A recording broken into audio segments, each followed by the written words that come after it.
The Enchanted April by Elizabeth von Arnim.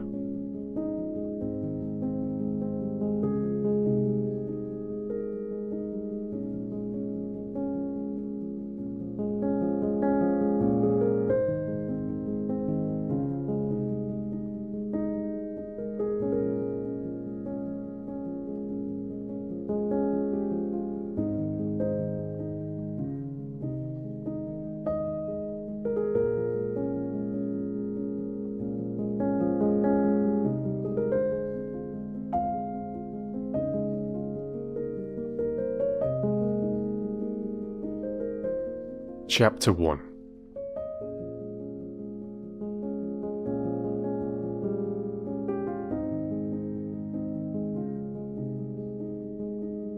It began in a woman's club in London on a February afternoon.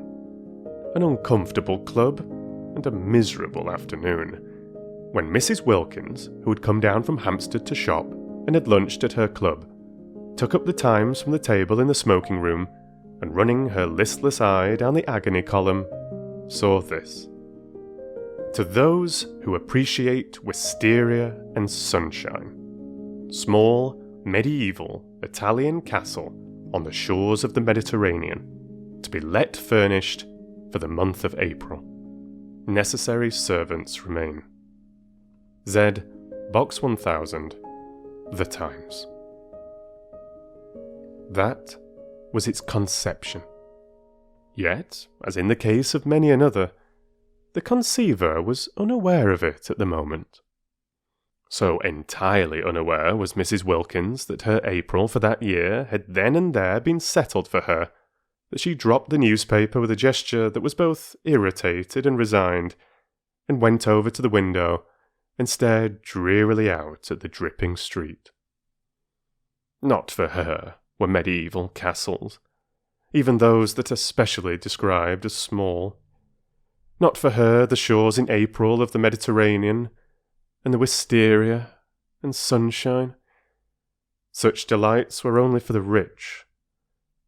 Yet the advertisement had been addressed to persons who appreciate these things, so that it had been anyhow addressed to her, for she certainly appreciated them, more than anybody knew, more than she had ever told. But she was poor. In the whole world she possessed of her very own only £90, saved from year to year, put by carefully pound by pound out of her dress allowance. She had scraped this sum together at the suggestion of her husband as a shield and refuge against a rainy day. Her dress allowance, given her by her father, was £100 a year, so that Mrs. Wilkins's clothes were what her husband, urging her to save, called modest and becoming, and her acquaintance to each other, when they spoke of her at all, which was seldom, for she was very negligible, called a perfect sight. Mr. Wilkins, a solicitor, encouraged thrift, except that branch of it which got into his food. He did not call that thrift, he called it bad housekeeping. But for the thrift which, like moth, penetrated into Mrs. Wilkins's clothes and spoilt them, he had much praise. "You never know," he said, "when there will be a rainy day, and you may be very glad to find you have a nest egg. Indeed, we both may." Looking out of the club window into Shaftesbury Avenue, hers was an economical club, but convenient for Hampstead where she lived, and for Shoolbred's where she shopped. Mrs. Wilkins, having stood there some time very drearily, her mind's eye on the Mediterranean in April and the wisteria and the enviable opportunities of the rich, while her bodily eye watched the really extremely horrible sooty rain falling steadily on the hurrying umbrellas and splashing omnibuses, suddenly wondered whether perhaps this was not the rainy day Mellersh was Mr. Wilkins, had so often encouraged her to prepare for, and whether to get out of such a climate and into the small medieval castle wasn't perhaps what Providence had all along intended her to do with her savings. Part of her savings, of course. Perhaps quite a small part. The castle, being medieval, might also be dilapidated, and dilapidations were surely cheap. She wouldn't in the least mind a few of them, because you didn't pay for dilapidations which were already there. On the contrary, by reducing the price you had to pay, they really paid you. But what nonsense to think of it. She turned away from the window with the same gesture of mingled irritation and resignation with which she had laid down the Times, and crossed the room towards the door with the intention of getting her mackintosh and umbrella, and fighting her way into one of the overcrowded omnibuses and going to Shoolbred's on her way home, and buying some soles for Mellersh's dinner. Mellersh was difficult with fish, and liked only soles, except salmon, when she beheld Mrs. Arbuthnot, a woman she knew by sight as also living in Hampstead and belonging to the club, sitting at the table in the middle of the room on which the newspapers and magazines were kept, absorbed in her turn in the first page of the Times. Mrs. Wilkins had never yet spoken to Mrs. Arbuthnot, who belonged to one of the various church sets, and who analysed, classified, divided, and registered the poor, whereas she and Mellersh, when they did go out, went to the parties of impressionist painters, of whom in Hampstead there were many. Mellersh had a sister who had married one of them and lived up on the heath, and because of this alliance, Mrs. Wilkins was drawn into a circle which was highly unnatural to her, and she had learned to dread pictures. She had to say things about them, and she didn't know what to say. She used to murmur, "Marvellous," and feel that it was not enough. But nobody minded, nobody listened, nobody took any notice of Mrs. Wilkins. She was the kind of person who is not noticed at parties. Her clothes, infested by thrift, made her practically invisible. Her face was non-arresting. Her conversation was reluctant. She was shy. And if one's clothes and face and conversation are all negligible, thought Mrs. Wilkins, who recognised her disabilities, what, at parties, is there left of one? Also, she was always with Wilkins, that clean-shaven, fine-looking man who gave a party, merely by coming to it, a great air. Wilkins was very respectable. He was known to be highly thought of by his senior partners. His sister's circle admired him. He pronounced adequately intelligent judgments on art and artists. He was pithy. He was prudent. He never said a word too much, nor, on the other hand, did he ever say a word too little. He produced the impression of keeping copies of everything he said, and he was so obviously reliable that it often happened that people who met him at these parties became discontented with their own solicitors, and after a period of restlessness, extricated themselves and went to Wilkins. Naturally, Mrs. Wilkins was blotted out. She, said his sister, was something herself of the judicial, the digested, and the final in her manner, should stay at home. But Wilkins could not leave his wife at home. He was a family solicitor, and all such have wives, and show them. With his in the week he went to parties, and with his on Sundays he went to church. Being still fairly young, he was 39, and ambitious of old ladies of whom he had not yet acquired in his practice a sufficient number, he could not afford to miss church, and it was there that Mrs. Wilkins became familiar, though never through words, with Mrs. Arbuthnot. She saw her marshalling the children of the poor into pews. She would come in at the head of the procession from the Sunday school exactly 5 minutes before the choir, and get her boys and girls neatly fitted into their allotted seats and down on their little knees in their preliminary prayer, and up again on their feet just as, to the swelling organ, the vestry door opened, and the choir and clergy, big with the litanies and commandments they were presently to roll out, emerged. She had a sad face, yet she was evidently efficient. The combination used to make Mrs. Wilkins wonder, for she had been told by Mellersh, on days when they had only been able to get place, that if one were efficient, one wouldn't be depressed, and that if one does one's job well, one becomes automatically bright and brisk. About Mrs. Arbuthnot there was nothing bright and brisk, though much in her way with the Sunday school children that was automatic. But when Mrs. Wilkins, turning from the window, caught sight of her in the club, she was not being automatic at all, but was looking fixedly at one portion of the first page of the Times, holding the paper quite still, her eyes not moving. She was just staring, and her face, as usual, was the face of a patient and disappointed Madonna. Obeying an impulse she wondered at, even while obeying it, Mrs. Wilkins, the shy and the reluctant, instead of proceeding as she had intended to the cloak-room and from thence to Shoolbred's in search of malicious fish, stopped at the table and sat down exactly opposite Mrs. Arbuthnot, to whom she had never yet spoken in her life. It was one of those long, narrow refectory tables, so that they were quite close to each other. Mrs. Arbuthnot, however, did not look up. She continued to gaze, with her eyes that seemed to be dreaming, at one spot only of the Times. Mrs. Wilkins watched her a minute, trying to screw up courage to speak to her. She wanted to ask her if she had seen the advertisement. She did not know why she wanted to ask her this, but she wanted to. How stupid not to be able to speak to her. She looked so kind. She looked so unhappy. Why couldn't two unhappy people refresh each other on their way through this dusty business of life by a little talk? Real, natural talk about what they felt, what they would have liked, what they still tried to hope. And she could not help thinking that Mrs. Arbuthnot, too, was reading that very same advertisement. Her eyes were on the very part of the paper. Was she, too, picturing what it would be like?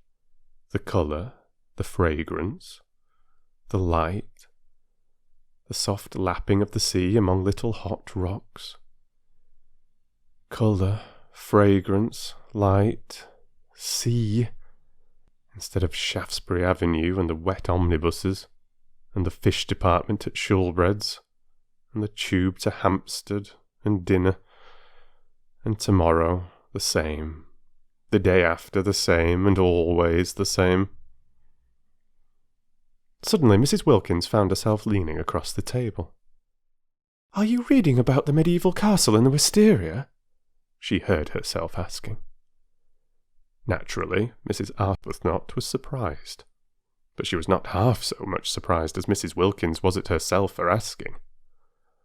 Mrs. Arbuthnot had not yet to her knowledge set eyes on the shabby, lank, loosely put-together figure sitting opposite her, with its small freckled face and big grey eyes almost disappearing under a smashed-down wet-weather hat, and she gazed at her a moment without answering.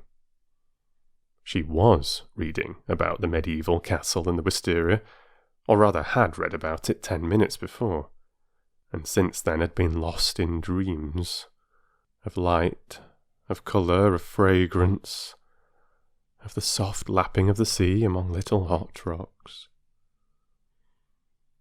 "Why do you ask me that?" she said in her grave voice, for her training of and by the poor had made her grave and patient. Mrs. Wilkins flushed and looked excessively shy and frightened. "Oh, only because I saw it too, and I thought somehow—" she stammered. Whereupon Mrs. Arbuthnot, her mind being used to getting people into lists and divisions from habit, considered.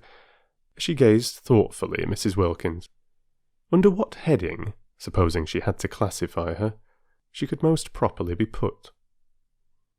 "And I know you by sight," went on Mrs. Wilkins, who, like all the shy, once she was started, plunged on, frightening herself to more and more speech by the sheer sound of what she had said last in her ears.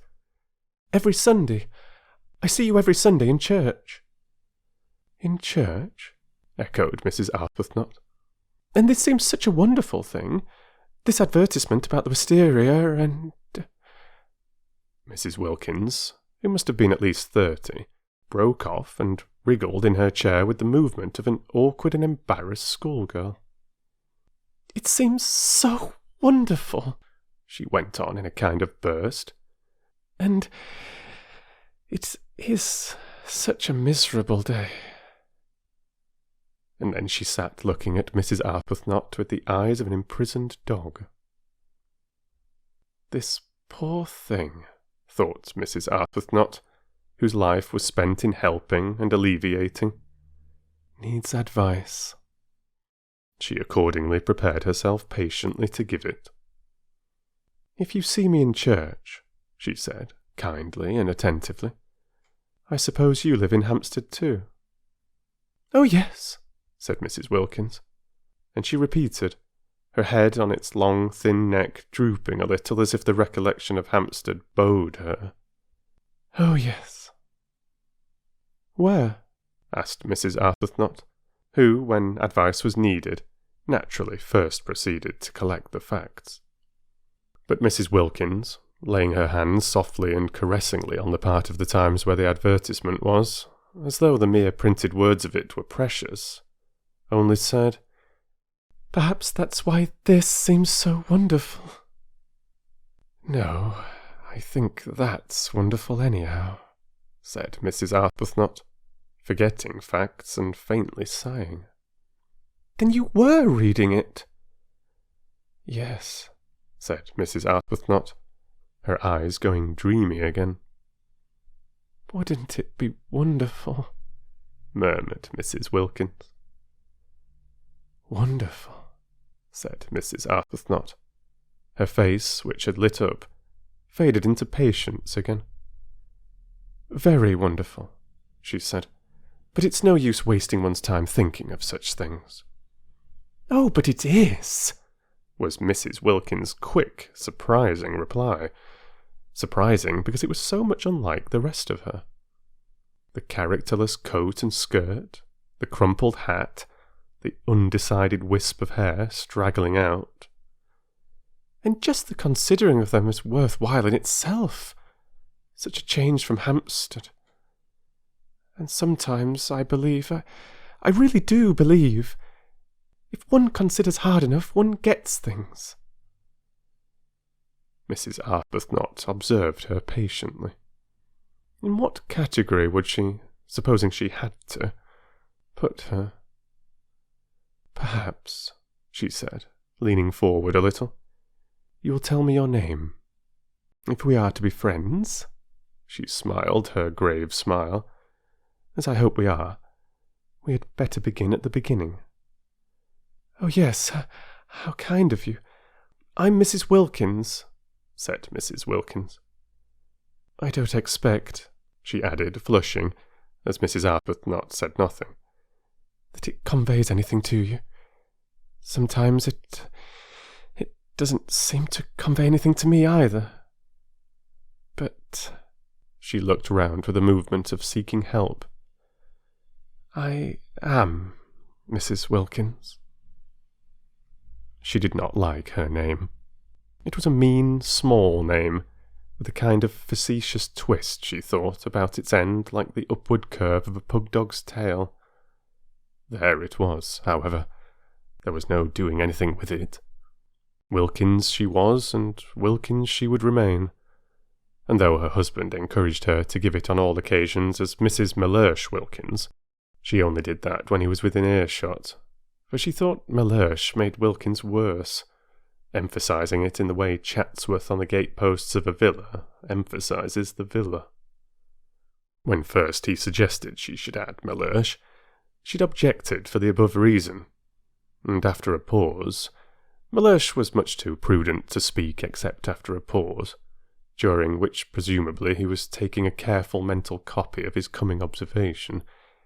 He said, much displeased, "But I am not a villa," and looked at her as he looks who hopes, for perhaps the 100th time, that he may not have married a fool. Of course he was not a villa, Mrs. Wilkins assured him. She had never supposed he was. She had not dreamed of meaning. She was only just thinking. The more she explained, the more earnest became Mellersh's hope, familiar to him by this time, for he had been a husband for 2 years, that he might not by any chance have married a fool, and they had a prolonged quarrel. If that can be called a quarrel which is conducted with dignified silence on one side and earnest apology on the other, as to whether or no Mrs. Wilkins had intended to suggest that Mr. Wilkins was a villa. I believe, she had thought, when it was at last over, it took a long while, that anybody would quarrel about anything when they've not left off being together for a single day for 2 years. What we both need is a holiday. My husband, went on Mrs. Wilkins to Mrs. Arbuthnot, trying to throw some light on herself, is a solicitor. She cast about for something she could say elucidatory of Mellersh, and found, he's very handsome. Well, said Mrs. Arbuthnot kindly, that must be a great pleasure to you. Why? Asked Mrs. Wilkins. Because, said Mrs. Arbuthnot, a little taken aback, for constant intercourse with the poor had accustomed her to have her pronouncements accepted without question. Because beauty, handsomeness, is a gift like any other, and if it is properly used... She trailed off into silence. Mrs. Wilkins's great grey eyes were fixed on her, and it seemed suddenly to Mrs. Arbuthnot that perhaps she was becoming crystallised into a habit of exposition, and of exposition after the manner of nursemaids, through having an audience that couldn't but agree, that would be afraid, if it wished, to interrupt, that didn't know that was, in fact, at her mercy. But Mrs. Wilkins was not listening.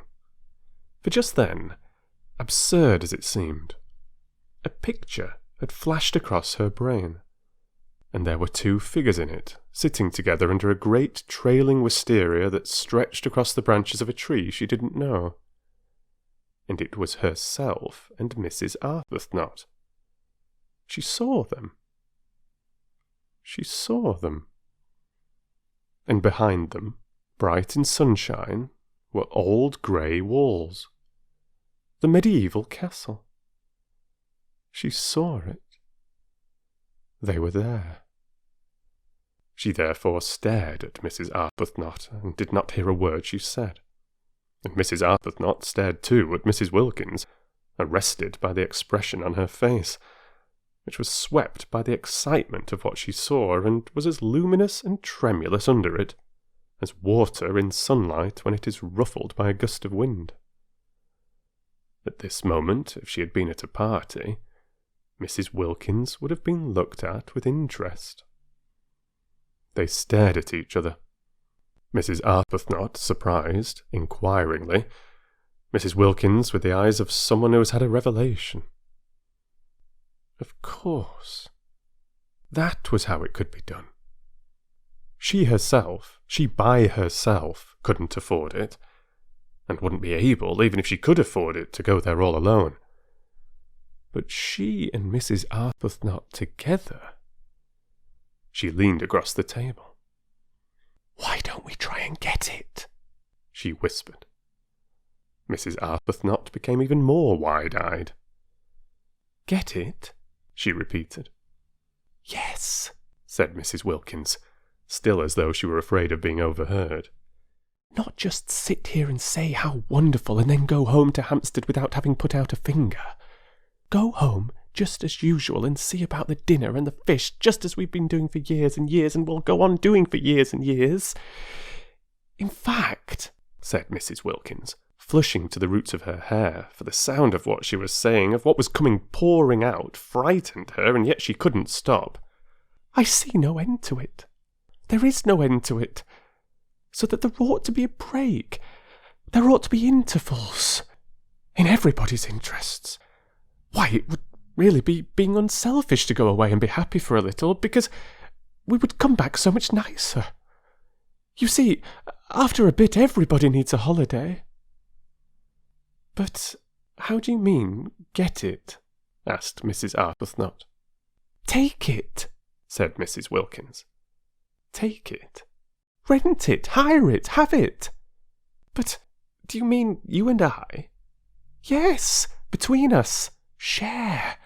Then it would only cost half. And you look exactly as if you wanted it just as much as I do. As if you ought to have a rest.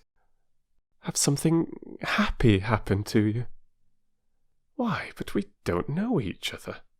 But just think how well we would if we went away together for a month. And I've saved for a rainy day, and I expect so have you. And this is the rainy day. Look at it. She is unbalanced, thought Mrs. Arbuthnot. Yet she felt strangely stirred. Think of getting away for a whole month, from everything, to heaven. She shouldn't say things like that, thought Mrs. Arbuthnot. The vicar. Yet she felt strangely stirred. It would indeed be wonderful to have a rest. A cessation. Habit, however, steadied her again, and years of intercourse with the poor made her say, with the slight, though sympathetic superiority of the explainer, "But then, you see, heaven isn't somewhere else. It is here and now. We are told so." She became very earnest, just as she did when trying patiently to help and enlighten the poor. "Heaven is within us," she said in her gentle, low voice. "We are told that on the very highest authority. And you know the lines about the kindred points, don't you?" "Oh, yes, I know them," interrupted Mrs. Wilkins impatiently. "The kindred points of heaven and home," continued Mrs. Arbuthnot, who was used to finishing her sentences. "Heaven is in our home." "It isn't," said Mrs. Wilkins, again surprisingly. Mrs. Arbuthnot was taken aback. Then she said gently, "Oh, but it is. It is there if we choose, if we make it." "I do choose, and I do make it, and it isn't," said Mrs. Wilkins. Then Mrs. Arbuthnot was silent, for she too sometimes had doubts about homes. She sat and looked uneasily at Mrs. Wilkins, feeling more and more the urgent need to getting her classified. If she could only classify Mrs. Wilkins, get her safely under her proper heading, she felt that she herself would regain her balance, which did seem very strangely to be slipping all to one side. For neither had she had a holiday for years, and the advertisement, when she saw it, had set her dreaming. And Mrs. Wilkins's excitement about it was infectious, and she had the sensation, as she listened to her impetuous, odd talk and watched her lit-up face, that she was being stirred out of sleep. Clearly, Mrs. Wilkins was unbalanced, but Mrs. Arbuthnot had met the unbalance before. Indeed, she was always meeting them, and they had no effect on her own stability at all. Whereas this one was making her feel quite wobbly, quite as though to be off and away from her compass points of God, husband, home, and duty. She didn't feel as if Mrs. Wilkins intended Mr. Wilkins to come too, and just for once be happy, would be both good and desirable. Which of course it wasn't. Which certainly of course it wasn't.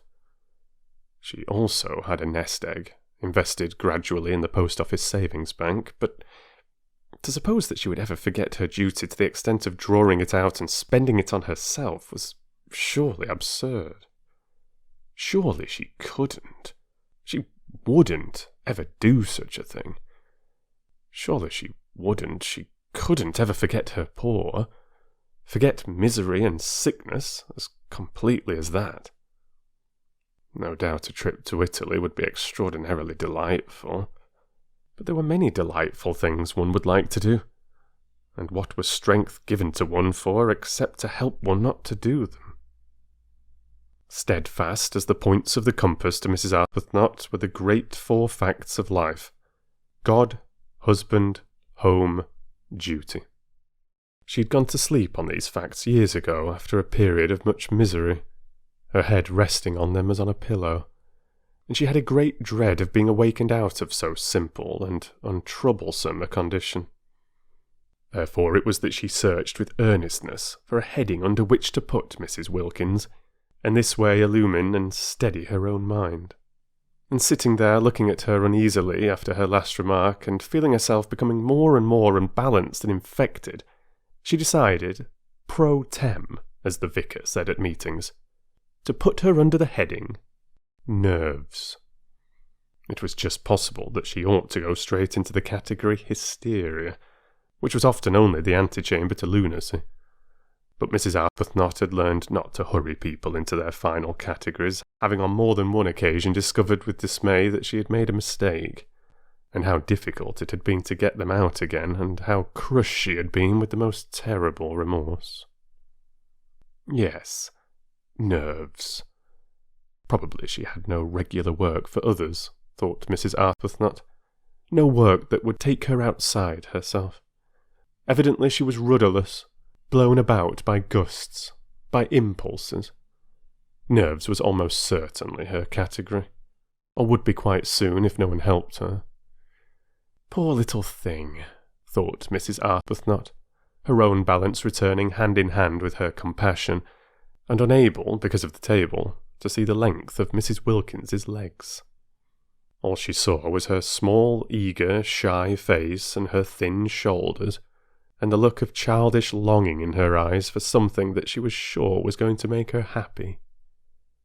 No, such things didn't make people happy, such fleeting things.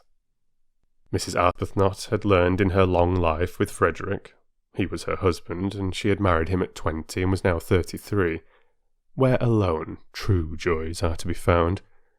They are to be found, she now knew, only in daily, in hourly living for others. They are to be found only, hadn't she over and over again taken her disappointments and discouragements there, and come away comforted? At the feet of God. Frederick had been the kind of husband whose wife betakes herself early to the feet of God. From him to them had been a short, though painful step. It seemed short to her in retrospect, but it had really taken the whole of the first year of their marriage, and every inch of the way had been a struggle, and every inch of it was stained, she felt at the time, with her heart's blood. All that was over now. She had long since found peace, and Frederick, from her passionately loved bridegroom, from her worshipped young husband, had become second only to God on her list of duties and forbearances. There he hung, the second in importance, a bloodless thing bled white by her prayers. For years she had been able to be happy only by forgetting happiness. She wanted to stay like that. She wanted to shut out everything that would remind her of beautiful things, that might set her off again, longing, desiring. "I'd like so much to be friends," she said earnestly. "Won't you come and see me, or let me come to you sometimes? Whenever you feel as if you wanted to talk. I'll give you my address," she searched in her handbag, "and then you won't forget." And she found a card and held it out. Mrs. Wilkins ignored the card. "It's so funny," said Mrs. Wilkins, just as if she had not heard her. "But I see us both, you and me, this April in the medieval castle." Mrs. Arbuthnot relapsed into uneasiness. "Do you?" she said, making an effort to stay balanced under the visionary gaze of the shining grey eyes. "Do you? Don't you ever see things in a kind of flash before they happen?" asked Mrs. Wilkins. "Never," said Mrs. Arbuthnot. She tried to smile. She tried to smile the sympathetic, yet wise and tolerant smile with which she was accustomed to listen to the necessarily biased and incomplete views of the poor. She didn't succeed. The smile trembled out. "Of course," she said in a low voice, almost as if she were afraid the vicar and the savings bank were listening. "It would be most beautiful. Most beautiful." "Even if it were wrong," said Mrs. Wilkins, "it would only be for a month." "That," began Mrs. Arbuthnot, quite clear as to the reprehensibleness of such a point of view, but Mrs. Wilkins stopped her before she could finish. "Anyhow," said Mrs. Wilkins, stopping her, "I'm sure it's wrong to go on being good for too long till one gets miserable, and I can see you've been good for years and years because you look so unhappy." Mrs. Arbuthnot opened her mouth to protest.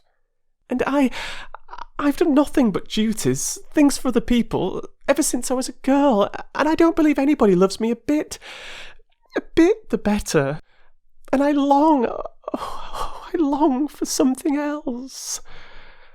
Something else." Was she going to cry? Mrs. Arbuthnot became acutely uncomfortable and sympathetic. She hoped she wasn't going to cry.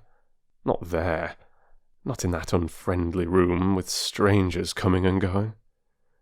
But Mrs. Wilkins, after tugging agitatedly at a handkerchief that wouldn't come out of her pocket, did succeed at last in merely apparently blowing her nose with it, and then, blinking her eyes very quickly once or twice, looked at Mrs. Arbuthnot with a quivering air of half-humble, half-frightened apology, and smiled.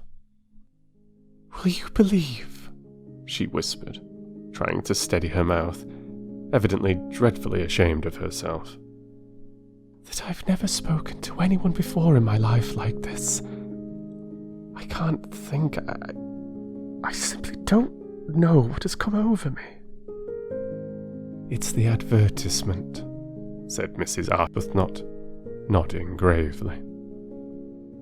"Yes," said Mrs. Wilkins, dabbing furtively at her eyes. "And us both being so..." She blew her nose again a little. "Miserable."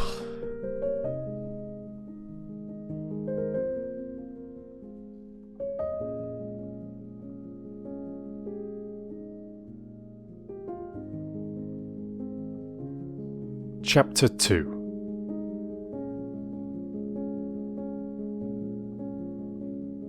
Of course, Mrs. Arbuthnot was not miserable. How could she be, she asked herself, when God was taking care of her?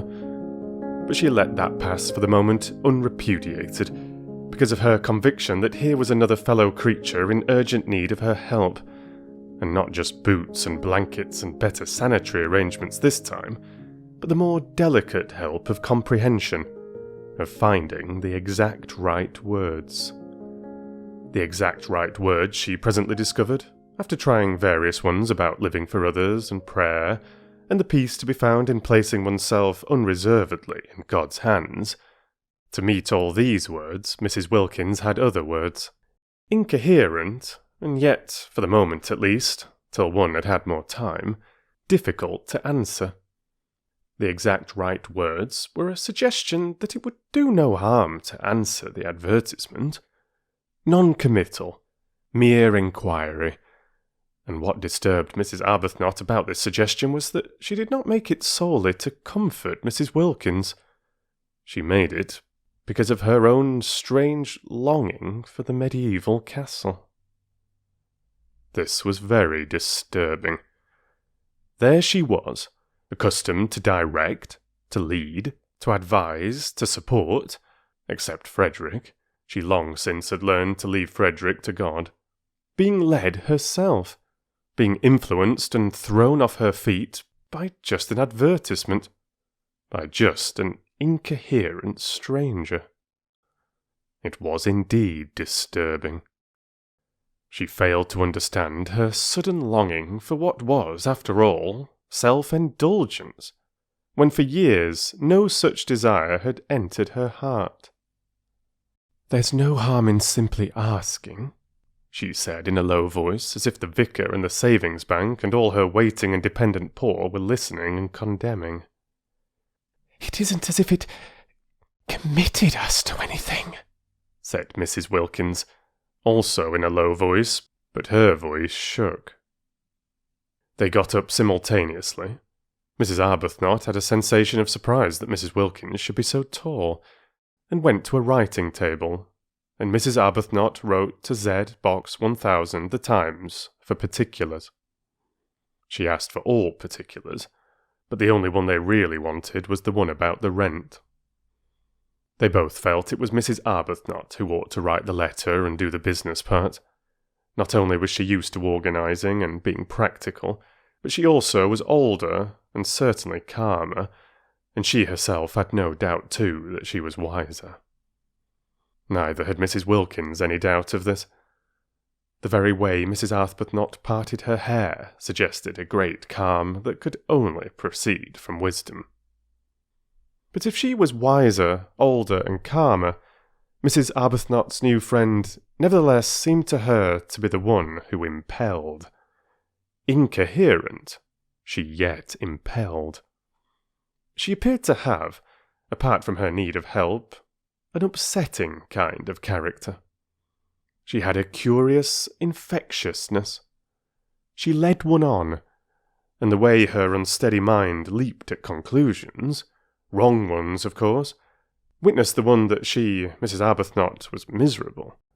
The way she leaped at conclusions was disconcerting. Whatever she was, however, and whatever her unsteadiness, Mrs. Arbuthnot found herself sharing her excitement and her longing, and when the letter had been posted in the letterbox in the hall and actually was beyond getting back again, both she and Mrs. Wilkins felt the same sense of guilt. "It only shows," said Mrs. Wilkins in a whisper as they turned away from the letterbox, "how immaculately good we've been all our lives. The very first time we do anything our husbands don't know about, we feel guilty." "I'm afraid I can't say I've been immaculately good," gently protested Mrs. Arbuthnot, a little uncomfortable at this fresh example of successful leaping at conclusions, for she had not said a word about her feeling of guilt. "Oh, but I'm sure you have. I see you being good, and that's why you're not happy." She shouldn't say things like that, thought Mrs. Arbuthnot. I must try and help her not to. Aloud she said gravely, "I don't know why you insist that I'm not happy. When you know me better, I think you'll find that I am. And I'm sure you don't mean really that goodness, if one could attain it, makes one unhappy." "Yes, I do," said Mrs. Wilkins. "Our sort of goodness does. We have attained it, and we are unhappy. There are miserable sorts of goodness and happy sorts. The sort we'll have at the medieval castle, for instance, is the happy sort." "That is, supposing we go there," said Mrs. Arbuthnot restrainingly. She felt that Mrs. Wilkins needed holding on to. "After all, we've only written just to ask. Anybody may do that. I think it quite likely we shall find the conditions impossible, and even if they were not, probably by tomorrow we shall not want to go." "I see us there," was Mrs. Wilkins' answer to that. All this was very unbalancing. Mrs. Arbuthnot, as she presently splashed through the dripping streets on her way to a meeting she was to speak at, was in an unusually disturbed condition of mind. She had, she hoped, shown herself very calm to Mrs. Wilkins, very practical and sober, concealing her own excitement, but she was really extraordinarily moved, and she felt happy, and she felt guilty, and she felt afraid, and she had all the feelings, though this she did not know, of a woman who has come away from a secret meeting with her lover. That indeed was what she looked like when she arrived late on her platform. She, the open-browed, looked almost furtive, as her eyes fell on the staring wooden faces waiting to hear her try and persuade them to contribute to the alleviation of the urgent needs of the Hampstead poor, each one convinced that they needed contributions themselves. She looked as though she were hiding something discreditable, but delightful. Certainly her customary clear expression of candour was not there, and its place was taken by a kind of suppressed and frightened pleasedness, which would have led a more worldly-minded audience to the instant conviction of recent and probably impassioned love-making. "Beauty, beauty, beauty," the words kept ringing in her ears as she stood on the platform talking of sad things to the sparsely attended meeting. She had never been to Italy. Was that really what her nest egg was to be spent on after all? Though she couldn't approve of the way Mrs. Wilkins was introducing the idea of predestination into her immediate future, just as if she had no choice, just as if to struggle or even to reflect were useless, it yet influenced her. Mrs. Wilkins's eyes had been the eyes of a seer.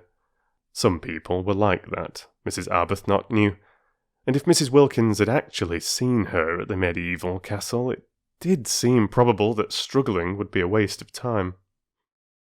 Still, to spend her nest egg on self-indulgence.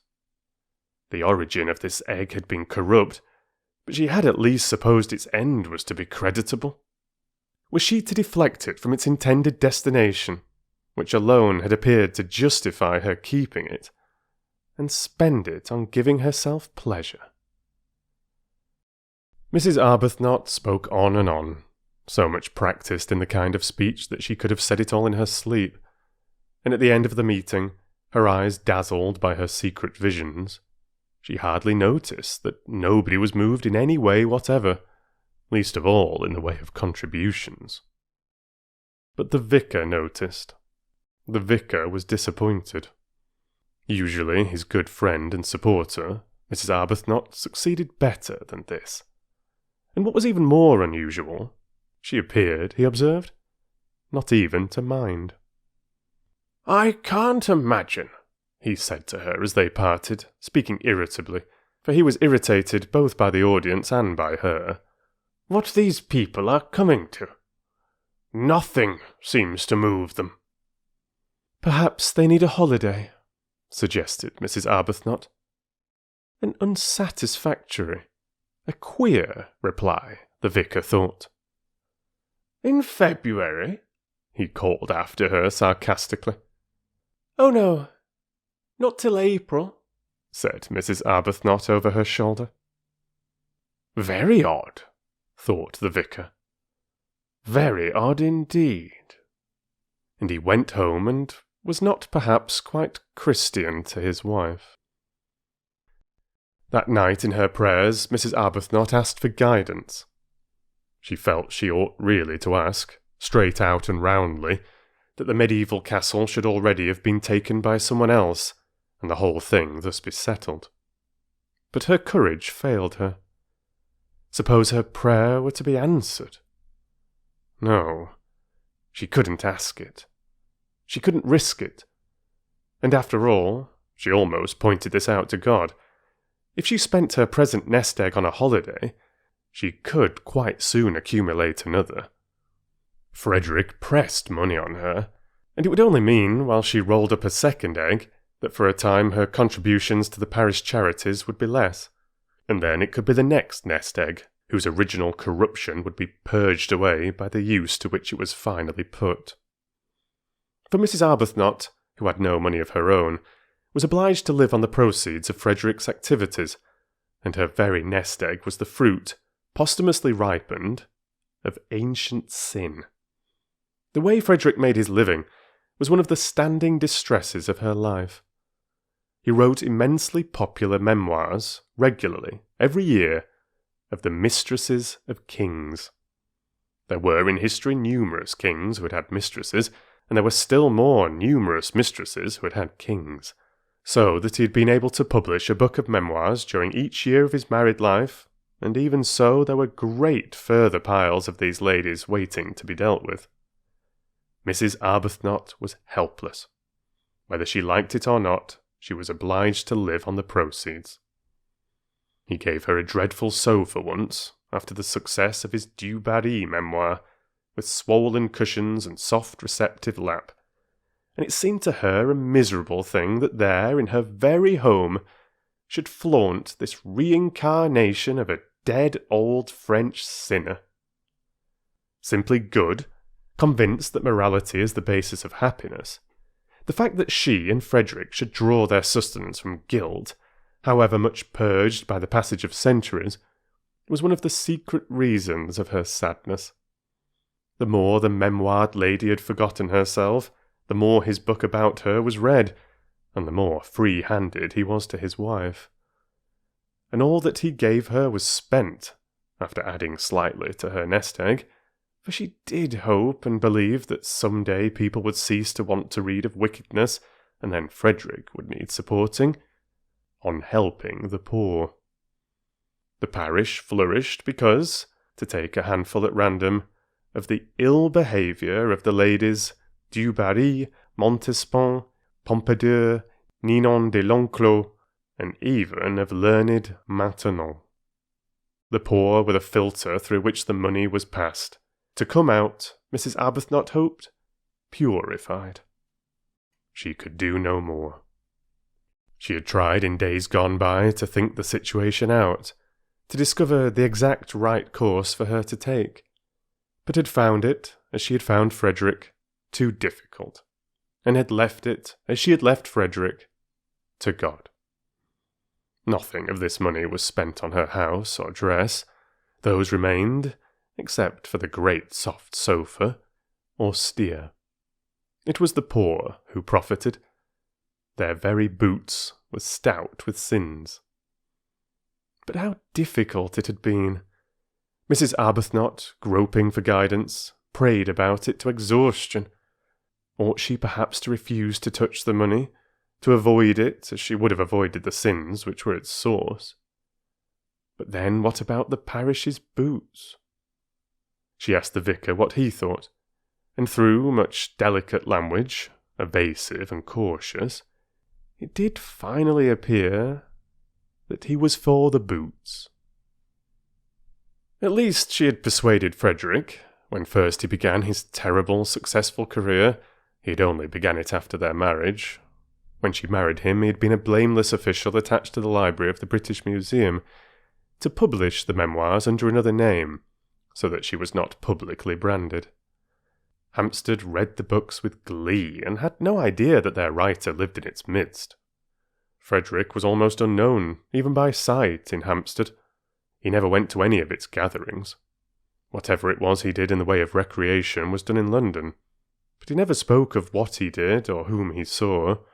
He might have been perfectly friendless for any mention he ever made of friends to his wife. Only the vicar knew where the money for the parish came from, and he regarded it, he told Mrs. Arbuthnot, as a matter of honour not to mention it. And at least her little house was not haunted by the loose-lived ladies, for Frederick did his work away from home. He had 2 rooms near the British Museum, which was the scene of his exhumations, and there he went every morning, and he came back long after his wife was asleep. Sometimes he did not come back at all. Sometimes she did not see him for several days together. Then he would suddenly appear at breakfast, having let himself in with the latchkey the night before, very jovial and good-natured and free-handed, and glad if she would allow him to give her something. A well-fed man, contented with the world. A jolly, full-blooded, satisfied man. And she was always gentle, and anxious that his coffee should be as he liked it. He seemed very happy. Life, she often thought, however much one tabulated, was yet a mystery. There were always some people it was impossible to place. Frederick was one of them. He didn't seem to bear the remotest resemblance to the original Frederick. He didn't seem to have the least need of any of the things he used to say were so important and beautiful. Love, home, complete communion of thoughts, complete immersion in each other's interests. After those early, painful attempts to hold him up to the point from which they had, hand in hand, so splendidly started, attempts in which she herself had got terribly hurt, and the Frederick she supposed she had married was mangled out of recognition, she hung him up finally by her bedside as the chief subject of her prayers, and left him, except for those, entirely to God. She had loved Frederick too deeply to be able now to do anything but pray for him. He had no idea that he never went out of the house without her blessing going with him too, hovering, like a little echo of finished love, round that once dear head. She didn't dare think of him as he used to be, as he had seemed to her to be in those marvellous first days of their love-making, of their marriage. Her child had died. She had nothing, nobody of her own to lavish herself on. The poor became her children, and God the object of her love. What could be happier than such a life, she sometimes asked herself. But her face, and particularly her eyes, continued sad. Perhaps when we're old, perhaps when we are both quite old, she would think, wistfully.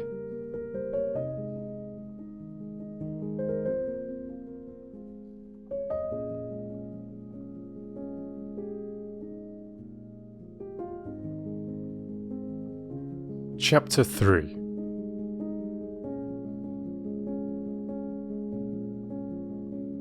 The owner of the medieval castle was an Englishman, a Mr. Briggs, who was in London at the moment, and wrote that it had beds enough for 8 people, exclusive of servants, 3 sitting rooms, battlements, dungeons, and electric light. The rent was £60 for the month. The servants' wages were extra, and he wanted references. He wanted assurances that the second half of his rent would be paid, the first half being paid in advance, and he wanted assurances of respectability from a solicitor, or a doctor, or a clergyman. He was very polite in his letter, explaining that his desire for references was what was usual, and should be regarded as a mere formality. Mrs. Arbuthnot and Mrs. Wilkins had not thought of references, and they had not dreamed a rent could be so high. In their minds had floated sums like 3 guineas a week, or less, seeing that the place was small and old. £60 for a single month. It staggered them. Before Mrs. Arbuthnot's eyes rose up boots. Endless vistas, all the stout boots that £60 would buy. And besides the rent, there would be the servants' wages, and the food, and the railway journeys out and home. While as for references, these did indeed seem a stumbling block. It did seem impossible to give any without making their plan more public than they had intended. They had both, even Mrs. Arbuthnot, lured for once away from perfect candour by the realisation of the great saving of trouble and criticism an imperfect explanation would produce, they had both thought it would be a good plan to give out, each to her own circle, their circles being luckily distinct, that each was going to stay with a friend who had a house in Italy. It would be true as far as it went. Mrs. Wilkins asserted that it would be quite true. But Mrs. Arbuthnot thought it wouldn't be quite. And it was the only way, Mrs. Wilkins said, to keep Mellersh even approximately quiet. To spend any of her money just on the mere getting to Italy would cause him indignation. What he would say if he knew she was renting part of a medieval castle on her own account, Mrs. Wilkins preferred not to think. It would take him days to say it all. And all this, although it was her very own money, and not a penny of it had ever been his. "But I expect," she said, "your husband is just the same. I expect all husbands are alike in the long run."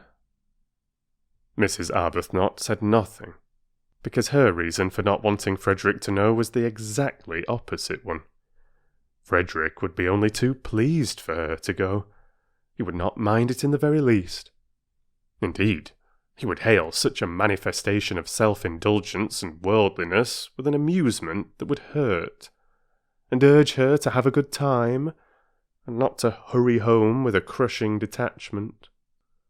Far better, she thought, to be missed by Mellersh than to be sped by Frederick. To be missed, to be needed, from whatever motive, was, she thought, better than the complete loneliness of not being missed or needed at all. She therefore said nothing, and allowed Mrs. Wilkins to leap at her conclusions unchecked. But they did, both of them, for a whole day, feel that the only thing to be done was to renounce the medieval castle. And it was in arriving at this bitter decision that they really realised how acute had been their longing for it. Then Mrs. Arbuthnot, whose mind was trained in the finding of ways out of difficulties, found a way out of the reference difficulty. And simultaneously, Mrs. Wilkins had a vision revealing to her how to reduce the rent. Mrs. Arbuthnot's plan was simple and completely successful. She took the whole of the rent in person to the owner, drawing it out of her savings bank. Again she looked furtive and apologetic, as if the clerk must know the money was wanted for purposes of self-indulgence, and going up with the 6 £10 notes in her handbag to the address near the Brompton Oratory where the owner lived, presented them to him, waiving her right to pay only half. And when he saw her, and her parted hair and soft dark eyes and sober apparel, and heard her grave voice, he told her not to bother about writing round for those references. "It'll be all right," he said, scribbling a receipt for the rent. "Do sit down, won't you? Nasty day, isn't it? You'll find the old castle has lots of sunshine, whatever else it hasn't got. Husband going?" Mrs. Arbuthnot, unused to anything but candour, looked troubled at this question and began to murmur inarticulately, and the owner at once concluded that she was a widow, a war one, of course, for other widows were old, and that he had been a fool not to guess it. "Oh, I'm sorry," he said, turning red right up to his fair hair. "I didn't mean—" He ran his eye over the receipt he had written. "Yes, I think that's all right," he said, getting up and giving it to her. "Now," he added, taking the 6 notes she held out and smiling, for Mrs. Arbuthnot was agreeable to look at. "I'm richer, and you're happier. I've got money, and you've got San Salvatore. I wonder which is best." "I think you know," said Mrs. Arbuthnot with her sweet smile. He laughed and opened the door for her. It was a pity the interview was over. He would have liked to ask her to lunch with him. She made him think of his mother, of his nurse, of all things kind and comforting, besides having the attraction of not being his mother or his nurse. "I hope you'll like the old place," he said, holding her hand a minute at the door. The very feel of her hand, even through its glove, was reassuring. It was the sort of hand, he thought, that children would like to hold in the dark. In April, you know, it's simply a mass of flowers. And then there's the sea. You must wear white. You'll fit in very well. There are several portraits of you there." "Portraits?" "Madonnas, you know. There's one on the stairs really exactly like you." Mrs. Arbuthnot smiled, and said good-bye, and thanked him.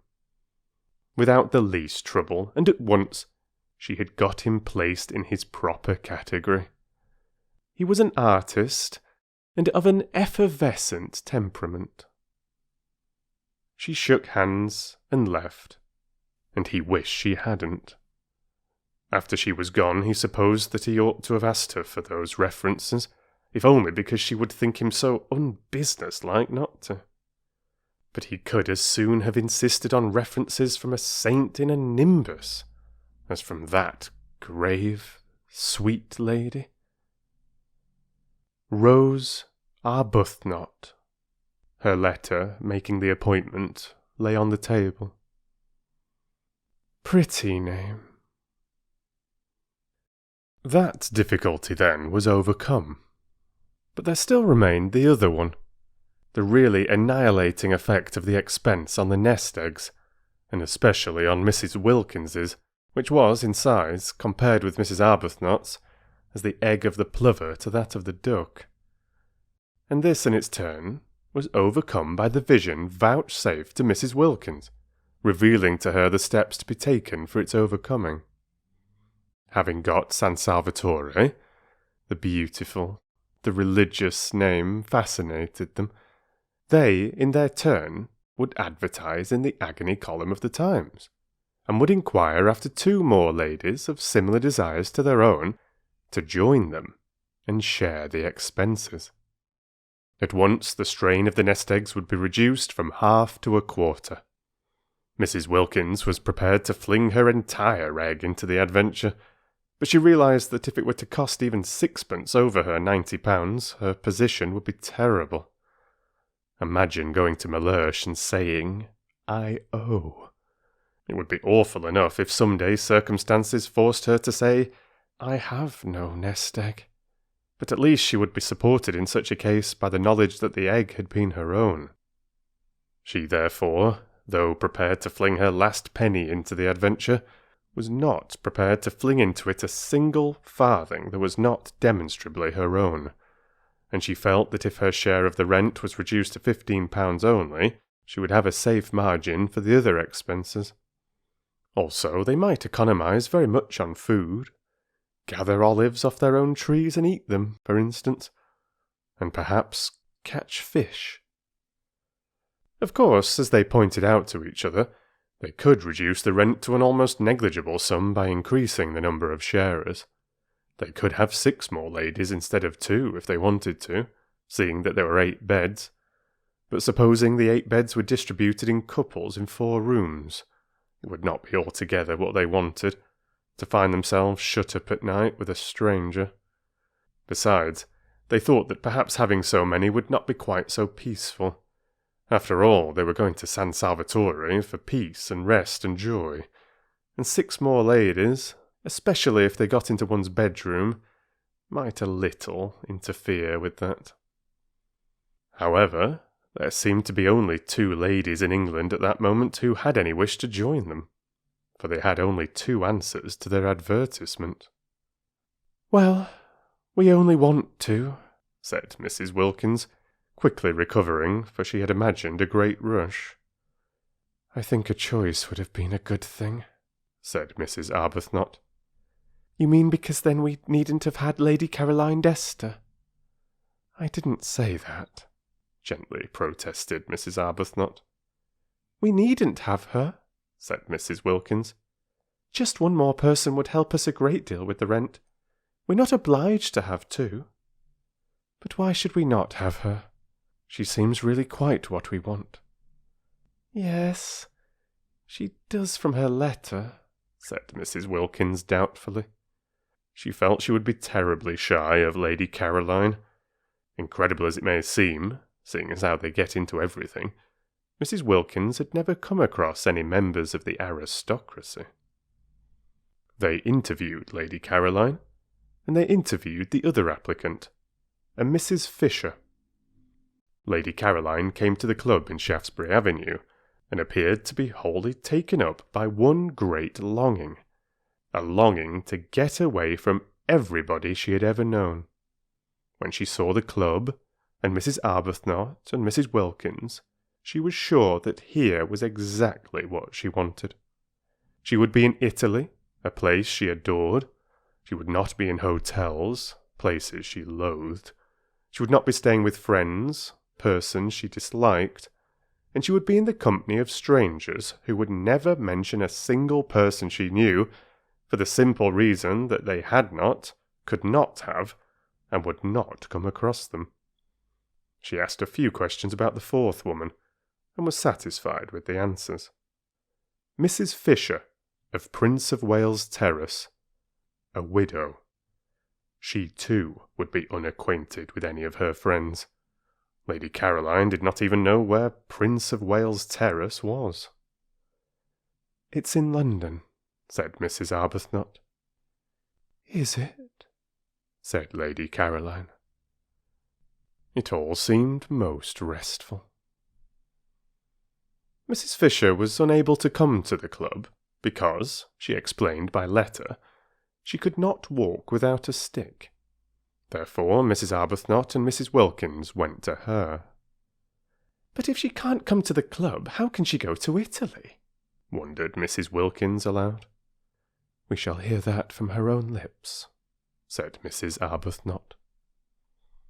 From Mrs. Fisher's lips they merely heard, in reply to delicate questioning, that sitting in trains was not walking about, and they knew that already. Except for the stick, however, she appeared to be most desirable forth. Quiet, educated, elderly. She was much older than they or Lady Caroline. Lady Caroline had informed them she was 28, but not so old as to have ceased to be active-minded. She was very respectable indeed, and still wore a complete suit of black, though her husband had died, she told them, 11 years before. Her house was full of signed photographs of illustrious Victorian dead, all of whom she said she had known when she was little. Her father had been an eminent critic, and in his house she had seen practically everybody who was anybody in letters and art. Carlyle had scowled at her. Matthew Arnold had held her on his knee. Tennyson had sonorously rallied her on the length of her pigtail. She animatedly showed them the photographs, hung everywhere on her walls, pointing out the signatures with her stick. And she neither gave any information about her own husband, nor asked for any about the husbands of her visitors, which was the greatest comfort. Indeed, she seemed to think that they also were widows, for inquiring who the fourth lady was to be, and being told it was a Lady Caroline Dester, she said, "Is she a widow too?"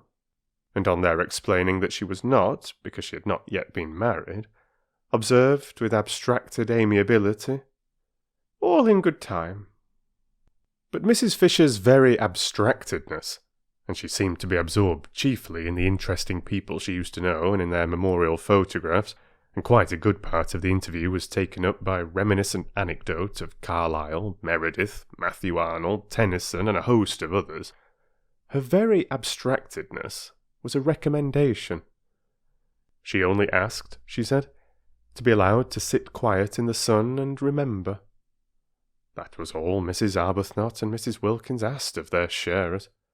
It was their idea of a perfect sharer that she should sit quiet in the sun and remember, rousing herself on Saturday evenings sufficiently to pay her share.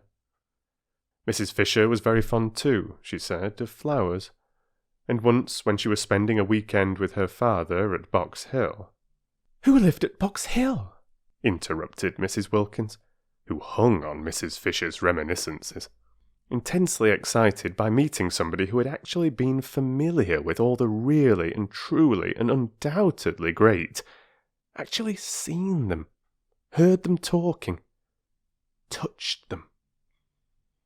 Mrs. Fisher looked at her over the top of her glasses in some surprise. Mrs. Wilkins, in her eagerness to tear the heart out quickly of Mrs. Fisher's reminiscences, afraid that at any moment Mrs. Arbuthnot would take her away and she wouldn't have heard half, had already interrupted several times with questions which appeared ignorant to Mrs. Fisher. "Meredith, of course," said Mrs. Fisher rather shortly. "I remember a particular weekend," she continued. "My father often took me, but I always remember this weekend particularly." "Did you know Keats?" eagerly interrupted Mrs. Wilkins. Mrs. Fisher, after a pause, said with subacid reserve that she had been unacquainted with both Keats and Shakespeare. "Oh, of course! How ridiculous of me!" cried Mrs. Wilkins, flushing scarlet. "It's because—" she floundered. "It's because the immortals somehow still seem alive, don't they?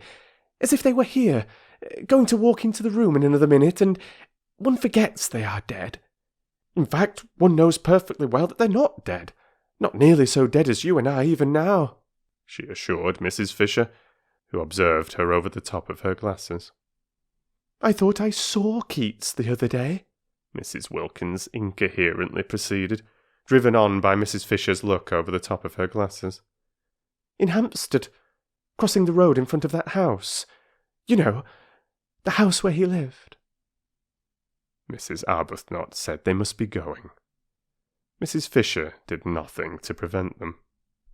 "I really thought I saw him," protested Mrs. Wilkins, appealing for belief first to one and then to the other, while waves of colour passed over her face, and totally unable to stop because of Mrs. Fisher's glasses and the steady eyes looking at her over their tops.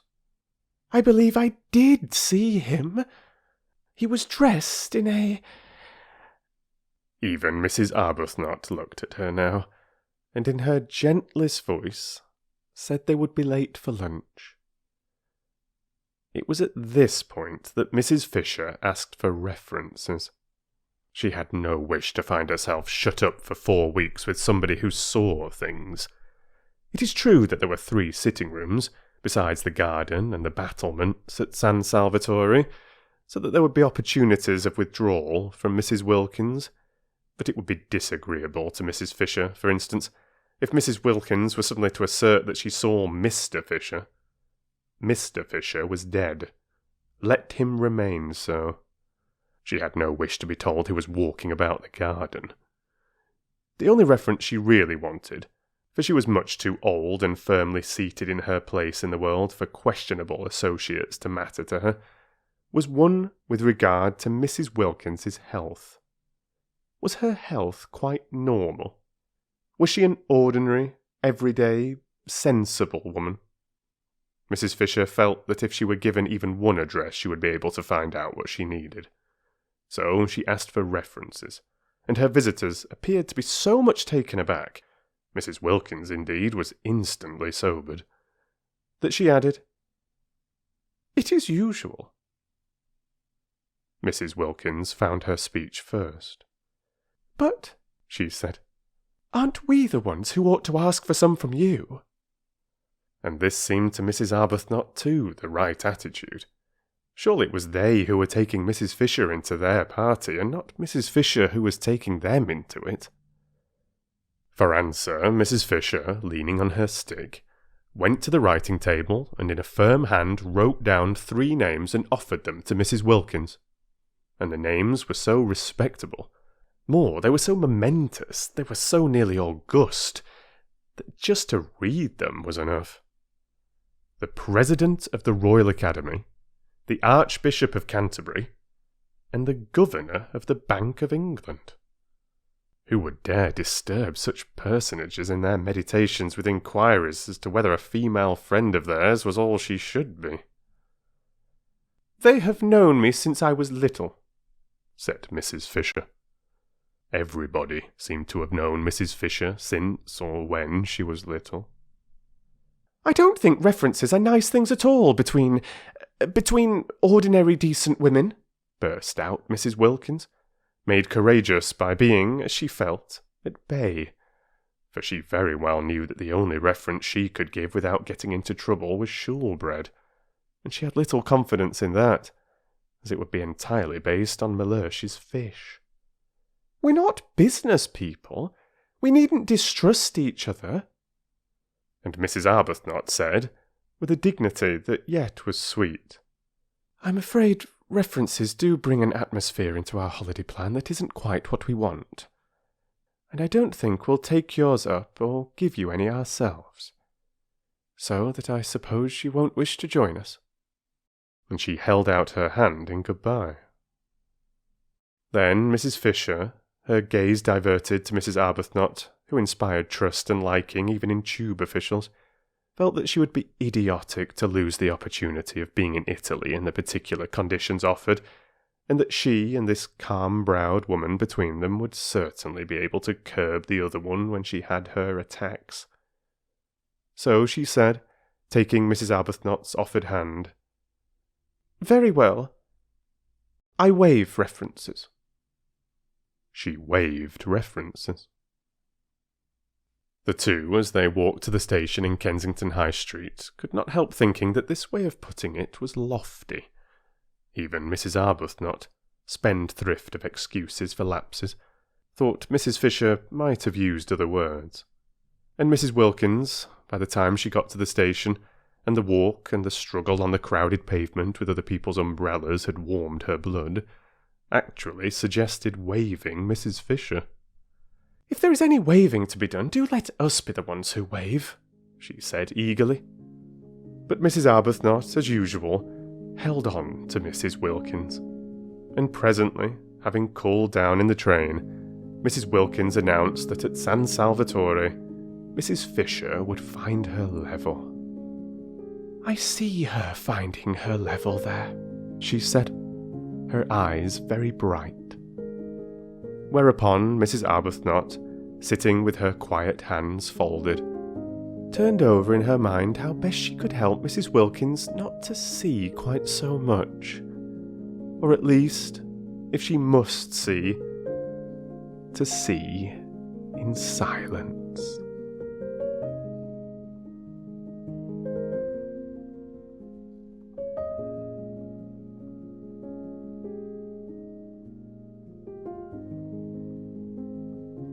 Chapter 4.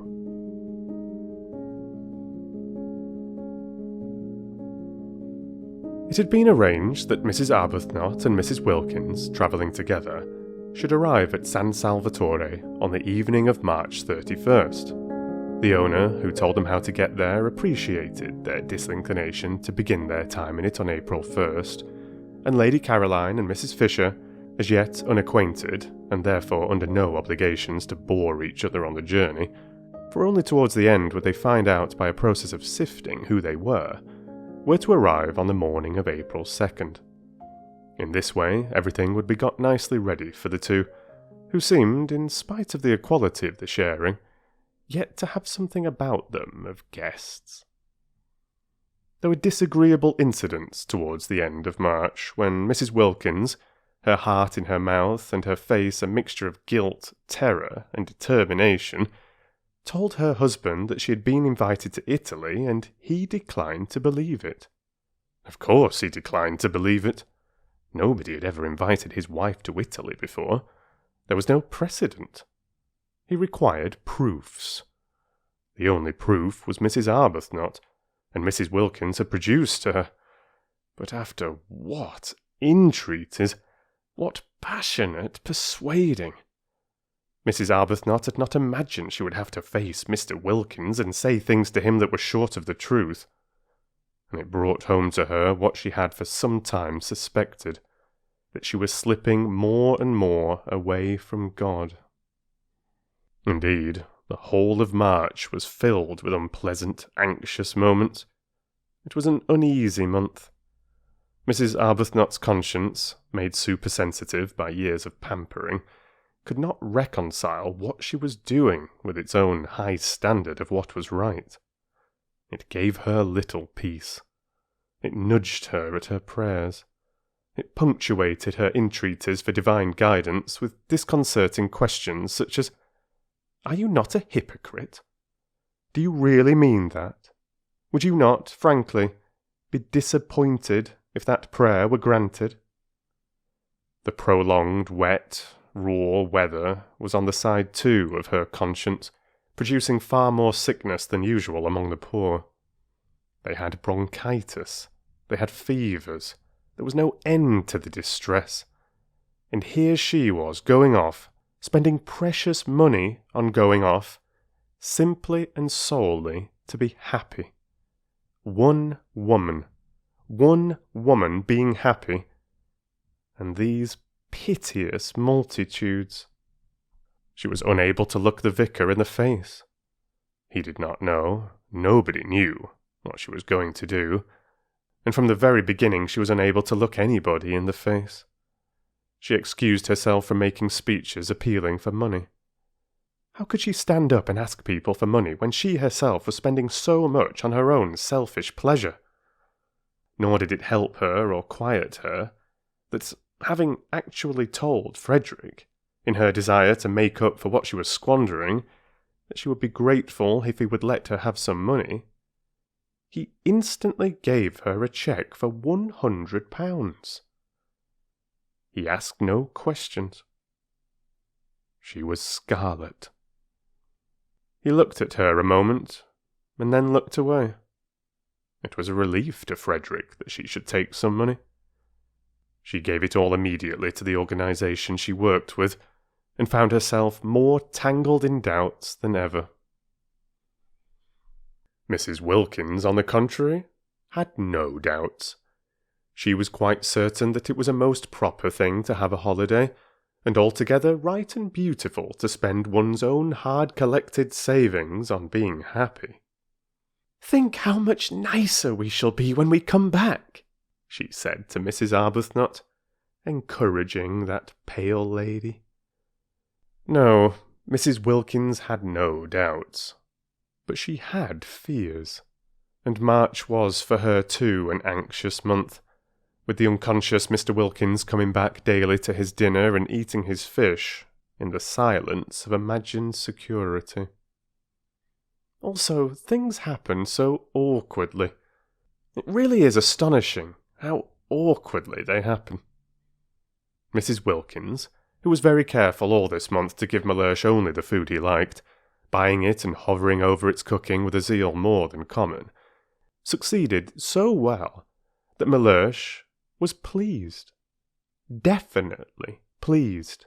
So much pleased that he began to think that he might, after all, have married the right wife, instead of, as he had frequently suspected, the wrong one. The result was that on the 3rd Sunday in the month, Mrs. Wilkins had made up her trembling mind that on the 4th Sunday, there being 5 in that March, and it being on the 5th of them that she and Mrs. Arbuthnot were to start, she would tell Mellersh of her invitation. On the 3rd Sunday, then, after a very well-cooked lunch in which the Yorkshire pudding had melted in his mouth and the apricot tart had been so perfect that he ate it all, Mellersh, smoking his cigar by the brightly burning fire, the while hail gusts banged on the window, said, "I am thinking of taking you to Italy for Easter," and paused for her astounded and grateful ecstasy. None came. The silence in the room, except for the hail hitting the windows and the gay roar of the fire, was complete. Mrs. Wilkins could not speak. She was dumbfounded.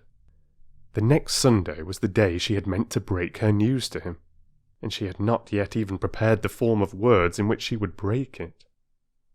Mr. Wilkins, who had not been abroad since before the war, and was noticing with increasing disgust, as week followed week of wind and rain, the peculiar, persistent vileness of the weather, had slowly conceived a desire to get away from England for Easter. He was doing very well in his business. He could afford a trip. Switzerland was useless in April. There was a familiar sound about Easter in Italy.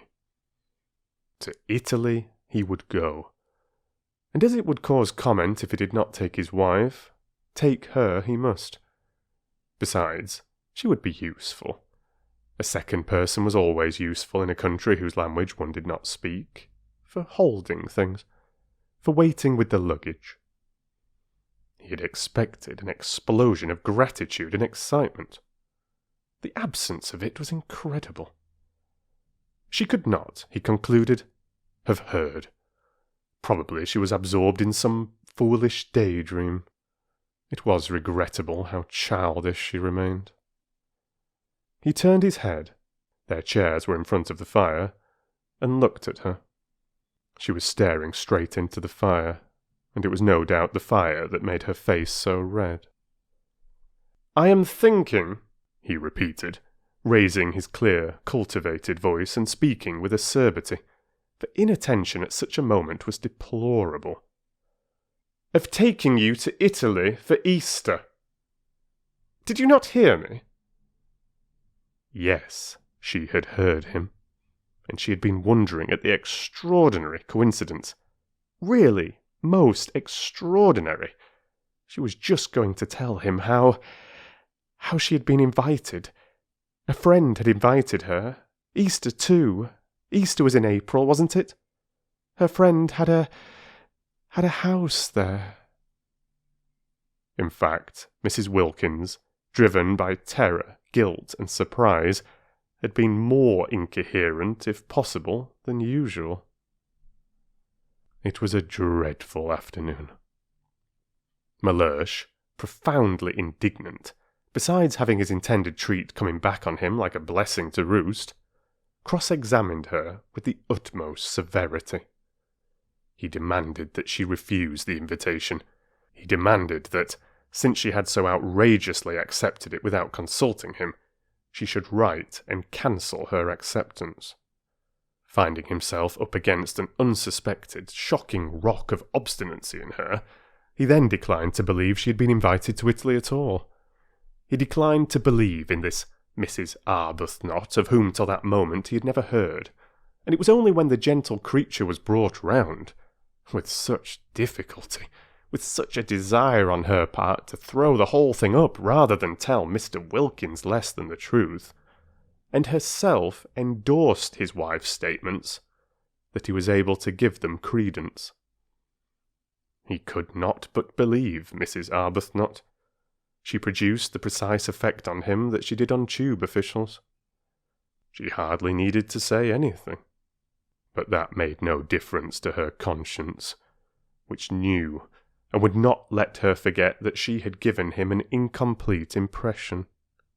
"Do you," asked her conscience, "see any real difference between an incomplete impression and a completely stated lie?" God sees none. The remainder of March was a confused bad dream. Both Mrs. Arbuthnot and Mrs. Wilkins were shattered. Try as they would not to, both felt extraordinarily guilty. And when on the morning of the 30th they did finally get off, there was no exhilaration about the departure, no holiday feeling at all. "We've been too good, much too good," Mrs. Wilkins kept on murmuring as they walked up and down the platform at Victoria, having arrived there an hour before they need have. "And that's why we feel as though we're doing wrong. We're browbeaten. We're not any longer real human beings. Real human beings aren't ever as good as we've been. Oh," she clenched her thin hands. "To think that we ought to be so happy now, here on the very station, actually starting, and we're not, and it's being spoilt for us just simply because we've spoilt them. What have we done? What have we done, I should like to know?" she inquired of Mrs. Arbuthnot indignantly. "Except for once want to go away by ourselves and have a little rest from them." Mrs. Arbuthnot, patiently pacing, did not ask who she meant by them, because she knew. Mrs. Wilkins meant their husbands, persisting in her assumption that Frederick was as indignant as Mellersh over the departure of his wife, whereas Frederick did not even know his wife had gone. Mrs. Arbuthnot, always silent about him, had said nothing of this to Mrs. Wilkins. Frederick went too deep into her heart for her to talk about him. He was having an extra bout of work finishing another of those dreadful books, and had been away practically continually the last few weeks, and was away when she left. Why should she tell him beforehand? Sure as she so miserably was that he would have no objection to anything she did, she merely wrote him a note, and put it on the hall table ready for him if and when he should come home. She said she was going for a month's holiday as she needed a rest and she had not had one for so long, and that Gladys, the efficient parlour-maid, had orders to see to his comforts. She did not say where she was going. There was no reason why she should. He would not be interested. He would not care. The day was wretched, blustering and wet. The crossing was atrocious, and they were very sick. But after having been very sick, just to arrive at Calais and not be sick was happiness. And it was there that the real splendour of what they were doing first began to warm their benumbed spirits. It got hold of Mrs. Wilkins first, and spread from her like a rose-coloured flame over her pale companion. Mellersh at Calais, where they restored themselves with soles because of Mrs. Wilkins's desire to eat a sole Mellersh wasn't having. Mellersh at Calais had already begun to dwindle and seem less important. None of the French porters knew him. Not a single official at Calais cared a fig for Mellersh. In Paris there was no time to think of him because their train was late, and they only just caught the Turin train at the Gare de Lyon. And by the afternoon of the next day, when they got into Italy, England, Frederick, Mellersh, the vicar, the poor, Hampstead, the club, Shoolbred, everybody and everything, the whole inflamed, sore dreariness, had faded to the dimness of a dream.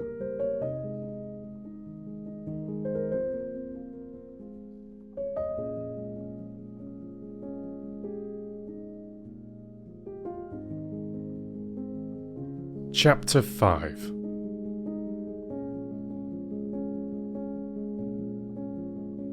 It was cloudy in Italy, which surprised them. They had expected brilliant sunshine. But never mind. It was Italy, and the very clouds looked fat. Neither of them had ever been there before. Both gazed out of the windows with rapt faces. The hours flew as long as it was daylight, and after that there was the excitement of getting nearer. Getting quite near. Getting there. At Genoa it had begun to rain. Genoa. Imagine actually being at Genoa, seeing its name written up in the station just like any other name.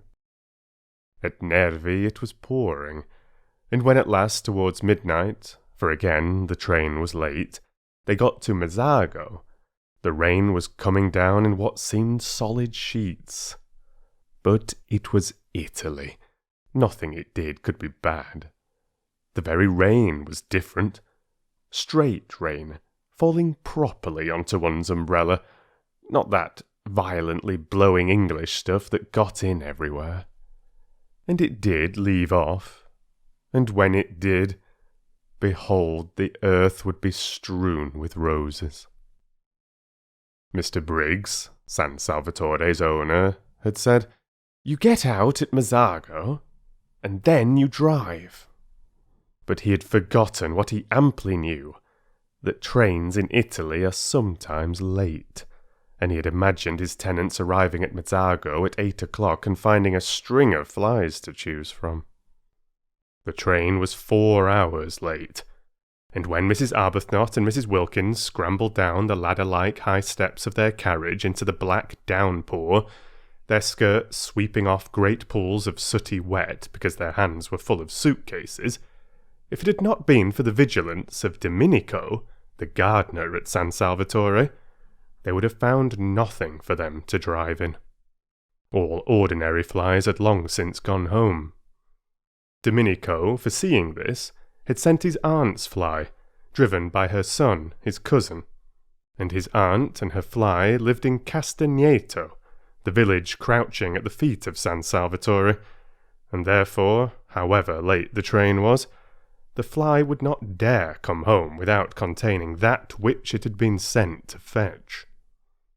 Domenico's cousin's name was Beppo, and he presently emerged out of the dark where Mrs. Arbuthnot and Mrs. Wilkins stood, uncertain what to do next after the train had gone on, for they could see no porter, and they thought from the feel of it that they were standing not so much on a platform as in the middle of the permanent way. Beppo, who had been searching for them, emerged from the dark with a kind of pounce, and talked Italian to them vociferously. Beppo was a most respectable young man, but he did not look as if he were, especially not in the dark, and he had a dripping hat slouched over one eye. They did not like the way he seized their suitcases. He could not be, they thought, a porter. However, they presently, from out of his streaming talk, discerned the words, San Salvatore, and after that they kept on saying them to him, for it was the only Italian they knew, as they hurried after him, unwilling to lose sight of their suitcases, stumbling across rails and through puddles out to where in the road a small, high fly stood. Its hood was up, and its horse was in an attitude of thought. They climbed in, and the minute they were in, Mrs. Wilkins indeed could hardly be called in, The horse awoke with a start from its reverie, and immediately began going home rapidly. Without Beppo. Without the suitcases. Beppo darted after him, making the night ring with his shouts, and caught the hanging reins just in time. He explained proudly, and as it seemed to him with perfect clearness, that the horse always did that, being a fine animal full of corn and blood and cared for by him, Beppo, as if he were his own son, and the ladies must not be alarmed. He had noticed they were clutching each other. But clear and loud and profuse of words though he was, they only looked at him blankly. He went on talking, however, while he piled the suitcases up round them, sure that sooner or later they must understand him, especially as he was careful to talk very loud, and illustrate everything he said with the simplest elucidatory gestures. But they both continued only to look at him. They both, he noticed sympathetically, had white faces, fatigued faces, and they both had big eyes, fatigued eyes. They were beautiful ladies, he thought, and their eyes, looking at him over the tops of the suitcases, watching his every movement — there were no trunks, only numbers of suitcases — were like the eyes of the Mother of God. The only thing the ladies said, and they repeated it at regular intervals, even after they had started, gently prodding him as he sat on his box to call his attention to it, was "San Salvatore!" And each time he answered vociferously, encouragingly, "Si, San Salvatore!" "We don't know, of course, if he's taking us there," said Mrs. Arbuthnot at last in a low voice, after they had been driving as it seemed to them a long while, and had got off the paving stones of the sleep-shrouded town and were out on a winding road, with what they could just see was a low wall on their left, beyond which was a great black emptiness and the sound of the sea. On their right was something close and steep and high and black. "Rocks," they whispered to each other. "Huge rocks." "No, we don't know," agreed Mrs. Wilkins, a slight coldness passing down her spine. They felt very uncomfortable. It was so late. It was so dark. The road was so lonely. Suppose a wheel came off? Suppose they met fascisti? Or the opposite of fascisti? How sorry they were now that they had not slept at Genoa and come on the next morning in daylight. "But that would have been the 1st of April, said Mrs. Wilkins in a low voice. "It is that now," said Mrs. Arbuthnot beneath her breath. "So it is," murmured Mrs. Wilkins. They were silent. Beppo turned round on his box. A disquieting habit already noticed, for surely his horse ought to be carefully watched, and again addressed them with what he was convinced was lucidity, no patois, and the clearest explanatory movements. How much they wished their mothers had made them learn Italian when they were little. If only now they could have said, "Please sit round the right way and look after the horse." They did not even know what horse was in Italian. It was contemptible to be so ignorant. In their anxiety, for the road twisted round great jutting rocks, and on their left was only the low wall to keep them out of the sea should anything happen, they too began to gesticulate, waving their hands at Beppo, pointing ahead. They wanted him to turn round again and face his horse, that was all.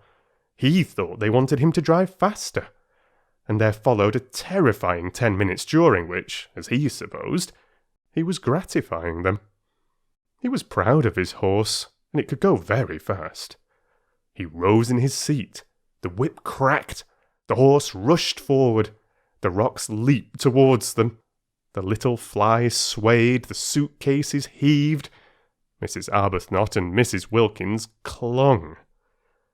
In this way they continued, swaying, heaving, clattering, clinging, till at a point near Castagneto there was a rise in the road, and on reaching the foot of the rise, the horse, who knew every inch of the way, stopped suddenly, throwing everything in the fly into a heap, and then proceeded up at the slowest of walks. Beppo twisted himself round to receive their admiration, laughing with pride in his horse. There was no answering laugh from the beautiful ladies. Their eyes, fixed on him, seemed bigger than ever, and their faces against the black of the night showed milky. But here, at least, once they were up the slope, were houses. The rocks left off, and there were houses. The low wall left off, and there were houses. The sea shrunk away, and the sound of it ceased, and the loneliness of the road was finished. No lights anywhere, of course. Nobody to see them pass.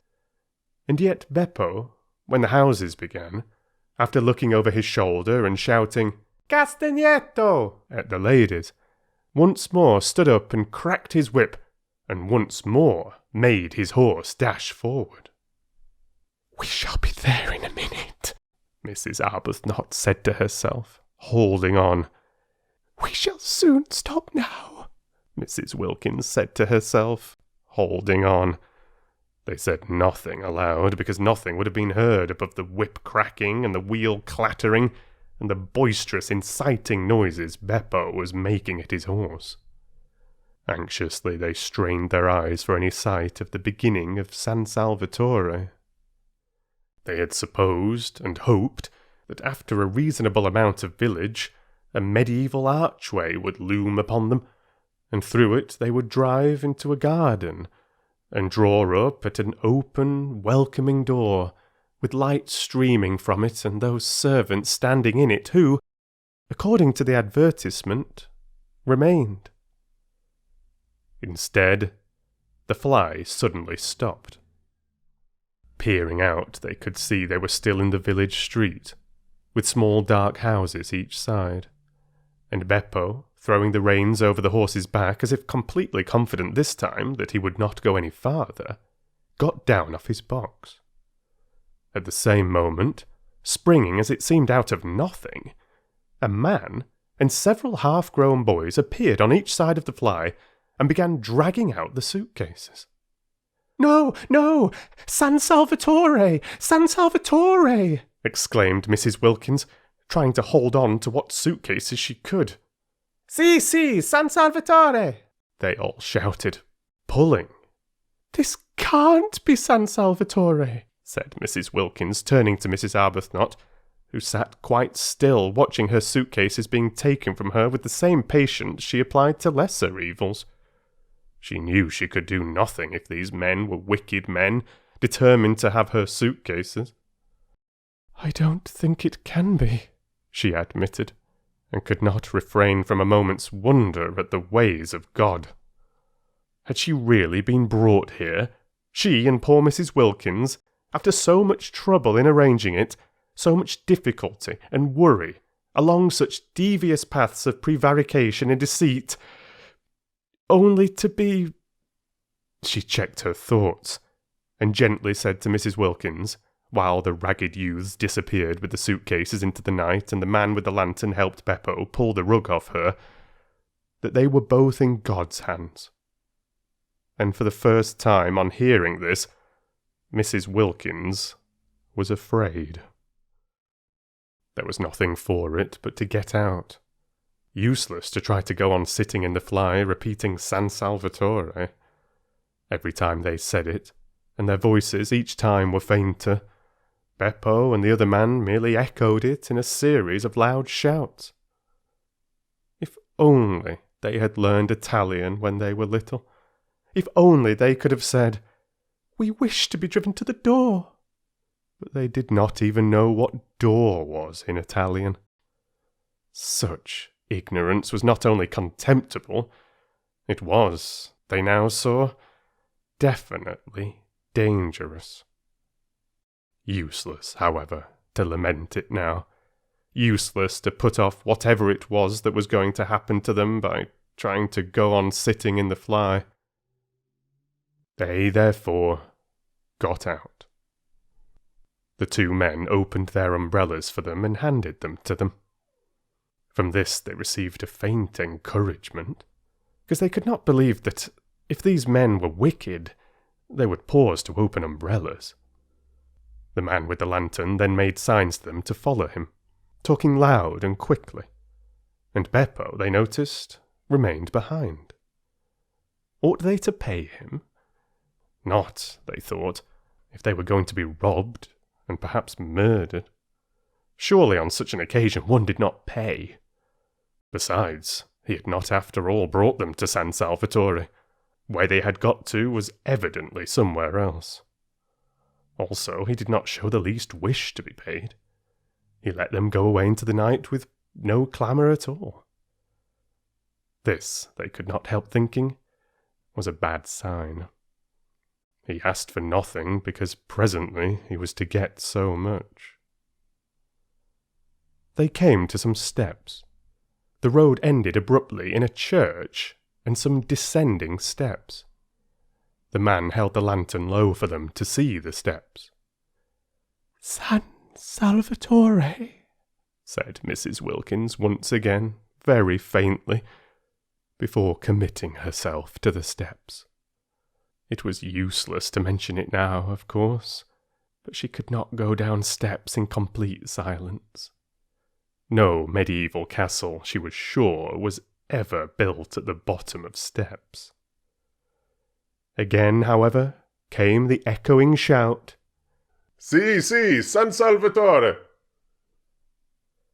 They descended gingerly, holding up their skirts just as if they would be wanting them another time and had not in all probability finished with skirts forever. The steps ended in a steeply sloping path, with flat stone slabs down the middle. They slipped a good deal on these wet slabs, and the man with the lantern, talking loud and quickly, held them up. His way of holding them up was polite. "Perhaps," said Mrs. Wilkins in a low voice to Mrs. Arbuthnot, "it is all right after all." "We're in God's hands," said Mrs. Arbuthnot again. And again Mrs. Wilkins was afraid. They reached the bottom of the sloping path, and the light of the lantern flickered over an open space with houses round three sides. The sea was the fourth side, lazily washing backwards and forwards on pebbles. "San Salvatore," said the man, pointing with his lantern to a black mass curved round the water like an arm flung about it. They strained their eyes. They saw the black mass, and on the top of it, a light. "San Salvatore!" they both repeated incredulously. For where were the suitcases? And why had they been forced to get out of the fly? "Si, si, San Salvatore." They went along what seemed to be a quay, right on the edge of the water. There was not even a low wall here, nothing to prevent the man with the lantern tipping them in if he wanted to. He did not, however, tip them in. Perhaps it was all right after all, Mrs. Wilkins again suggested to Mrs. Arbuthnot on noticing this, who this time was herself beginning to think that it might be, and said no more about God's hands. The flicker of the lantern danced along, reflected in the wet pavement of the quay. Out to the left, in the darkness, and evidently at the end of a jetty, was a red light. They came to an archway with a heavy iron gate. The man with the lantern pushed the gate open. This time they went up steps instead of down, and at the top of them was a little path that wound upwards among flowers. They could not see the flowers, but the whole place was evidently full of them. It here dawned on Mrs. Wilkins that perhaps the reason why the fly had not driven them up to the door was that there was no road, only a footpath. That also would explain the disappearance of the suitcases. She began to feel confident that they would find their suitcases waiting for them when they got up to the top. San Salvatore was, it seemed, on the top of a hill, as a medieval castle should be. At a turn of the path they saw above them, much nearer now and shining more brightly, the light they had seen from the quay. She told Mrs. Arbuthnot of her dawning belief, and Mrs. Arbuthnot agreed that it was very likely a true one. Once more, but this time in a tone of real hopefulness, Mrs. Wilkins said, pointing upwards at the black outline against the only slightly less black sky, "San Salvatore?" And once more, but this time comfortingly, encouragingly, came back the assurance, "Si, si, San Salvatore." They crossed a little bridge, over what was apparently a ravine, and then came a flat bit with long grass at the sides and more flowers. They felt the grass flicking wet against their stockings, and the invisible flowers were everywhere. Then up again through trees, along a zigzag path with the smell all the way of the flowers they could not see. The warm rain was bringing out all the sweetness. Higher and higher they went in this sweet darkness, and the red light on the jetty dropped farther and farther below them. The path wound round to the other side of what appeared to be a little peninsula. The jetty and the red light disappeared. Across the emptiness on their left were distant lights. "Mezzago," said the man, waving his lantern at the lights. "Si, si," they answered, for they had by now learned "si, si." Upon which the man congratulated them in a great flow of polite words, not one of which they understood, on their magnificent Italian. For this was Domenico, the vigilant and accomplished gardener of San Salvatore, the prop and stay of the establishment, the resourceful, the gifted, the eloquent, the courteous, the intelligent Domenico. Only they did not know that yet, and he did in the dark, and even sometimes in the light, look, with his knife-sharp, swarthy features and swift panther movements, very like somebody wicked. They passed along another flat bit of path, with a black shape like a high wall towering above them on their right, and then the path went up again under trellises, and trailing sprays of scented things caught at them and shook raindrops on them, and the light of the lantern flickered over lilies. And then came a flight of ancient steps, worn with centuries, and then another iron gate. And then they were inside, though still climbing a twisting flight of stone steps with old walls on either side like the walls of dungeons, and with a vaulted roof. At the top was a wrought iron door, and through it shone a flood of electric light. "Ecco," said Domenico, lithely running up the last few steps ahead, and pushing the door open. And there they were, arrived. And it was San Salvatore, and their suitcases were waiting for them, and they had not been murdered. They looked at each other's white faces and blinking eyes very solemnly. It was a great, a wonderful moment.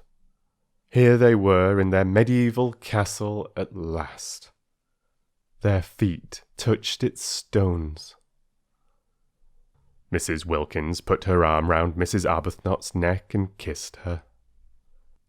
"The first thing to happen in this house," she said softly, solemnly, "shall be a kiss." "Dear Lottie," said Mrs. Arbuthnot. "Dear Rose," said Mrs. Wilkins, her eyes brimming with gladness. Domenico was delighted. He liked to see beautiful ladies kiss. He made them a most appreciative speech of welcome, and they stood arm in arm, holding each other up, for they were very tired, blinking smilingly at him, and not understanding a word.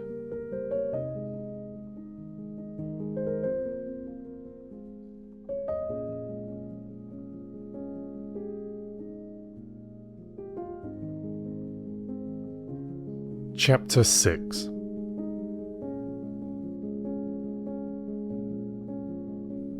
When Mrs. Wilkins woke next morning, she lay in bed a few minutes before getting up and opening the shutters. What would she see out of her window? A shining world, or a world of rain? But it would be beautiful. Whatever it was, would be beautiful. She was in a little bedroom with bare white walls and a stone floor and sparse old furniture. The beds, there were two, were made of iron, enamelled black and painted with bunches of gay flowers.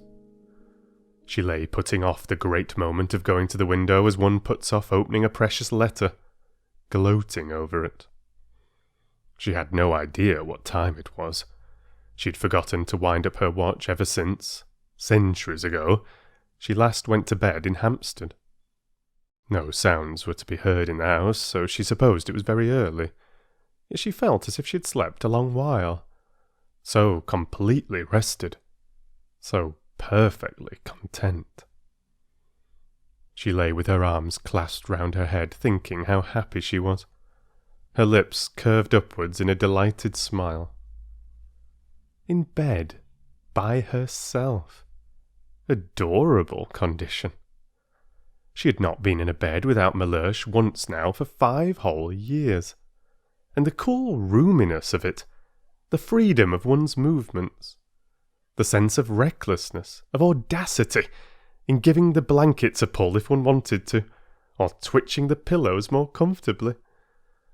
It was like the discovery of an entirely new joy. Mrs. Wilkins longed to get up and open the shutters, but where she was really so very delicious. She gave a sigh of contentment, and went on lying there looking round her, taking in everything in her room. Her own little room, her very own, to arrange just as she pleased for this one blessed month, her room bought with her own savings, the fruit of her careful denials, whose door she could bolt if she wanted to, and nobody had the right to come in. It was such a strange little room, so different from any she had known, and so sweet. It was like a cell. Except for the 2 beds, it suggested a happy austerity. And the name of the chamber, she thought, quoting and smiling round at it, was Peace. Well, this was delicious, to lie there thinking how happy she was, but outside those shutters it was more delicious still. She jumped up, pulled on her slippers, for there was nothing on the stone floor but one small rug, ran to the window, and threw open the shutters. "Oh!" cried Mrs. Wilkins. All the radiance of April in Italy lay gathered together at her feet. The sun poured in on her.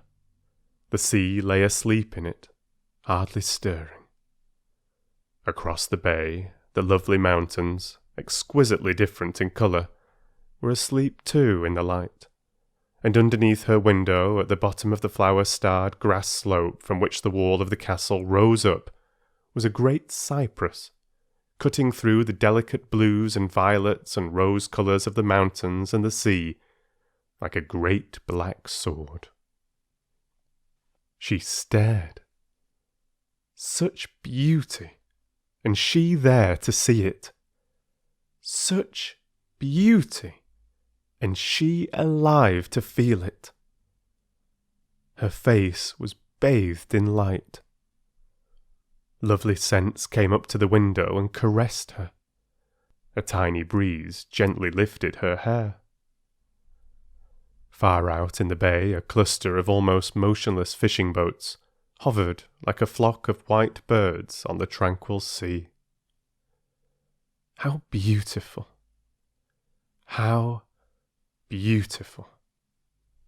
Not to have died before this, to have been allowed to see, breathe, feel this. She stared, her lips parted.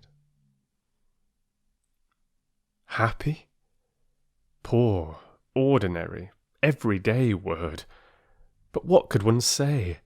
How could one describe it? It was as though she could hardly stay inside herself. It was as though she were too small to hold so much of joy. It was as though she were washed through with light. And how astonishing to feel this sheer bliss!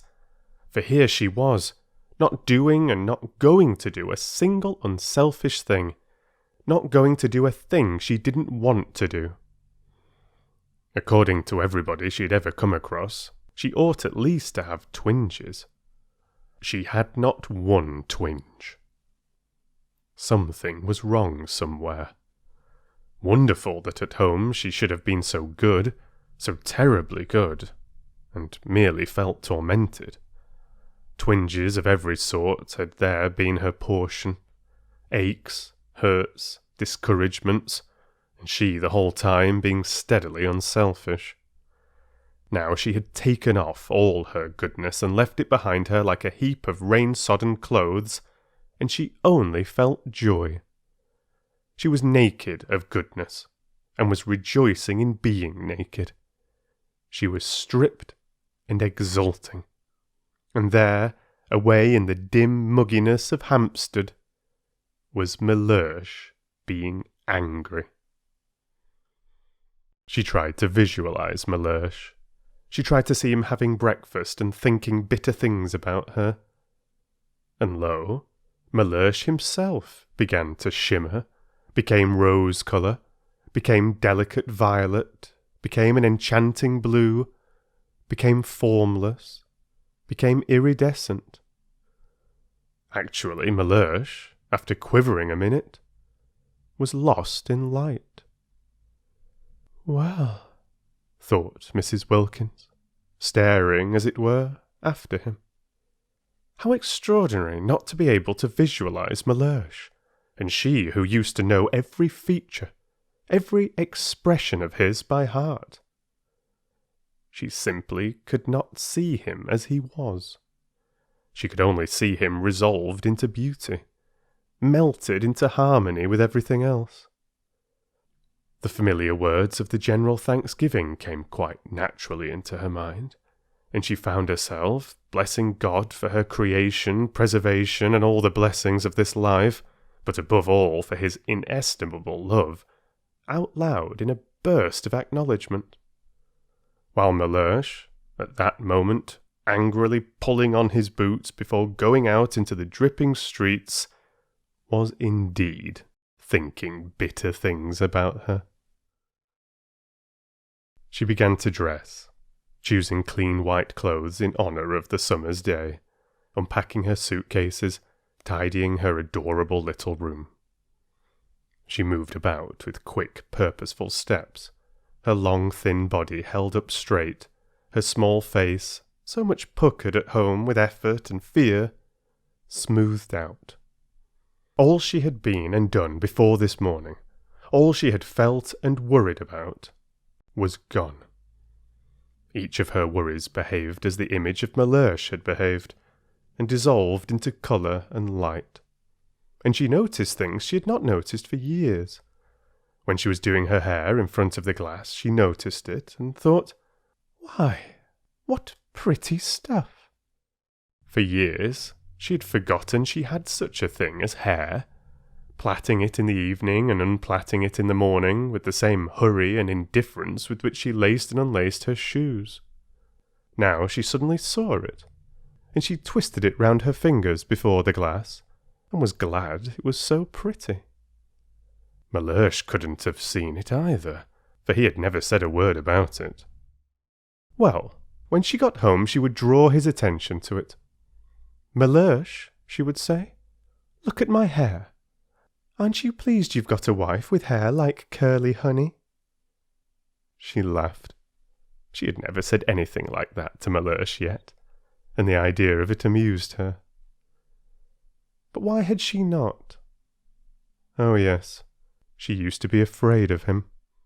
Funny to be afraid of anybody, and especially of one's husband, whom one saw in his more simplified moments, such as asleep, and not breathing properly through his nose. When she was ready, she opened her door to go across to see if Rose, who had been put the night before by a sleepy maidservant into a cell opposite, were awake. She would say good morning to her, and then she would run down and stay with that cypress tree till breakfast was ready. And after breakfast, she wouldn't so much as look out of a window till she had helped Rose get everything ready for Lady Caroline and Mrs. Fisher. There was much to be done that day, settling in, arranging the rooms. She mustn't leave Rose to do it alone. They would make it all so lovely for the two to come, have such an entrancing vision ready for them of little cells bright with flowers. She remembered she had wanted Lady Caroline not to come. Fancy wanting to shut someone out of heaven because she thought she would be shy of her. And as though it mattered if she were, and as though she would be anything so self-conscious as shy. Besides, what a reason! She could not accuse herself of goodness over that. And she remembered she had wanted not to have Mrs. Fisher either, because she had seemed lofty. How funny of her. So funny to worry about such little things, making them important. The bedrooms and 2 of the sitting rooms at San Salvatore were on the top floor, and opened into a roomy hall with a wide glass window at the north end. San Salvatore was rich in small gardens in different parts and on different levels. The garden this window looked down on was made on the highest part of the walls, and could only be reached through the corresponding spacious hall on the floor below. When Mrs. Wilkins came out of her room, this window stood wide open, and beyond it, in the sun, was a Judas tree in full flower. There was no sign of anybody, no sound of voices or feet. Tubs of arum lilies stood about on the stone floor, and on a table flamed a huge bunch of fierce nasturtiums. Spacious, flowery, silent, with the wide window at the end opening into the garden, and the Judas tree absurdly beautiful in the sunshine, it seemed to Mrs. Wilkins, arrested on her way across to Mrs. Arbuthnot, too good to be true. Was she really going to live in this for a whole month? Up to now, she had to take what beauty she could as she went along, snatching at little bits of it when she came across it. A patch of daisies on a fine day in a Hampstead field, a flash of sunset between 2 chimney pots. She had never been in definitely, completely beautiful places. She had never been even in a venerable house, and such a thing as a profusion of flowers in her rooms was unattainable to her. Sometimes in the spring she had bought 6 tulips at Shoolbred's, unable to resist them, conscious that Mellersh, if he knew what they had cost, would think it inexcusable. But they had soon died, and then there were no more. As for the Judas tree, she hadn't an idea what it was, and gazed at it out there against the sky, with the rapt expression of one who sees a heavenly vision. Mrs. Arbuthnot, coming out of her room, found her there like that, standing in the middle of the hall, staring. Now what does she think she sees now? Thought Mrs. Arbuthnot.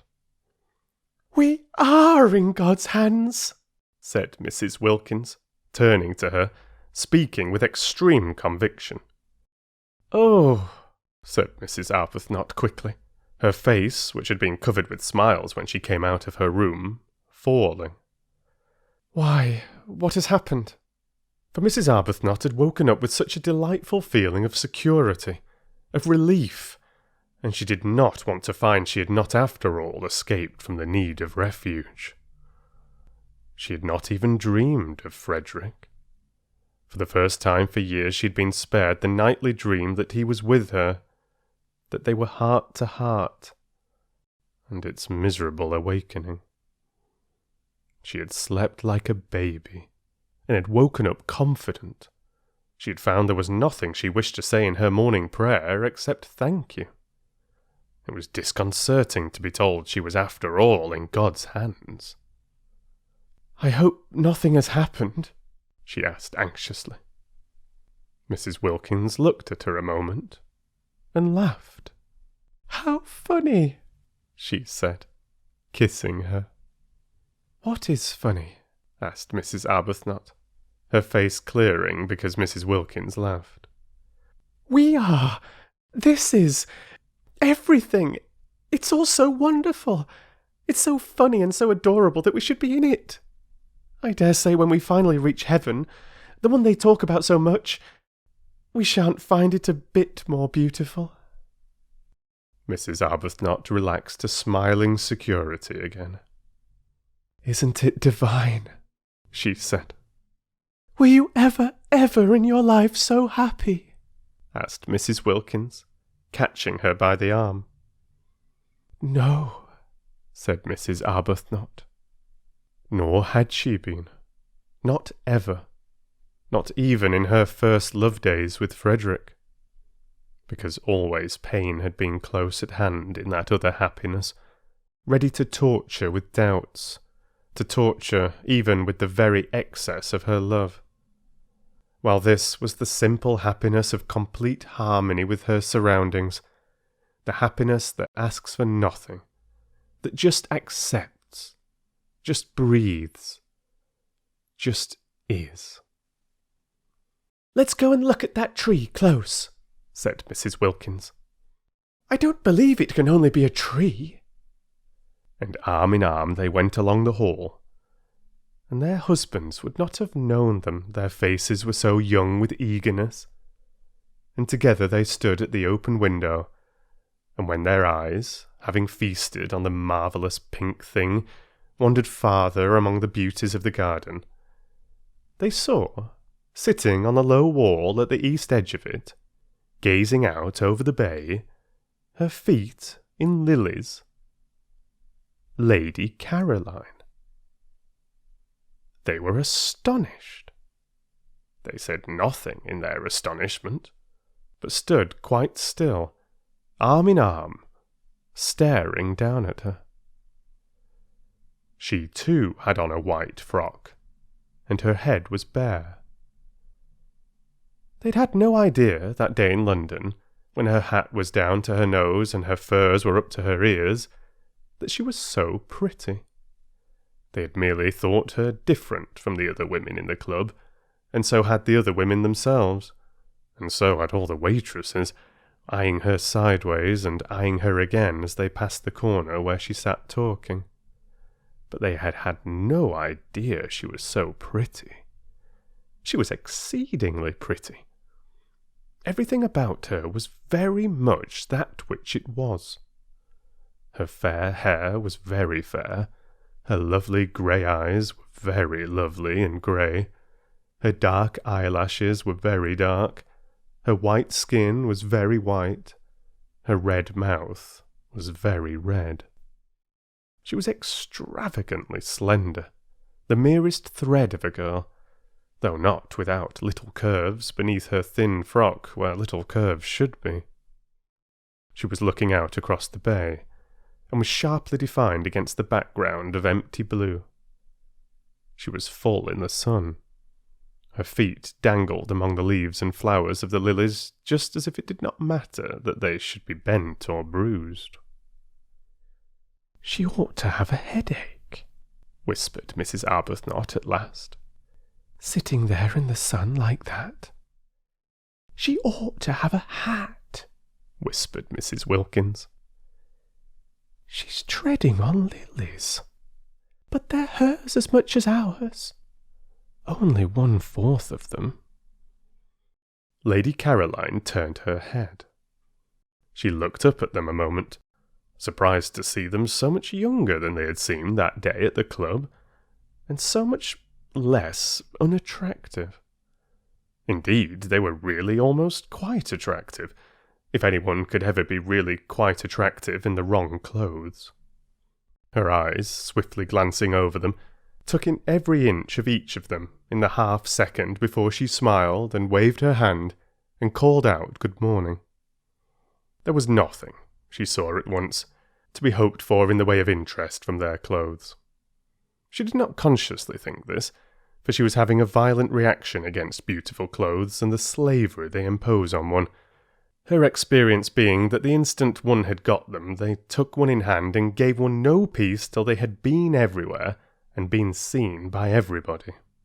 You didn't take your clothes to parties, they took you. It was quite a mistake to think that a woman, a really well-dressed woman, wore out her clothes. It was the clothes that wore out the woman, dragging her about at all hours of the day and night. No wonder men stayed young longer. Just new trousers couldn't excite them. She couldn't suppose that even the newest trousers ever behaved like that, taking the bit between their teeth. Her images were disorderly, but she thought as she chose. She used what images she liked. As she got off the wall and came towards the window, it seemed a restful thing to know she was going to spend an entire month with people in dresses made as she dimly remembered dresses used to be made 5 summers ago. "I got here yesterday morning," she said, looking up at them and smiling. She really was bewitching. She had everything, even a dimple. "It's a great pity," said Mrs. Arbuthnot, smiling back, "because we were going to choose the nicest room for you." "Oh, but I've done that," said Lady Caroline. "At least I think it's the nicest. It looks 2 ways. I adore a room that looks 2 ways, don't you? Over the sea to the west, and over this Judas tree to the north.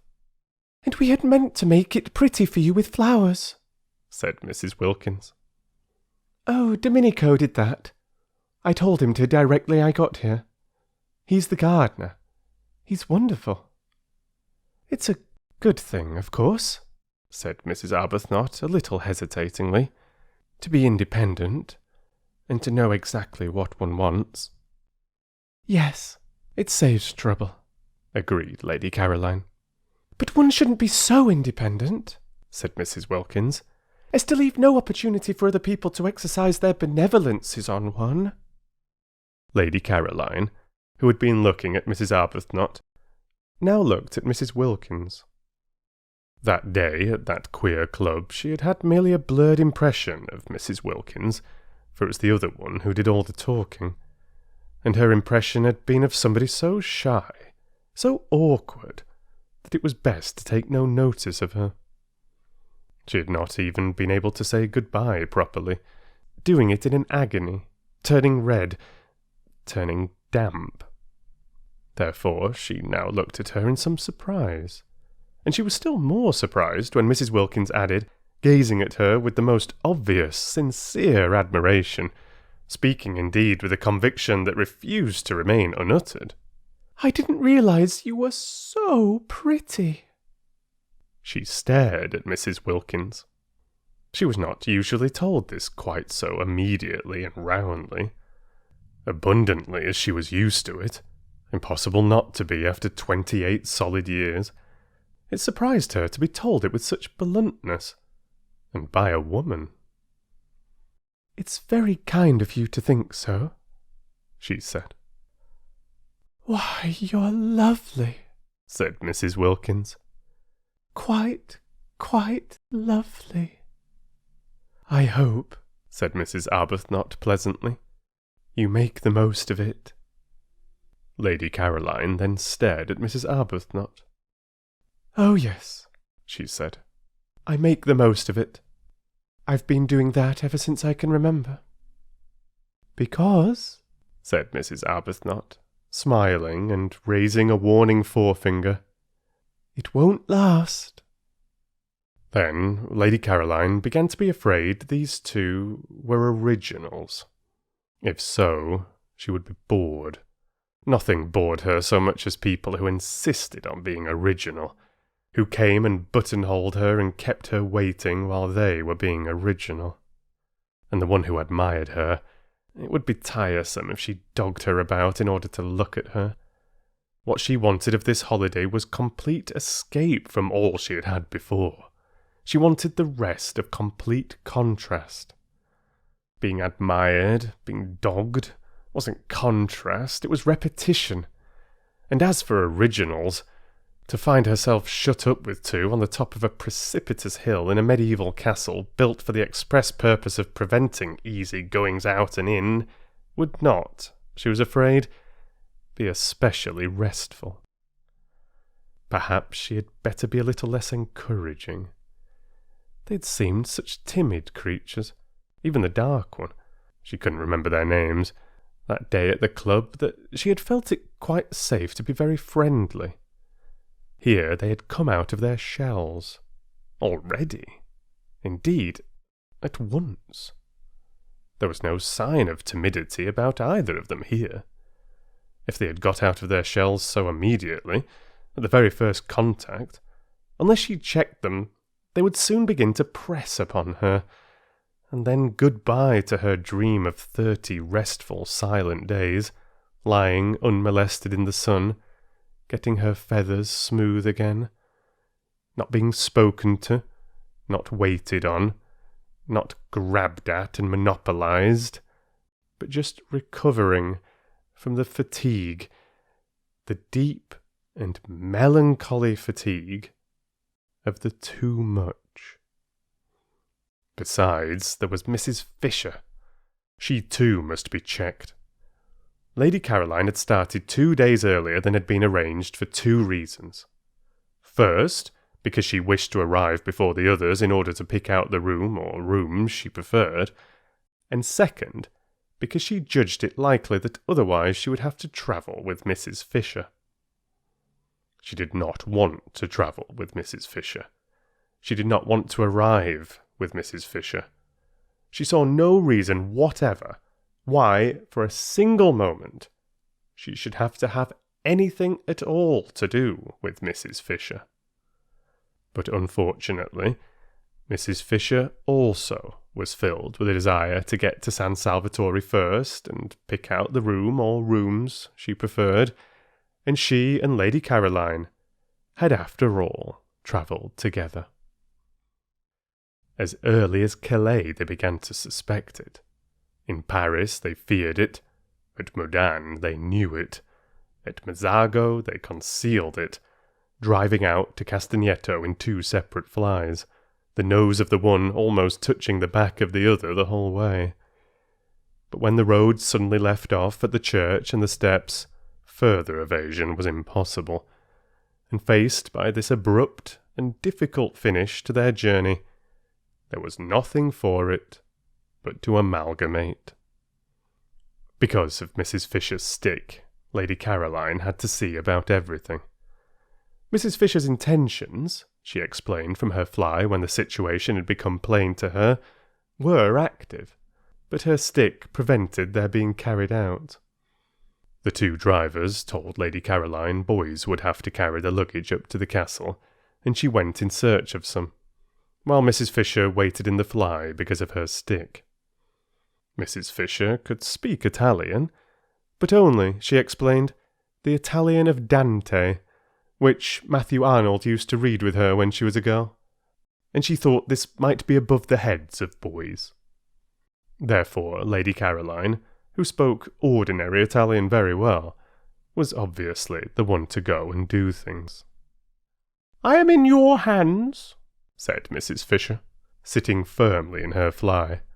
"You must please regard me as merely an old woman with a stick."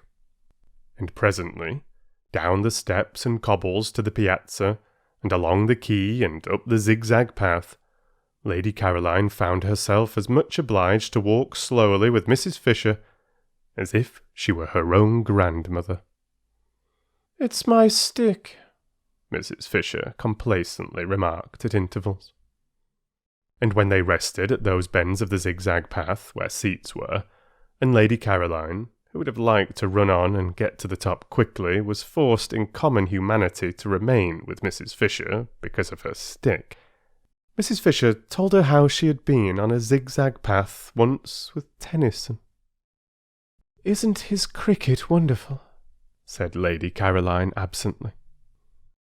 "The Tennyson," said Mrs. Fisher, turning her head and observing her a moment over her spectacles.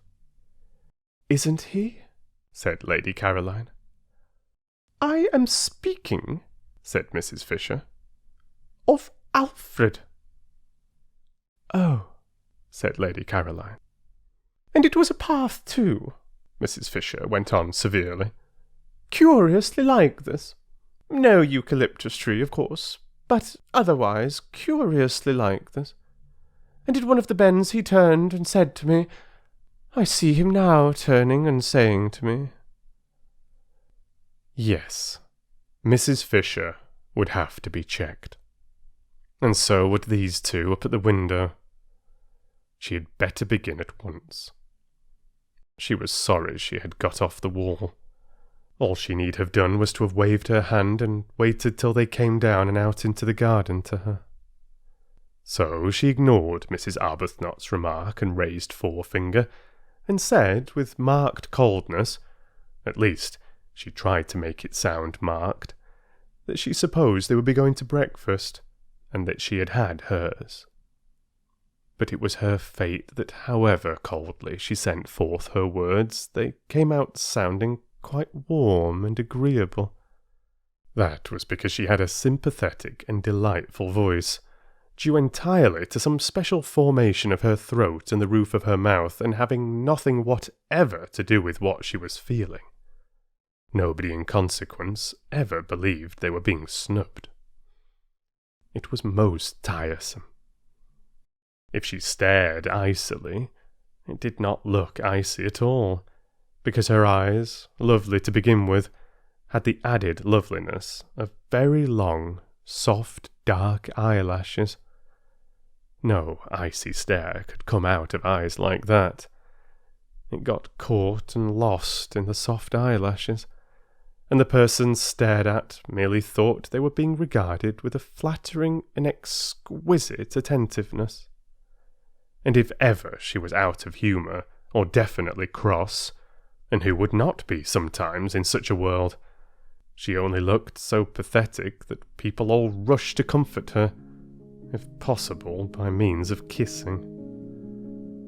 It was more than tiresome, it was maddening.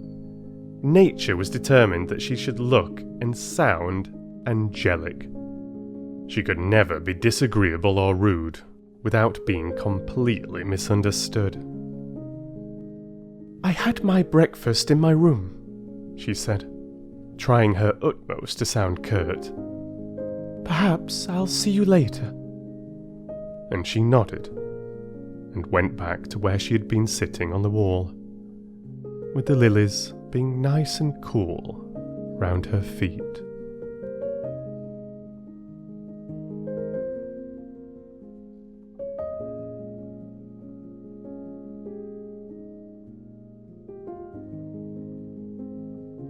Chapter 7.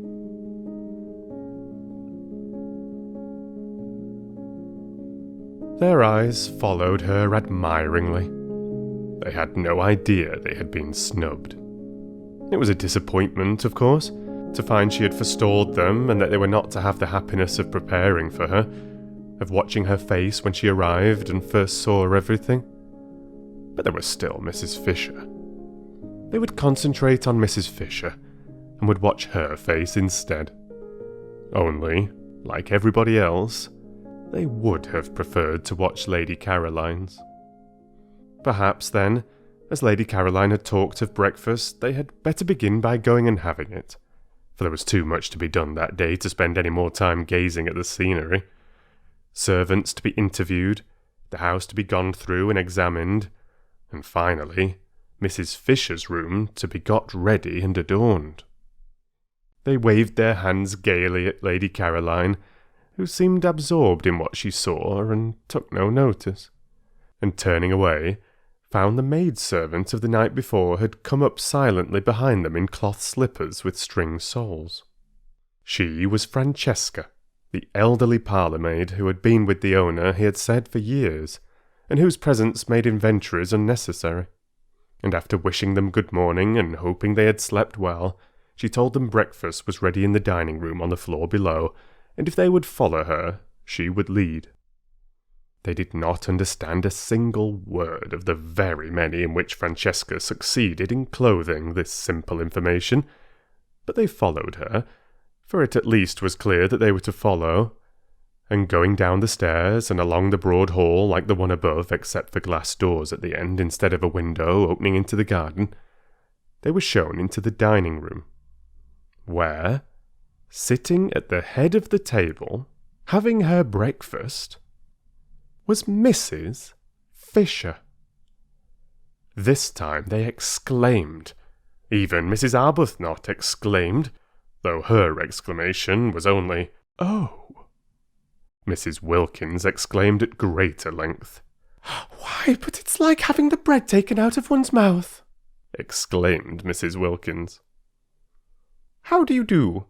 said Mrs. Fisher. "I can't get up because of my stick." And she stretched out her hand across the table. They advanced and shook it. "We had no idea you were here," said Mrs. Arbuthnot. "Yes," said Mrs. Fisher, resuming her breakfast. "Yes, I am here." And with composure, she removed the top of her egg.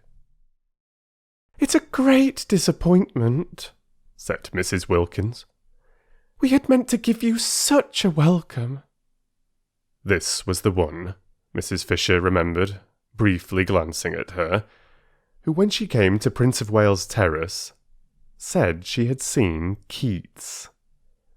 She must be careful with this one, curb her from the beginning. She therefore ignored Mrs. Wilkins, and said gravely, with a downward face of impenetrable calm bent on her egg, "I arrived yesterday with Lady Caroline." "It's really dreadful," said Mrs. Wilkins, exactly as if she had not been ignored.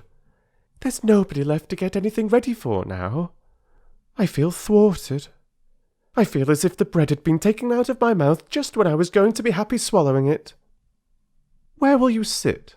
asked Mrs. Fisher of Mrs. Arbuthnot, markedly of Mrs. Arbuthnot.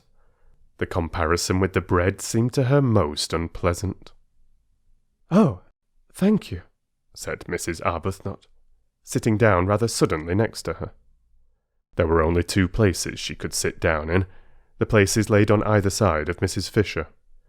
She therefore sat down in one, and Mrs. Wilkins sat down opposite her in the other. Mrs. Fisher was at the head of the table.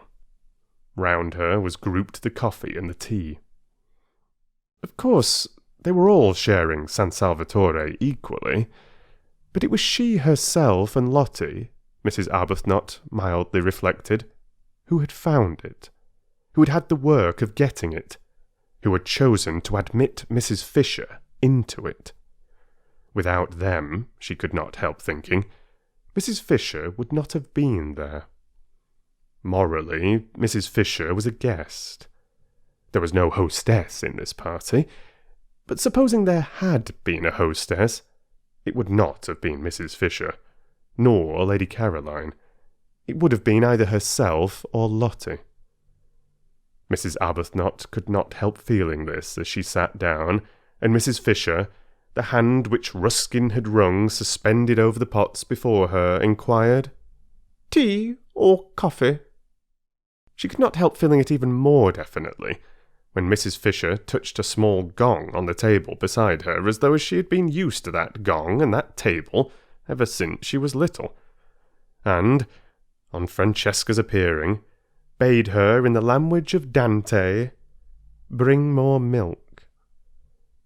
There was a curious air about Mrs. Fisher, thought Mrs. Arbuthnot, of being in possession, and if she herself had not been so happy, she would have perhaps minded. Mrs. Wilkins noticed it too, but it only made her discursive brain think of cuckoos. She would no doubt immediately have begun to talk of cuckoos, incoherently, unrestrainably, and deplorably, if she had been in the condition of nerves and shyness she was in last time she saw Mrs. Fisher. But happiness had done away with shyness. She was very serene. She could control herself in conversation. She did not have, horrified, to listen to herself saying things she had no idea of saying when she began. She was quite at her ease, and completely natural. The disappointment of not going to be able to prepare a welcome for Mrs. Fisher had evaporated at once, for it was impossible to go on being disappointed in heaven. Nor did she mind her behaving as hostess. What did it matter? You did not mind things in heaven. She and Mrs. Arbuthnot, therefore, sat down more willingly than they otherwise would have done, one on either side of Mrs. Fisher, and the sun, pouring through the 2 windows facing east across the bay, flooded the room. And there was an open door leading into the garden, and the garden was full of many lovely things, especially freesias. The delicate and delicious fragrance of the freesias came in through the door and floated round Mrs. Wilkins's enraptured nostrils. Freesias in London were quite beyond her. Occasionally she went into a shop and asked what they cost, so as just to have an excuse for lifting up a bunch and smelling them, well knowing it was something awful like a shilling for about 3 flowers. Here they were everywhere, bursting out of every corner and carpeting the rose beds. Imagine it, having freesias to pick in armsful if you wanted to, and with glorious sunshine flooding the room, and in your summer frock, and it's being only the 1st of April. "I suppose you realise, don't you, that we've got to heaven?" she said, beaming at Mrs. Fisher with all the familiarity of a fellow angel. "They are considerably younger than I had supposed," thought Mrs. Fisher, "and not nearly so plain." And she mused a moment, while she took no notice of Mrs. Wilkins's exuberance, on their instant and agitated refusal that day at Prince of Wales Terrace to have anything to do with the giving or the taking of references. Nothing could affect her, of course. Nothing that anybody did.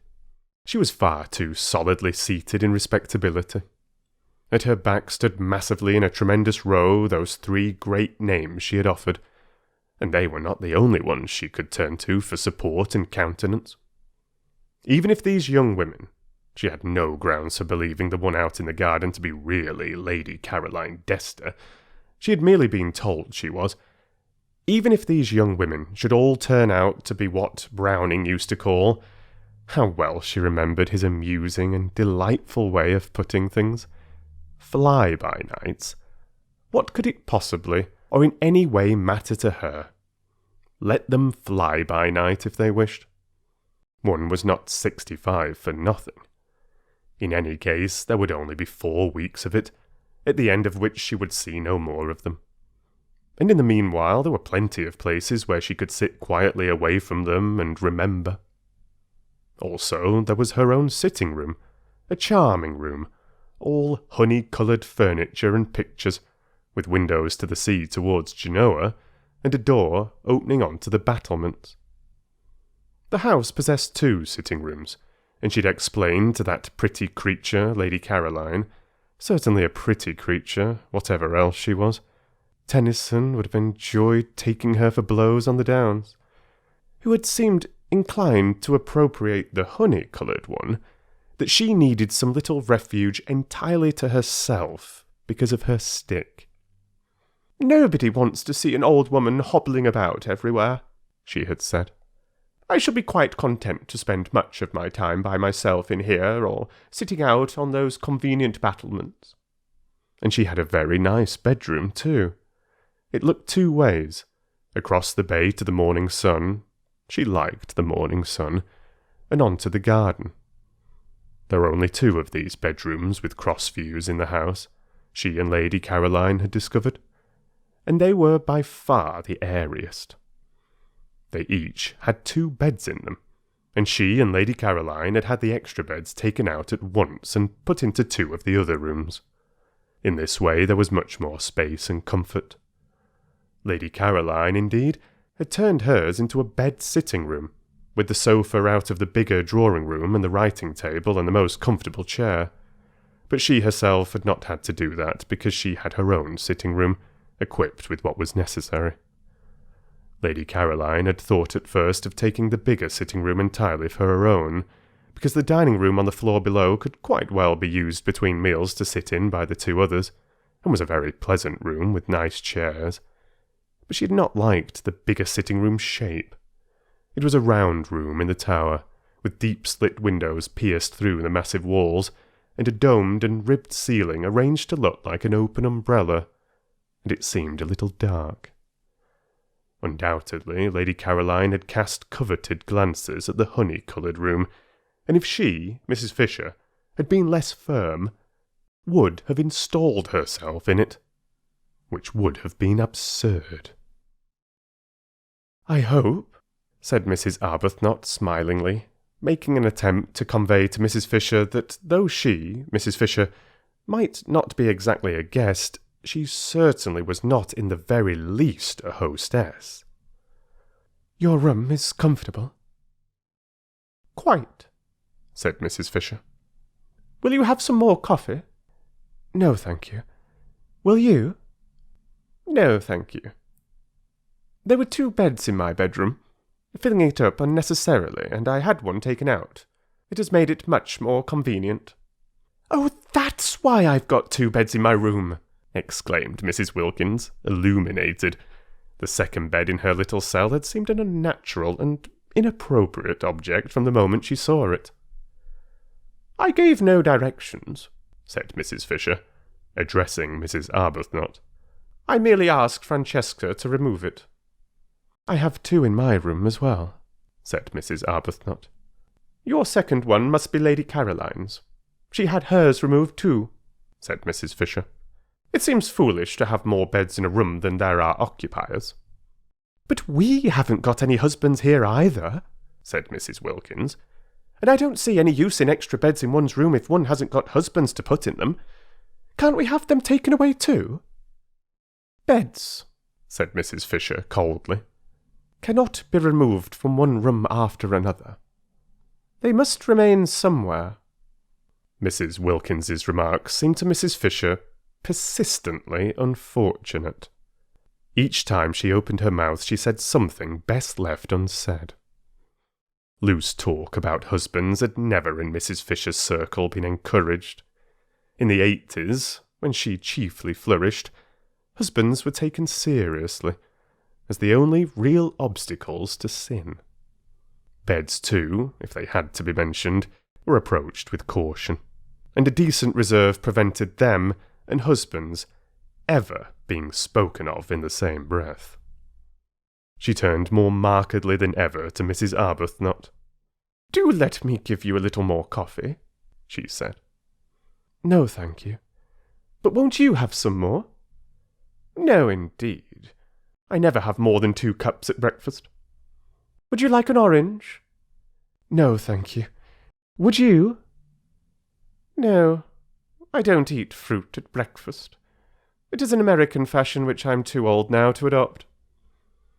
"Have you had all you want?" "Quite. Have you?"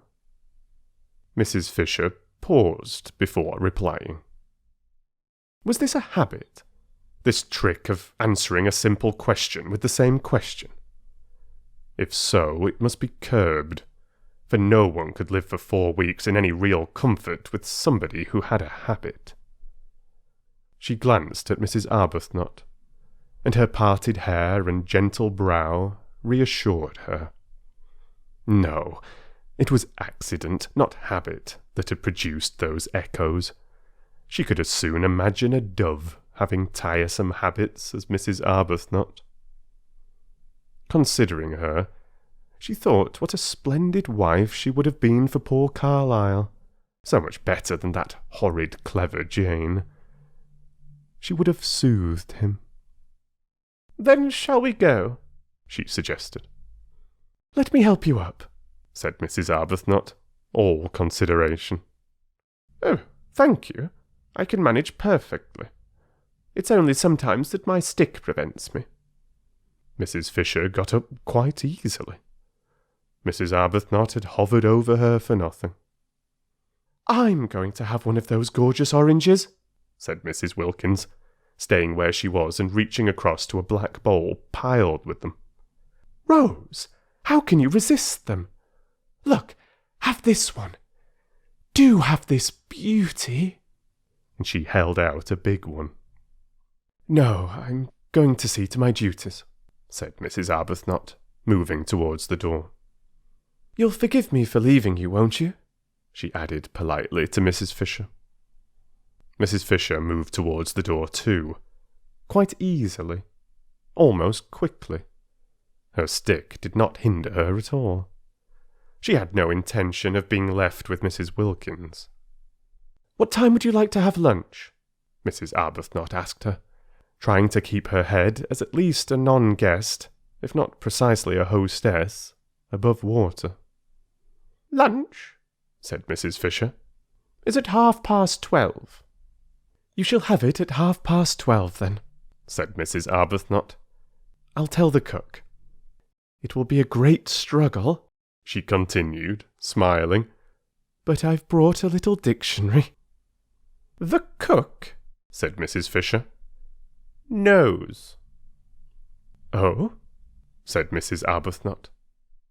Lady Caroline has already told her, said Mrs. Fisher. Oh, said Mrs. Arbuthnot again. Yes, Lady Caroline speaks the kind of Italian cooks understand. I am prevented going into the kitchen because of my stick, and even if I were able to go, I fear I shouldn't be understood. But, began Mrs. Arbuthnot. But it's too wonderful, Mrs. Wilkins finished for her from the table, delighted with these unexpected simplifications in her and Rose's lives. Why, we've got positively nothing to do here, either of us, except just be happy. You wouldn't believe, she said, turning her head and speaking straight to Mrs. Fisher, portions of orange in either hand, how terribly good Rose and I have been for years without stopping, and how much now we need a perfect rest. And Mrs. Fisher, going without answering her out of the room, said to herself, She must, she shall be curbed.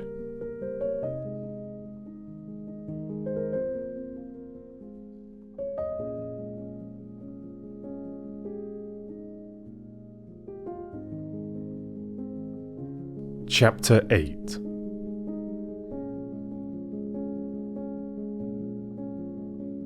Presently, when Mrs. Wilkins and Mrs. Arbuthnot, unhampered by any duties, wandered out and down the worn stone steps and under the pergola into the lower garden, Mrs. Wilkins said to Mrs. Arbuthnot, who seemed pensive, Don't you see that if somebody else does the ordering, it frees us?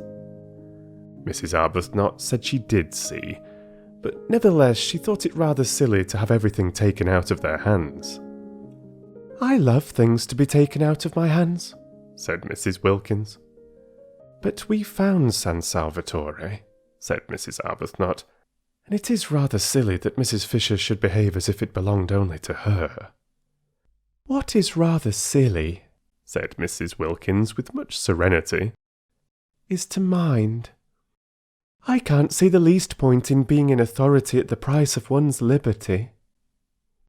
Mrs. Arbuthnot said nothing to that for two reasons.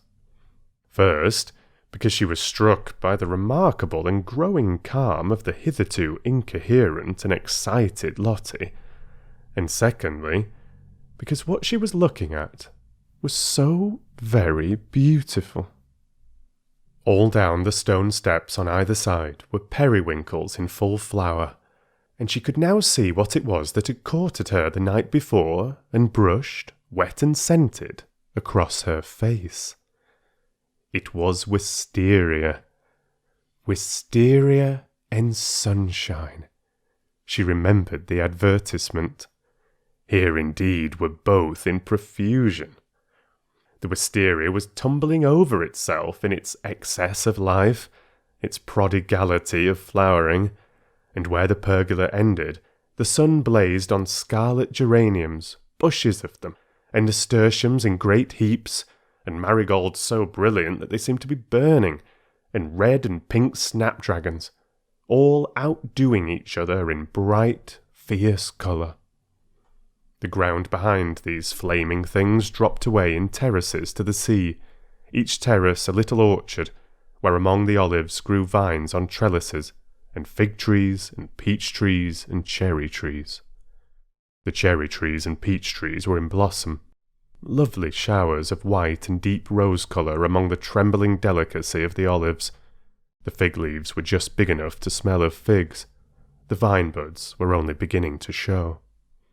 And beneath these trees were groups of blue and purple irises, and bushes of lavender, and grey sharp cactuses, and the grass was thick with dandelions and daisies, and right down at the bottom was the sea.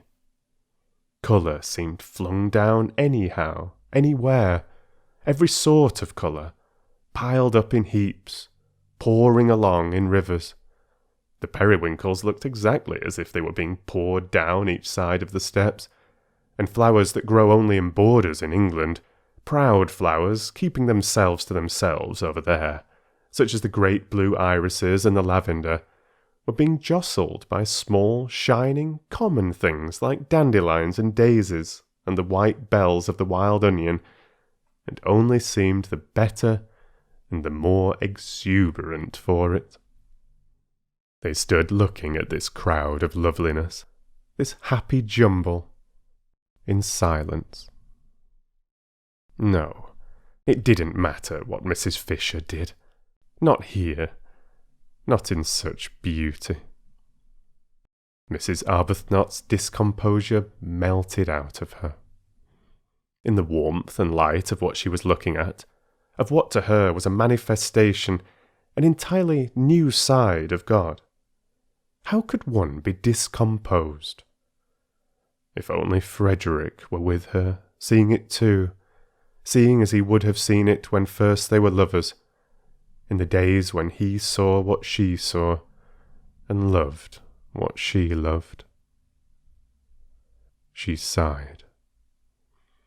"You mustn't sigh in heaven," said Mrs. Wilkins. "One doesn't. I was thinking how one longs to share this with those one loves," said Mrs. Arbuthnot. "You mustn't long in heaven," said Mrs. Wilkins. "You're supposed to be quite complete there. And it is heaven, isn't it, Rose? See how everything has been let in together. The dandelions and the irises, the vulgar and the superior, me and Mrs. Fisher. All welcome, all mixed up anyhow, and all so visibly happy and enjoying ourselves." "Mrs. Fisher doesn't seem happy. Not visibly anyhow," said Mrs. Arbuthnot, smiling. "She'll begin soon. You'll see."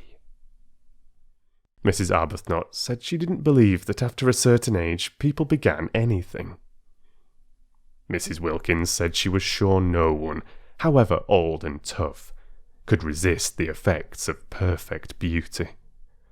Before many days, perhaps only hours, they would see Mrs. Fisher bursting out into every kind of exuberance. "I'm quite sure," said Mrs. Wilkins, "that we've got to heaven. And once Mrs. Fisher realises that that's where she is, she's bound to be different. You'll see. She'll leave off being ossified and go all soft and able to stretch, and we shall get quite... Why, I shouldn't be surprised if we get quite fond of her." The idea of Mrs. Fisher bursting out into anything, she who seemed so particularly firmly fixed inside her buttons, made Mrs. Arbuthnot laugh. She condoned Lottie's loose way of talking of heaven, because in such a place, on such a morning, Condemnation was in the very air. Besides, what an excuse there was. And Lady Caroline, sitting where they had left her before breakfast on the wall, peeped over when she heard laughter, and saw them standing on the path below, and thought what a mercy it was that they were laughing down there and had not come up and done it round her. She disliked jokes at all times, but in the morning she hated them, especially close up, especially crowding in her ears. She hoped the originals were on their way out for a walk and not on their way back from one. They were laughing more and more. What could they possibly find to laugh at? She looked down on the tops of their heads with a very serious face, for the thought of spending a month with laughers was a grave one, and they, as though they felt her eyes, turned suddenly and looked up. The dreadful geniality of those women. She shrank away from their smiles and wavings, but she could not shrink out of sight without falling into the lilies. She neither smiled nor waved back, and turning her eyes to the more distant mountains, surveyed them carefully, till the two, tired of waving, moved away along the path and turned the corner, and disappeared. This time they both did notice that they had been met with, at least, unresponsiveness. "If we weren't in heaven," said Mrs. Wilkins serenely, "I should say we had been snubbed. But as nobody snubs anybody there, of course we can't have been." "Perhaps she is unhappy," said Mrs. Arbuthnot. "Whatever it is, she'll get over it here," said Mrs. Wilkins with conviction. "We must try and help her," said Mrs. Arbuthnot. "Oh, but nobody helps anybody in heaven. That's finished with. You don't try to be or do. You simply are." Well, Mrs. Arbuthnot wouldn't go into that. Not here. Not today. The vicar, she knew, would have called Lottie's talk levity, if not profanity. How old he seemed from here. An old, old vicar. They left the path and clambered down the olive terraces, down and down, to where at the bottom the warm, sleepy sea heaved gently among the rocks. There a pine tree grew close to the water, and they sat under it, and a few yards away was a fishing boat lying motionless and green-bellied on the water. The ripples of the sea made little gurgling noises at their feet. They screwed up their eyes to be able to look into the blaze of light beyond the shade of their tree. The hot smell from the pine needles and from the cushions of wild thyme that padded the spaces between the rocks, and sometimes a smell of pure honey from a clump of warm irises up behind them in the sun, puffed across their faces. Very soon Mrs. Wilkins took her shoes and stockings off, and let her feet hang in the water. After watching her a minute, Mrs. Arbuthnot did the same. Their happiness was then complete. Their husbands would not have known them. They left off talking. They ceased to mention heaven. They were just cups of acceptance. Meanwhile, Lady Caroline, on her wall, was considering her position.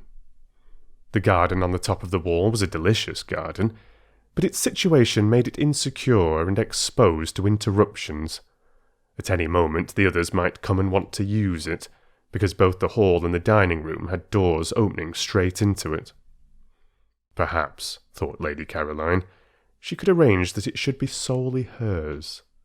Mrs. Fisher had the battlements, delightful with flowers, and a watchtower all to herself, besides having snatched the one really nice room in the house. There were plenty of places the originals could go to. She had herself seen at least 2 other little gardens, while the hill the castle stood on was itself a garden, with walks and seats. Why should not this one spot be kept exclusively for her? She liked it. She liked it best of all. It had the Judas tree and an umbrella pine. It had the freesias and the lilies. It had a tamarisk beginning to flush pink. It had the convenient low wall to sit on. It had from each of its 3 sides the most amazing views. To the east, the bay and mountains. To the north, the village across the tranquil clear green water of the little harbour, and the hills dotted with white houses and orange groves. And to the west was the thin thread of land by which San Salvatore was tied to the mainland. And then the open sea, and the coastline beyond Genoa reaching away into the blue dimness of France. Yes, she would say she wanted to have this entirely to herself. How obviously sensible if each of them had their own special place to sit in apart. It was essential to her comfort that she should be able to be apart, left alone, not talked to. The others ought to like it best too. Why heard? One had enough of that in England, with one's relations and friends, oh, the numbers of them, pressing on one continually. Having successfully escaped them for 4 weeks, why continue? And with persons having no earthly claim on one, to herd. She lit a cigarette. She began to feel secure. Those 2 had gone for a walk. There was no sign of Mrs. Fisher. How very pleasant this was. Somebody came out through the glass doors just as she was drawing a deep breath of security. Surely it couldn't be Mrs. Fisher wanting to sit with her. Mrs. Fisher had her battlements. She ought to stay on them, having snatched them. It would be too tiresome if she wouldn't, and wanted not only to have them in her sitting room, but to establish herself in this garden as well. No, it wasn't Mrs. Fisher. It was the cook. She frowned. Was she going to have to go on ordering the food? Surely one or other of those 2 waving women would do that now. The cook, who had been waiting in increasing agitation in the kitchen, watching the clock getting nearer to lunchtime while she was still without knowledge of what lunch was to consist of, had gone at last to Mrs. Fisher, who had immediately waved her away. She then wandered about the house seeking a mistress, any mistress, who would tell her what to cook, and finding none, and at last, directed by Francesca, who always knew where everybody was, came out to Lady Caroline. Domenico had provided this cook. She was Costanza, the sister of that one of his cousins who kept a restaurant down on the piazza. She helped her brother in his cooking when she had no other job, and knew every sort of fat, mysterious Italian dish, such as the workmen of Castagneto who crowded the restaurant at midday, and the inhabitants of Mezzago when they came over on Sundays, loved to eat. She was a fleshless spinster of 50, grey-haired, nimble, rich of speech, and thought Lady Caroline more beautiful than anyone she had ever seen. And so did Domenico, and so did the boy Giuseppe, who helped Domenico and was, besides, his nephew, and so did the girl Angela, who helped Francesca and was, besides, Domenico's niece, and so did Francesca herself.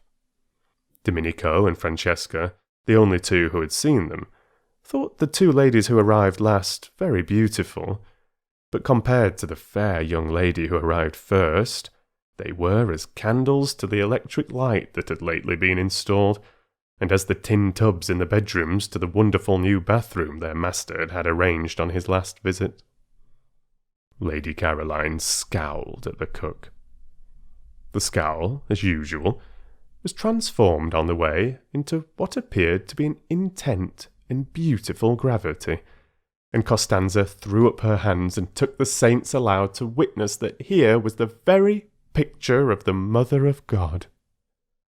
Lady Caroline asked her crossly what she wanted. and Costanza's head went on one side with delight at the sheer music of her voice. She said, after waiting a moment in case the music was going to continue, for she didn't wish to miss any of it, that she wanted orders. She had been to the signorina's mother, but in vain. "She is not my mother," repudiated Lady Caroline angrily, and her anger sounded like the regretful wail of a melodious orphan. Costanza poured forth pity. She too, she explained, had no mother. Lady Caroline interrupted with the curt information that her mother was alive and in London. Costanza praised God and the saints that the young lady did not yet know what it was like to be without a mother. Quickly enough did misfortunes overtake one. No doubt the young lady already had a husband.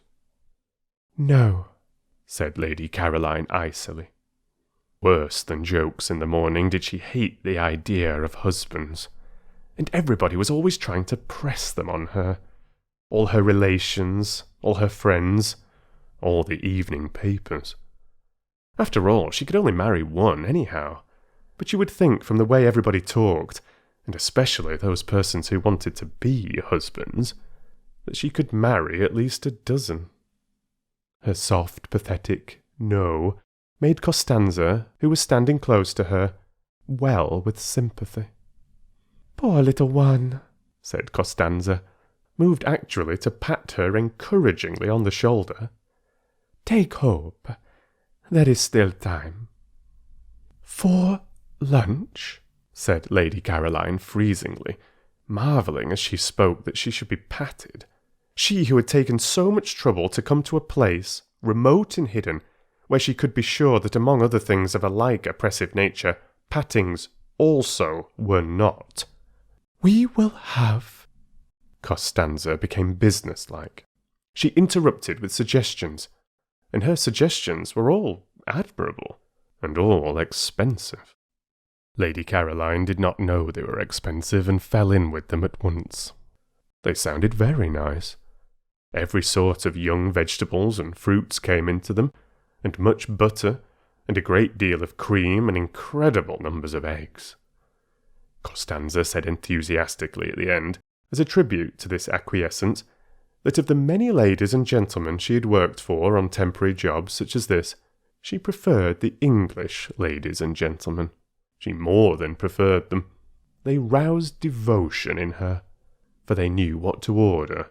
They did not skimp. They refrained from grinding down the faces of the poor. From this, Lady Caroline concluded that she had been extravagant, and promptly countermanded the cream. Costanza's face fell, for she had a cousin who had a cow, and the cream was to have come from them both. "And perhaps we had better not have chickens," said Lady Caroline.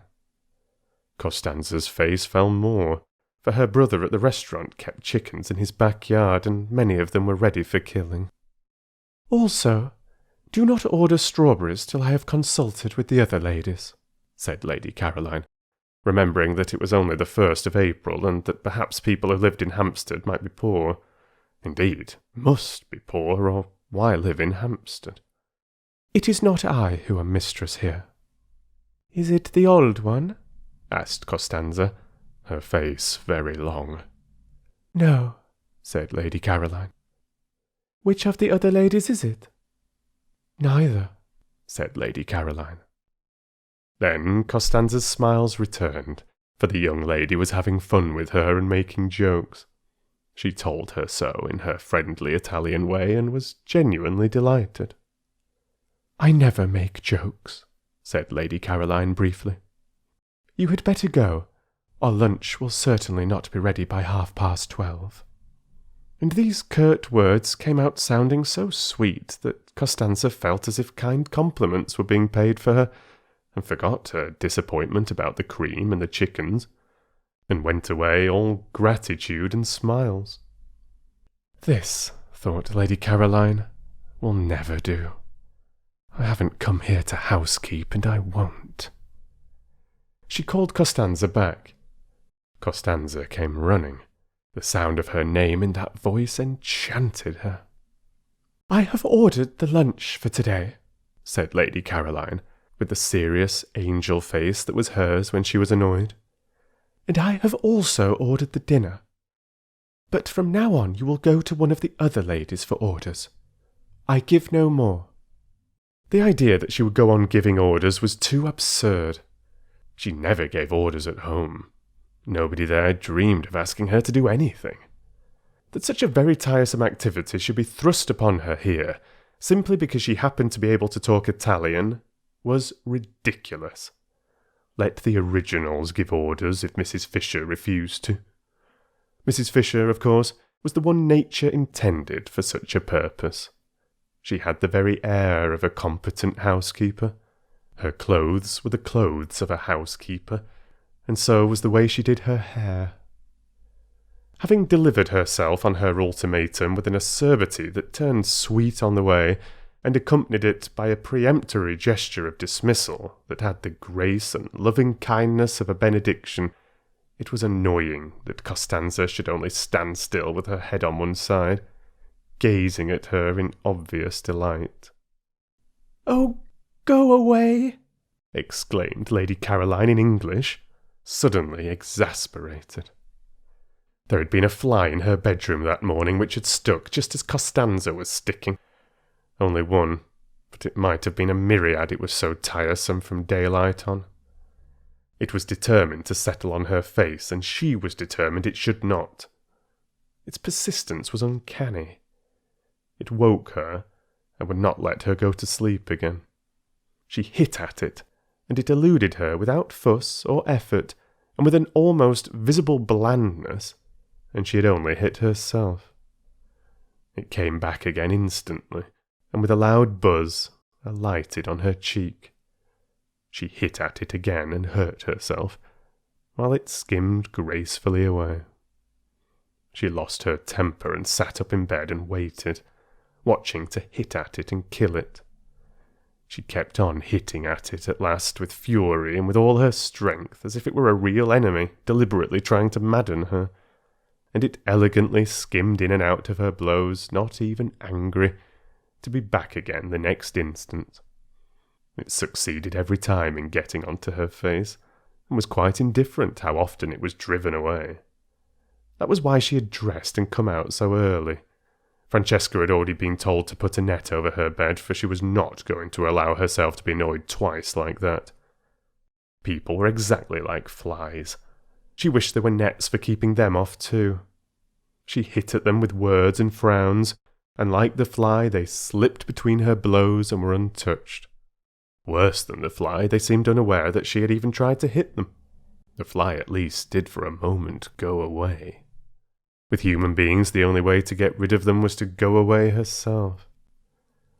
That was what, so tired, she had done this April.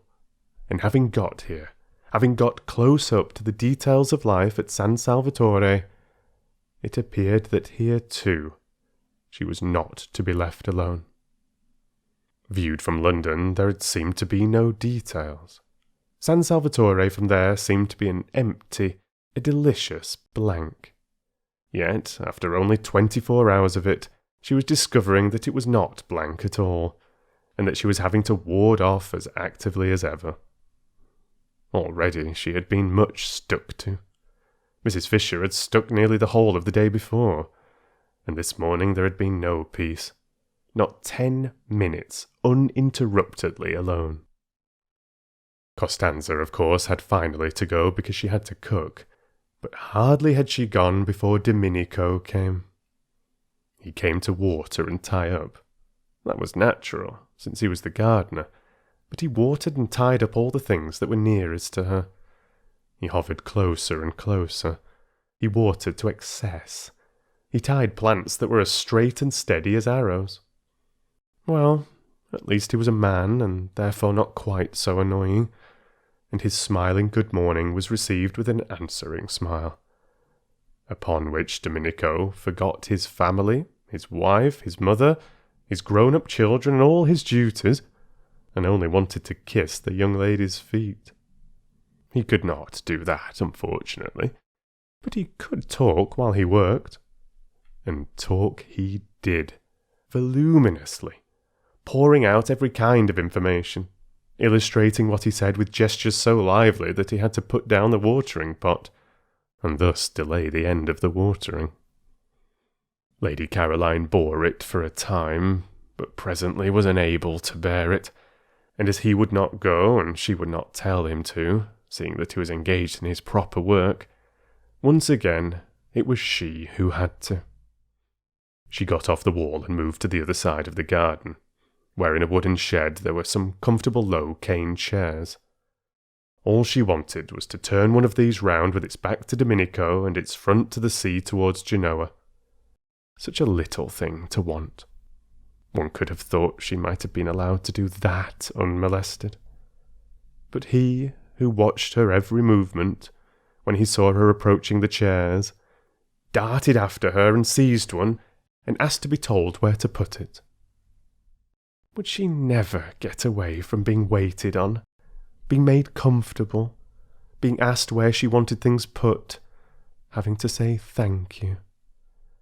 She was short with Domenico, who instantly concluded the sun had given her a headache and ran in and fetched her a sunshade and a cushion and a footstool, and was skilful and was wonderful, and was one of nature's gentlemen. She shut her eyes in a heavy resignation. She could not be unkind to Domenico. She could not get up and walk indoors as she would have done if it had been one of the others. Domenico was intelligent and very competent. She had at once discovered that it was really he who ran the house, who really did everything, and his manners were definitely delightful, and he undoubtedly was a charming person. It was only that she did so much long to be let alone. If only she could be left quite quiet for this 1 month. She felt that she might perhaps make something of herself after all. She kept her eyes shut, because then he would think she wanted to sleep and would go away. Domenico's romantic Italian soul melted within him at the sight, for having her eyes shut was extraordinarily becoming to her. He stood entranced, quite still, and she thought he had stolen away, so she opened them again. No, there he was, staring at her. Even he. There was no getting away from being stared at. "I have a headache," she said, shutting them again. "It is the sun," said Domenico, "and sitting on the wall without a hat." "I wish to sleep." "Si, signorina," he said sympathetically, and went softly away. She opened her eyes with a sigh of relief. The gentle closing of the glass doors showed her that he had not only gone quite away, but had shut her out in the garden so that she should be undisturbed. Now, perhaps, she would be alone till lunchtime. It was very curious, and no one in the world could have been more surprised than she herself. But she wanted to think. She had never wanted to do that before. Everything else that it is possible to do without too much inconvenience, she had either wanted to do or had done at one period or another of her life, but not before had she wanted to think. She had come to San Salvatore with the single intention of lying comatose for 4 weeks in the sun, somewhere where her parents and friends were not, lapped in forgetfulness, stirring herself only to be fed. And she had not been there more than a few hours when this strange new desire took hold of her. There had been wonderful stars the evening before, and she had gone out into the top garden after dinner, leaving Mrs. Fisher alone over her nuts and wine, and sitting on the wall at the place where the lilies crowded their ghost heads, she had looked out into the gulf of the night, and it had suddenly seemed as if her life had been a noise all about nothing. She had been intensely surprised. She knew stars and darkness did produce unusual emotions because, in others, she had seen them being produced, but they had not before done it in herself. A noise All about nothing. Could she be quite well? She had wondered. For a long while past she had been aware that her life was a noise, but it had seemed to be very much about something. A noise, indeed, about so much that she felt she must get out of earshot for a little while, or she would be completely, and perhaps permanently, deafened. But suppose it was only a noise about nothing? She had not had a question like that in her mind before. It made her feel lonely. She had wanted to be alone, but not lonely. That was very different. That was something that ached and hurt dreadfully right inside one. It was what one dreaded most. It was what made one go to so many parties. And lately even the parties had seemed once or twice not to be a perfectly certain protection. Was it possible that loneliness had nothing to do with circumstances, but only with the way one met them? Perhaps, she had thought, she had better go to bed. She couldn't be very well. She went to bed, and in the morning, after she had escaped the fly and had her breakfast and got out again into the garden, there was this same feeling again, and in broad daylight. Once more she had had that really rather disgusting suspicion that her life till now had not only been loud, but empty. Well, if that was so, and if her first 28 years, the best ones, had gone just in meaningless noise, she had better stop a moment and look round her. Pause, as they said in tiresome novels, and consider. She hadn't got many sets of 28 years.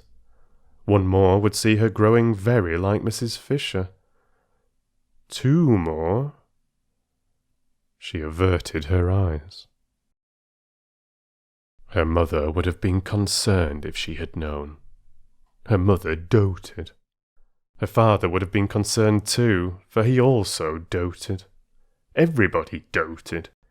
And when, melodiously obstinate, she'd insisted on going off to entomb herself in Italy for a whole month with queer people she had got out of an advertisement, refusing even to take her maid, the only explanation her friends could imagine was that poor Scrap, such was her name among them, had overdone it and was feeling a little nervy. Her mother had been distressed at her departure. It was such an odd thing to do, such a sign of disappointment. She encouraged the general idea of the verge of a nervous breakdown. If she could have seen her adored Scrap, more delightful to look upon than any other mother's daughter had ever yet been, the object of her utmost pride, the source of all her fondest hopes, sitting staring at the empty noonday Mediterranean, considering her 3 possible sets of 28 years, she would have been miserable. To go away alone was bad. To think was worse. No good could come out of the thinking of a beautiful young woman. Complications could come out of it in profusion, but no good. The thinking of the beautiful was bound to result in hesitations, in reluctances, in unhappiness all round. And here, if she could have seen her, sat her Scrap, thinking quite hard. And such things, such old things, things nobody ever began to think till they were at least 40.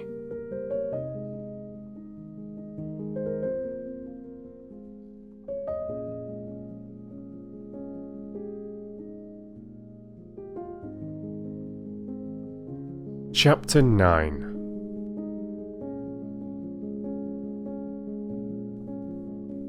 That one of the 2 sitting rooms which Mrs. Fisher had taken for her own was a room of charm and character.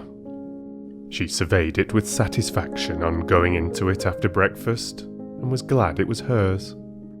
It had a tiled floor, and walls the colour of pale honey, and inlaid furniture the colour of amber, and mellow books, many in ivory or lemon-coloured covers. There was a big window overlooking the sea towards Genoa, and a glass door through which she could proceed out onto the battlements and walk along past the quaint and attractive watchtower, in itself a room with chairs and a writing table, to where, on the other side of the tower, the battlements ended in a marble seat, and one could see the western bay, and the point round which began the Gulf of Spezia. Her south view, between these two stretches of sea, was another hill, higher than San Salvatore, the last of the little peninsula, with the bland turrets of a smaller and uninhabited castle on the top, on which the setting sun still shone when everything else was sunk in shadow. Yes, she was very comfortably established here, and receptacles, Mrs. Fisher did not examine their nature closely, but they seemed to be small stone troughs or perhaps little sarcophagi, ringed round the battlements with flowers. These battlements, she thought, considering them, would have been a perfect place for her to pace up and down gently in moments when she least felt the need of her stick, or to sit in on the marble seat, having first put a cushion on it, if there had not unfortunately been a second glass door opening onto them, destroying their complete privacy, spoiling her feeling that the place was only for her. The second door belonged to the round drawing-room, which both she and Lady Caroline had rejected as too dark. That room would probably be sat in by the women from Hampstead, and she was afraid they would not confine themselves to sitting in it, but would come out through the glass door and invade her battlements. This would ruin the battlements.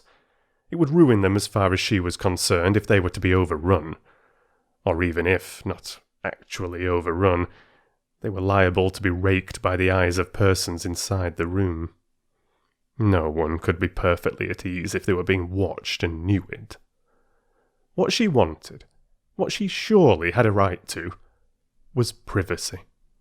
She had no wish to intrude on the others. Why then should they intrude on her? And she could always relax her privacy if, when she became better acquainted with her companions, she should think it worthwhile. But she doubted whether any of the three would so develop as to make her think it worthwhile. Hardly anything was really worthwhile, reflected Mrs. Fisher, except the past. It was astonishing. It was simply amazing, the superiority of the past to the present. Those friends of hers in London, solid persons of her own age, knew the same past that she knew, could talk about it with her, could compare it as she did with the tinkling present, and in remembering great men, forget for a moment the trivial and barren young people who still, in spite of the war, seemed to litter the world in such numbers. She had not come away from these friends, these conversible, ripe friends, in order to spend her time in Italy, chatting with three persons of another generation and defective experience. She had come away merely to avoid the treacheries of a London April. It was true, what she had told the two who came to Prince of Wales Terrace, that all she wished to do at San Salvatore was to sit by herself in the sun and remember. They knew this, for she had told them. It had been plainly expressed and clearly understood. Therefore, she had a right to expect them to stay inside the round drawing-room, and not to emerge interruptingly onto her battlements. But would they? The doubt spoilt her morning. It was only towards lunchtime that she saw a way to be quite safe, and ringing for Francesca, bade her, in slow and majestic Italian, shut the shutters of the glass door of the round drawing-room, and then, going with her into the room, which had become darker than ever in consequence, but also, Mrs. Fisher observed to Francesca, who was being voluble, would, because of this very darkness, remain agreeably cool. And after all, there were the numerous slit windows in the walls to let in light, and it was nothing to do with her if they did not let it in. she directed the placing of a cabinet of curios across the door on its inside. This would discourage egress. Then she rang for Domenico, and caused him to move one of the flower-filled sarcophagi across the door on its outside. This would discourage ingress. "No one," said Domenico, hesitating, "will be able to use the door." "No one," said Mrs. Fisher firmly, "will wish to." She then retired to her sitting-room, and from a chair placed where she could look straight onto them, gazed at her battlements, secured to her now completely, with calm pleasure. Being here, she reflected placidly, was much cheaper than being in a hotel, and if she could keep off the others, immeasurably more agreeable. She was paying for her rooms, extremely pleasant rooms now that she was arranged in them, £3 a week, which came to about 8 shillings a day, battlements, watchtower, and all. Where else abroad could she live as well for so little, and have as many baths as she liked, for 8 shillings a day? Of course, she did not yet know what her food would cost, but she would insist on carefulness over that, though she would also insist on its being carefulness combined with excellence. The two were perfectly compatible if the caterer took pains. The servants' wages, she had ascertained, were negligible, owing to the advantageous exchange, so that there was only the food to cause her anxiety. If she saw signs of extravagance, she would propose that they each hand over a reasonable sum every week to Lady Caroline, which should cover the bills, any of it that was not used to be returned, and if it were exceeded, the loss to be borne by the caterer. Mrs. Fisher was well off, and had the desire for comforts proper to her age, but she disliked expenses. So well off was she that, had she so chosen, she could have lived in an opulent part of London and driven from it and to it in a Rolls-Royce. She had no such wish. It needed more vitality than went with true comfort to deal with a house in an opulent spot and a Rolls-Royce. Worries attended such possessions, worries of every kind, crowned by bills. In the sober gloom of Prince of Wales Terrace, she could obscurely enjoy inexpensive yet real comfort, without being snatched at by predatory men-servants or collectors for charities, and a taxi-stand was at the end of the road. Her annual outlay was small. The house was inherited. Death had furnished it for her. She trod in the dining-room on the Turkey carpet of her father's. She regulated her day by the excellent black marble clock on the mantelpiece which she remembered from her childhood. Her walls were entirely covered by the photographs her illustrious deceased friends had given either herself or her father, with their own handwriting across the lower parts of their bodies, and the windows, shrouded by the maroon curtains of all her life, were decorated besides with the self-same aquariums to which she owed her first lessons in sea-lore, and in which still swam slowly the goldfishes of her youth. Were they the same goldfish? She did not know. Perhaps, like carp, they outlived everybody. Perhaps, on the other hand, behind the deep-sea vegetation provided for them at the bottom, they had from time to time, as the years went by, withdrawn and replaced themselves. Were they, or were they not, she sometimes wondered, contemplating them between the courses of her solitary meals, the same goldfish that had that day been there when Carlyle, how well she remembered it, angrily strode up to them in the middle of some argument with her father that had grown heated, and striking the glass smartly with his fist had put them to flight, shouting as they fled, "Och, ye deaf devils! Och, ye lucky deaf devils! You can't hear anything of the blasted, blethering, doddering, glykit full stuff your maister talks, can ye?" Or words to that effect. Dear, great-souled Carlyle! Such natural gushings forth, such true freshness, such real grandeur. Rugged, if you will. Yes, undoubtedly sometimes rugged, and startling in a drawing-room, but magnificent. Who was there now to put beside him? Who was there to mention in the same breath? Her father, than whom no one had had more flair, said, "Thomas is immortal." And here was this generation of puniness, raising its little voices in doubts, or still worse, not giving itself the trouble to raise it at all. Not, it was incredible, but it had been thus reported to her, even reading him. Mrs. Fisher did not read him either, but that was different. She had read him. She had certainly read him. Of course she had read him. There was Teufelsdruck. She quite well remembered a tailor called Teufelsdruck. So like Carlyle to call him that. Yes, she must have read him, though naturally details escaped her. The gong sounded. Lost in reminiscence, Mrs. Fisher had forgotten time and hastened to her bedroom to wash her hands and smooth her hair. She did not wish to be late and set a bad example, and perhaps find her seat at the head of the table taken. One could put no trust in the manners of the younger generation, especially not in those of that Mrs. Wilkins. She was, however, the first to arrive in the dining-room.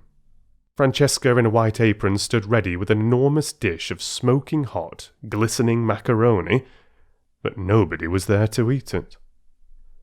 Mrs. Fisher sat down, looking stern. Lax. "Serve me," she said to Francesca, who showed a disposition to wait for the others. Francesca served her. Of the party, she liked Mrs. Fisher least. In fact, she did not like her at all. She was the only one of the four ladies who had not yet smiled. True, she was old. True, she was unbeautiful. True, she therefore had no reason to smile. But kind ladies smiled, reason or no. They smiled, not because they were happy, but because they wished to make happy. This one of the four ladies could not, then, Francesca decided, be kind. So she handed her the macaroni, being unable to hide any of her feelings, morosely. It was very well cooked, but Mrs. Fisher had never cared for macaroni, especially not this long, worm-shaped variety. She found it difficult to eat, slippery, wriggling off her fork, making her look, she felt, undignified, when, having got it as she supposed into her mouth, ends of it yet hung out. Always, too, when she ate it, she was reminded of Mr. Fisher. He had, during their married life, behaved very much like macaroni. He had slipped, he had wriggled, he had made her feel undignified, and when at last she had got him safe, as she thought, there had invariably been little bits of him that still, as it were, hung out. Francesca from the sideboard watched Mrs. Fisher's way with macaroni gloomily, and her gloom deepened when she saw her at last take her knife to it and chop it small. Mrs. Fisher really did not know how else to get hold of the stuff. She was aware that knives in this connection were improper, but one did finally lose patience. Macaroni was never allowed to appear on her table in London. Apart from its tiresomeness, she did not even like it, and she would tell Lady Caroline not to order it again. Years of practice, reflected Mrs. Fisher, chopping it up. Years of actual living in Italy would be necessary to learn the exact trick. Browning managed macaroni wonderfully. She remembered watching him one day when he came to lunch with her father, and a dish of it had been ordered as a compliment to his connection with Italy. Fascinating, the way it went in. No chasing round the plate, no slidings off the fork, no subsequent protrusions of loose ends. Just one dig, One whisk, one thrust, one gulp, and lo, yet another poet had been nourished. "Shall I go and seek the young lady?" asked Francesca, unable any longer to look on a good macaroni being cut with a knife. Mrs. Fisher came out of her reminiscent reflections with difficulty. "She knows lunch is at 12:30, she said. They all know." "She may be asleep," said Francesca. "The other ladies are further away, but this one is not far away." "Beat the gong again, then," said Mrs. Fisher. What manners, she thought. What manners? It was not a hotel, and considerations were due. She must say she was surprised at Mrs. Arbuthnot, who had not looked like somebody unpunctual. Lady Caroline, too. She had seemed amiable and courteous, whatever else she might be. From the other one, of course, she expected nothing. Francesca fetched the gong, and took it out into the garden and advanced, beating it, as she advanced, close up to Lady Caroline, who, still stretched in her low chair, waited till she had done, and then turned her head and in the sweetest tones poured forth what appeared to be music, but was really invective. Francesca did not recognize the liquid flow as invective. How was she to, when it came out sounding like that? And with her face all smiles, for she could not but smile when she looked at this young lady, she told her the macaroni was getting cold. "When I do not come to meals, it is because I do not wish to come to meals," said the irritated Scrap. "And you will not in future disturb me." "Is she ill?" asked Francesca, sympathetic but unable to stop smiling. Never, never had she seen hair so beautiful, like pure flax, like the hair of northern babes. On such a little head only blessing could rest. On such a little head the nimbus of the holiest saints could fitly be placed. Scrap shut her eyes and refused to answer. In this she was injudicious, for its effect was to convince Francesca, who hurried away full of concern to tell Mrs. Fisher, that she was indisposed. And Mrs. Fisher, being prevented, she explained, from going out to Lady Caroline herself because of her stick, sent the two others instead, who had come in at that moment heated and breathless and full of excuses, while she herself proceeded to the next course, which was a very well-made omelette, bursting most agreeably at both its ends with young green peas. "Serve me," she directed Francesca, who again showed a disposition to wait for the others. "Oh, why won't they leave me alone? Oh, why won't they leave me alone?" Scrap asked herself when she heard more scrunchings on the little pebbles which took the place of grass, and therefore knew someone else was approaching. She kept her eyes tight shut this time. Why should she go into lunch if she didn't want to? This wasn't a private house. She was in no way tangled up in duties towards a tiresome hostess.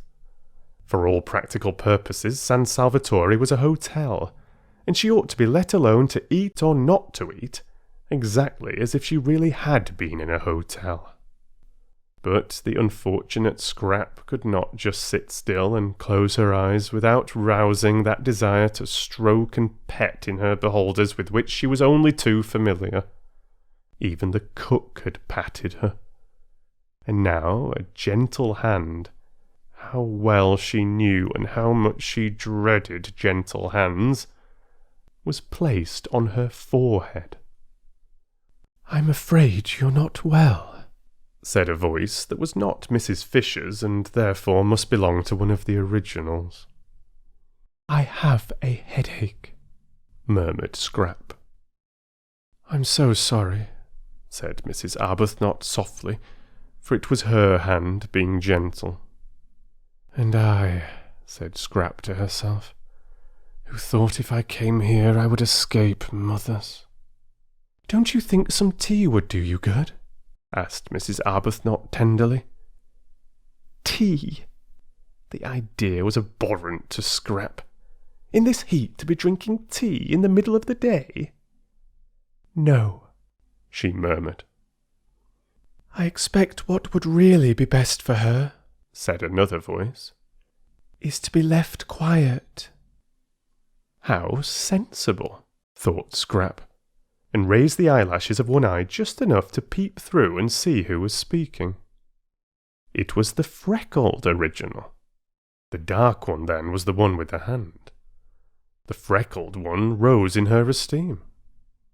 But I can't bear to think of you with a headache and nothing being done for it, said Mrs. Arbuthnot.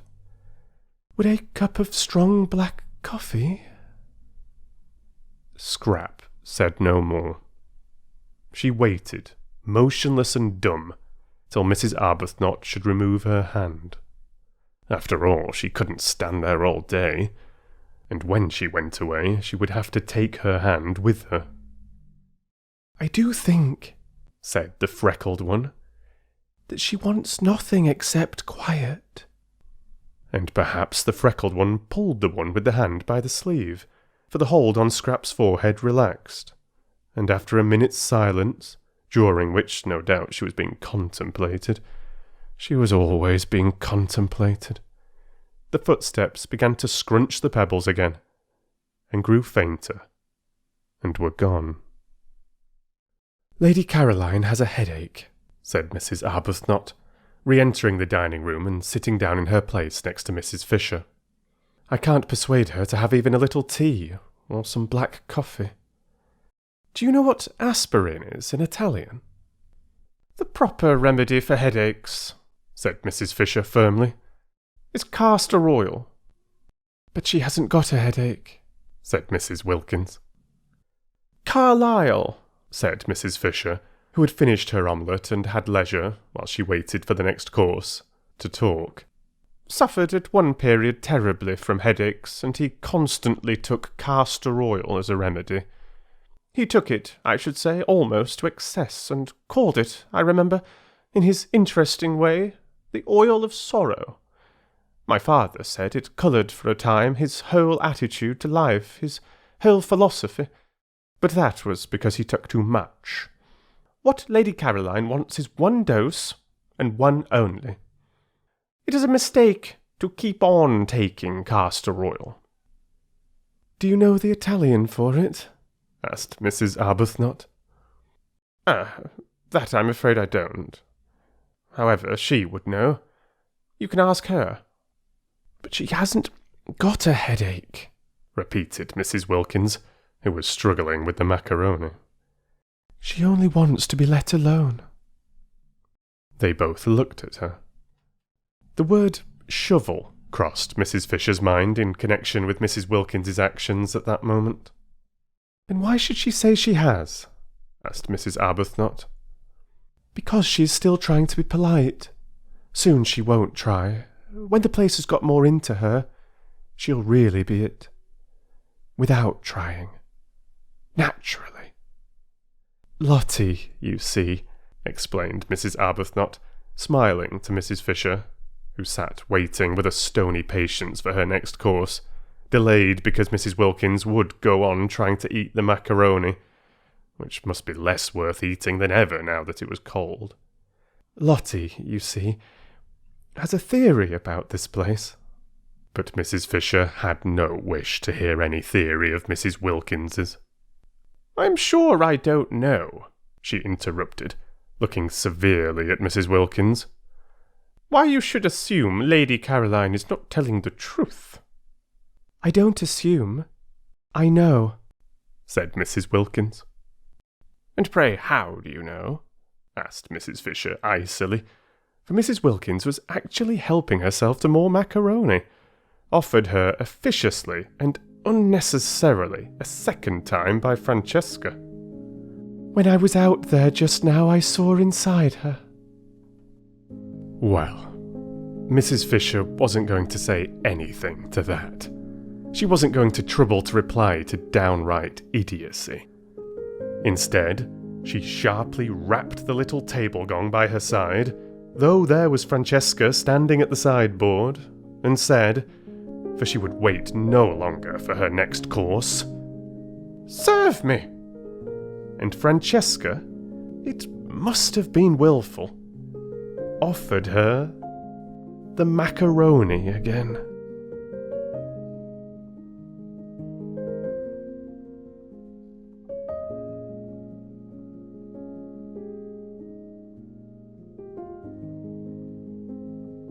Chapter 10.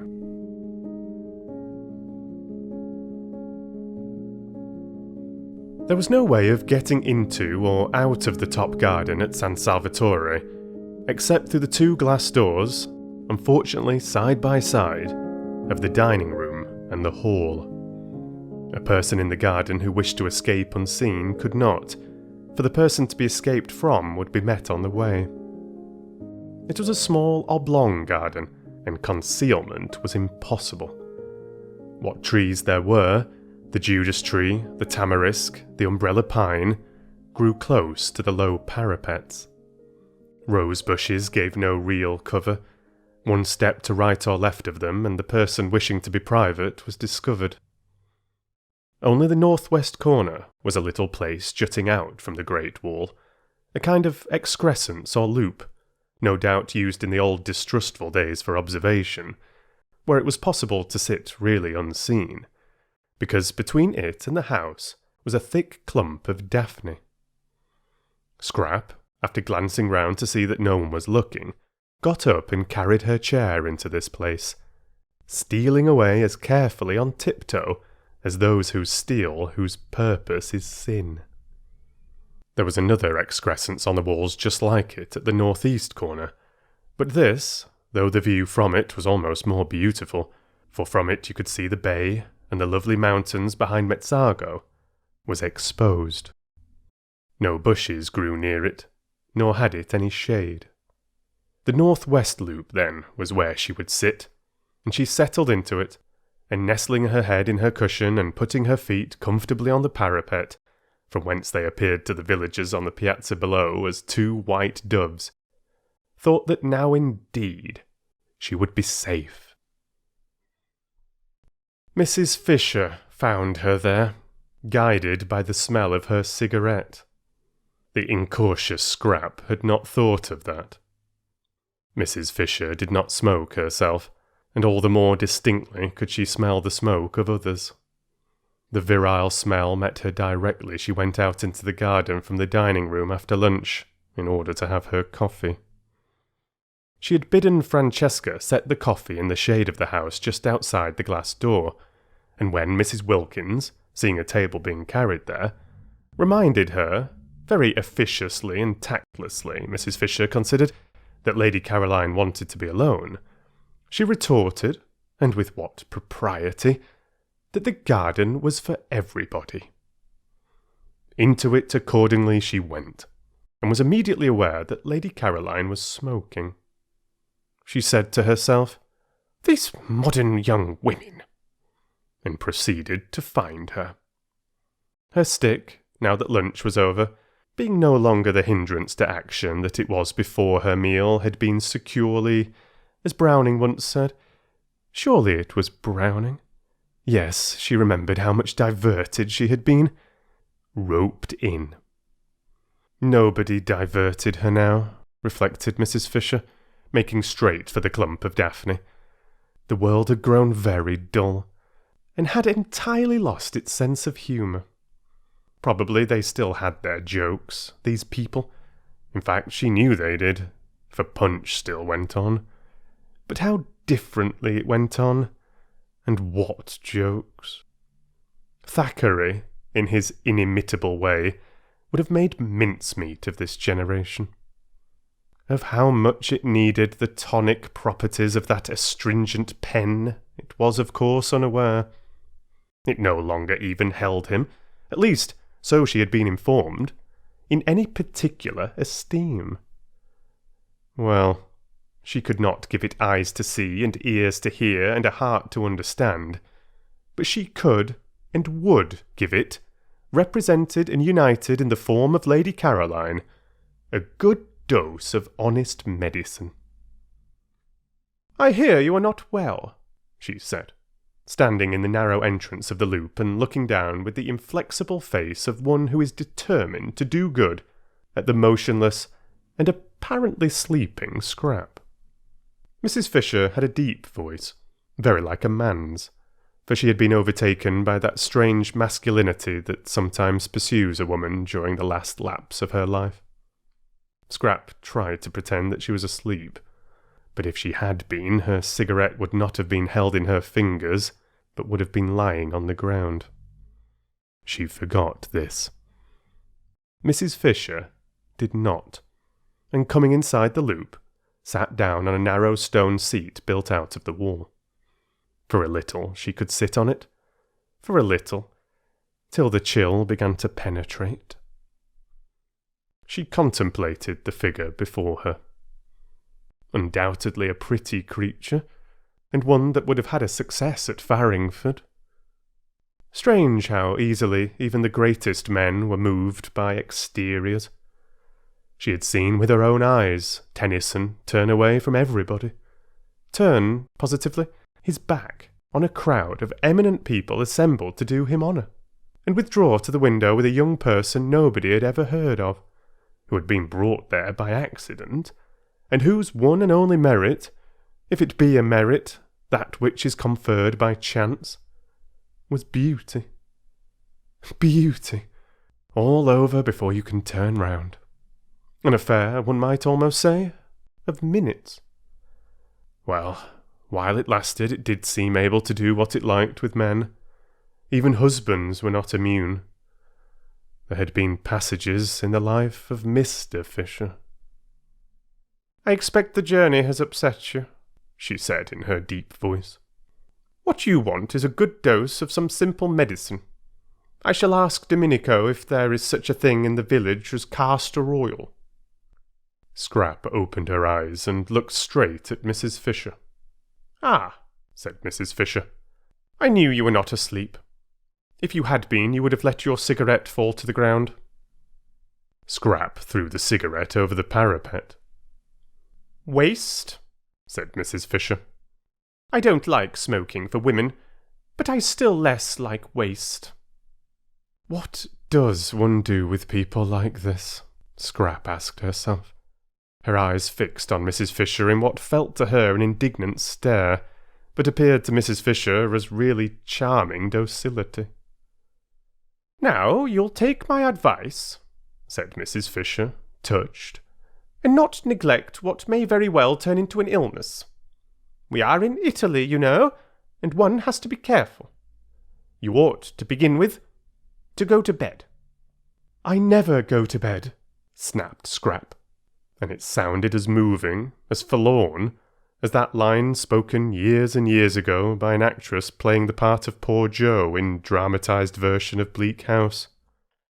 "I'm always moving on," said poor Jo in this play, urged to do so by a policeman, and Mrs. Fisher, then a girl, had laid her head on the red velvet parapet of the front row of the dress circle, and wept aloud. It was wonderful, Scrap's voice. It had given her, in the 10 years since she came out, all the triumphs that intelligence and wit can have, because it made whatever she said seem memorable. She ought, with a throat formation like that, to have been a singer, but in every kind of music Scrap was dumb, except this one music of the speaking voice. And what a fascination! What a spell lay in that!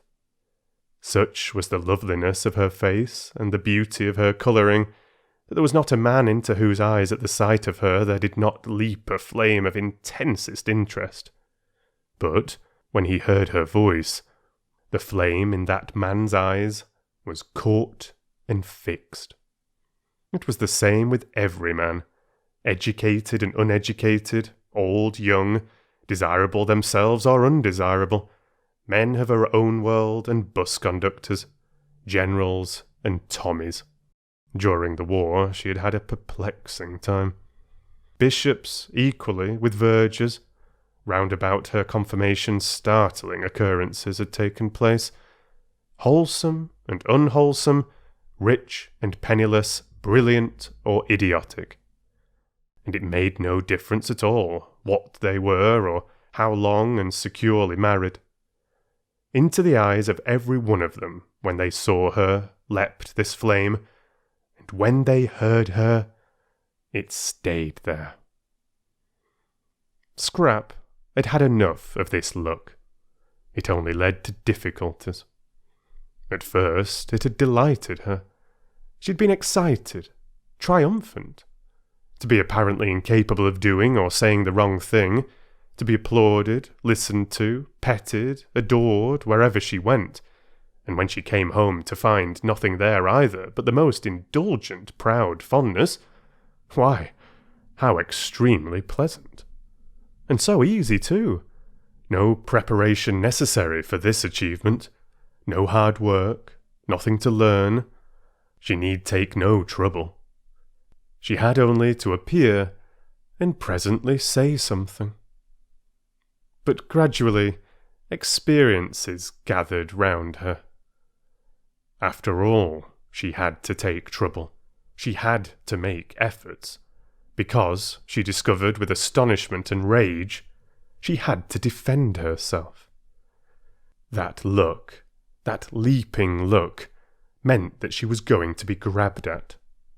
Some of those who had it were more humble than others, especially if they were young, but they all, according to their several ability, grabbed. And she who had entered the world so jauntily, with her head in the air and the completest confidence in anybody whose hair was grey, began to distrust, and then to dislike, and soon to shrink away from, and presently to be indignant. Sometimes it was just as if she didn't belong to herself, wasn't her own at all, but was regarded as a universal thing, a sort of beauty of all work. Really, men, and she found herself involved in queer, vague quarrels, being curiously hated. Really, women. And when the war came, and she flung herself into it along with everybody else, it finished her. Really, generals. The war finished Scrap. It killed the one man she felt safe with, whom she would have married. And it finally disgusted her with love. Since then she had been embittered. She was struggling as angrily in the sweet stuff of life as a wasp got caught in honey. Just as desperately did she try to unstick her wings. It gave her no pleasure to outdo other women. She didn't want their tiresome men. What could one do with men when one had got them? None of them would talk to her of anything but the things of love. And how foolish and fatiguing that became after a bit. It was as though a healthy person with a normal hunger was given nothing whatever to eat but sugar. Love, love. The very word made her want to slap somebody. "Why should I love you? Why should I?" she would ask, amazed, sometimes when somebody was always trying, to propose to her. But she never got a real answer, only further incoherence. A deep cynicism took hold of the unhappy Scrap. Her inside grew hoary with disillusionment, while her gracious and charming outside continued to make the world more beautiful. What had the future in it for her? She would not be able, after such a preparation, to take hold of it. She was fit for nothing. She had wasted all this time being beautiful. Presently she wouldn't be beautiful, and what then? Scrap didn't know what then. It appalled her to wonder even. Tired as she was of being conspicuous, she was at least used to that. She had never known anything else. And to become inconspicuous, to fade, to grow shabby and dim, would probably be most painful. Imagine being old for 2 or 3 times as long as being young. Stupid. Stupid. Everything was stupid. There wasn't a thing she wanted to do. There were thousands of things she didn't want to do. Avoidance, silence, invisibility, if possible unconsciousness. These negations were all she asked for at the moment. And here, even here, she was not allowed a minute's peace. And this absurd woman must come pretending, merely because she wanted to exercise power and make her go to bed and make her, hideous, drink castor oil, that she thought she was ill. "I'm sure," said Mrs. Fisher, who felt the cold of the stone beginning to come through and knew she could not sit much longer. "You'll do what is reasonable. Your mother would wish... Have you a mother?" A faint wonder came into Scrap's eyes. "Have you a mother?" If ever anybody had a mother, it was Scrap. It had not occurred to her that there could be people who had never heard of her mother. She was one of the major marchionesses, there being, as no one knew better than Scrap, marchionesses and marchionesses, and had held high positions at court. Her father, too, in his day, had been most prominent. His day was a little over, poor dear, because in the war he had made some important mistakes, and besides he was now grown old. Still, there he was, an excessively well-known person. How restful, how extraordinarily restful, to have found someone who had never heard of any of her lot, or at least had not yet connected her with them.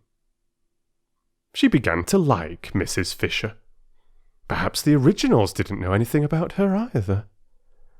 When she first wrote to them and signed her name, that great name of Dester, which twisted in and out of English history like a bloody thread, for its bearers constantly killed, she had taken it for granted that they would know who she was.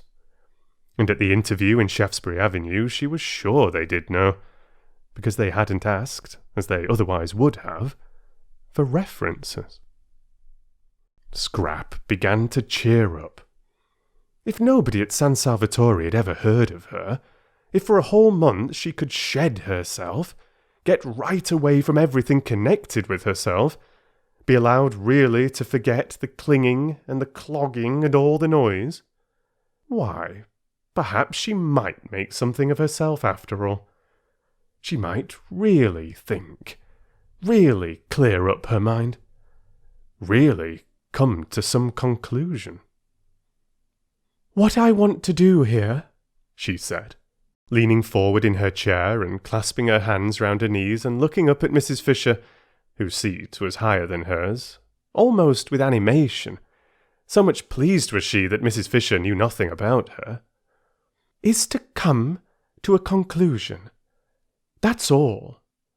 It isn't much to want, is it? Just that."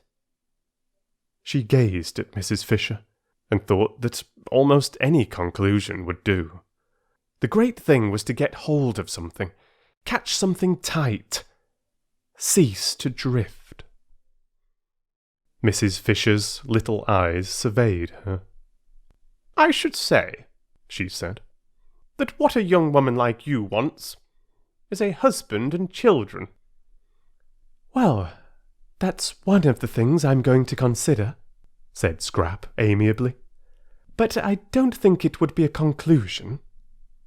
"And meanwhile," said Mrs. Fisher, getting up, for the cold of the stone was now through, "I shouldn't trouble my head if I were you with considerings and conclusions. Women's heads weren't made for thinking, I assure you. I should go to bed and get well." "I am well," said Scrap. "Then why did you send a message that you were ill?" "I didn't." "Then I've had all the trouble of coming out here for nothing." "But wouldn't you prefer coming out and finding me well, than coming out and finding me ill?" asked Scrap, smiling. Even Mrs. Fisher was caught by the smile. "Well, you're a pretty creature," she said forgivingly. "It's a pity you weren't born 50 years ago. My friends would have liked looking at you." "I'm very glad I wasn't," said Scrap. "I dislike being looked at." "Absurd," said Mrs. Fisher, growing stern again. "That's what you are made for, young women like you. What else, pray?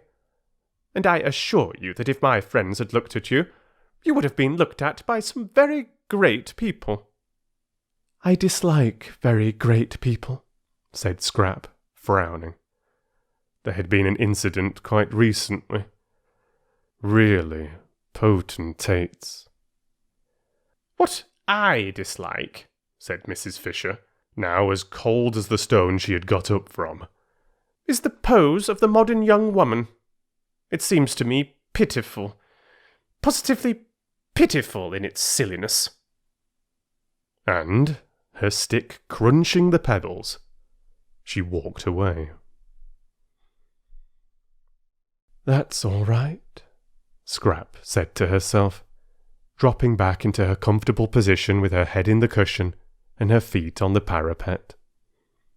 If only people would go away, she didn't in the least mind why they went. "Don't you think darling Scrap is growing a little, just a little peculiar?" her mother had asked her father a short time before that latest peculiarity of the flight to San Salvatore, uncomfortably struck by the very odd things Scrap said, and the way she had taken to slinking out of reach whenever she could, and avoiding everybody except, such a sign of age, quite young men, almost boys. "Eh? What? Peculiar? Well, let her be peculiar if she likes. A woman with her looks can be any damned thing she pleases," was the infatuated answer. "I do let her," said her mother meekly. And indeed, if she did not, what difference would it make? Mrs. Fisher was sorry she had bothered about Lady Caroline. She went along the hall towards her private sitting-room, and her stick as she went struck the stone floor with a vigour in harmony with her feelings. Sheer silliness, these poses. She had no patience with them. Unable to be or do anything of themselves, the young of the present generation tried to achieve a reputation for cleverness by decrying all that was obviously great and obviously good, and by praising everything, however obviously bad, that was different. Apes, thought Mrs. Fisher, roused. Apes, apes. And in her sitting-room she found more apes, or what seemed to her in her present mood more, for there was Mrs. Arbuthnot placidly drinking coffee, while at the writing table she had already looked upon as sacred, using her pen, her own pen brought for her hand alone from Prince of Wales Terrace, sat Mrs. Wilkins writing. At the table, in her room, with her pen. "Isn't this a delightful place?" said Mrs. Arbuthnot cordially. "We have just discovered it." "I'm writing to Mellersh," said Mrs. Wilkins, turning her head, and also cordially, as though, Mrs. Fisher thought, she cared a straw who she was writing to, and anyhow knew who the person she called Mellersh was. "He'll want to know," said Mrs. Wilkins, optimism induced by her surroundings, "that I've got here safely."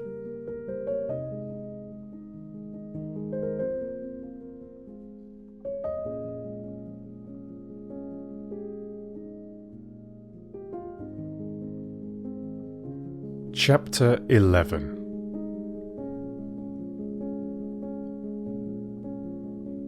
The sweet smells that were everywhere in San Salvatore were alone enough to produce concord.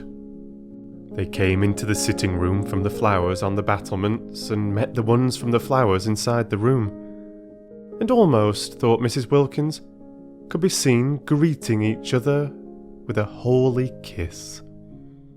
Who could be angry in the middle of such gentlenesses? Who could be acquisitive, selfish, in the old rasped London way, in the presence of this bounteous beauty? Yet Mrs. Fisher seemed to be all three of these things. There was so much beauty, so much more than enough for everyone, that it did appear to be a vain activity to try and make a corner in it. Yet Mrs. Fisher was trying to make a corner in it, and had railed off a portion for her exclusive use. Well, she would get over that presently. She would get over it inevitably, Mrs. Wilkins was sure, after a day or two in the extraordinary atmosphere of peace in that place. Meanwhile, she obviously hadn't even begun to get over it. She stood looking at her and Rose with an expression that appeared to be one of anger. Anger! Fancy!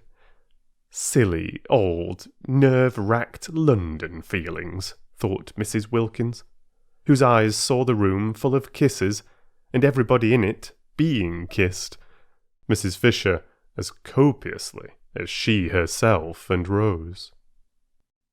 "You don't like us being in here?" said Mrs. Wilkins, getting up, and at once, after her manner, fixing on the truth. "Why?" "I should have thought," said Mrs. Fisher, leaning on her stick, "you could have seen that it is my room." "You mean because of the photographs?" said Mrs. Wilkins. Mrs. Arbuthnot, who was a little red and surprised, got up too. "And the note-paper," said Mrs. Fisher. "Note-paper with my London address on it. That pen." She pointed. It was still in Mrs. Wilkins's hand. "Is yours. I'm very sorry," said Mrs. Wilkins, laying it on the table. And she added, smiling, that it had just been writing some very amiable things. "But why?" asked Mrs. Arbuthnot, who found herself unable to acquiesce in Mrs. Fisher's arrangements without at least a gentle struggle. "Ought we not to be here? It's a sitting room." "There is another one," said Mrs. Fisher. "You and your friend cannot sit in 2 rooms at once, and if I have no wish to disturb you in yours, I am unable to see why you should wish to disturb me in mine." "But why?" began Mrs. Arbuthnot again. "It's quite natural," Mrs. Wilkins interrupted, for Rose was looking stubborn. And turning to Mrs. Fisher, she said that, although sharing things with friends was pleasant, she could understand that Mrs. Fisher, still steeped in the Prince of Wales Terrace attitude to life, did not yet want to, but that she would get rid of that after a bit and feel quite different. "Soon you'll want us to share," said Mrs. Wilkins reassuringly. "Why, you may even get so far as asking me to use your pen if you knew I hadn't got one." Mrs. Fisher was moved almost beyond control by this speech. To have a ramshackle young woman from Hampstead patting her on the back, as it were, in breezy certitude that quite soon she would improve, stirred her more deeply than anything had stirred her since her first discovery that Mr. Fisher was not what he seemed. Mrs. Wilkins must certainly be curbed. But how? There was a curious imperviousness about her. At that moment, for instance, she was smiling as pleasantly and with as unclouded a face as if she were saying nothing in the least impertinent. Would she know she was being curbed? If she didn't know, if she were too tough to feel it, then what? nothing except avoidance, except precisely one's own private sitting room. "I am an old woman," said Mrs. Fisher, "and I need a room to myself. I cannot get about because of my stick. As I cannot get about, I have to sit. Why should I not sit quietly and undisturbed, as I told you in London I intended to? If people are to come in and out all day long, chattering and leaving doors open, you will have broken the agreement, which was that I was to be quiet." "But we haven't the least wish," began Mrs. Arbuthnot, who was again cut short by Mrs. Wilkins. "We're only too glad," said Mrs. Wilkins, "for you to have this room if it makes you happy. We didn't know about it, that's all. We wouldn't have come in if we had. Not till you invited us, anyhow. I expect," she finished, looking down cheerfully at Mrs. Fisher, "you soon will." And picking up her letter, she took Mrs. Arbuthnot's hand and drew her towards the door. Mrs. Arbuthnot did not want to go. She, the mildest of women, was filled with a curious and surely unchristian desire to stay and fight. Not, of course, really, nor even with any definitely aggressive words. No, she only wanted to reason with Mrs. Fisher, and to reason patiently. But she did feel that something ought to be said, and that she ought not to allow herself to be rated and turned out as if she were a schoolgirl caught in ill behaviour by authority. Mrs. Wilkins, however, drew her firmly to and through the door, and once again Rose wondered at Lottie, at her balance, her sweet and equable temper. She who in England had been such a thing of gusts. From the moment they got into Italy, it was Lottie who seemed the elder. She certainly was very happy, blissful, in fact. Did happiness so completely protect one? Did it make one so untouchable, so wise? Rose was happy herself, but not anything like so happy.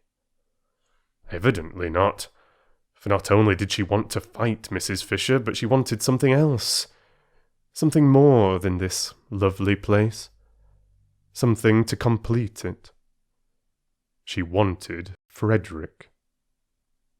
For the first time in her life, she was surrounded by perfect beauty, and her one thought was to show it to him, to share it with him. She wanted Frederick. She yearned for Frederick. If only Frederick. "Poor old thing," said Mrs. Wilkins, shutting the door gently on Mrs. Fisher and her triumph. "Fancy, on a day like this." "She's a very rude old thing," said Mrs. Arbuthnot. "She'll get over that. I'm sorry we chose just her room to go and sit in." "It's much the nicest," said Mrs. Arbuthnot, "and it isn't hers." "Oh, but there are lots of other places, and she's such a poor old thing. Let her have the room. Whatever does it matter?" And Mrs. Wilkins said she was going down to the village to find out where the post office was, and post her letter to Mellersh, and would Rose go too? "I've been thinking about Mellersh," said Mrs. Wilkins as they walked, one behind the other, down the narrow zigzag path up which they had climbed in the rain the night before. She went first. Mrs. Arbuthnot, quite naturally now, followed. In England it had been the other way about. Lottie, timid, hesitating, except when she burst out so awkwardly, getting behind the calm and reasonable Rose whenever she could. "I've been thinking about Mellersh," repeated Mrs. Wilkins over her shoulder, as Rose seemed not to have heard. "Have you?" said Rose, a faint distaste in her voice, for her experiences with Mellersh had not been of a kind to make her enjoy remembering him. She had deceived Mellersh, therefore she didn't like him. She was unconscious that this was the reason of her dislike, and thought it was that there didn't seem to be much, if any, of the grace of God about him. And yet, how wrong to feel that, she rebuked herself, and how presumptuous. No doubt Lottie's husband was far, far nearer to God than she herself was ever likely to be. Still, she didn't like him. "I've been a mean dog," said Mrs. Wilkins. "A what?" asked Mrs. Arbuthnot, incredulous of her hearing. "All this coming away and leaving him in that dreary place while I rollick in heaven. He had planned to take me to Italy for Easter himself. Did I tell you?" "No," said Mrs. Arbuthnot, and indeed she had discouraged talk about husbands. Whenever Lottie had begun to blurt out things, she had swiftly changed the conversation. One husband led to another, in conversation as well as in life, she felt, and she could not, she would not, talk of Frederick. Beyond the bare fact that he was there, he had not been mentioned. Mellersh had to be mentioned because of his obstructiveness, but she had carefully kept him from overflowing outside the limits of necessity. "Well, he did," said Mrs. Wilkins. "He had never done such a thing in his life before, and I was horrified. Fancy, just as I had planned to come to it myself." She paused on the path and looked up at Rose. "Yes," said Rose, trying to think of something else to talk about.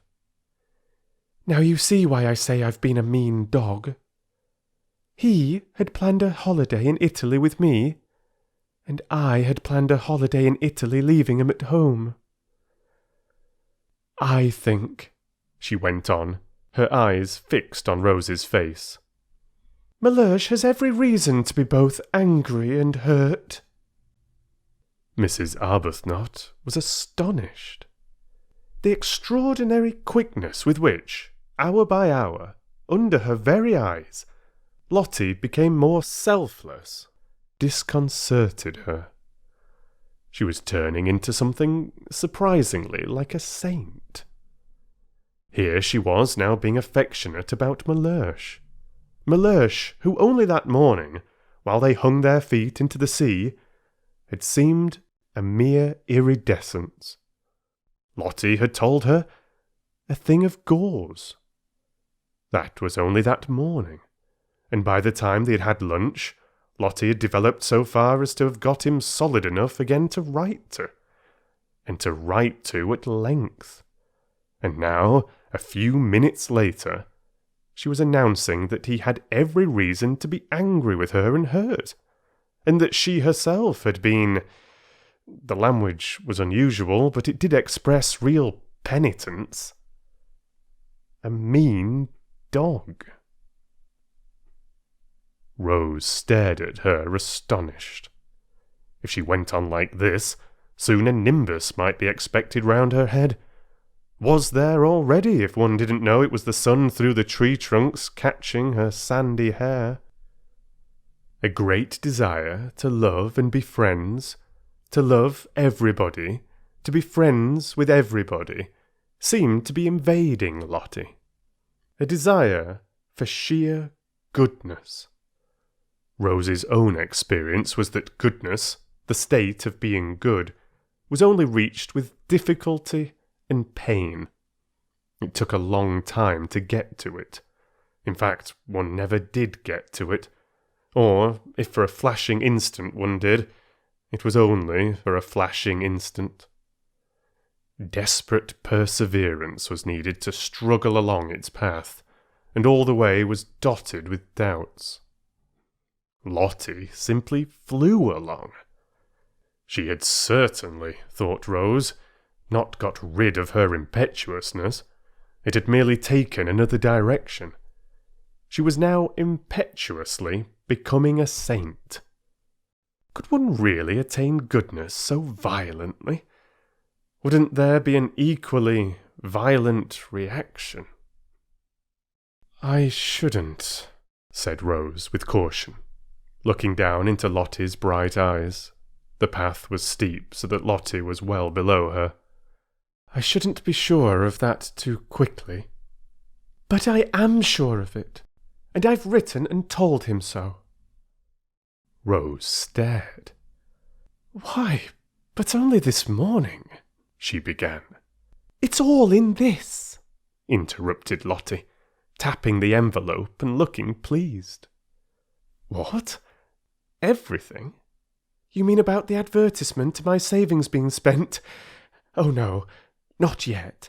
But I'll tell him all that when he comes." "When he comes?" repeated Rose. "I've invited him to come and stay with us." Rose could only go on staring. "It's the least I could do. Besides, look at this." Lottie waved her hand. "Disgusting not to share it. I was a mean dog to go off and leave him, but no dog I've ever heard of was ever as mean as I'd be if I didn't try and persuade Mellersh to come out and enjoy this too. It's barest decency that he should have some of the fun out of my nest egg. After all, he has housed me and fed me for years. One shouldn't be churlish." "But do you think he'll come?" "Oh, I hope so," said Lottie with the utmost earnestness, and added, "Poor lamb." At that, Rose felt she would like to sit down. Mellersh, a poor lamb? That same Mellersh who a few hours before was mere shimmer? There was a seat at the bend of the path, and Rose went to it and sat down. She wished to get her breath, gain time. If she had time, she might perhaps be able to catch up the leaping Lottie, and perhaps be able to stop her before she committed herself to what she probably, presently, would be sorry for. Mellersh at San Salvatore? Mellersh, from whom Lottie had taken such pains so recently to escape? "I see him here," said Lottie, as if in answer to her thoughts. Rose looked at her with real concern. For every time Lottie said in that convinced voice, "I see," what she saw came true. Then it was to be supposed that Mr. Wilkins too would presently come true. "I wish," said Rose anxiously, "I understood you." "Don't try," said Lottie, smiling. "But I must, because I love you." "Dear Rose," said Lottie, swiftly bending down and kissing her. "You're so quick," said Rose. "I can't follow your developments. I can't keep touch. It was what happened with Frederick." She broke off and looked frightened. "The whole idea of our coming here," she went on again, as Lottie didn't seem to have noticed, "was to get away, wasn't it? Well, we've got away, and now, after only a single day of it, you want to write to the very people." She stopped. "The very people we were getting away from," finished Lottie. "It's quite true. It seems idiotically illogical, but I'm so happy. I'm so, well, I feel so fearfully wholesome. This place, why, it makes me feel flooded with love." and she stared down at Rose in a kind of radiant surprise. Rose was silent a moment. Then she said, "And do you think it will have the same effect on Mr. Wilkins?" Lottie laughed. "I don't know," she said. "But even if it doesn't, there's enough love about to flood 50 Mr. Wilkinses, as you call him. The great thing is to have lots of love about. I don't see," she went on, "at least I don't see here, though I did at home, that it matters who loves as long as somebody does. I was a stingy beast at home and used to measure and count. I had a queer obsession about justice, as though justice mattered, as though justice can really be distinguished from vengeance. It's only love that's any good. At home I wouldn't love Mellersh unless he loved me back exactly as much. Absolute fairness. Did you ever? And as he didn't, neither did I. And the aridity of that house. The aridity." Rose said nothing. She was bewildered by Lottie. One odd effect of San Salvatore on her rapidly developing friend was her sudden free use of robust words. She had not used them in Hampstead. Beast and dog were more robust than Hampstead cared about. In words, too, Lottie had come unchained. But how she wished, oh, how Rose wished, that she too could write to her husband and say, "Come."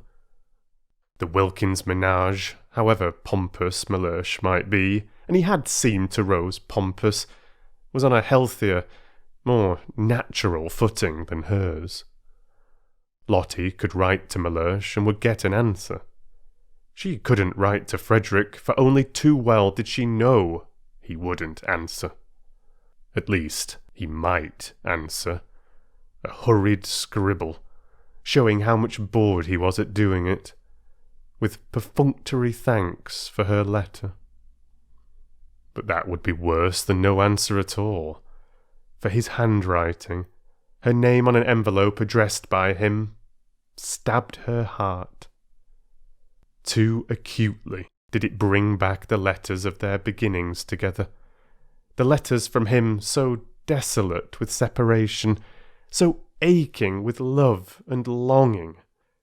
To see apparently one of these very same letters arrive, and open it, and find, "Dear Rose, thanks for letter. Glad you're having a good time. Don't hurry back. Say if you want any money. Everything going splendidly here. Yours, Frederick." No. It couldn't be borne. "I don't think I'll come down to the village with you today," she said, looking up at Lottie with eyes suddenly gone dim. "I think I want to think." "All right," said Lottie, at once starting off briskly down the path. "But don't think too long," she called back over her shoulder. "Write and invite him at once." "Invite whom?" asked Rose, startled. "Your husband."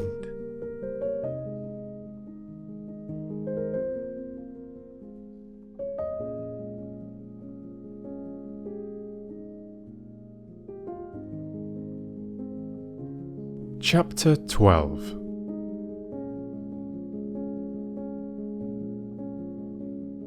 At the evening meal, which was the first time the whole four sat round the dining room table together, Scrap appeared. She appeared quite punctually, and in one of those wrappers or tea gowns which are sometimes described as ravishing. This one really was ravishing. It certainly ravished Mrs. Wilkins, who could not take her eyes off the enchanting figure opposite. It was a shell-pink garment, and clung to the adorable Scrap as though it too loved her. "What a beautiful dress!" exclaimed Mrs. Wilkins eagerly. "What? This old rag?" said Scrap, glancing down at it as if to see which one she had got on. "I've had it 100 years. And she concentrated on her soup. "You must be very cold in it," said Mrs. Fisher, thin-lipped, for it showed a great deal of Scrap. The whole of her arms, for instance, and even where it covered her up it was so thin that you still saw her. "Who? Me?" said Scrap, looking up a moment. "Oh, no." And she continued her soup. "You mustn't catch a chill, you know," said Mrs. Arbuthnot, feeling that such loveliness must at all costs be preserved unharmed. "There's a great difference here when the sun goes down." "I'm quite warm," said Scrap, industriously eating her soup. "You look as if you had nothing at all on underneath," said Mrs. Fisher. "I haven't. At least, hardly anything," said Scrap, finishing her soup. "How very imprudent," said Mrs. Fisher. "And how highly improper." Whereupon Scrap stared at her. Mrs. Fisher had arrived at dinner feeling friendly towards Lady Caroline. She at least had not intruded into her room and sat at her table and written with her pen. She did, Mrs. Fisher had supposed, know how to behave. Now it appeared that she did not know. For was this behaving? To come dressed, no, undressed, like that, to a meal? Such behaviour was not only exceedingly improper, but almost inconsiderate, for the indelicate creature would certainly catch a chill, and then infect the entire party. Mrs. Fisher had a great objection to other people's chills. They were always the fruit of folly, and then they were handed on to her, who had done nothing at all to deserve them. "Bird-brained," thought Mrs. Fisher, sternly contemplating Lady Caroline. "Not an idea in her head except vanity." "But there are no men here," said Mrs. Wilkins. "So how can it be improper? Have you noticed?" she inquired of Mrs. Fisher, who endeavoured to pretend she did not hear. "How difficult it is to be improper without men." Mrs. Fisher neither answered her nor looked at her. But Scrap looked at her, and did that with her mouth which in any other mouth would have been a faint grin. Seen from without, across the bowl of nasturtiums, it was the most beautiful of brief and dimpled smiles. She had a very alive sort of face, that one, thought Scrap, observing Mrs. Wilkins with a dawn of interest. It was rather like a field of corn, swept by lights and shadows. Both she and the dark one, Scrap noticed, had changed their clothes, but only in order to put on silk jumpers. The same amount of trouble would have been enough to dress them properly, reflected Scrap. Naturally, they looked like nothing on earth in the jumpers. It didn't matter what Mrs. Fisher wore. Indeed, the only thing for her, short of plumes and ermine, was what she did wear. But these others were quite young still, and quite attractive. They really definitely had faces. How different life would be for them if they made the most of themselves, instead of the least. And yet... Scrap was suddenly bored, and turned away her thoughts, and absently ate toast. What did it matter? If you did make the best of yourself, you only collected people round you who ended up wanting to grab.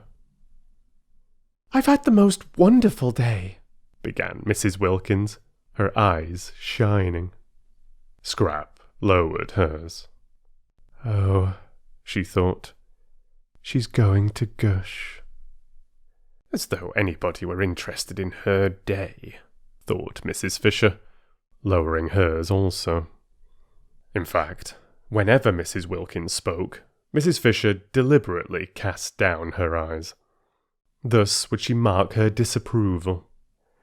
Besides, it seemed the only safe thing to do with her eyes, for no one could tell what the uncurbed creature would say next. That which she had just said, for instance, about men, addressed to her, what could she mean? Better not conjecture, thought Mrs. Fisher. And her eyes, though cast down, yet saw Lady Caroline stretch out her hand to the Chianti flask and fill her glass again. Again. She had done it once already, and the fish was only just going out of the room. Mrs. Fisher could see that the other respectable member of the party, Mrs. Arbuthnot, was noticing it too. Mrs. Arbuthnot was, she hoped and believed, respectable and well-meaning. It is true, she also had invaded her sitting-room, but no doubt she had been dragged there by the other one, and Mrs. Fisher had little, if anything, against Mrs. Arbuthnot, and observed with approval that she only drank water. That was as it should be. So, indeed, to give her her dues, did the freckled one, and very right at their age. She herself drank wine, but with what moderation! 1 meal, 1 glass.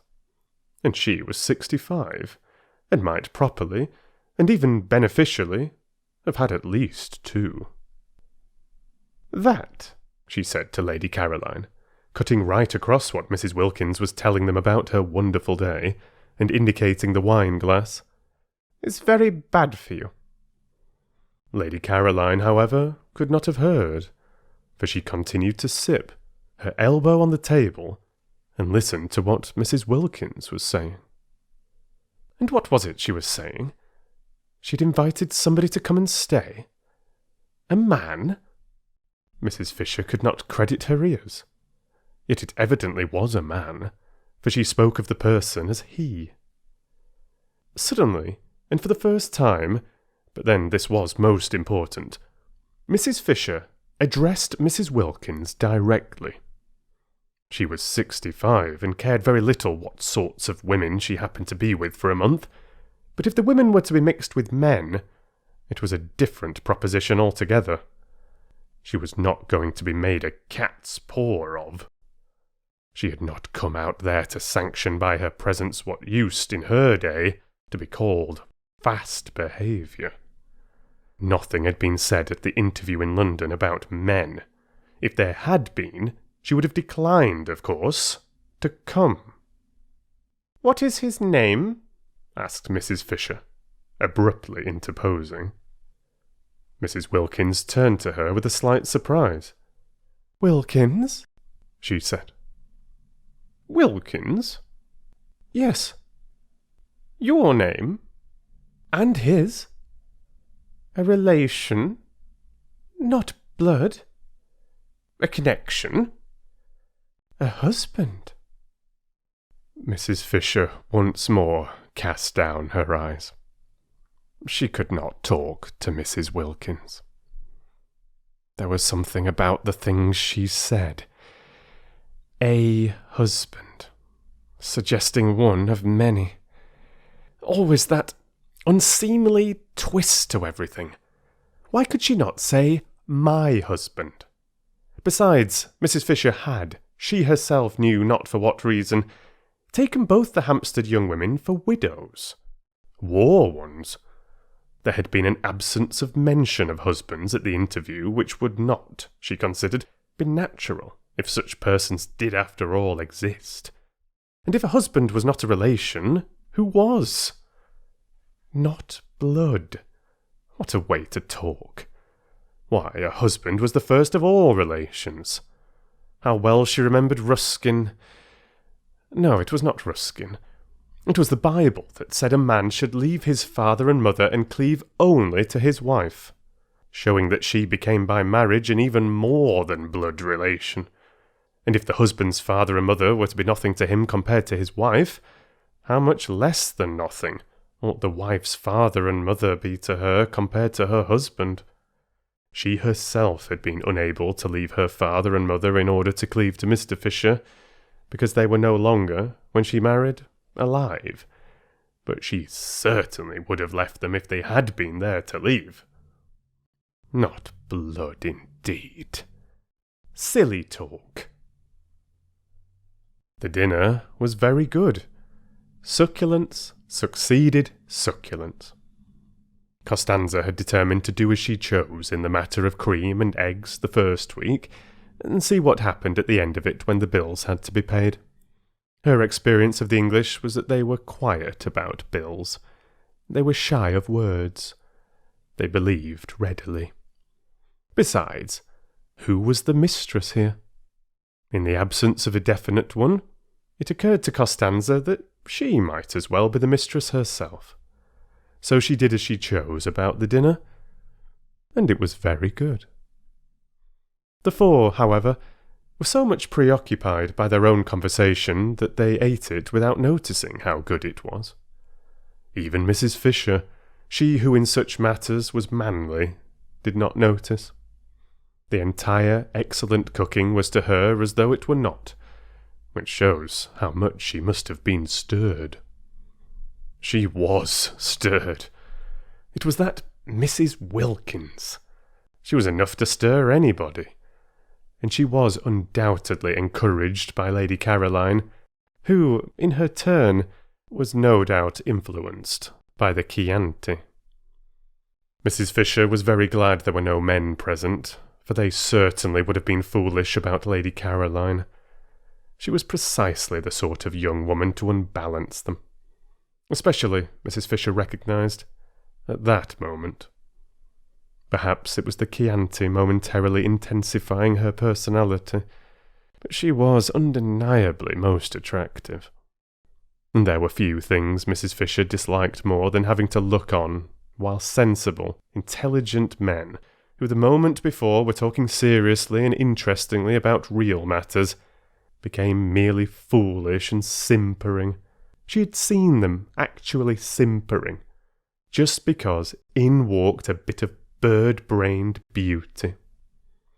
Even Mr. Gladstone, that great wise statesman, whose hand had once rested for an unforgettable moment solemnly on her head, would have, she felt, on perceiving Lady Caroline, left off talking sense, and horribly embarked on badinage.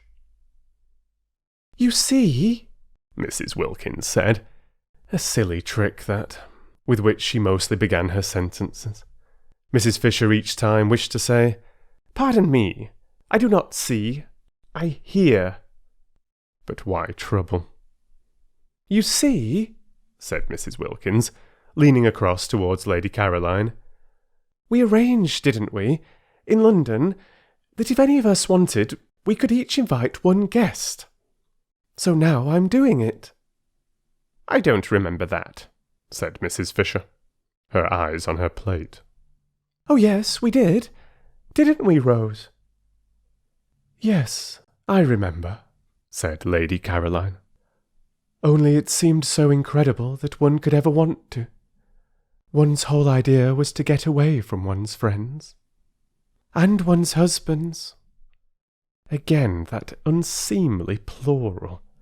But how altogether unseemly, thought Mrs. Fisher. Such implications. Mrs. Arbuthnot clearly thought so too, for she had turned red. "And family affection," said Lady Caroline. Or was it the Chianti speaking? Surely it was the Chianti. "And the want of family affection," said Mrs. Wilkins. What a light she was throwing on her home life and real character. "That wouldn't be so bad," said Lady Caroline. "I'd stay with that. It would give one room." "Oh, no, no, it's dreadful," cried Mrs. Wilkins. "It's as if one had no clothes on." "But I like that," said Lady Caroline. Really? Said Mrs. Fisher. It's a divine feeling, getting rid of things, said Lady Caroline, who was talking altogether to Mrs. Wilkins and paid no attention to the other two. Oh, but in a bitter winter have nothing on and know there never will be anything on, and you going to get colder and colder till at last you die of it. That's what it was like, living with somebody who didn't love one. These confidences, thought Mrs. Fisher, and no excuse whatever for Mrs. Wilkins, who was making them entirely on plain water. Mrs. Arbuthnot, judging from her face, quite shared Mrs. Fisher's disapproval. She was fidgeting. But didn't he? Asked Lady Caroline, every bit as shamelessly unreticent as Mrs. Wilkins. Mellersh, he showed no signs of it. Delicious, murmured Lady Caroline. Really, said Mrs. Fisher. I didn't think it was at all delicious. I was miserable. And now, since I've been here, I simply stare at myself being miserable. As miserable as that. And about Mellersh. You mean he wasn't worth it? Really? Said Mrs. Fisher. No, I don't. I mean, I've suddenly got well. Lady Caroline, slowly twisting the stem of her glass in her fingers, scrutinized the lit-up face opposite. And now I'm well, I find I can't sit here and gloat all to myself. I can't be happy, shutting him out. I must share. I understand exactly what the blessed damozel felt like. What was the blessed damozel? Asked Scrap. Really? Said Mrs. Fisher, and with such emphasis this time that Lady Caroline turned to her. Ought I to know? She asked. I don't know any natural history. It sounds like a bird. It is a poem, said Mrs. Fisher, with extraordinary frost. Oh, said Scrap. I'll lend it to you, said Mrs. Wilkins, over whose face laughter rippled. No, said Scrap. And its author, said Mrs. Fisher icily, though not perhaps quite what one would have wished him to be, was frequently at my father's table. What a bore for you, said Scrap. That's what my mother's always doing, inviting authors. I hate authors. I wouldn't mind them so much if they didn't write books. Go on about Mellersh, she said, turning to Mrs. Wilkins. Really? Said Mrs. Fisher. All those empty beds, said Mrs. Wilkins. What empty beds? Asked Scrap. The ones in this house. Why, of course they each ought to have somebody happy inside them. 8 beds and only 4 people. It's dreadful, dreadful to be so greedy and keep everything just for oneself. I want Rose to ask her husband out too. You and Mrs. Fisher haven't got husbands, but why not give some friend a glorious time? Rose bit her lip. She turned red. She turned pale. If only Lottie would keep quiet, she thought. It was all very well to have suddenly become a saint and want to love everybody, but need she be so tactless? Rose felt that all her poor sore places were being danced on. If only Lottie would keep quiet. And Mrs. Fisher, with even greater frostiness than that which she had received Lady Caroline's ignorance of the blessed damozel, said, There is only one unoccupied bedroom in this house. Only one? Echoed Mrs. Wilkins, astonished. Then who are in all the others? We are, said Mrs. Fisher. But we're not in all the bedrooms. There must be at least 6. That leaves 2 over. And the owner told us there were 8 beds. Didn't he, Rose?" "There are 6 bedrooms," said Mrs. Fisher, for both she and Lady Caroline had thoroughly searched the house on arriving, in order to see which part of it they would be most comfortable in, and they both knew that there were 6 bedrooms, 2 of which were very small, and in one of these small ones Francesca slept in the company of a chair and a chest of drawers, and the other, similarly furnished, was empty. Mrs. Wilkins and Mrs. Arbuthnot had hardly looked at the house, having spent most of their time out of doors gaping at the scenery, and had, in the agitated inattentiveness of their minds when first they began negotiating for San Salvatore, got into their heads that the 8 beds of which the owner spoke were the same as 8 bedrooms, which they were not. There were indeed 8 beds, but 4 of them were in Mrs. Wilkins's and Mrs. Arbuthnot's rooms. "There are 6 bedrooms," repeated Mrs. Fisher. "We have 4, Francesca has the 5th, and the 6th is empty." "So that," said Scrap, "however kind we feel we would be if we could, we can't. Isn't it fortunate?"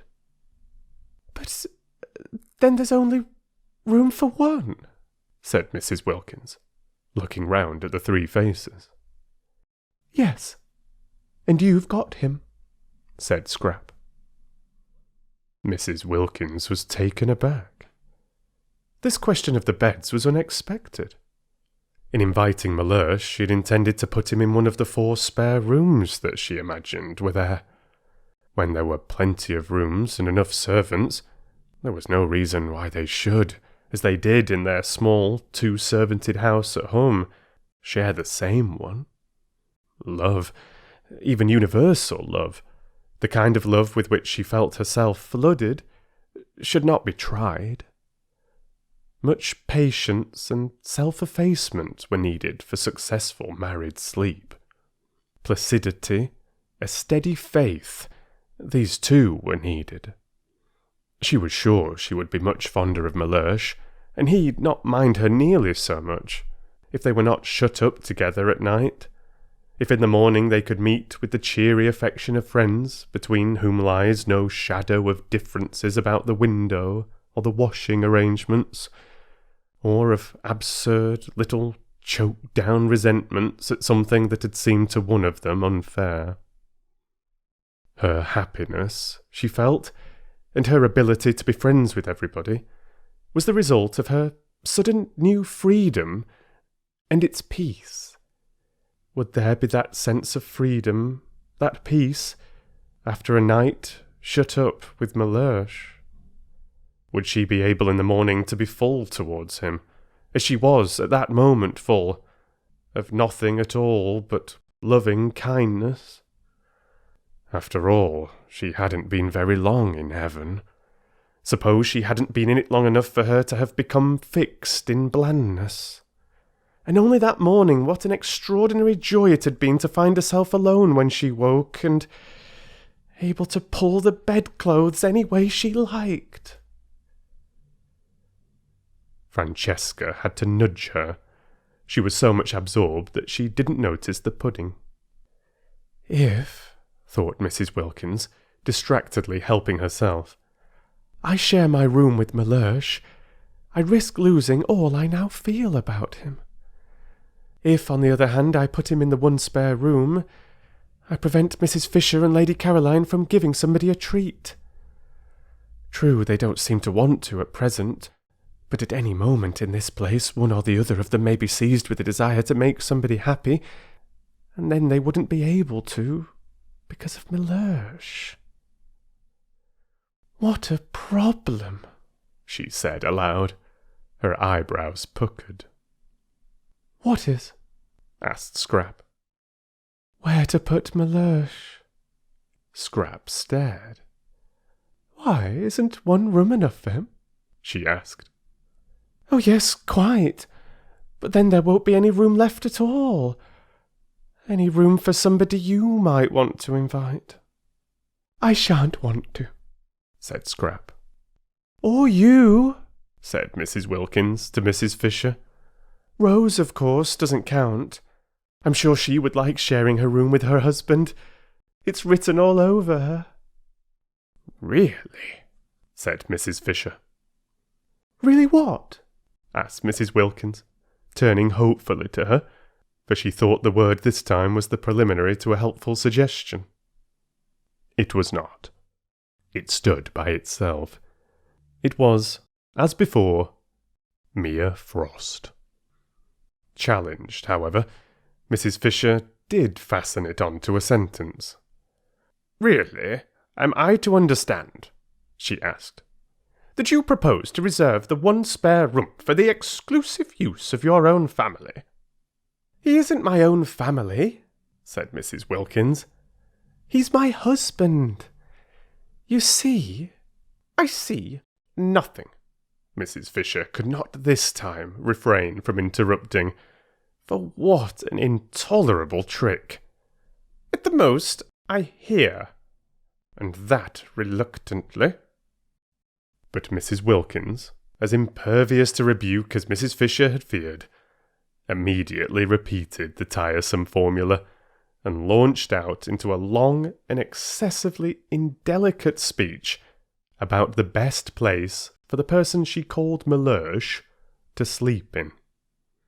Mellersh, Mrs. Fisher, remembering the Thomases and Johns and Alfreds and Roberts of her day, plain names that yet had all become glorious, thought it sheer affectation to be christened Mellersh, was, it seemed, Mrs. Wilkins's husband, and therefore his place was clearly indicated. Why this talk? She herself, as if foreseeing his arrival, had had a second bed put in Mrs. Wilkins's room. There were certain things in life which were never talked about, but only done. Most things connected with husbands were not talked about. And to have a whole dinner table taken up with a discussion as to where one of them should sleep was an affront to the decencies. How and where husbands slept should be known only to their wives. Sometimes it was not known to them, and then the marriage had less happy moments. But these moments were not talked about either. The decencies continued to be preserved. At least it was so in her day. To have to hear whether Mr. Wilkins should or should not sleep with Mrs. Wilkins, and the reasons why he should and the reasons why he shouldn't, was both uninteresting and indelicate. She might have succeeded in imposing propriety and changing the conversation, if it had not been for Lady Caroline. Lady Caroline encouraged Mrs. Wilkins. She threw herself into the discussion with every bit as much unreserve as Mrs. Wilkins herself. No doubt she was impelled on this occasion by Chianti, but whatever the reason, there it was. And, characteristically, Lady Caroline was all for Mr. Wilkins being given the solitary spare room. She took that for granted. Any other arrangement would be impossible, she said. Her expression was barbarous. Had she never read her Bible? Mrs. Fisher was tempted to inquire. And they two shall be one flesh? Clearly also, then, one room. But Mrs. Fisher did not inquire. She did not care even to allude to such texts to someone unmarried. However, there was one way she could force Mr. Wilkins into his proper place and save the situation. She could say she herself intended to invite a friend. It was her right. They had all said so. Apart from propriety, it was monstrous that Mrs. Wilkins should want to monopolise the one spare room, when in her own room was everything necessary for her husband. Perhaps she really would invite somebody. Not invite, but suggest coming. There was Kate Lumley, for instance. Kate could perfectly afford to come and pay her share, and she was one of her own period and knew, and had known, most of the people she herself knew and had known. Kate, of course, had only been on the fringe. She used to be asked only to the big parties, not to the small ones, and still was only on the fringe. There were some people who never got off the fringe, and Kate was one. Often, however, such people were more permanently agreeable to be with than the others, in that they remained grateful. Yes, she might really consider Kate. The poor soul had never married, but then everybody could not expect to marry. She was quite comfortably off.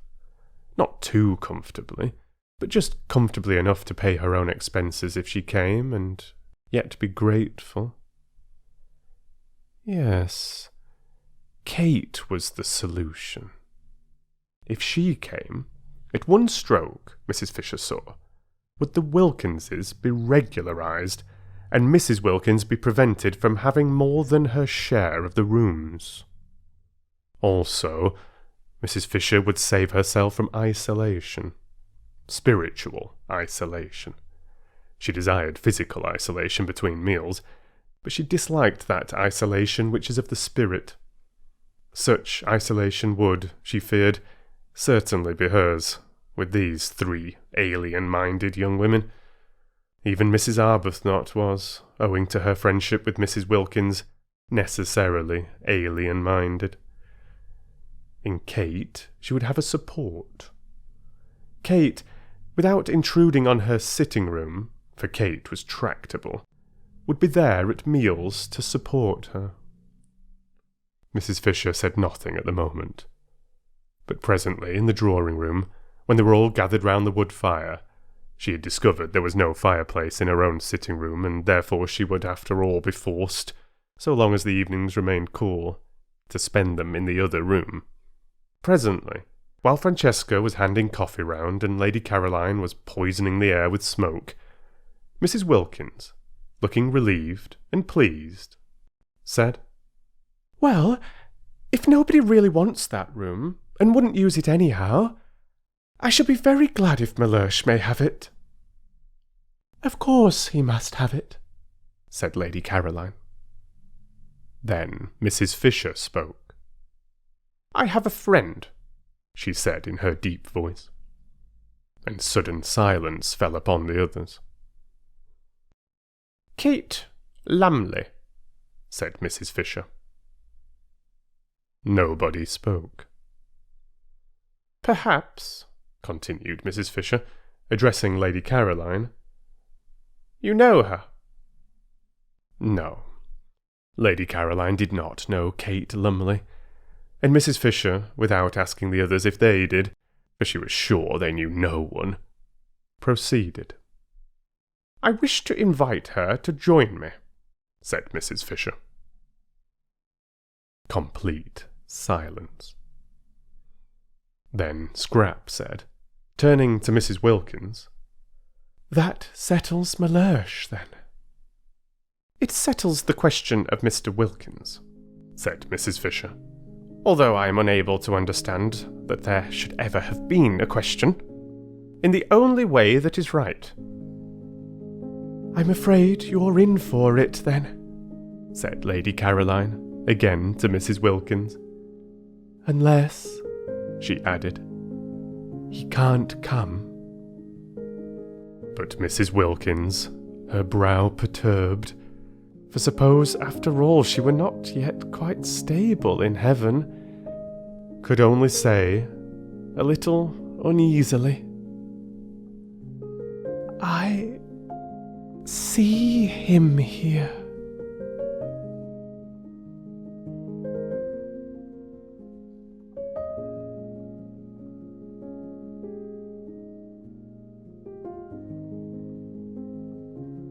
Chapter 13.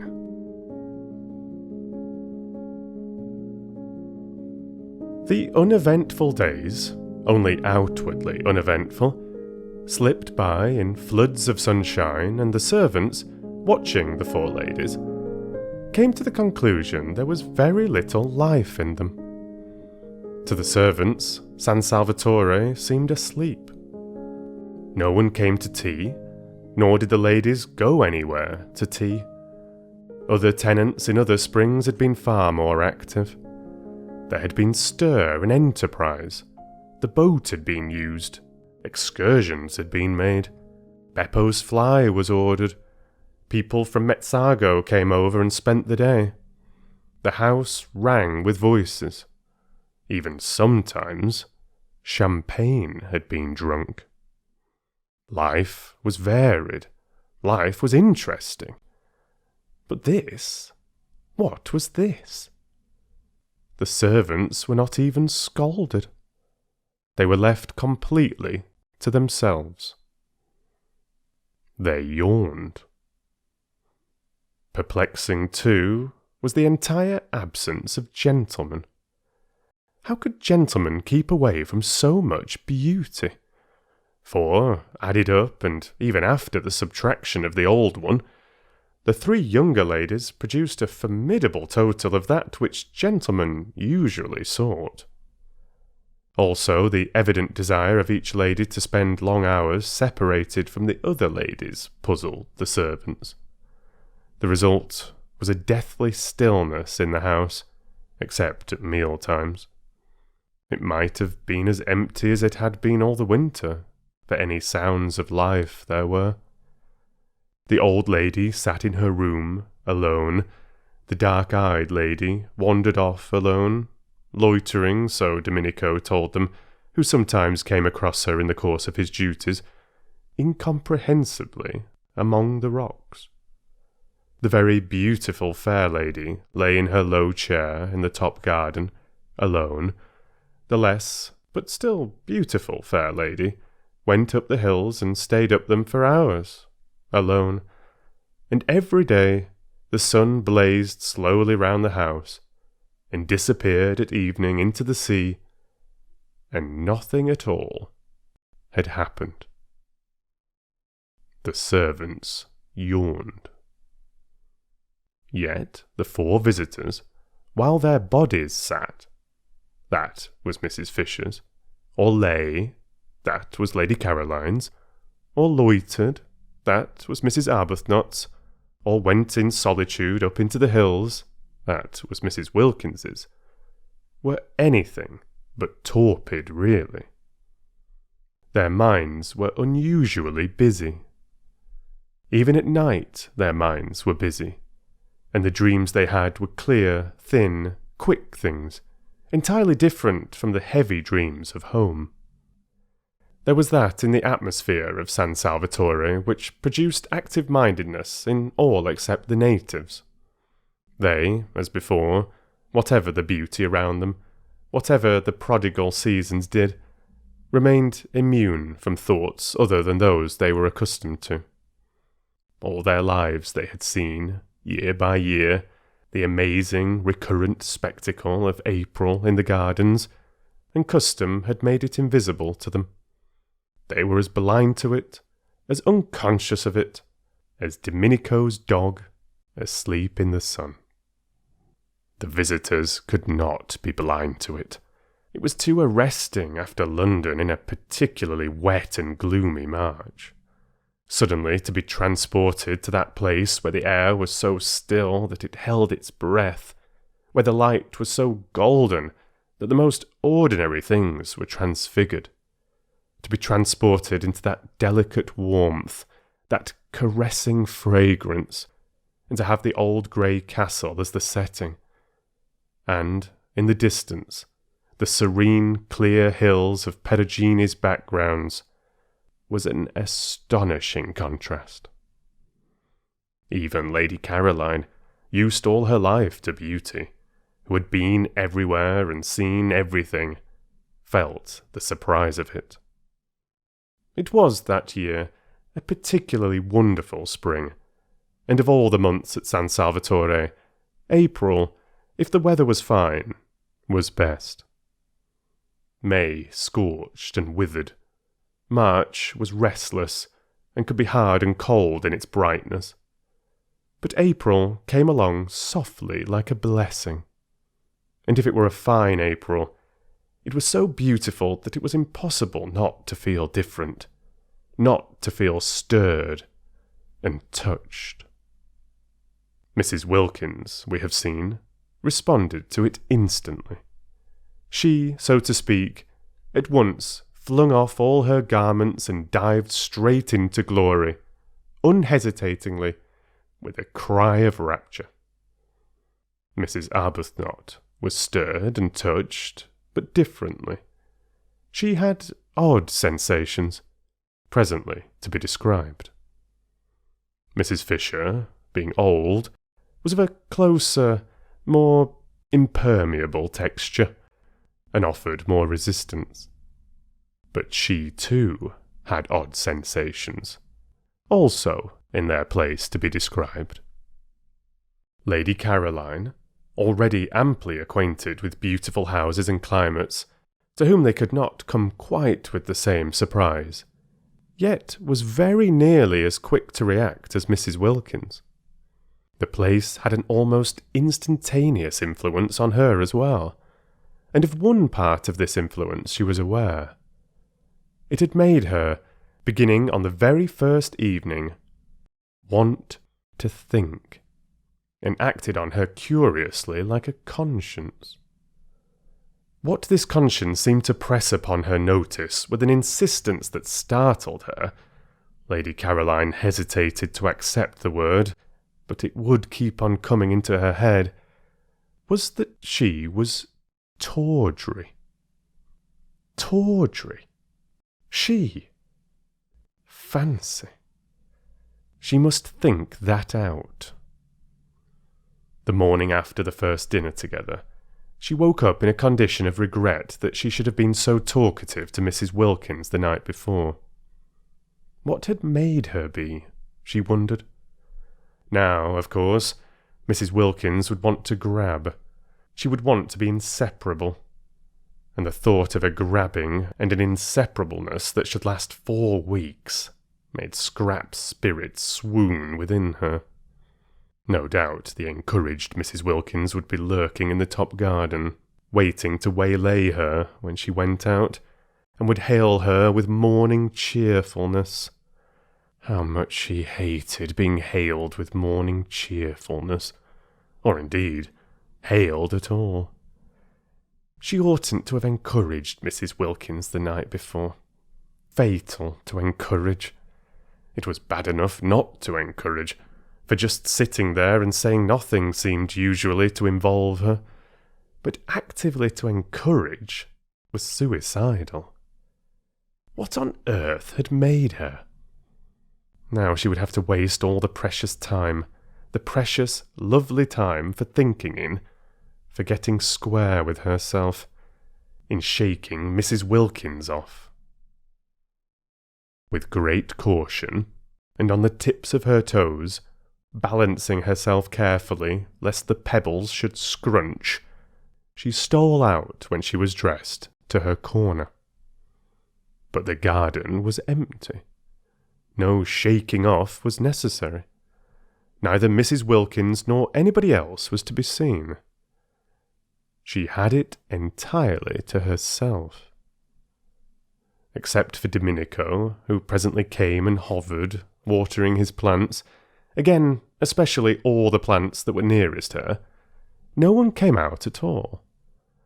And when, after a long while of following up thoughts which seemed to escape her just as she had got them and dropping off exhausted to sleep in the intervals of this chase, she felt hungry and looked at her watch, and saw that it was past 3, she realised that nobody had even bothered to call her in to lunch. So that, Scrap could not but remark, if anyone was shaken off, it was she herself. Well, but how delightful, how very new. Now she would really be able to think uninterruptedly. Delicious to be forgotten. Still, she was hungry, and Mrs. Wilkins, after that excessive friendliness the night before, might at least have told her lunch was ready. And she had really been excessively friendly, so nice about Mellersh's sleeping arrangements, wanting him to have the spare room and all. She wasn't usually interested in arrangements. In fact, she wasn't ever interested in them, so that Scrap considered she might be said almost to have gone out of her way to be agreeable to Mrs. Wilkins. And in return, Mrs. Wilkins didn't even bother whether or not she had had any lunch. Fortunately, though she was hungry, she didn't mind missing a meal. Life was full of meals. They took up an enormous proportion of one's time, and Mrs. Fisher was, she was afraid, one of those persons who at meals linger. Twice now she had dined with Mrs. Fisher, and each time she had been difficult at the end to dislodge, lingering on, slowly cracking innumerable nuts and slowly drinking a glass of wine that seemed as if it would never be finished. Probably it would be a good thing to make a habit of missing lunch, and as it was quite easy to have tea brought out to her, and as she breakfasted in her room, only once a day would she have to sit at the dining-room table and endure the nuts. Scrap burrowed her head comfortably in the cushions, and with her feet crossed on the low parapet, gave herself up to more thought. She said to herself, as she had said at intervals throughout the morning, "Now I'm going to think." But, never having thought out anything in her life, it was difficult. Extraordinary how one's attention wouldn't stay fixed. Extraordinary how one's mind slipped sideways. Settling herself down to a review of her past as a preliminary to the consideration of her future, and hunting in it, to begin with, for any justification of that distressing word, tawdry, the next thing she knew was that she wasn't thinking about this at all, but had somehow switched on to Mr. Wilkins. Well, Mr. Wilkins was quite easy to think about, though not pleasant. She viewed his approach with misgivings, for not only was it a profound and unexpected bore to have a man added to the party, and a man, too, of the kind she was sure Mr. Wilkins must be, but she was afraid, and her fear was the result of a drearily unvarying experience, that he might wish to hang about her. This possibility had evidently not yet occurred to Mrs. Wilkins, and it was not one to which she could very well draw her attention. Not, that is, without being too fatuous to live. She tried to hope that Mr. Wilkins would be a wonderful exception to the dreadful rule. If only he were, she would be so much obliged to him that she believed she might really quite like him. But she had misgivings. Suppose he hung about her so that she was driven from her lovely top garden.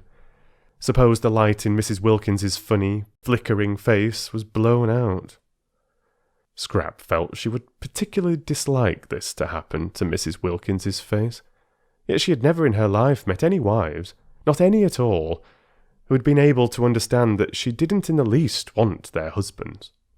Often she had met wives who didn't want their husbands either, but that made them none the less indignant if they thought somebody else did, and none the less sure, when they saw them hanging round Scrap, that she was trying to get them. Trying to get them. The bare thought, the bare recollection of these situations filled her with a boredom so extreme that it instantly sent her to sleep again. When she woke up, she went on with Mr. Wilkins. Now if, thought Scrap, Mr. Wilkins were not an exception and behaved in the usual way, would Mrs. Wilkins understand, or would it just simply spoil her holiday? She seemed quick, but would she be quick about this?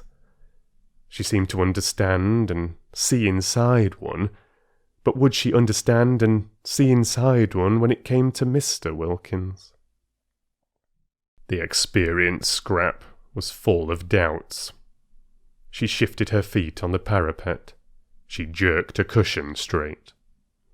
Perhaps she had better try and explain to Mrs. Wilkins, during the days still remaining before the arrival, explain in a general way, rather vague and talking at large, her attitude towards such things. She might also expound to her peculiar dislike of people's husbands, and her profound craving to be, at least for this 1 month, let alone. But Scrap had her doubts about this too. Such talk meant a certain familiarity, meant embarking on a friendship with Mrs. Wilkins. And if, after having embarked on it and faced the peril it contained of too much Mrs. Wilkins, Mr. Wilkins should turn out to be artful, and people did get very artful when they were set on anything, and manage after all to slip through into the top garden, Mrs. Wilkins might easily believe she had been taken in, and that she, Scrap, was deceitful. Deceitful. And about Mr. Wilkins. Wives were really pathetic. At 4:30 she heard sounds of saucers on the other side of the daphne bushes. Was tea being sent out to her? No, the sounds came no closer. They stopped near the house. Tea was to be in the garden. In her garden. Scrap considered she might at least have been asked if she minded being disturbed. They all knew she sat there. Perhaps someone would bring hers to her in her corner. No, nobody brought anything. Well, she was too hungry not to go and have it with the others today, but she would give Francesca strict orders for the future. She got up and walked with that slow grace, which was another of her outrageous number of attractions, towards the sounds of tea. She was conscious not only of being very hungry, but of wanting to talk to Mrs. Wilkins again. Mrs. Wilkins had not grabbed. She had left her quite free all day in spite of the rapprochement the night before. Of course, she was an original, and put on a silk jumper for dinner, but she hadn't grabbed. This was a great thing. Scrap went towards the tea table, quite looking forward to Mrs. Wilkins, and when she came in sight of it, she saw only Mrs. Fisher and Mrs. Arbuthnot. Mrs. Fisher was pouring out the tea, and Mrs. Arbuthnot was offering Mrs. Fisher macaroons. Every time Mrs. Fisher offered Mrs. Arbuthnot anything, her cup, or milk, or sugar, Mrs. Arbuthnot offered her macaroons, pressed them on her with an odd assiduousness, almost with obstinacy. Was it a game, Scrap wondered, sitting down and seizing a macaroon? "Where is Mrs. Wilkins?" asked Scrap. They did not know. At least, Mrs. Arbuthnot, on Scrap's inquiry, did not know. Mrs. Fisher's face, at the name, became elaborately uninterested. It appeared that Mrs. Wilkins had not been seen since breakfast. Mrs. Arbuthnot thought she had probably gone for a picnic. Scrap missed her. She ate the enormous macaroons, the best and biggest she had ever come across, in silence. Tea without Mrs. Wilkins was dull, and Mrs. Arbuthnot had that fatal flavour of motherliness about her, of wanting to pet one, to make one very comfortable, coaxing one to eat, coaxing her, who was already so frankly, so even excessively eating, that seemed to have dogged Scrap's steps through life. Couldn't people leave one alone? She was perfectly able to eat what she wanted unincited. She tried to quench Mrs. Arbuthnot's zeal by being short with her. Useless. The shortness was not apparent. It remained as all Scrap's evil feelings remained, covered up by the impenetrable veil of her loveliness. Mrs. Fisher sat monumentally and took no notice of either of them. She'd had a curious day and was a little worried. She'd been quite alone, for none of the three had come to lunch, and none of them had taken the trouble to let her know they were not coming. And Mrs. Arbuthnot, drifting casually into tea, had behaved oddly till Lady Caroline joined them and distracted her attention. Mrs. Fisher was prepared not to dislike Mrs. Arbuthnot, whose parted hair and mild expression seemed very decent and womanly, but she certainly had habits that were difficult to like. Her habit of instantly echoing any offer made her of food or drink, of throwing the offer back on one, as it were, was not somehow what one expected of her. "Will you have some more tea?" was surely a question to which the answer was simply yes or no. But Mrs. Arbuthnot persisted in the trick she had exhibited the day before at breakfast, of adding to her yes or no the words, "Will you?" She had done it again that morning at breakfast, and here she was doing it at tea. The two meals at which Mrs. Fisher presided and poured out. Why did she do it? Mrs. Fisher failed to understand. But this was not what was worrying her. This was merely by the way.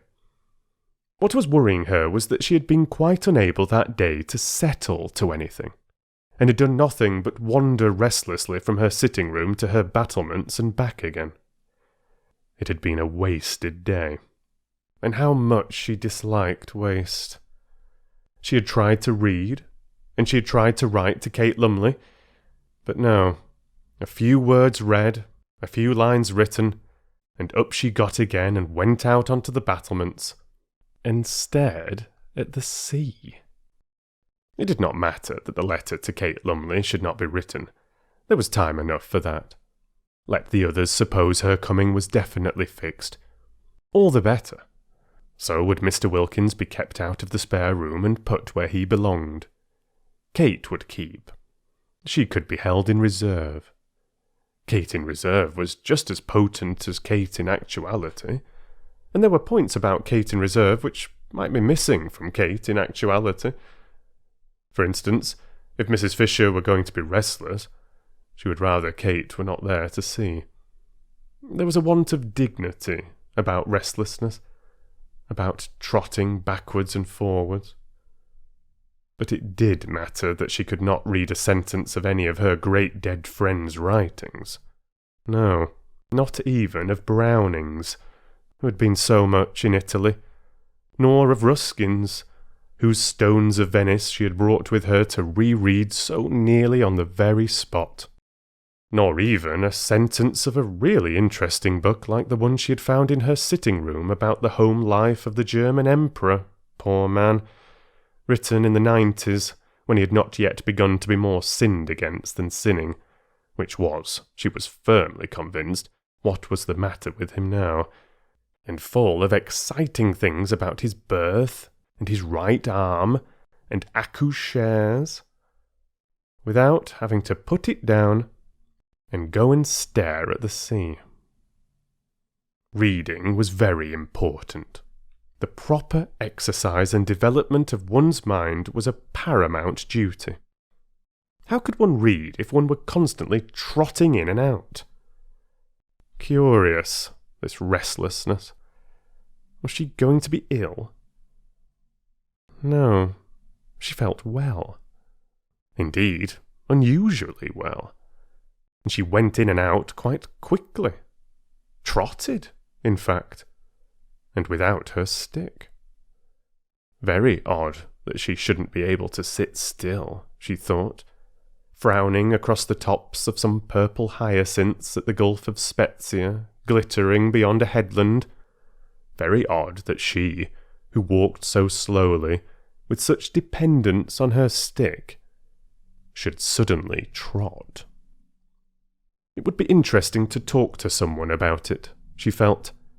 Not to Kate, to a stranger. Kate would only look at her and suggest a cup of tea. Kate always suggested cups of tea. Besides, Kate had a flat face.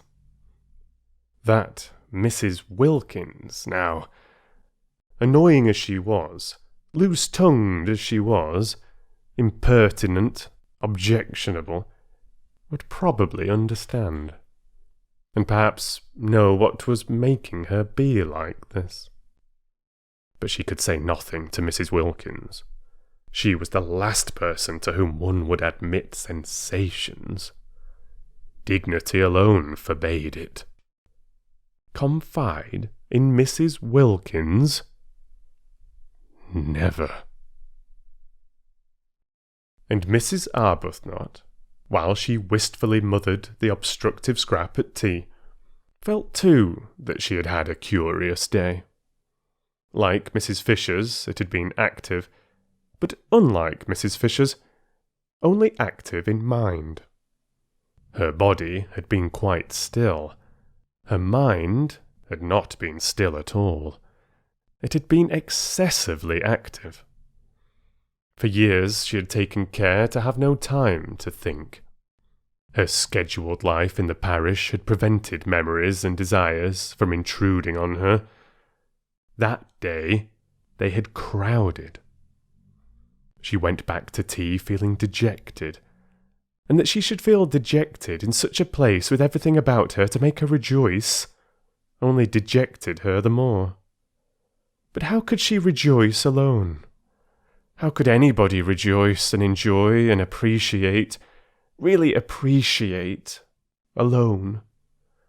Except Lottie. Lottie seemed able to. She had gone off down the hill directly after breakfast, alone, yet obviously rejoicing, for she had not suggested that Rose should go too, and she was singing as she went. Rose had spent the day by herself, sitting with her hands clasping her knees, staring straight in front of her. What she was staring at were the grey swords of the agaves, and on their tall stalks the pale irises that grew in the remote place she had found, while beyond them, between the grey leaves and the blue flowers, she saw the sea. The place she had found was a hidden corner where the sun-baked stones were padded with thyme, and nobody was likely to come. It was out of sight and sound of the house. It was off any path. It was near the end of the promontory.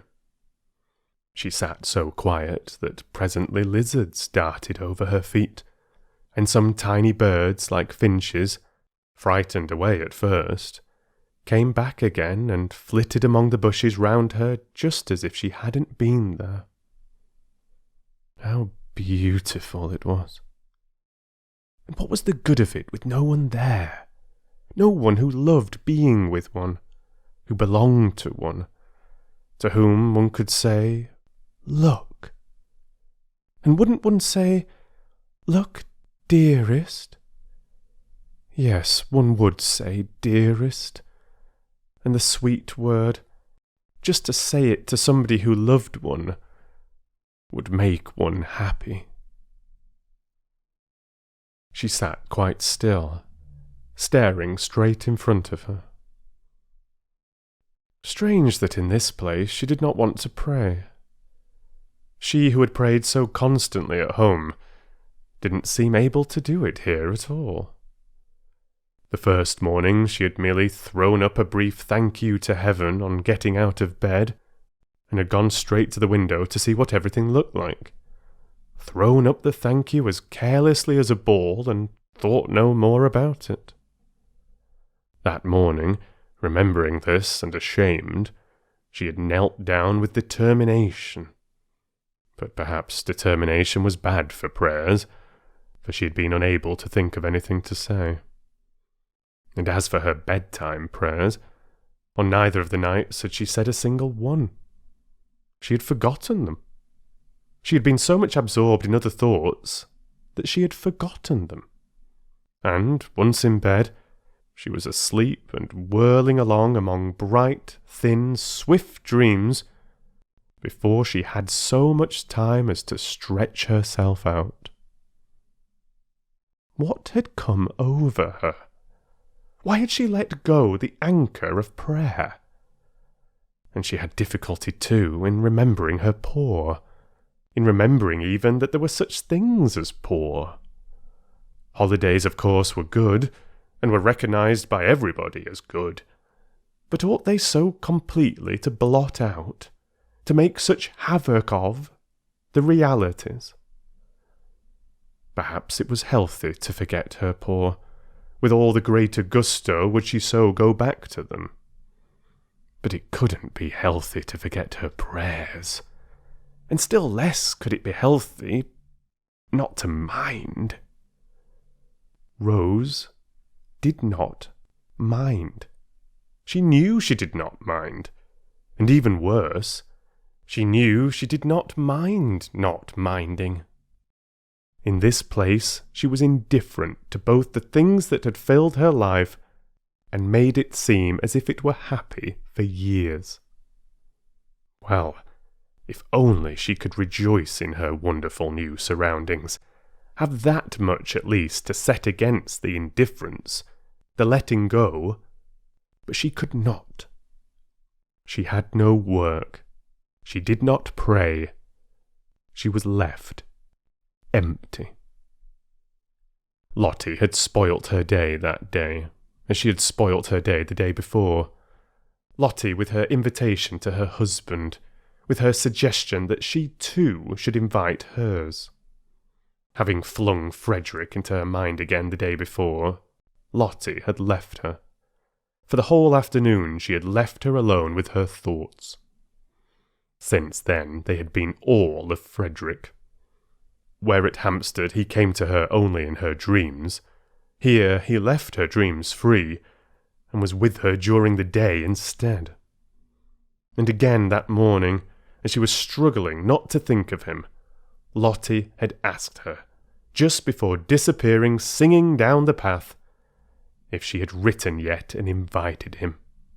And again he was flung into her mind, and she wasn't able to get him out. How could she invite him?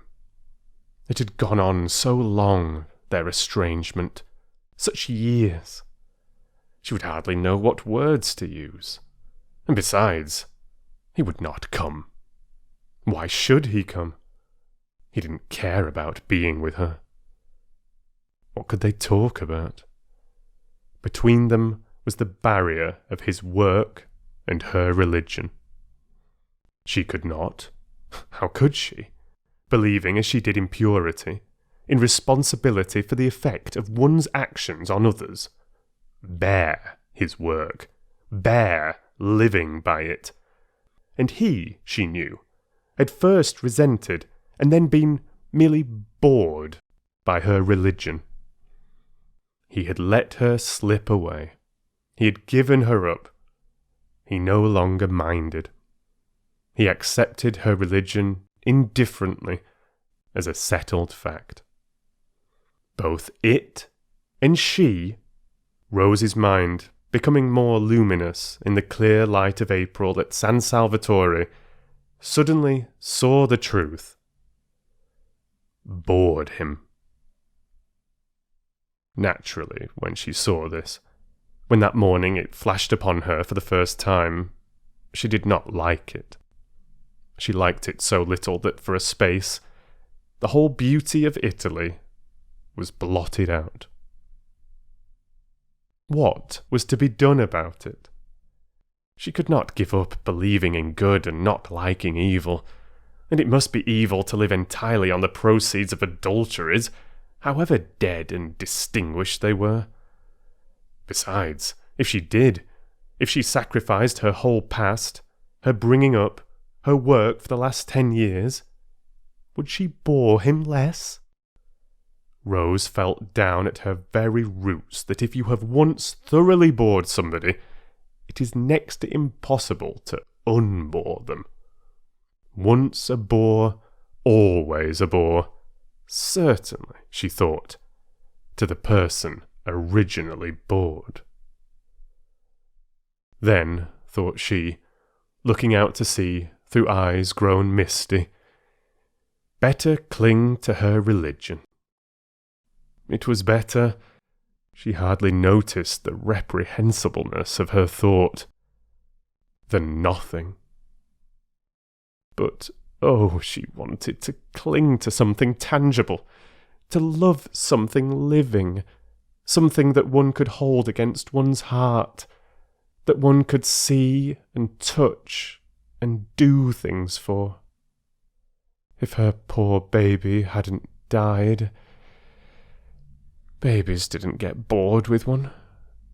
It took them a long while to grow up and find one out. And perhaps one's baby never did find one out. Perhaps one would always be to it, however old and bearded it grew, somebody special, somebody different from everyone else, and if, for no other reason, precious in that one could never be repeated. Sitting with dim eyes looking out to sea, she felt an extraordinary yearning to hold something of her very own tight to her bosom. Rose was slender, and as reserved in figure as in character, yet she felt a queer sensation of, how could she describe it? Bosom. There was something about San Salvatore that made her feel all bosom. She wanted to gather to her bosom, to comfort and protect, soothing the dear head that should lie on it with softest strokings and murmurs of love. Frederick's child, come to her, pillowed on her, because they were unhappy, because they had been hurt. They would need her then, if they had been hurt. They would let themselves be loved then, if they were unhappy. Well, the child was gone, would never come now. But perhaps Frederick, some day, when he was old and tired. Such were Mrs. Arbuthnot's reflections and emotions that first day at San Salvatore by herself. She went back to tea dejected as she had not been for years. San Salvatore had taken her carefully built-up semblance of happiness away from her and given her nothing in exchange. Yes, it had given her yearnings in exchange, this ache and longing, this queer feeling of bosom, but that was worse than nothing. And she who had learned balance, who never at home was irritated but always able to be kind, could not, even in her dejection that afternoon, endure Mrs. Fisher's assumption of the position as hostess at tea. One would have supposed that such a little thing would not have touched her. But it did. Was her nature changing?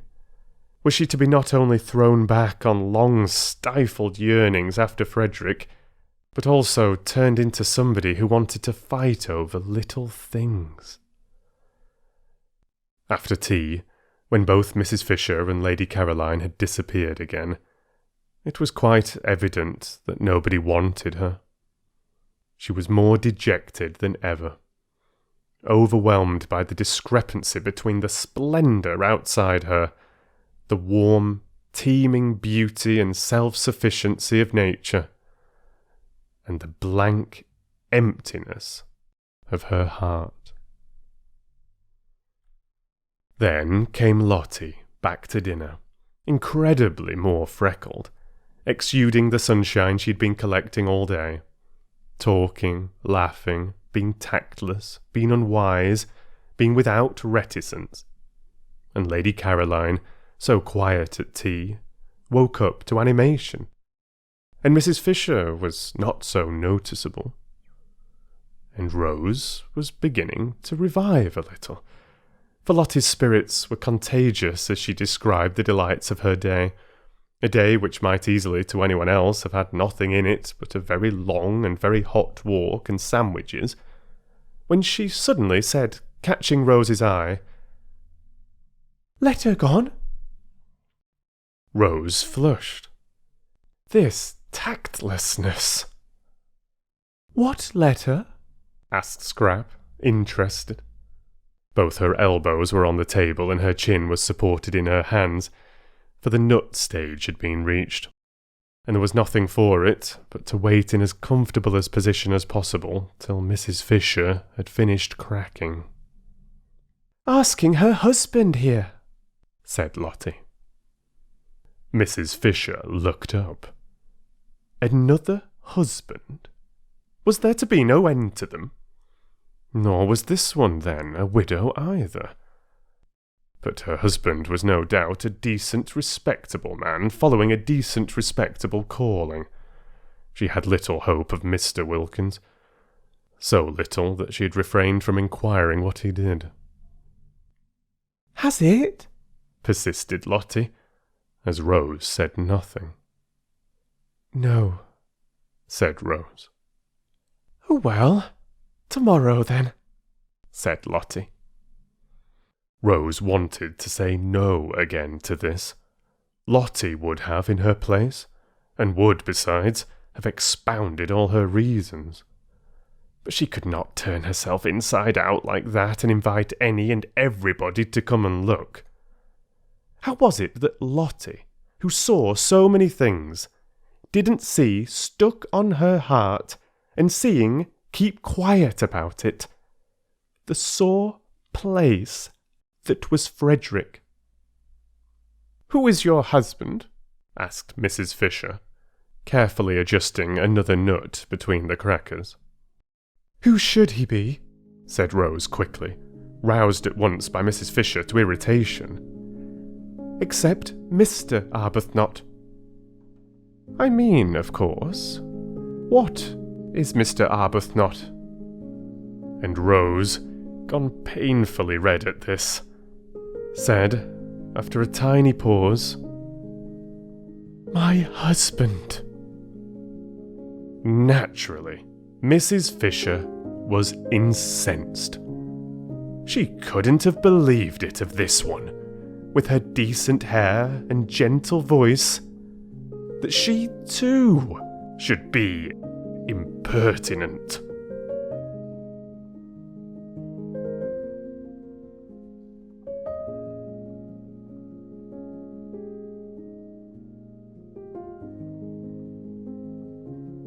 Chapter 14.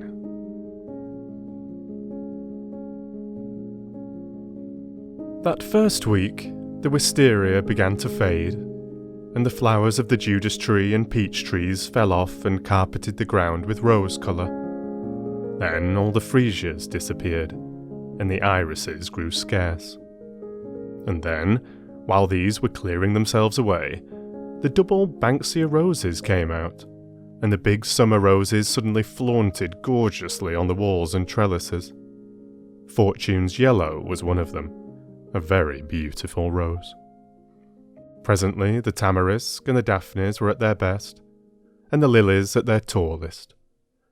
By the end of the week, the fig trees were giving shade, the plum blossom was out among the olives, the modest weigelas appeared in their fresh pink clothes, and on the rocks sprawled masses of thick-leaved, star-shaped flowers, some vivid purple, and some a clear, pale lemon.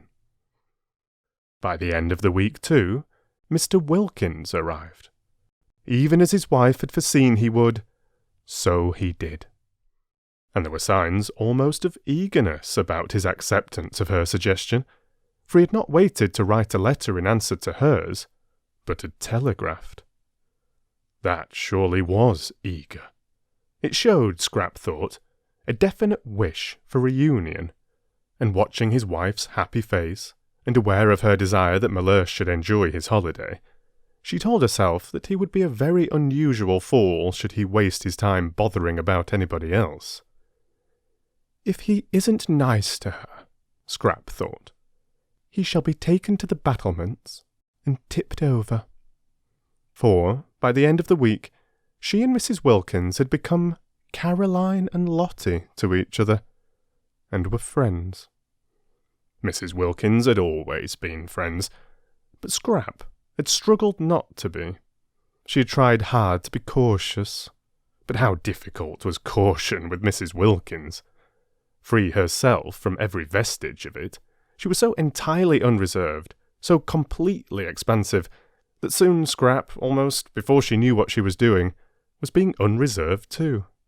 And nobody could be more unreserved than Scrap, once she let herself go. The only difficulty about Lottie was that she was nearly always somewhere else. You couldn't catch her. You couldn't pin her down to come and talk. Scrap's fears that she would grab seemed grotesque in retrospect. Why, there was no grab in her. At dinner and after dinner were the only times one really saw her. All day long she was invisible, and would come back in the late afternoon looking a perfect sight, her hair full of bits of moss, and her freckles worse than ever. Perhaps she was making the most of her time before Mellersh arrived to do all the things she wanted to do, and meant to devote herself afterwards to going about with him, tidy, and in her best clothes. Scrap watched her, interested in spite of herself, because it seemed so extraordinary to be as happy as all that on so little. San Salvatore was beautiful, and the weather was divine, but scenery and weather had never been enough for Scrap. And how could they be enough for somebody who would have to leave them quite soon and go back to life in Hampstead? Also, there was the imminence of Mellersh, of that Mellersh from whom Lottie had so lately run. It was all very well to feel one ought to share, and to make a beau geste and do it, but the beau geste Scrap had known hadn't made anybody happy. Nobody really liked being the object of one, and it always meant an effort on the part of the maker. Still, she had to admit there was no effort about Lottie. It was quite plain that everything she did and said was effortless, and that she was just simply, completely happy. And so Mrs. Wilkins was, for her doubts as to whether she had had time to become steady enough in serenity to go on being serene in Mellersh's company, when she had it uninterruptedly right round the clock, had gone by the middle of the week, and she felt that nothing now could shake her. She was ready for anything. She was firmly grafted, rooted, built into heaven. Whatever Mellersh said or did, she would not budge an inch out of heaven, would not rouse herself a single instant to come outside it and be cross. On the contrary, she was going to pull him up into it beside her, and they would sit comfortably together, suffused in light, and laugh at how much afraid of him she used to be in Hampstead, and at how deceitful her afraidness had made her. But he wouldn't need much pulling.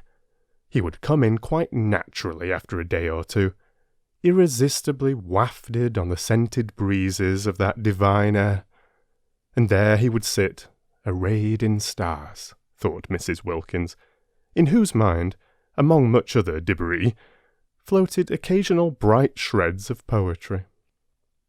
She laughed to herself a little at the picture of Mellersh, that top-hatted, black-coated, respectable family solicitor, arrayed in stars. But she laughed affectionately, almost with a maternal pride in how splendid he would look in such fine clothes. "Poor lamb," she murmured to herself affectionately, and added, "What he wants is a thorough airing." This was during the first half of the week. By the beginning of the last half, at the end of which Mr. Wilkins arrived, she left off even assuring herself that she was unshakable, that she was permeated beyond altering by the atmosphere. She no longer thought of it or noticed it. She took it for granted. If one may say so, and she certainly said so, not only to herself but also to Lady Caroline, she had found her celestial legs. Contrary to Mrs. Fisher's idea of the seemly, but of course, contrary, what else would one expect of Mrs. Wilkins? She did not go to meet her husband at Mezzago, but merely walked down to the point where Beppo's fly would leave him and his luggage in the street of Castagneto. Mrs. Fisher disliked the arrival of Mr. Wilkins, and was sure that anybody who could have married Mrs. Wilkins must be at least of an injudicious disposition. But a husband, whatever his disposition, should be properly met. Mr. Fisher had always been properly met. Never once in his married life had he gone unmet at a station, nor had he ever not been seen off.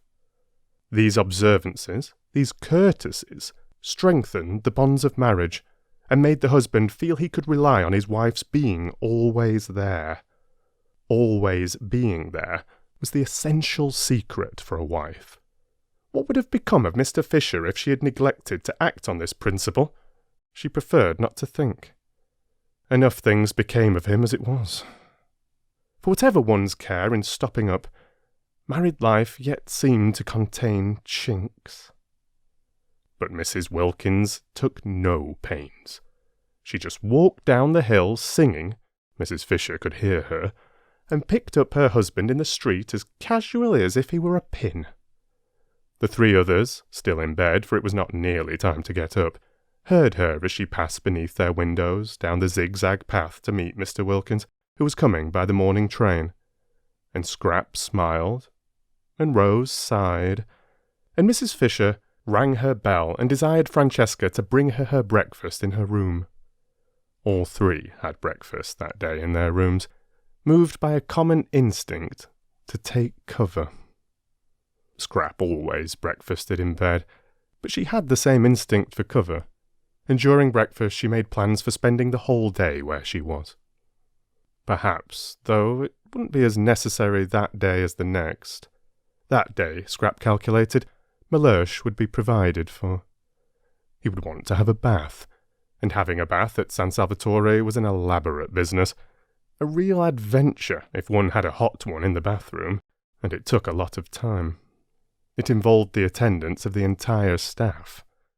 Domenico and the boy Giuseppe coaxing the patent stove to burn, restraining it when it burnt too fiercely, using the bellows to it when it threatened to go out, relighting it when it did go out.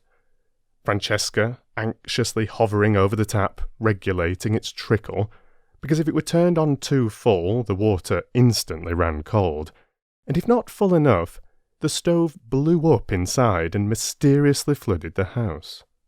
And Costanza and Angela running up and down, bringing pails of hot water from the kitchen to eke out what the tap did. This bath had been put in lately, and was at once the pride and the terror of the servants. It was very patent. Nobody quite understood it. There were long printed instructions as to its right treatment hanging on the wall, in which the word pericoloso recurred. When Mrs. Fisher, proceeding on her arrival to the bathroom, saw this word, she went back to her room again, and ordered a sponge bath instead. And when the others found what using the bathroom meant, and how reluctant the servants were to leave them alone with the stove, and how Francesca positively refused to, and stayed with her back turned watching the tap, and how the remaining servants waited anxiously outside the door till the bather came safely out again, they too had sponge baths brought into their rooms instead.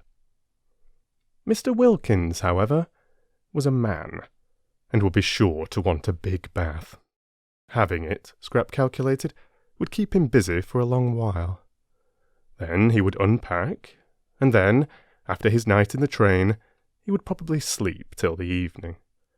So would he be provided for the whole of that day, and not be let loose on them till dinner. Therefore, Scrap came to the conclusion she would be quite safe in the garden that day, and got up as usual after breakfast, and dawdled as usual through her dressing, listening with a slightly cocked ear to the sounds of Mr. Wilkins's arrival, of his luggage being carried into Lottie's room on the other side of the landing, of his educated voice as he inquired of Lottie, first, "Do I give this fellow anything?" and immediately afterwards, "Can I have a hot bath?" of Lottie's voice cheerfully assuring him that he needn't give the fellow anything, because he was the gardener, and that yes, he could have a hot bath. And soon after this, the landing was filled with the familiar noises of wood being brought, of water being brought, of feet running, of tongues vociferating, in fact, with the preparation of the bath. Scrap finished dressing, and then loitered at her window, waiting till she should hear Mr. Wilkins go into the bathroom. When he was safely there, she would slip out and settle herself in her garden, and resume her inquiries into the probable meaning of her life.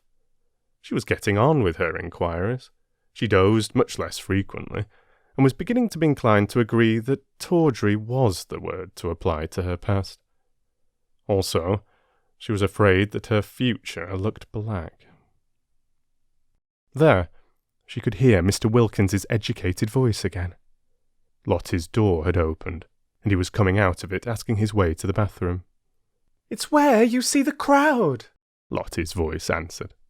Still a cheerful voice, Scrap was glad to notice. His steps went along the landing, and Lottie's steps seemed to go downstairs. And then there seemed to be a brief altercation at the bathroom door.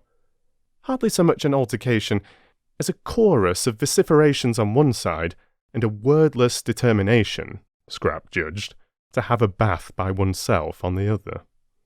Mr. Wilkins knew no Italian, and the expression pericoloso left him precisely as it found him. Or would have, if he had seen it. But naturally he took no notice of the printed matter on the wall. He firmly closed the door on the servants, resisting Domenico, who tried to the last to press through, and locked himself in as a man should for his bath, judicially considering, as he made his simple preparations for getting in, the singular standard of behaviour of these foreigners, who, both male and female, apparently wished to stay with him while he bathed. In Finland, he had heard, the female natives not only were present on such occasions, but actually washed the bath-taking traveller. He had not heard, however, that this was true too of Italy, which somehow seemed much nearer civilization. Perhaps because one went there, and did not go to Finland. Impartially examining this reflection, and carefully balancing the claims to civilization of Italy and Finland, Mr. Wilkins got into the bath and turned off the tap. Naturally, he turned off the tap. It was what one did. But on the instructions, printed in red letters, was a paragraph saying that the tap should not be turned off as long as there was still fire in the stove. It should be left on, not much on, but on, until the fire was quite out. Otherwise, and here again was the word pericoloso, the stove would blow up. Mr. Wilkins got into the bath, turned off the tap, and the stove blew up exactly as the printed instructions said it would. It blew up, fortunately, only in its inside, but it blew up with a terrific noise, and Mr. Wilkins leapt out of the bath and rushed to the door, and only the instinct born of years of training made him snatch up a towel as he rushed. Scrap, halfway across the landing on her way out of doors, heard the explosion. Good heavens, she thought, remembering the instructions. There goes Mr. Wilkins. And she ran toward the head of the stairs to call the servants. And as she ran, out ran Mr. Wilkins, clutching his towel, and they ran into each other. That damned bath! Cried Mr. Wilkins, perhaps for the only time in his life forgetting himself. But he was upset. Here was an introduction. Mr. Wilkins, imperfectly concealed in his towel, his shoulders exposed at one end and his legs at the other, and Lady Caroline Dester, to meet whom he had swallowed all his anger with his wife, and come out to Italy. For Lottie in her letter had told him who was at San Salvatore besides herself and Mrs. Arbuthnot, and Mr. Wilkins at once had perceived that this was an opportunity which might never recur. Lottie had merely said, "There are 2 other women here, Mrs. Fisher and Lady Caroline Dester." But that was enough. He knew all about the Droitwiches, their wealth, their connections, their place in history, and the power they had, should they choose to exert it, of making yet another solicitor happy by adding him to those they already employed. Some people employed one solicitor for one branch of their affairs and another for another. The affairs of the Droitwiches must have many branches.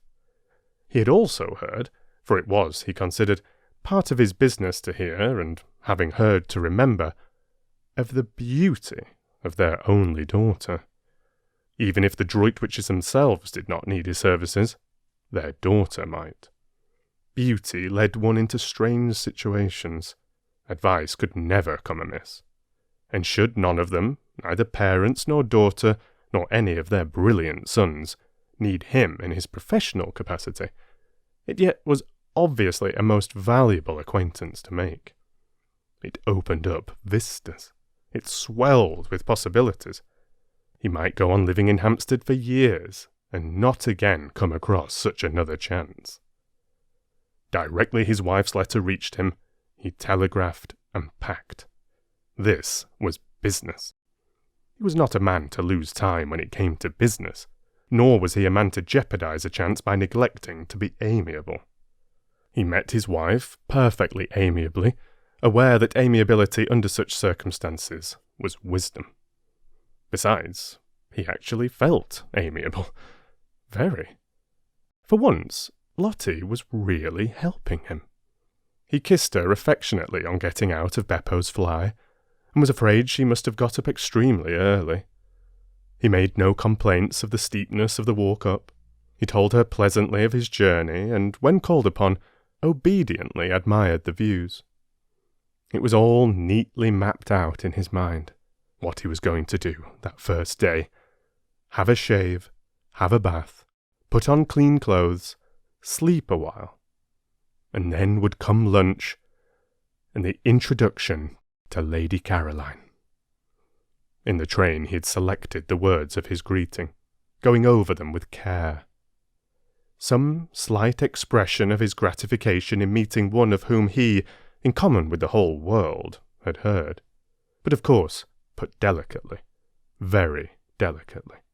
Some slight reference to her distinguished parents, and the part her family had played in the history of England, made of course with proper tact. A sentence or two about her eldest brother, Lord Winchcombe, who had won his V.C. in the late war under circumstances which could only cause, he might or might not add this, every Englishman's heart to beat higher than ever with pride, and the first steps towards what might well be the turning point in his career would have been taken. And here he was. No. It was too terrible. What could be more terrible? Only a towel on, water running off his legs, and that exclamation. He knew at once the lady was Lady Caroline. The minute the exclamation was out, he knew it. Rarely did Mr. Wilkins use that word, and never, never in the presence of a lady or a client. While as for the towel... Why had he come? Why had he not stayed in Hampstead? It would be impossible to live this down. But Mr. Wilkins was reckoning without Scrap. She, indeed, screwed up her face at the first flash of him on her astonished sight in an enormous effort not to laugh, and having choked the laughter down and got her face serious again, she said as composedly as if he'd had all his clothes on, "How do you do?" What perfect tact! Mr. Wilkins could have worshipped her. This exquisite ignoring. Blue blood, of course, coming out. Overwhelmed with gratitude, he took her offered hand and said, "How do you do?" in his turn, and merely to repeat the ordinary words seemed magically to restore the situation to the normal. Indeed, he was so much relieved, and it was so natural to be shaking hands, to be conventionally greeting, that he forgot he had only a towel on, and his professional manner came back to him. He forgot what he was looking like, but he did not forget that this was Lady Caroline Dester, the lady he had come all the way to Italy to see, and he did not forget that it was in her face, her lovely and important face, that he had flung his terrible exclamation. He must at once entreat her forgiveness. To say such a word to a lady, to any lady, but of all ladies, to just this one. "I'm afraid I used unpardonable language," began Mr. Wilkins very earnestly and ceremoniously as if he had had his clothes on. "I thought it most appropriate," said Scrap, who was used to dams. Mr. Wilkins was incredibly relieved and soothed by this answer. No offence, then, taken. Blue blood again. Only blue blood could afford such a liberal, such an understanding attitude. "It is Lady Caroline Dester, is it not, to whom I am speaking?"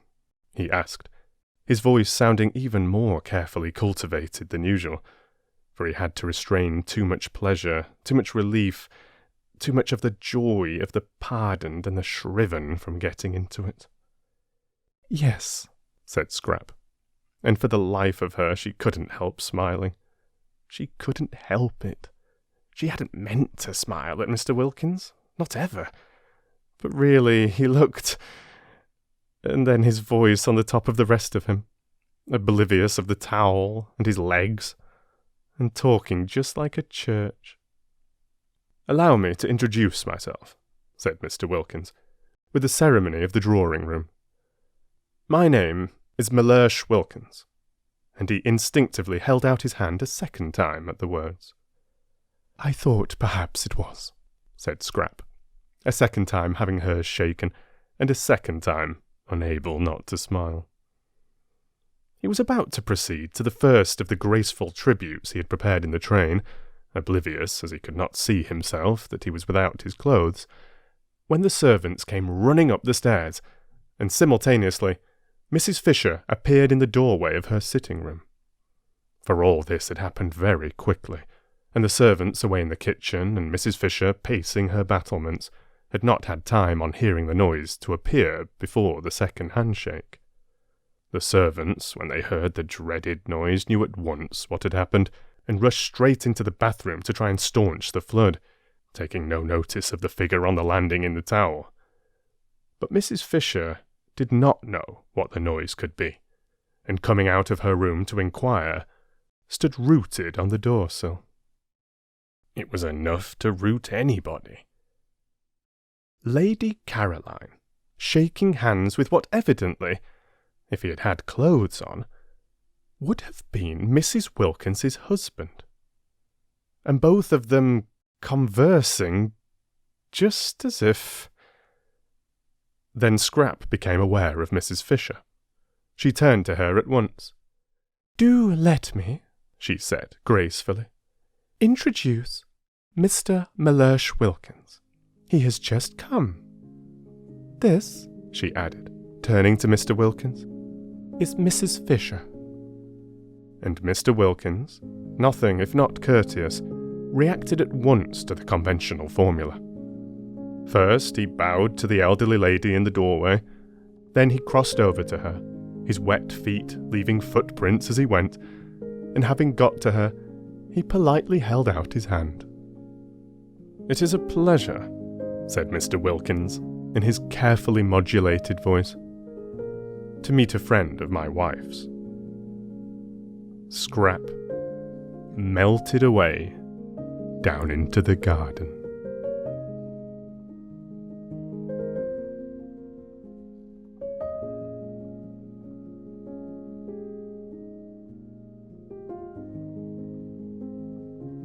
Chapter 15.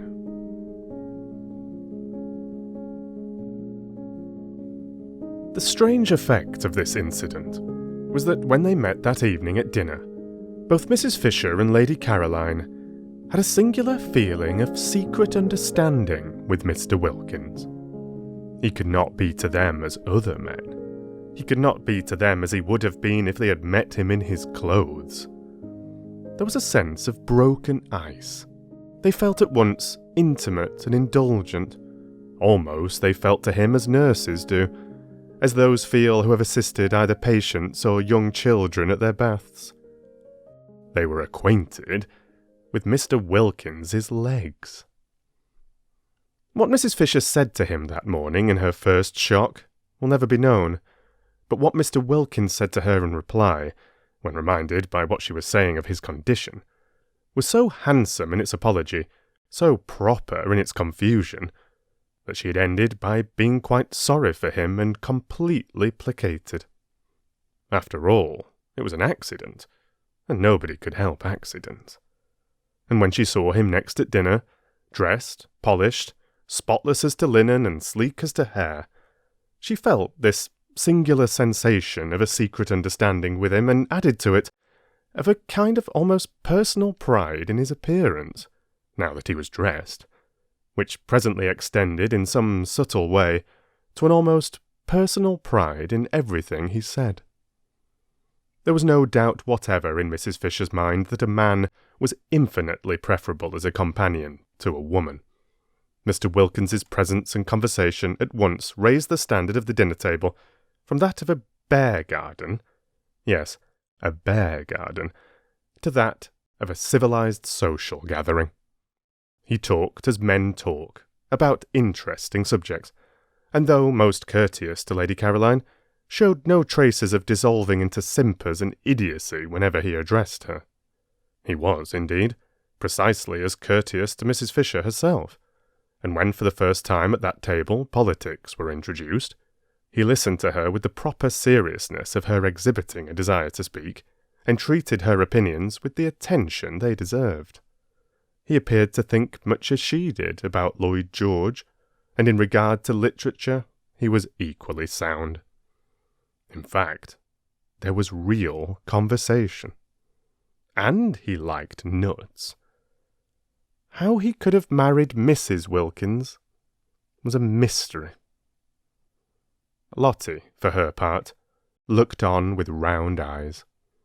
She had expected Mellersh to take at least 2 days before he got to this stage, but the San Salvatore spell had worked instantly. It was not only that he was pleasant at dinner, for she had always seen him pleasant at dinners with other people, but he had been pleasant all day privately, so pleasant that he had complimented her on her looks while she was brushing out her hair, and kissed her. Kissed her! And it was neither good morning nor good night. Well, this being so, she would put off telling him the truth about her nest egg, and about Rose not being his hostess after all, till next day. Pity to spoil things. She had been going to blurt it out as soon as he had had a rest, but it did seem a pity to disturb such a very beautiful frame of mind as that of Mellersh this first day. Let him too get more firmly fixed in heaven. Once fixed, he wouldn't mind anything. Her face sparkled with delight at the instantaneous effect of San Salvatore. Even the catastrophe of the bath, of which she had been told when she came in from the garden, had not shaken him. Of course, all that he needed was a holiday. What a brute she had been to him when he wanted to take her himself to Italy. But this arrangement, as it happened, was ever so much better, though not through any merit of hers. She talked and laughed gaily, not a shred of fear of him left in her. And even when she said, struck by his spotlessness, that he looked so clean that one could eat one's dinner off him, and Scrap laughed, Mellersh laughed too. He would have minded that at home, supposing that at home she had had the spirit to say it. It was a successful evening.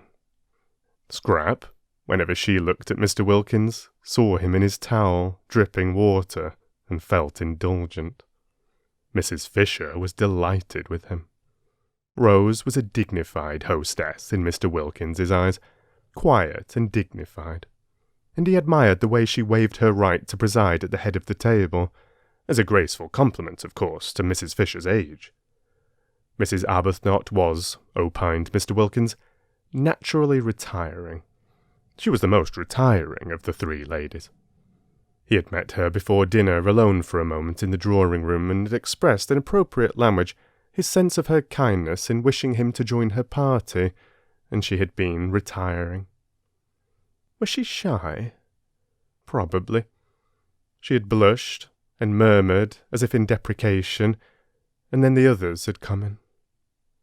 At dinner she talked least. He would, of course, become better acquainted with her during the next few days, and it would be a pleasure, he was sure. Meanwhile, Lady Caroline was all and more than all Mr. Wilkins had imagined, and had received his speeches, worked in skillfully between the courses, graciously. Mrs. Fisher was the exact old lady he had been hoping to come across all his professional life, and Lottie had not only immensely improved, but was obviously au mieux, Mr. Wilkins knew what was necessary in French, with Lady Caroline. He had been much tormented during the day by the thought of how he had stood conversing with Lady Caroline, forgetful of his not being dressed, and had at last written her a note most deeply apologising, and beseeching her to overlook his amazing, his incomprehensible obliviousness, to which she had replied in pencil on the back of the envelope, "Don't worry." And he had obeyed her commands and had put it from him.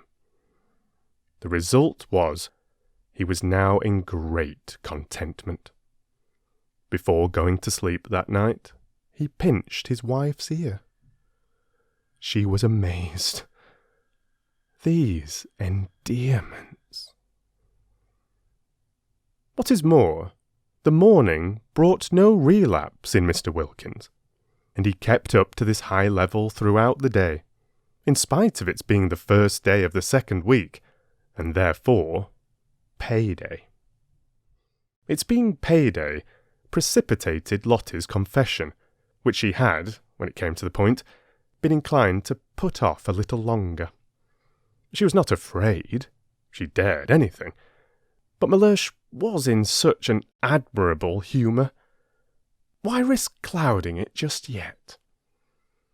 When, however, soon after breakfast, Costanza appeared, with a pile of very dirty little bits of paper covered with sums in pencil, and having knocked at Mrs. Fisher's door and been sent away, and at Lady Caroline's door and been sent away, and at Rose's door and had no answer because Rose had gone out, she waylaid Lottie, who was showing Mellersh over the house, and pointed to the bits of paper, and talked very rapidly and loud, and shrugged her shoulders a great deal, and kept on pointing at the bits of paper.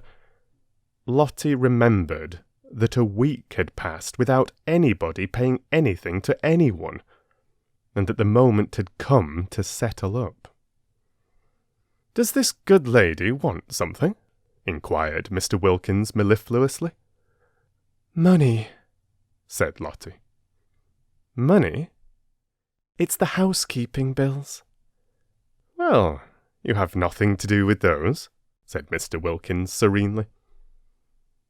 "Oh yes, I have." And the confession was precipitated.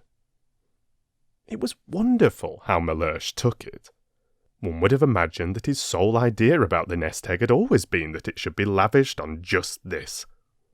He did not, as he would have done at home, cross-examine her. He accepted everything as it came pouring out, about her fibs and all.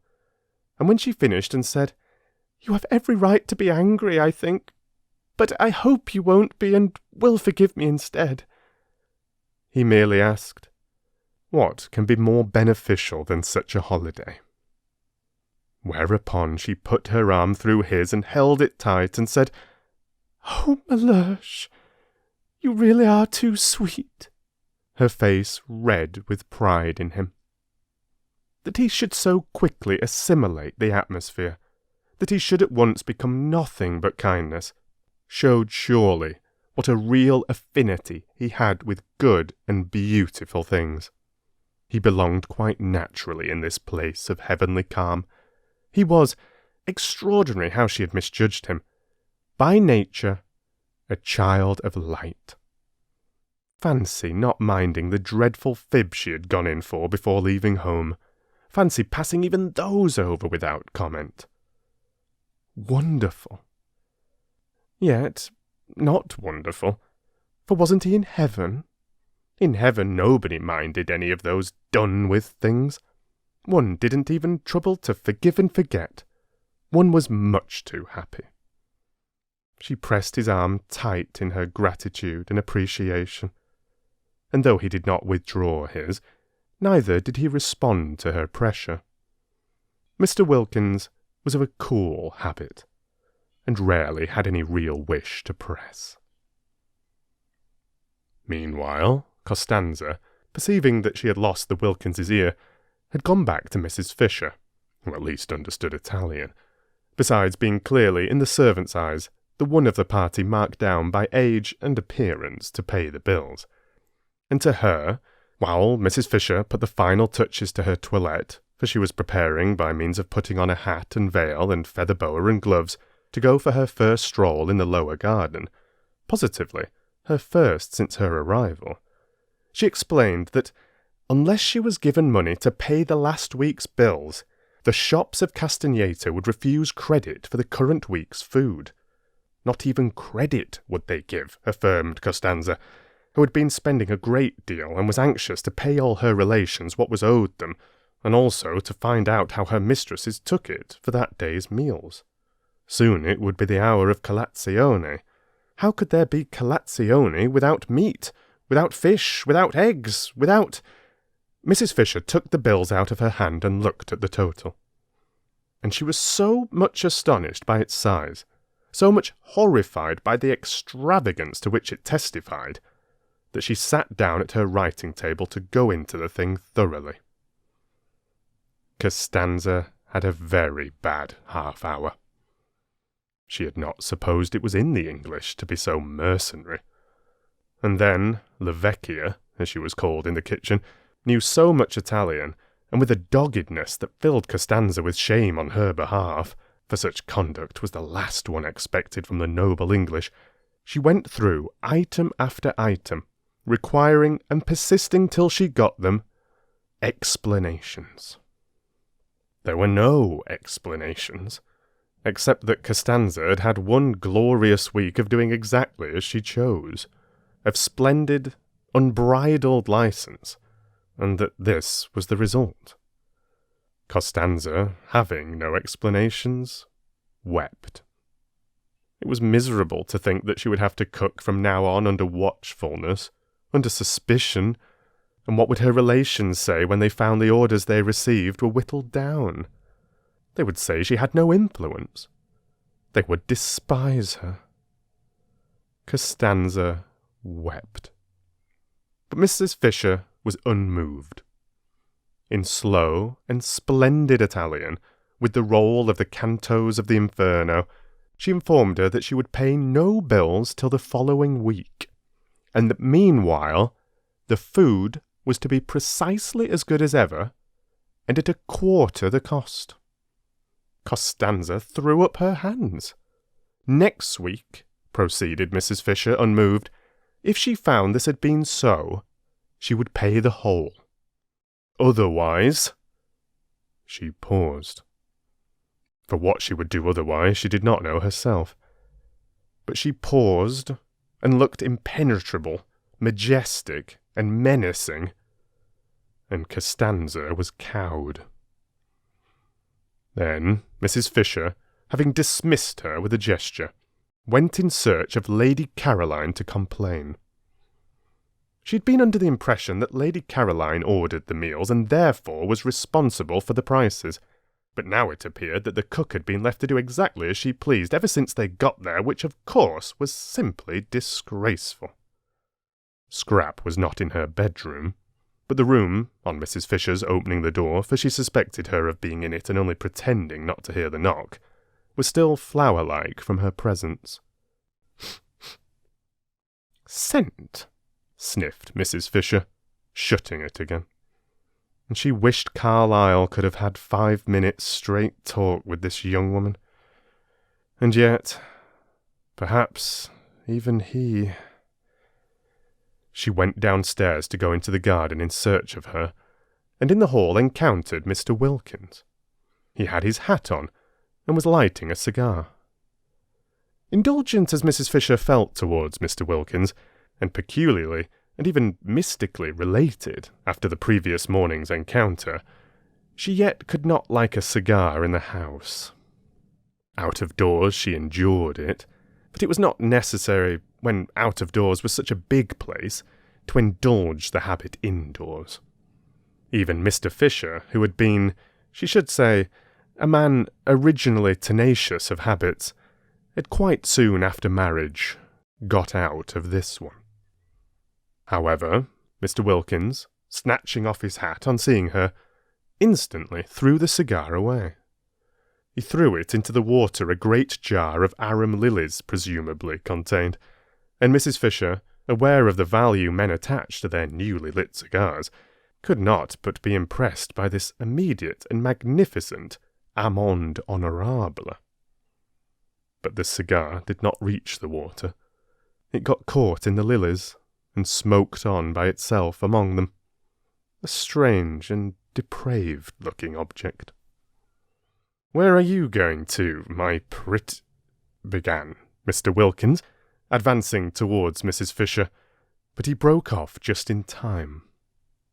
Was it morning spirits impelling him to address Mrs. Fisher in the terms of a nursery rhyme? He wasn't even aware that he knew the thing. Most strange. What could have put it, at such a moment, into his self-possessed head? He felt great respect for Mrs. Fisher, and would not for the world have insulted her by addressing her as a maid, pretty or otherwise. He wished to stand well with her. She was a woman of parts, and also, he suspected, of property. At breakfast they had been most pleasant together, and he had been struck by her apparent intimacy with well-known persons. Victorians, of course, but it was restful to talk about them after the strain of his brother-in-law's Georgian parties on Hampstead Heath. He and she were getting on famously, he felt. She already showed all the symptoms of presently wishing to become a client. Not for the world would he offend her. He turned a little cold at the narrowness of his escape. She had not, however, noticed. "You are going out," he said very politely, all readiness should she confirm his assumption to accompany her. "I want to find Lady Caroline," said Mrs. Fisher, going towards the glass door leading into the top garden. "An agreeable quest," remarked Mr. Wilkins. "May I assist in the search? Allow me," he added, opening the door for her. "She usually sits over in that corner behind the bushes," said Mrs. Fisher, "and I don't know about it being an agreeable quest. She has been letting the bills run up in the most terrible fashion, and needs a good scolding." "Lady Caroline?" said Mr. Wilkins, unable to follow such an attitude. "What has Lady Caroline, if I may inquire, to do with the bills here?" "The housekeeping was left to her, and as we all share it alike, it ought to have been a matter of honour with her." "But Lady Caroline housekeeping for the party here? A party which includes my wife? My dear lady, you render me speechless. Do you not know she is the daughter of the Droitwiches?"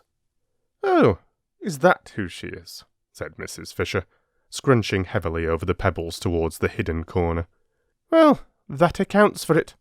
The muddle that man Droitwich made in his department in the war was a national scandal. It amounted to misappropriation of the public funds. But it is impossible, I assure you, to expect the daughter of the Droitwiches," began Mr. Wilkins earnestly. "The Droitwiches," interrupted Mrs. Fisher, "are neither here nor there. Duties undertaken should be performed.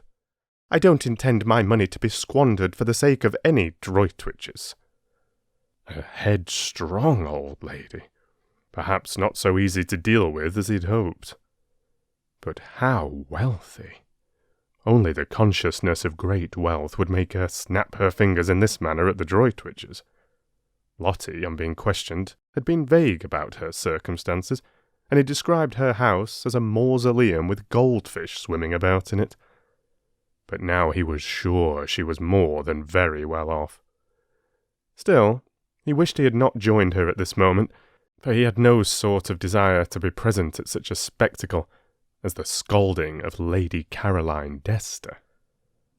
Again, however, he was reckoning without Scrap. Whatever she felt when she looked up and beheld Mr. Wilkins discovering her corner on the very first morning, nothing but angelicness appeared on her face. She took her feet off the parapet on Mrs. Fisher sitting down on it, and listening gravely to her opening remarks as to her not having any money to fling about in reckless and uncontrolled household expenditure, interrupted her flow by pulling one of the cushions from behind her head and offering it to her. "Sit on this," said Scrap, holding it out. "You'll be more comfortable." Mr. Wilkins leapt to relieve her of it.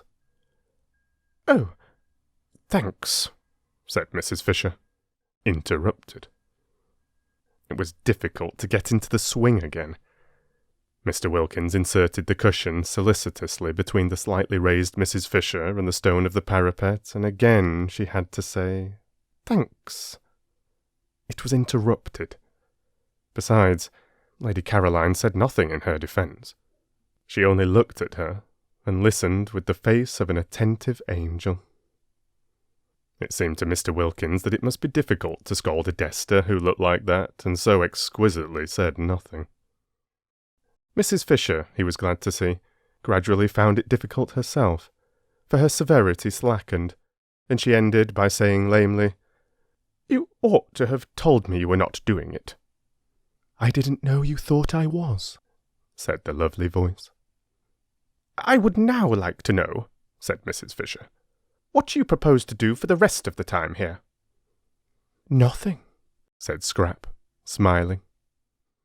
"Nothing? Do you mean to say—" "If I may be allowed, ladies," interposed Mr. Wilkins in his suavest professional manner, "to make a suggestion." They both looked at him, and remembering him as they first saw him, felt indulgent. "I would advise you not to spoil a delightful holiday with worries over housekeeping." "Exactly," said Mrs. Fisher. "It is what I intend to avoid." "Most sensible," said Mr. Wilkins. "Why not, then," he continued, "allow the cook, an excellent cook, by the way, so much a head per diem," Mr. Wilkins knew what was necessary in Latin, "and tell her that, for this sum, she must cater for you. And not only cater, but cater as well as ever. One could easily reckon it out. The charges of a moderate hotel, for instance, would do as a basis, halved, or perhaps even quartered." "And this week that has just passed?" asked Mrs. Fisher. "The terrible bills of this first week. What about them?" "They shall be my present to San Salvatore," said Scrap, who didn't like the idea of Lottie's nest egg being reduced so much beyond what she was prepared for. There was a silence. The ground was cut from under Mrs. Fisher's feet. "Of course, if you choose to throw your money about," she said at last, disapproving, but immensely relieved, while Mr. Wilkins was wrapped in the contemplation of the precious qualities of blue blood. This readiness, for instance, not to trouble about money, this free-handedness, it was not only what one admired in others perhaps more than anything else, but it was extraordinarily useful to the professional classes. When met with, it should be encouraged by warmth of reception. Mrs. Fisher was not warm. She accepted, from which he deduced that with her wealth went closeness, but she accepted grudgingly. Presents were presents, and one did not look them in this manner in the mouth, he felt. And if Lady Caroline found her pleasure in presenting his wife and Mrs. Fisher with their entire food for a week, it was their part to accept gracefully. One should not discourage gifts. On behalf of his wife, then, Mr. Wilkins expressed what she should wish to express, and remarking to Lady Caroline, with a touch of lightness, for so should gifts be accepted in order to avoid embarrassing the donor, that she had, in that case, been his wife's hostess since her arrival. He turned almost gaily to Mrs. Fisher and pointed out that she and his wife must now jointly write to Lady Caroline the customary letter of thanks for hospitality. "A Collins," said Mr. Wilkins, who knew what was necessary in literature. "I prefer the name Collins for such a letter to either that of board and lodgings or bread and butter. Let us call it a Collins." Scrap smiled, and held out her cigarette case. Mrs. Fisher could not help being mollified. A way out of waste was going to be found, thanks to Mr. Wilkins, and she hated waste, quite as much as having to pay for it. Also, a way was found out of housekeeping. For a moment, she had thought that if everybody tried to force her into housekeeping on her brief holiday by their own indifference, Lady Caroline, or inability to speak Italian, the other two, she would have to send for Kate Lumley after all. Kate could do it. Kate and she had learnt Italian together. Kate would only be allowed to come on condition that she did do it. But this was much better, this way of Mr. Wilkins's. Really a most superior man. There was nothing like an intelligent, not too young man for profitable and pleasurable companionship, and when she got up, the business for which she had come being settled, and said she now intended to take a little stroll before lunch, Mr. Wilkins did not stay with Lady Caroline, as most of the men she had known would, she was afraid, have wanted to. He asked to be permitted to go and stroll with her, so that he evidently, definitely preferred conversation to faces. A sensible, companionable man. A clever, well-read man. A man of the world. A man. She was very glad indeed she had not written to Kate the other day. What did she want with Kate? She had found a better companion. But Mr. Wilkins did not go with Mrs. Fisher because of her conversation, but because, when she got up, and he got up because she got up, intending merely to bow her out of the recess, Lady Caroline had put her feet upon the parapet again, and arranging her head sideways in the cushions, had shut her eyes. The daughter of the Droitwiches desired to go to sleep, and it was not for him, by remaining, to prevent her.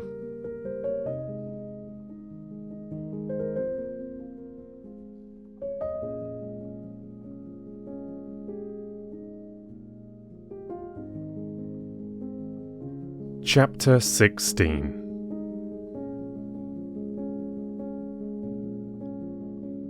And so the second week began, and all was harmony. The arrival of Mr. Wilkins, instead of, as 3 of the party had feared, and the 4th had only been protected from fearing by her burning faith in the effect on him of San Salvatore, disturbing such harmony as there was, increased it. He fitted in. He was determined to please, and he did please. He was most amiable to his wife, not only in public, which he was used to, but in private, when he certainly wouldn't have been if he hadn't wanted to. He did want to. He was so much obliged to her, so much pleased with her, for making him acquainted with Lady Caroline, that he felt really fond of her. Also proud, for there must be, he reflected, a good deal more in her than he had supposed, for Lady Caroline to have become so intimate with her, and so affectionate. And the more he treated her as though she were really very nice, the more Lottie expanded and became really very nice, and the more he, affected in his turn, became really very nice himself. So that they went round and round, not in a vicious, but in a highly virtuous circle. Positively, for him, Mellersh petted her. There was at no time much pet in Mellersh, because he was by nature a cool man. Yet such was the influence on him of, as Lottie supposed, San Salvatore, that in this second week he sometimes pinched both her ears, one after the other, instead of only one. And Lottie, marvelling at such rapidly developing affectionateness, wondered what he would do, should he continue at this rate, in the third week, when her supply of ears would have come to an end. He was particularly nice about the washstand, and genuinely desirous of not taking up too much of the space in the small bedroom. Quick to respond, Lottie was even more desirous not to be in his way, and the room became the scene of many an affectionate combat de générosité, each of which left them more pleased with each other than ever. He did not again have a bath in the bathroom, though it was mended and ready for him, but got up and went down every morning to the sea. And in spite of the cool nights making the water cold, early had his dip, as a man should, and came up to breakfast rubbing his hands and feeling, as he told Mrs. Fisher, prepared for anything. Lottie's belief in the irresistible influence of the heavenly atmosphere of San Salvatore being thus obviously justified, and Mr. Wilkins, whom Rose knew as alarming and Scrap had pictured as icily unkind, being so evidently a changed man, both Rose and Scrap began to think there might after all be something in what Lottie insisted on, and that San Salvatore did work purgingly on the character. They were the more inclined to think so, in that they too felt a working going on inside themselves. They felt more cleared, both of them, that second week. Scrap, in her thoughts, many of which were now quite nice thoughts, real amiable ones about her parents and relations, with a glimmer in them of recognition of the extraordinary benefits she had received at the hands of, what? Fate? Providence? Anyhow, of something, and of how, having received them, she had misused them by failing to be happy. And Rose in her bosom, which though it still yearned to some purpose, for she was reaching the conclusion that merely inactively to yearn was no use at all, and that she must either by some means stop her yearning, or give it at least a chance, remote, but still a chance, of being quieted by writing to Frederick and asking him to come out. If Mr. Wilkins could be changed, thought Rose, why not Frederick? How wonderful it would be, how too wonderful, if the place worked on him too, and were able to make them even a little understand each other, even a little be friends.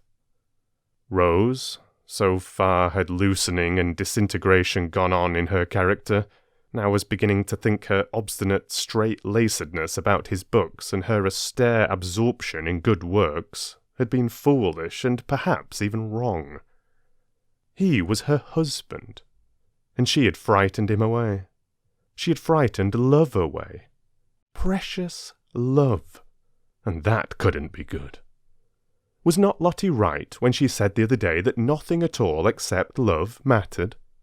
Nothing certainly seemed much use unless it was built up on love. But once frightened away, could it ever come back? Yes, it might in that beauty. It might in the atmosphere of happiness Lottie and San Salvatore seemed between them to spread round like some divine infection.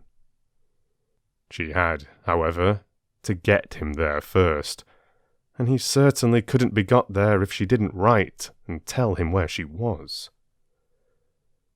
She would write. She must write. For if she did, there was at least a chance of his coming, and if she didn't, there was manifestly none. And then, once here in this loveliness, with everything so soft and kind and sweet all round, it would be easier to tell him, to try and explain, to ask for something different, for at least an attempt at something different in their lives, in the future, instead of the blankness of separation. The cold, oh, the cold of nothing at all but the great windiness of faith, the great bleakness of works. Why, one person in the world, one single person belonging to one, of one's very own, to talk to take care of, to love, to be interested in, was worth more than all the speeches on platforms and the compliments of chairmen in the world. It was also worth more. Rose couldn't help it. The thought would come, than all the prayers. These thoughts were not head thoughts, like Scraps, who was altogether free from yearnings, but bosom thoughts. They lodged in the bosom. It was in the bosom that Rose ached, and felt so dreadfully lonely.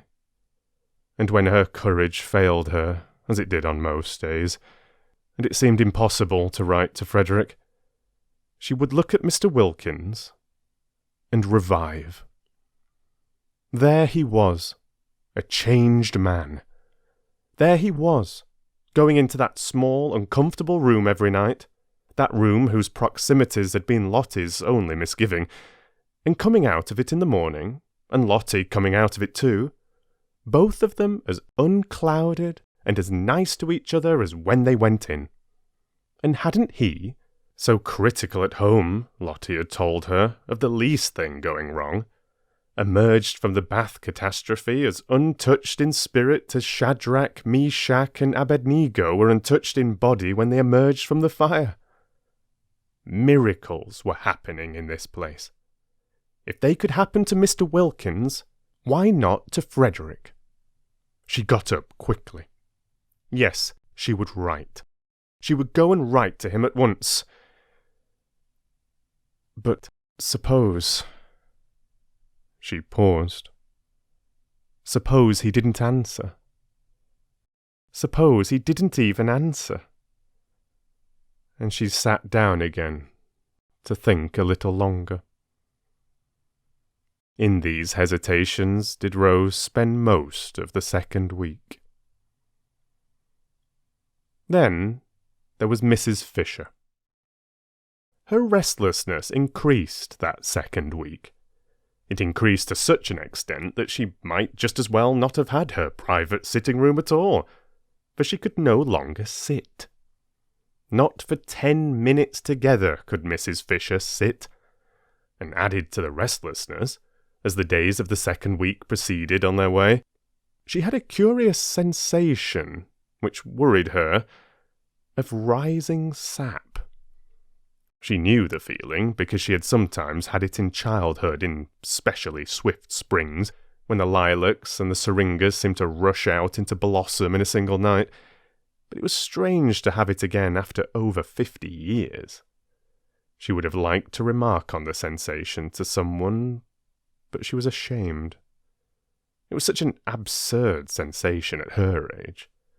Yet oftener and oftener, and every day more and more, did Mrs. Fisher have a ridiculous feeling as if she were presently going to burgeon. Sternly she tried to frown the unseemly sensation down. Burgeon, indeed. She had heard of dried staffs, pieces of mere dead wood, suddenly putting forth fresh leaves, but only in legend. She was not in legend. She knew perfectly what was due to herself. Dignity demanded that she should have nothing to do with fresh leaves at her age. And yet, there it was. The feeling that presently, that at any moment now, she might crop out all green. Mrs. Fisher was upset. There were many things she disliked more than anything else, and one was when the elderly imagined they felt young and behaved accordingly. Of course, they only imagined it. They were only deceiving themselves. But how deplorable were the results? She herself had grown old as people should grow old, steadily and firmly. No interruptions, no belated afterglows and spasmodic returns. If, after all these years, she were now going to be deluded into some sort of unsuitable breaking out, how humiliating. Indeed, she was thankful that second week that Kate Lumley was not there. It would be most unpleasant, should anything different occur in her behaviour, to have Kate looking on. Kate had known her all her life. She felt she could let herself go. Here Mrs. Fisher frowned at the book she was vainly trying to concentrate on, for where did that expression come from? Much less painfully, before strangers, than before an old friend.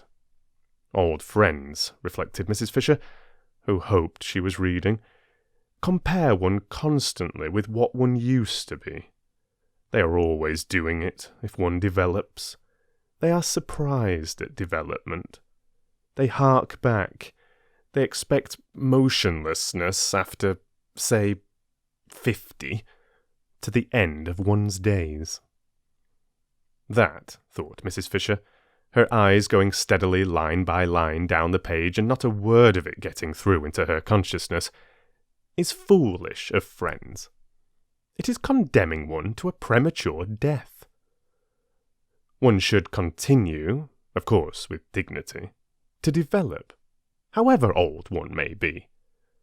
She had nothing against developing, against further ripeness, because as long as one was alive, one was not dead, obviously, decided Mrs. Fisher, and development, change, ripening, were life. What she would dislike would be unripening, going back to something green. She would dislike it intensely. And this is what she felt she was on the brink of doing. Naturally, it made her very uneasy, and only in constant movement could she find distraction. Increasingly restless and no longer able to confine herself to her battlements, she wandered more and more frequently, and also aimlessly, in and out of the top garden, to the growing surprise of Scrap, especially when she found that all Mrs. Fisher did was to stare for a few minutes at the view, pick a few dead leaves off the rose bushes, and go away again.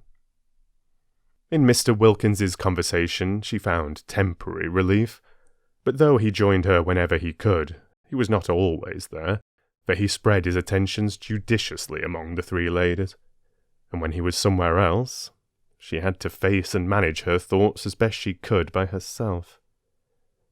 Perhaps it was the excess of light and colour at San Salvatore which made every other place seem dark and black, and Prince of Wales Terrace did seem a very dark black spot to have to go back to.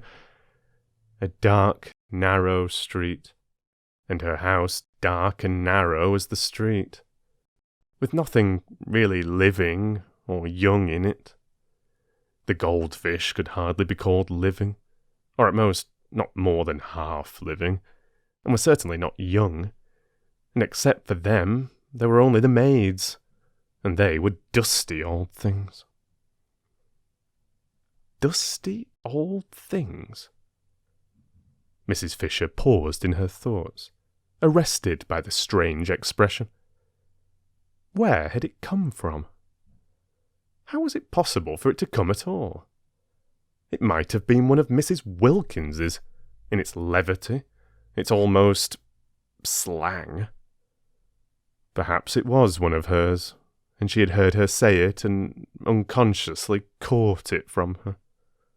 If so, this was both serious and disgusting. That the foolish creature should penetrate into Mrs. Fisher's very mind and establish her personality there, the personality which was still, in spite of the harmony apparently existing between her and her intelligent husband, so alien to Mrs. Fisher's own, so far removed from what she understood and liked, and infect her with her undesirable phrases, was most disturbing. Never in her life before had such a sentence come into Mrs. Fisher's head. Never in her life before had she thought of her maids, or anybody else, as dusty old things. Her maids were not dusty old things. They were most respectable, neat women, who were allowed the use of the bathroom every Saturday night. Elderly, certainly, but then so was she. So was her house. So was her furniture. So were her goldfish. They were all elderly, as they should be, together. But there was a great difference between being elderly and being a dusty old thing. How true it was what Ruskin said. that evil communications corrupt good manners. But did Ruskin say it? On second thought, she was not sure. But it was just the sort of thing he would have said if he had said it, and in any case it was true. Merely hearing Mrs. Wilkins's evil communications at meals, she did not listen. She avoided listening, yet it was evident she had heard. Those communications which, in that they so often were at once vulgar, indelicate, and profane, and always, she was sorry to say, laughed at by Lady Caroline, must be classed as evil, was spoiling her own mental manners. Soon she might not only think, but say. How terrible that would be. If that were the form her breaking out was going to take, the form of unseemly speech, Mrs. Fisher was afraid she would hardly, with any degree of composure, be able to bear it.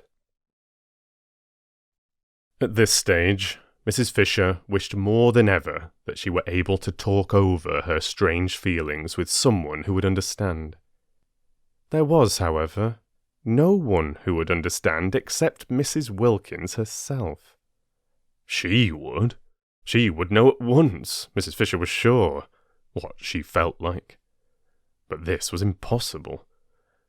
It would be as abject as begging the very microbe that was infecting one for protection against its disease.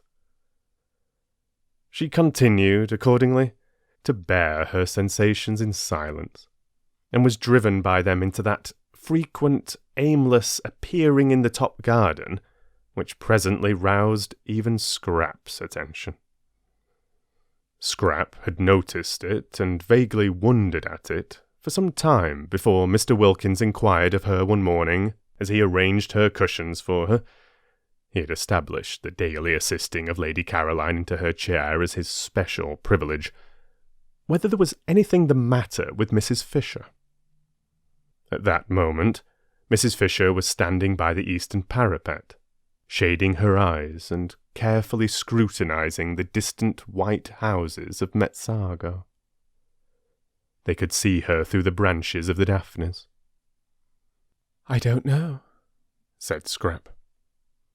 "She's a lady, I take it," said Mr. Wilkins, "who would be unlikely to have anything on her mind." "I should imagine so," said Scrap, smiling. "If she has, and her restlessness appears to suggest it, I should be more than glad to assist her with advice." "I am sure you would be most kind." "Of course she has her own legal adviser, but he's not on the spot. I am. And a lawyer on the spot," said Mr. Wilkins, who endeavoured to make his conversation when he talked to Lady Caroline light, aware that one must be light with young ladies, "is worth two in— we won't be ordinary and complete the proverb, but say London." "You should ask her." "Ask her if she needs assistance? Would you advise it? Would it not be a little delicate to touch on such a question? The question whether or no a lady has something on her mind?" "Perhaps she will tell you if you go and talk to her. I think it must be lonely to be Mrs. Fisher."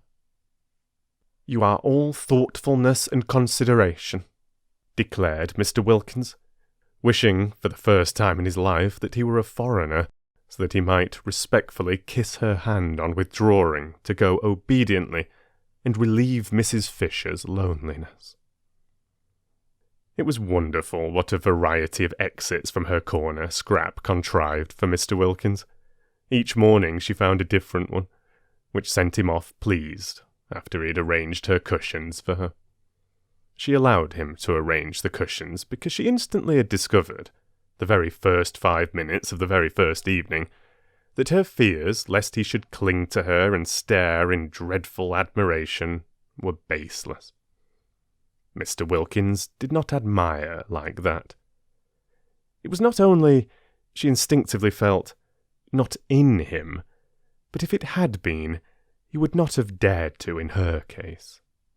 He was all respectfulness. She could direct his movements in regard to herself with the raising of an eyelash. His one concern was to obey. She had been prepared to like him if he would only be so obliging as not to admire her, and she did like him. She did not forget his moving defencelessness the first morning in his towel, and he amused her, and he was kind to Lottie. It is true she liked him most when he wasn't there, but then she usually liked everybody most when they weren't there. Certainly, he did seem to be one of those men, rare in her experience, who never looked at a woman from the predatory angle. The comfort of this, the simplification it brought into the relations of the party, was immense. From this point of view, Mr. Wilkins was simply ideal. He was unique and precious. Whenever she thought of him, and was perhaps inclined to dwell on the aspects of him that were a little boring, she remembered this, and murmured, "But what a treasure!" Indeed, it was Mr. Wilkins's one aim during his stay at San Salvatore to be a treasure. At all costs, the three ladies who were not his wife must like him and trust him. Then presently, when trouble arose in their lives, and in what lives did not trouble sooner or later arise, they would recollect how reliable he was and how sympathetic, and turn to him for advice. Ladies with something on their minds were exactly what he wanted. Lady Caroline, he judged, had nothing on hers at the moment, but so much beauty, for he could not but see what was evident, must have had its difficulties in the past and would have more of them before it had done. In the past, he had not been at hand. In the future, he hoped to be. And meanwhile, the behaviour of Mrs. Fisher, the next in importance of the ladies from the professional point of view, showed definite promise. It was almost certain that Mrs. Fisher had something on her mind. He'd been observing her attentively, and it was almost certain. With the third, with Mrs. Arbuthnot, he had up to this made least headway, for she was so very retiring and quiet. But might not this very retiringness, this tendency to avoid the others and spend her time alone, indicate that she too was troubled? If so, he was her man. He would cultivate her. He would follow her, and sit with her, and encourage her to tell him about herself. Arbuthnot, he understood from Lottie, was a British Museum official. Nothing specially important at present, but Mr. Wilkins regarded it as his business to know all sorts and kinds. Besides, there was promotion. Arbuthnot promoted might become very much worthwhile. As for Lottie, she was charming. She really had all the qualities he had credited her with during his courtship, and they had been, it appeared, merely in abeyance since. His early impressions of her were now being endorsed by the affection and even admiration Lady Caroline showed for her. Lady Caroline Dester was the last person, he was sure, to be mistaken on such a subject. Her knowledge of the world, her constant association with only the best, must make her quite unerring.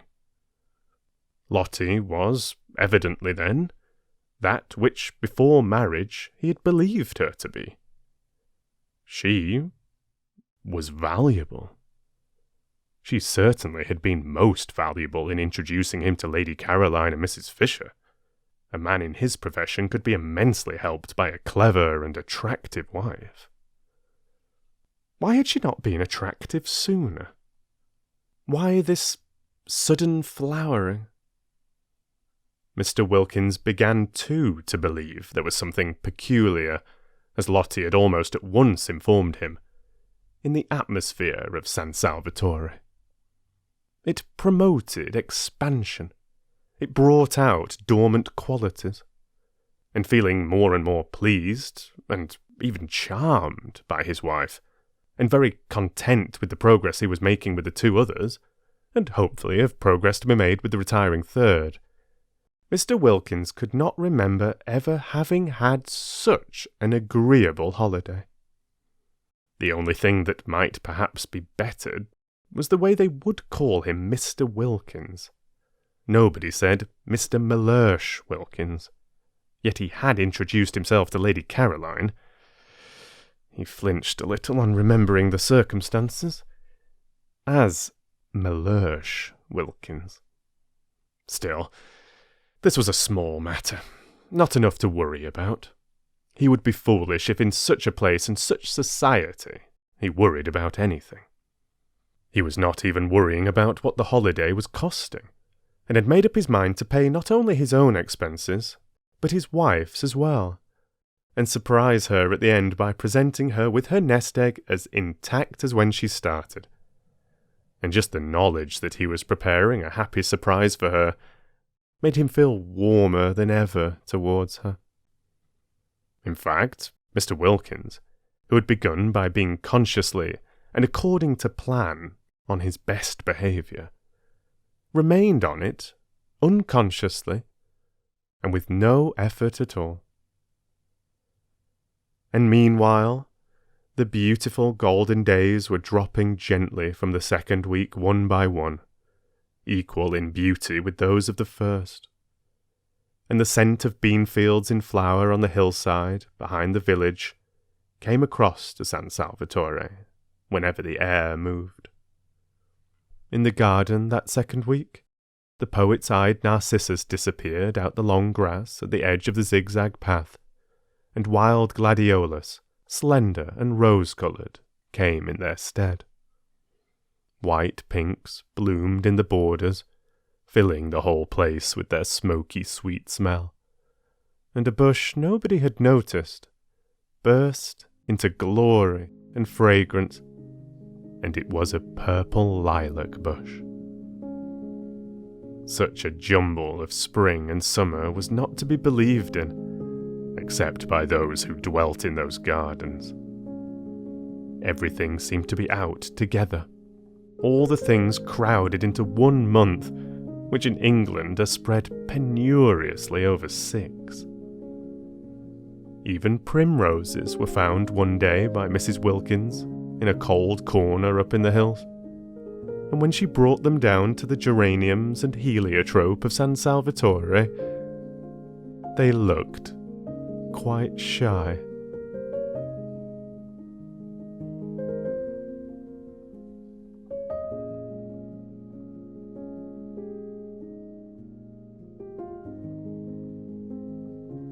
Chapter 17.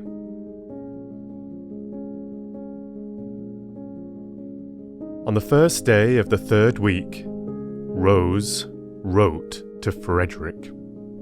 In case she should again hesitate and not post the letter, she gave it to Domenico to post, for if she did not write now, there would be no time left at all. Half the month at San Salvatore was over. Even if Frederick started directly he got the letter, which of course he wouldn't be able to do, what with packing and passport, besides not being in a hurry to come, he couldn't arrive for 5 days. Having done it, Rose wished she hadn't. He wouldn't come. He wouldn't bother to answer. And if he did answer, it would just be giving some reason which was not true, about being too busy to get away. And all that had been got by writing to him would be that she would be more unhappy than before. What things one did when one was idle! This resurrection of Frederick, or rather this attempt to resurrect him, what was it but the result of having nothing whatever to do? She wished she had never come away on a holiday. What did she want with holidays? Work was her salvation. Work was the only thing that protected one, that kept one steady and one's values true. At home in Hampstead, absorbed and busy, she'd managed to get over Frederick, thinking of him latterly only with the gentle melancholy with which one thinks of someone once loved but long since dead. And now, this place, idleness in this soft place, had thrown her back to the wretched state she had climbed so carefully out of years ago. Why, if Frederick did come, she would only bore him. Hadn't she seen in a flash quite soon after getting to San Salvatore that was really what kept him away from her?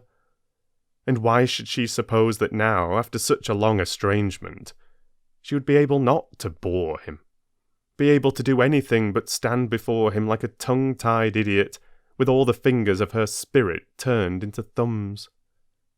Besides, what a hopeless position, to have, as it were, to beseech. Please wait a little.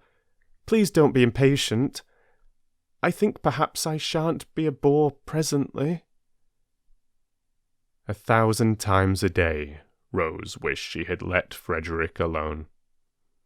Lottie, who asked her every evening whether she had sent her letter yet, exclaimed with delight when the answer at last was yes, and threw her arms round her. "Now we shall be completely happy," cried the enthusiastic Lottie. But nothing seemed less certain to Rose, and her expression became more and more the expression of one who has something on her mind. Mr. Wilkins, wanting to find out what it was, strolled in the sun in his Panama hat and began to meet her accidentally. "I did not know," said Mr. Wilkins the first time, courteously raising his hat, "that you too liked this particular spot." And he sat down beside her. In the afternoon she chose another spot, and she had not been in it half an hour before Mr. Wilkins, lightly swinging his cane, came round the corner. "We are destined to meet in our rambles," said Mr. Wilkins pleasantly, and he sat down beside her. Mr. Wilkins was very kind, and she had, she saw, misjudged him in Hampstead, and this was the real man, ripened like fruit by the beneficent sun of San Salvatore. But Rose did want to be alone. Still, she was grateful to him for proving to her that, though she might bore Frederick, she did not bore everybody, for if she had, he would not have sat talking to her on each occasion till it was time to go in. True, he bored her, but that wasn't anything like so dreadful as if she bored him. Then indeed her vanity would have been sadly ruffled. For now that Rose was not able to say her prayers, she was being assailed by every sort of weakness: vanity, sensitiveness, irritability, pugnacity. Strange, unfamiliar devils to have coming crowding on one and taking possession of one's swept and empty heart. She had never been vain or irritable or pugnacious in her life before. Could it be that San Salvatore was capable of opposite effects, and the same sun that ripened Mr. Wilkins made her go acid? The next morning, so as to be sure of being alone, she went down, while Mr. Wilkins was still lingering pleasantly with Mrs. Fisher over breakfast, to the rocks by the water's edge where she and Lottie had sat the first day. Frederick, by now, had got her letter.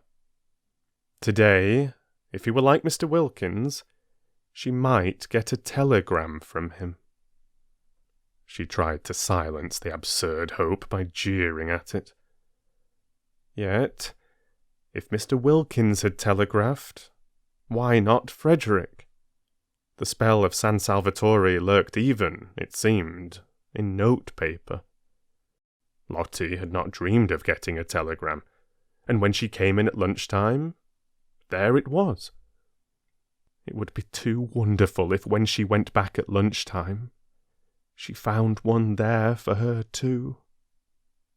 Rose clasped her hands tight round her knees. How passionately she longed to be important to somebody again, Not important on platforms, not important as an asset in an organisation, but privately important, just to one other person. Quite privately. Nobody else to know or notice. It didn't seem much to ask in a world so crowded with people, just to have one of them, only one out of all the millions, to oneself. Somebody who needed one, who thought of one, who was eager to come to one. Oh, how dreadfully one wanted to be precious.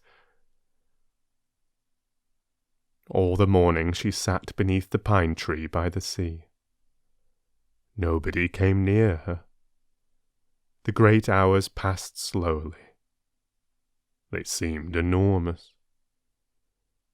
But she wouldn't go up before lunch. She would give the telegram time to arrive. That day, Scrap, egged on by Lottie's persuasions, and also thinking that perhaps she had sat long enough, had arisen from her chair and cushions, and gone off with Lottie and sandwiches up into the hills till evening. Mr. Wilkins, who wished to go with them, stayed on Lady Caroline's advice with Mrs. Fisher, in order to cheer her solitude, and though he left off cheering her about 11 to go and look for Mrs. Arbuthnot, so as for a space to cheer her too, thus dividing himself impartially between these solitary ladies, he came back again presently, mopping his forehead, and continued with Mrs. Fisher where he had left off. For this time, Mrs. Arbuthnot had hidden successfully. There was a telegram, too, for her, he noticed when he came in. Pity he did not know where she was. "Ought we to open it?" he said to Mrs. Fisher. "No," said Mrs. Fisher. "It may require an answer. I don't approve of tampering with other people's correspondence." "Tampering? My dear lady." Mr. Wilkins was shocked. Such a word. Tampering? He had the greatest possible esteem for Mrs. Fisher, but he did at times find her a little difficult. She liked him, he was sure, and she was in a fair way, he felt, to become a client. But he feared she would be a headstrong and secretive client. She was certainly secretive, for though he had been skilful and sympathetic for a whole week, she had as yet given him no inkling of what was so evidently worrying her. "Poor old thing," said Lottie, on his asking her if she perhaps could throw light on Mrs. Fisher's troubles. "She hasn't got love." "Love?" Mr. Wilkins could only echo, genuinely scandalized. "But surely, my dear, at her age—" "Any love," said Lottie. That very morning he had asked his wife, for he now sought and respected her opinion, if she could tell him what was the matter with Mrs. Arbuthnot, for she too, though he had done his best to thaw her into confidences, had remained persistently retiring. "She wants her husband," said Lottie. "Ah," said Mr. Wilkins, a new light shed on Mrs. Arbuthnot's shy and modest melancholy. And he added, "Very proper." And Lottie said, smiling at him, "One does." And Mr. Wilkins said, smiling at her, "Does one?" And Lottie said, smiling at him, "Of course." And Mr. Wilkins, much pleased with her, though it was still quite early in the day, a time when caresses are sluggish, pinched her ear. Just before 12:30, Rose came slowly up through the pergola and between the camellias ranged on either side of the old stone steps. The rivulets of periwinkles that flowed down them when first she arrived were gone, And now there were these bushes, incredibly rosetted. Pink, white, red, striped.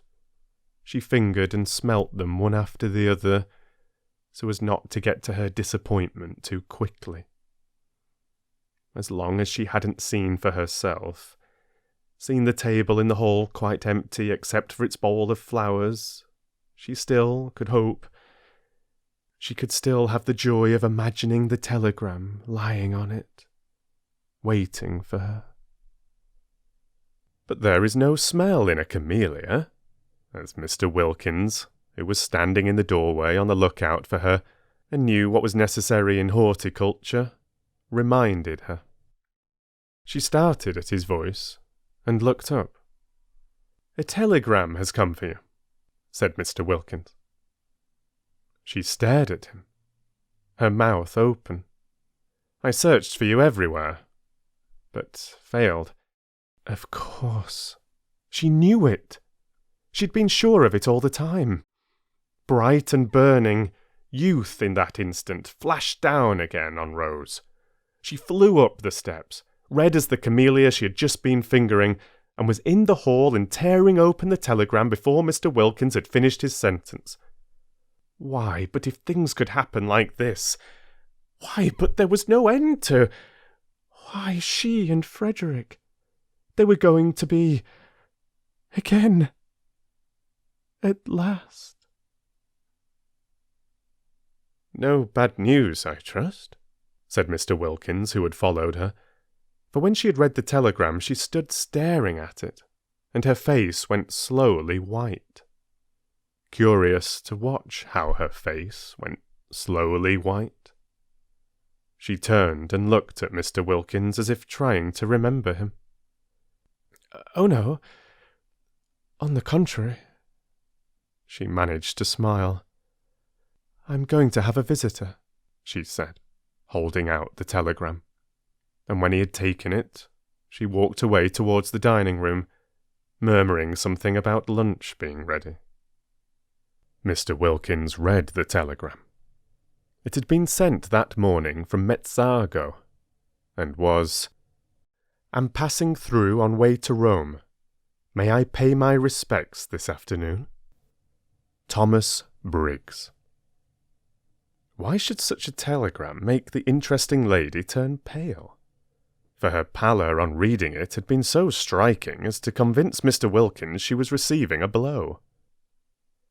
"Who is Thomas Briggs?" he asked, following her into the dining room. She looked at him vaguely. "Who is—" she repeated, getting her thoughts together again. "Thomas Briggs? Oh, yes. He is the owner.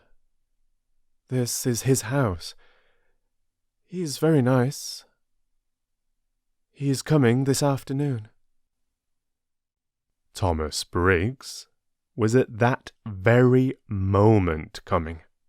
He was jogging along the road between Mezzargo and Castagneto in a fly, sincerely hoping that the dark-eyed lady would grasp that all he wanted was to see her, and not at all to see if his house were still there. He felt that an owner of delicacy did not intrude on a tenant, but he had been thinking so much of her since that day. Rose Arbuthnot. Such a pretty name, and such a pretty creature. Mild, milky, mothery, in the best sense. The best sense being that she wasn't his mother, and couldn't have been if she had tried, for parents were the only things impossible to have younger than oneself. Also, he was passing so near. It seemed absurd not just to look in and see if she were comfortable. He longed to see her in his house.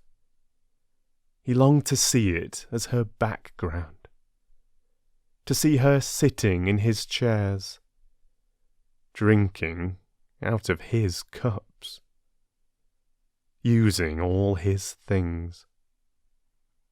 did she put the big crimson cushion in the drawing-room behind her little dark head.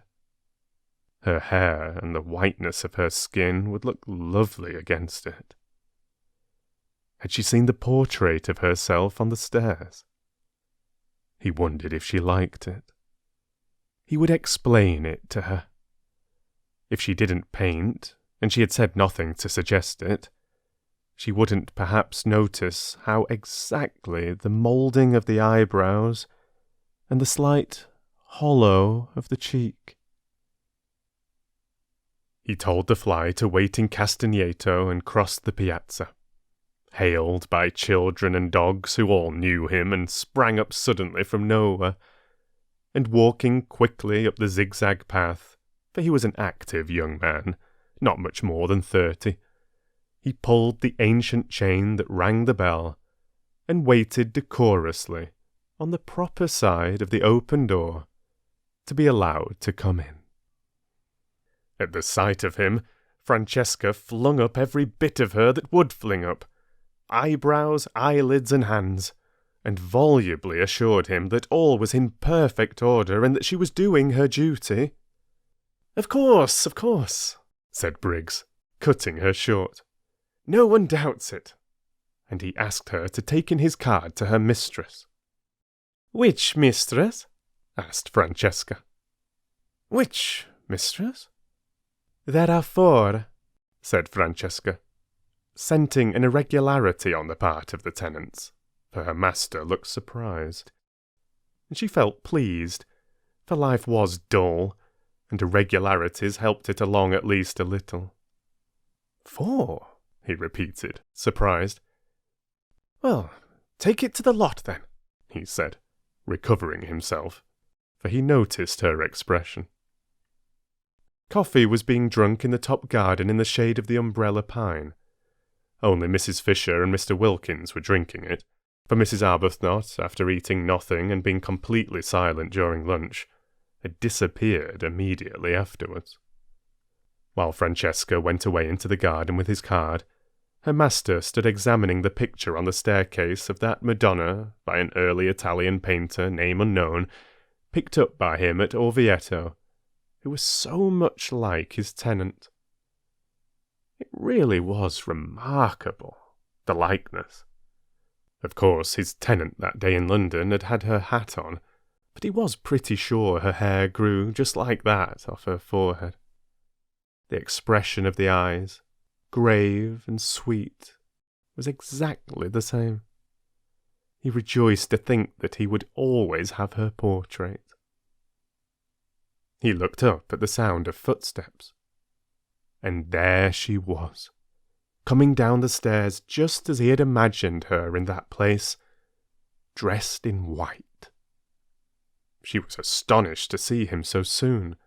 She had supposed he would come about tea time. Until then she had meant to sit somewhere out of doors, where she could be by herself. He watched her coming down the stairs with the utmost eager interest. In a moment she would be level with her portrait. It really is extraordinary, said Briggs. How do you do? Said Rose, intent only on a decent show of welcome. She did not welcome him.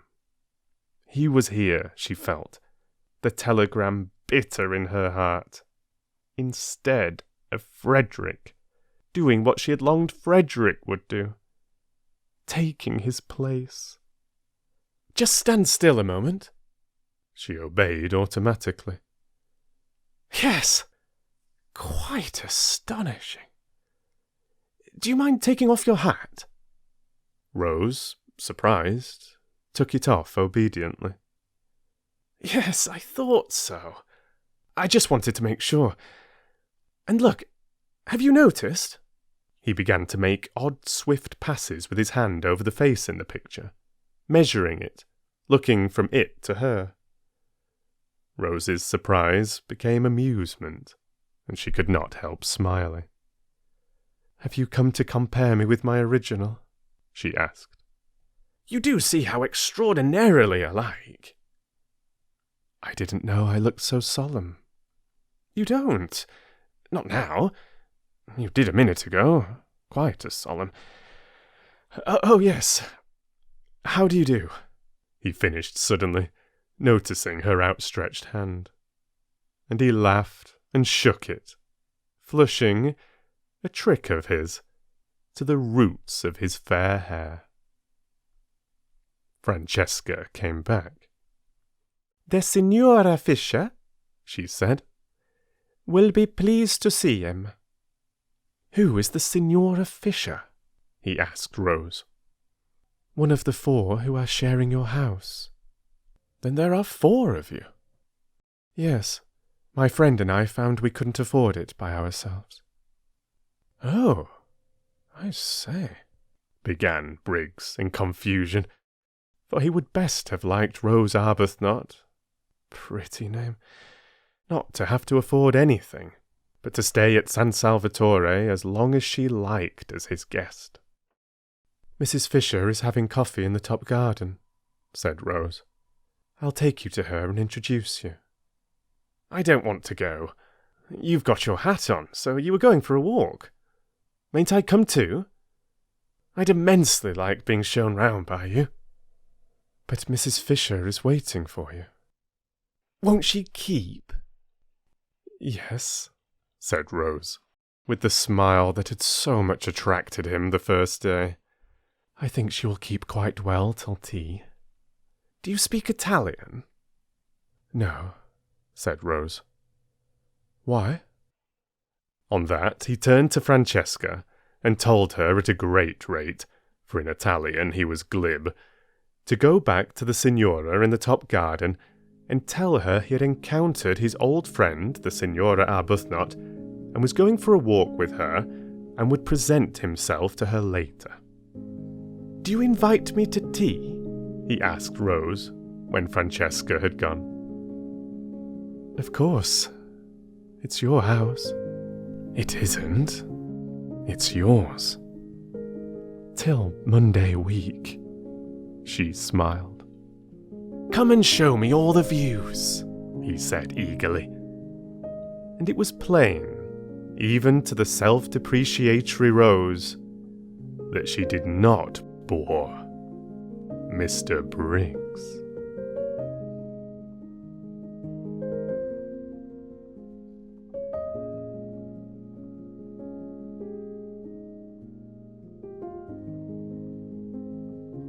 Chapter 18.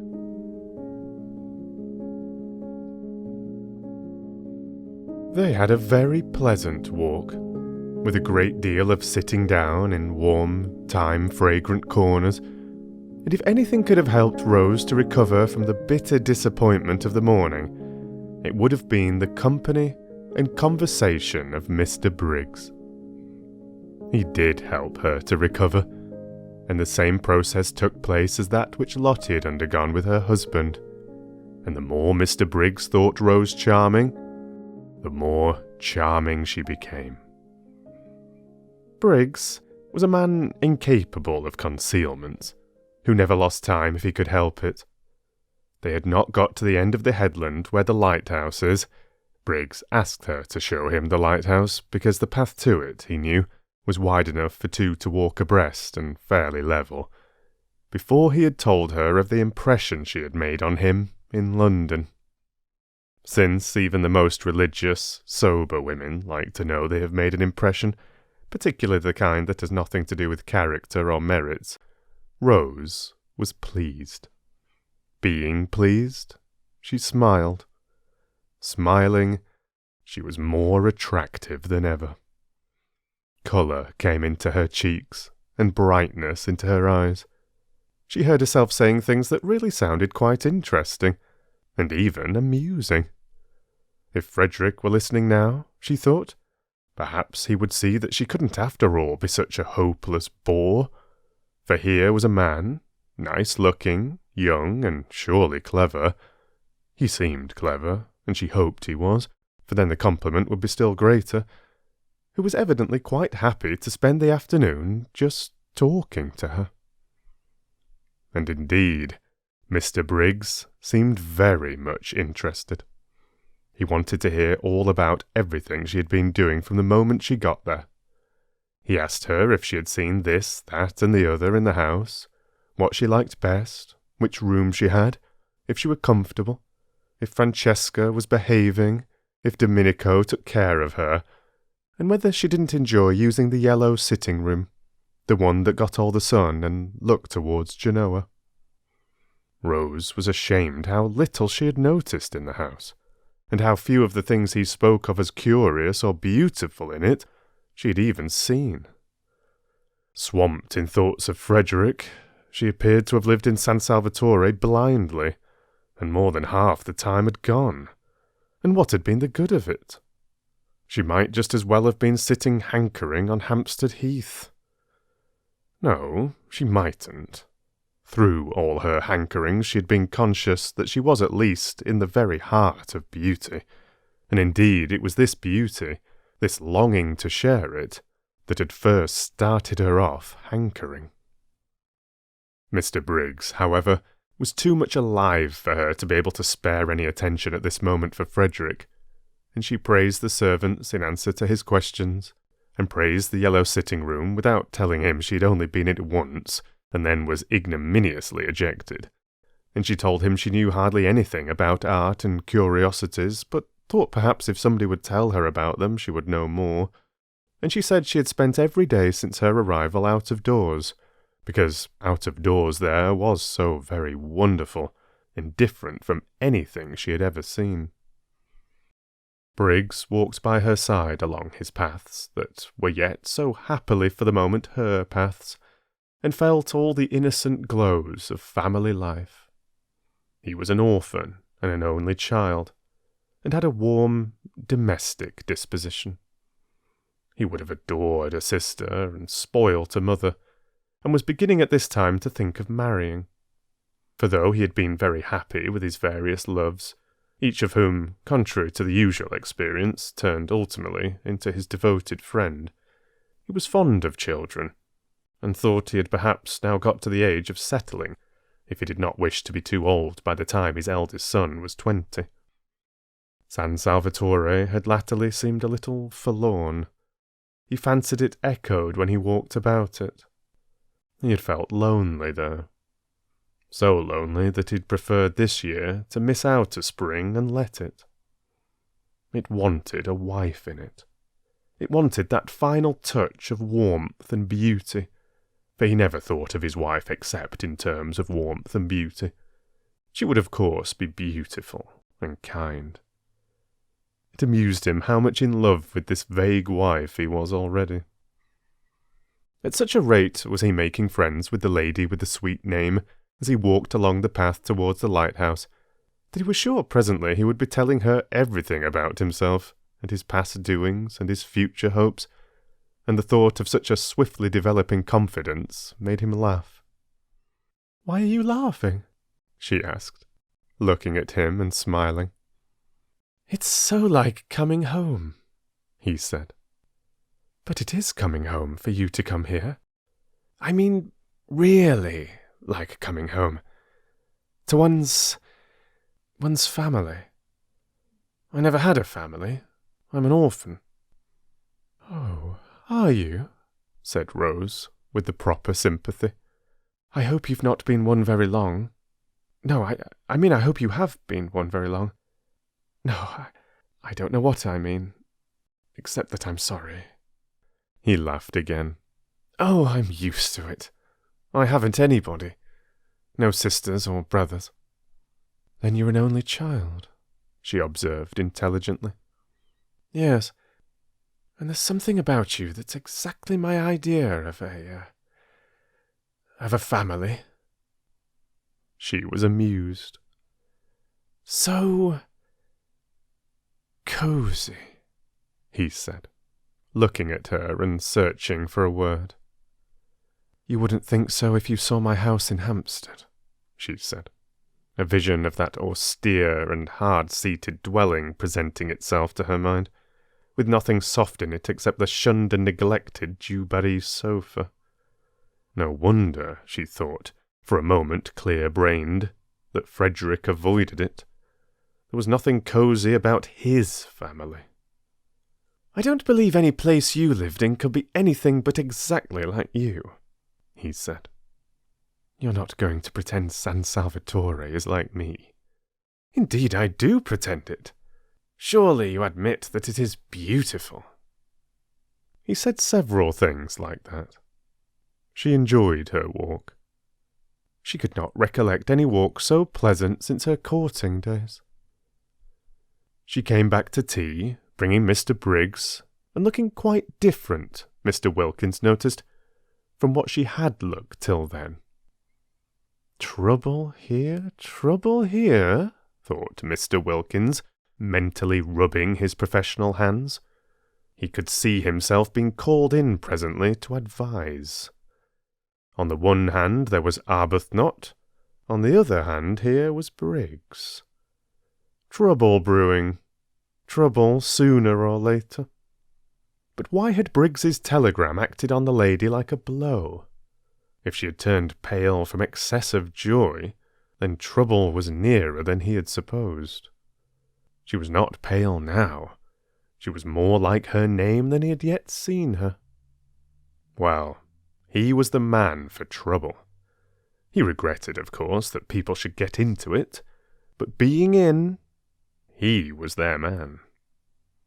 And Mr. Wilkins, invigorated by these thoughts, his career being very precious to him, proceeded to assist in doing the honours to Mr. Briggs, both in his quality of sharer in the temporary ownership of San Salvatore and of probable helper out of difficulties, with great hospitality, and pointed out the various features of the place to him, and led him to the parapet, and showed him Mezzago across the bay. Mrs. Fisher, too, was gracious. This was this young man's house. He was a man of property. She liked property, and she liked men of property. Also, there seemed a peculiar merit in being a man of property so young. Inheritance, of course, and inheritance was more respectable than acquisition. It did indicate fathers, and in an age where most people appeared neither to have them nor to want them, she liked this too. Accordingly, it was a pleasant meal, with everybody amiable and pleased. Briggs thought Mrs. Fisher a dear old lady, and showed he thought so. And again the magic worked, and she became a dear old lady. She developed benignity with him, and a kind of benignity which was almost playful. Actually, before tea was over, including in some observation, she made him the words, "My dear boy." Strange words in Mrs. Fisher's mouth. It is doubtful whether in her life she had used them before. Rose was astonished. How nice people really were. When would she leave off making mistakes about them? She hadn't suspected this side of Mrs. Fisher, and she began to wonder whether those other sides of her, which alone she was acquainted, had not perhaps after all been the effect of her own militant and irritating behaviour. Probably they were. How horrid, then, she must have been. She felt very penitent when she saw Mrs. Fisher, beneath her eyes, blossoming out into real amiability the moment someone came along who was charming to her. And she could have sunk into the ground with shame when Mrs. Fisher presently laughed, and she realized by the shock it gave her that the sound was entirely new. Not once before had she, or anyone else there, heard Mrs. Fisher laugh. What an indictment of the lot of them! For they had all laughed, the others, some more and some less, at one time or another since their arrival, and only Mrs. Fisher had not. Clearly, since she could enjoy herself as she was now enjoying herself, she had not enjoyed herself before. Nobody had cared whether she did or not, except perhaps Lottie. Yes, Lottie had cared, and had wanted her to be happy, but Lottie seemed to produce a bad effect on Mrs. Fisher. while as for Rose herself, she had never been with her for 5 minutes without wanting, really wanting, to provoke and oppose her. How very horrid she had been. She had behaved unpardonably. Her penitence showed itself in a shy and deferential solicitude towards Mrs. Fisher, which made the observant Briggs think her still more angelic, and wish for a moment that he were an old lady himself, in order to be behaved to by Rose Arbuthnot just like that. There was evidently no end, he thought, to the things she could do sweetly. He would even not mind taking medicine, really nasty medicine, if it were Rose Arbuthnot bending over him with the dose. She felt his bright blue eyes, the brighter because he was so sunburnt, fixed on her with a twinkle in them, and smiling, asked him what he was thinking about. But he couldn't very well tell her that, he said, and added, "Some day." Trouble, trouble, thought Mr. Wilkins at this, again mentally rubbing his hands. Well, I'm their man. "I'm sure," said Mrs. Fisher benignly, "you have no thoughts we may not hear." "I'm sure," said Briggs, "I would be telling you every one of my secrets in a week." "You would be telling somebody very safe, then," said Mrs. Fisher benevolently. Just such a son would she have liked to have had. "And in return," she went on, "I dare say I would tell you mine." "Ah, no," said Mr. Wilkins, adapting himself to this tone of easy badinage. "I must protest. I really must. I have a prior claim. I am the older friend. I have known Mrs. Fisher 10 days, and you, Briggs, have not yet known her 1. I assert my right to be told her secrets first. That is," he added, bowing gallantly, "if she has any, which I beg leave to doubt." "Oh, haven't I?" exclaimed Mrs. Fisher, thinking of those green leaves. That she should exclaim at all was surprising, but that she should do it with gaiety was miraculous. Rose could only watch her in wonder. "Then I shall worm them out," said Mr. Briggs with equal gaiety. "They won't need much worming out," said Mrs. Fisher. "My difficulty is to keep them from bursting out." It might have been Lottie talking. Mr. Wilkins adjusted the single eyeglass he carried with him for occasions like this, and examined Mrs. Fisher carefully. Rose looked on, unable not to smile too, since Mrs. Fisher seemed so much amused, though Rose did not know quite why, and her smile was a little uncertain. For Mrs. Fisher amused was a new sight, not without its awe-inspiring aspects, and had to be got accustomed to. What Mrs. Fisher was thinking was how much surprised they would be if she told them of her very odd and exciting sensation of going to come out all over buds. They would think she was an extremely silly old woman, and so would she have thought, as lately as 2 days ago. But the bud idea was becoming familiar to her.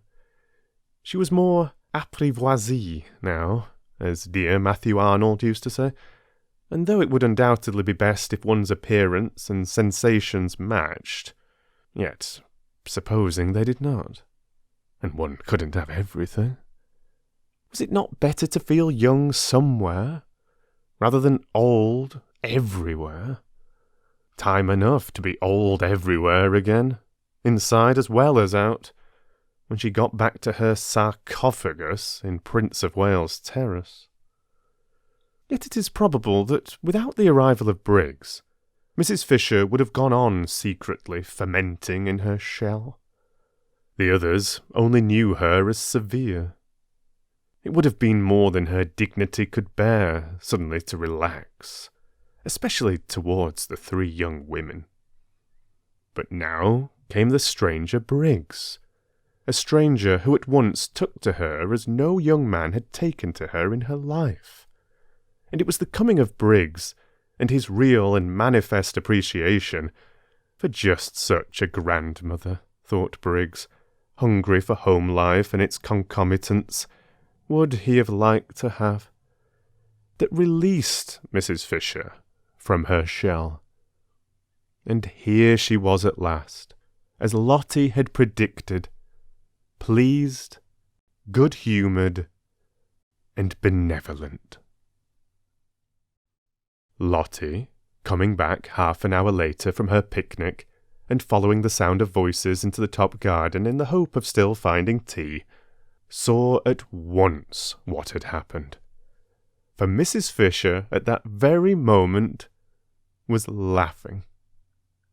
"She's burst her cocoon," thought Lottie.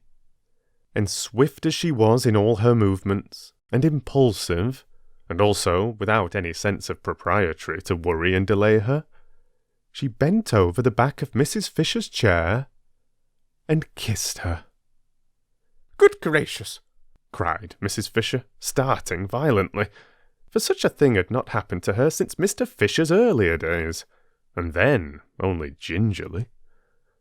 This kiss was a real kiss, and rested on Mrs. Fisher's cheek a moment with a strange, soft sweetness. When she saw whose it was, a deep flush spread over her face. Mrs. Wilkins kissing her, and the kiss feeling so affectionate. Even if she had wanted to, she could not, in the presence of the appreciative Mr. Briggs, resume her cast-off severity and begin rebuking again. But she did not want to. Was it possible Mrs. Wilkins liked her? Had liked her all this time, while she had been so much disliking her herself? A queer little trickle of warmth filtered through the frozen defences of Mrs. Fisher's heart. Somebody young kissing her. Somebody young wanting to kiss her. Very much flushed, she watched the strange creature, apparently quite unconscious she had done anything extraordinary, shaking hands with Mr. Briggs, on her husband's introducing him, and immediately embarking on the friendliest conversation with him, exactly as if she had known him all her life. What a strange creature! What a very strange creature! It was natural, she being so strange, that one should have, perhaps, misjudged her. "I'm sure you want some tea," said Briggs, with eager hospitality to Lottie. He thought her delightful. Freckles, picnic untidiness and all. Just such a sister, would he? "This is cold," he said, feeling the teapot. "I'll tell Francesca to make you some fresh." He broke off and blushed. "Oh, aren't I forgetting myself?" he said, laughing and looking round at them. Very natural, Mr. Wilkins reassured him. "I'll go and tell Francesca," said Rose, getting up. No, said Briggs. "Don't go away." And he put his hands to his mouth and shouted, "Francesca!" She came running. No summons in their experience had been answered by her with such celerity. "Her master's voice," remarked Mr. Wilkins. Aptly, he considered. "Make fresh tea," ordered Briggs in Italian. "Quick, quick!" And then, remembering himself, he blushed again, and begged everybody's pardon. Very natural, Mr. Wilkins reassured him.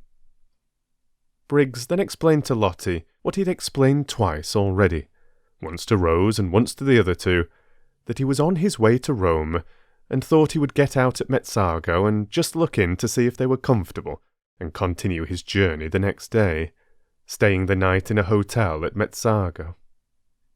"But how ridiculous," said Lottie. "Of course you must stay here. It's your house. There's Kate Lumley's room," she added, turning to Mrs. Fisher. "You wouldn't mind Mr. Briggs having it for one night."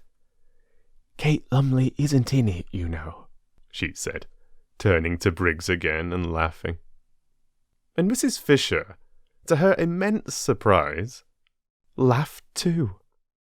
She knew that at any other time this remark would have struck her as excessively unseemly, and yet now she only thought it funny. No, indeed, she assured Briggs. Kate Lumley was not in that room.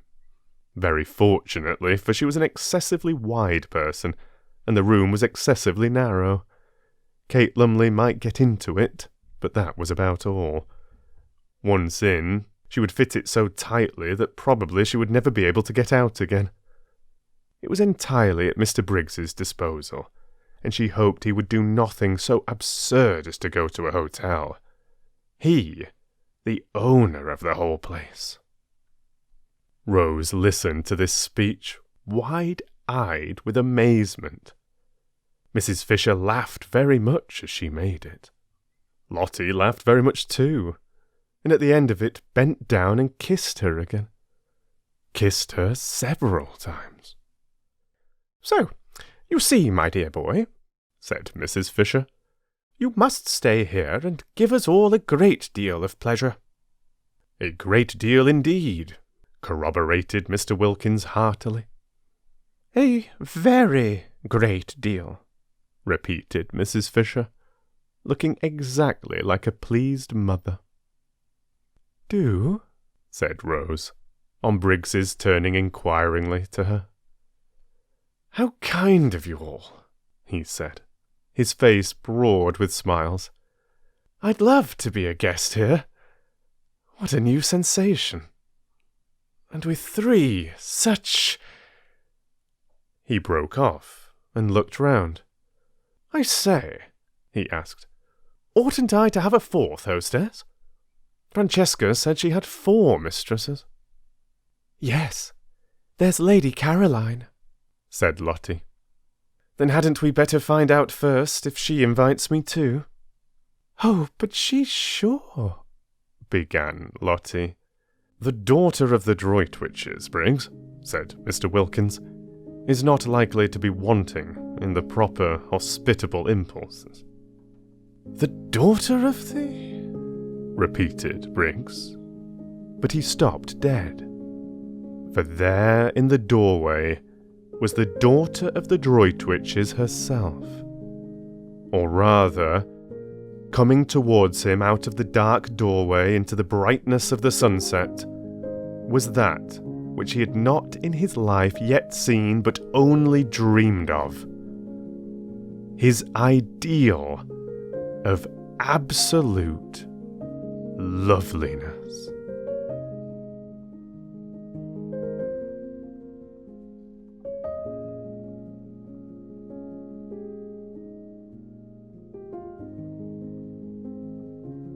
Chapter 19.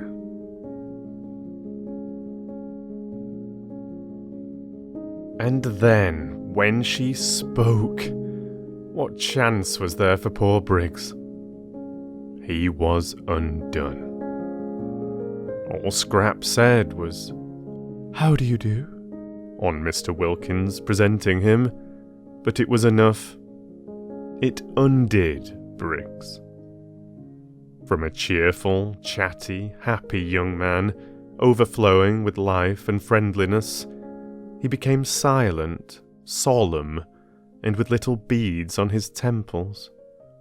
Also, he became clumsy, dropping the teaspoon as he handed her her cup, mismanaging the macaroons so that one rolled on the ground. His eyes could not keep off the enchanting face for a moment, and when Mr. Wilkins, elucidating him, for he failed to elucidate himself, informed Lady Caroline that in Mr. Briggs she beheld the owner of San Salvatore, who was on his way to Rome, but had got out at Mezzago, etc., etc., and that the other 3 ladies had invited him to spend the night in what was to all intents and purposes his own house, rather than a hotel, and Mr. Briggs was only waiting for the seal of her approval to this invitation, she being the 4th hostess. When Mr. Wilkins, balancing his sentences, and being admirably clear, and enjoying the sound of his own cultured voice, explained the position in this manner to Lady Caroline, Briggs sat and said never a word. A deep melancholy invaded Scrap. The symptoms of the incipient grabber were all there and only too familiar, and she knew that if Briggs stayed, her rest cure might be regarded as over. Then Kate Lumley occurred to her. She caught at Kate as at a straw. "It would have been delightful," she said, faintly smiling at Briggs. She could not in decency not smile, at least a little, but even a little betrayed the dimple, and Briggs's eyes became more fixed than ever. "I'm only wondering if there is room." "Yes, there is," said Lottie. "There's Kate Lumley's room." "I thought," said Scrap to Mrs. Fisher, and it seemed to Briggs that he had never heard music till now. "Your friend was expected immediately."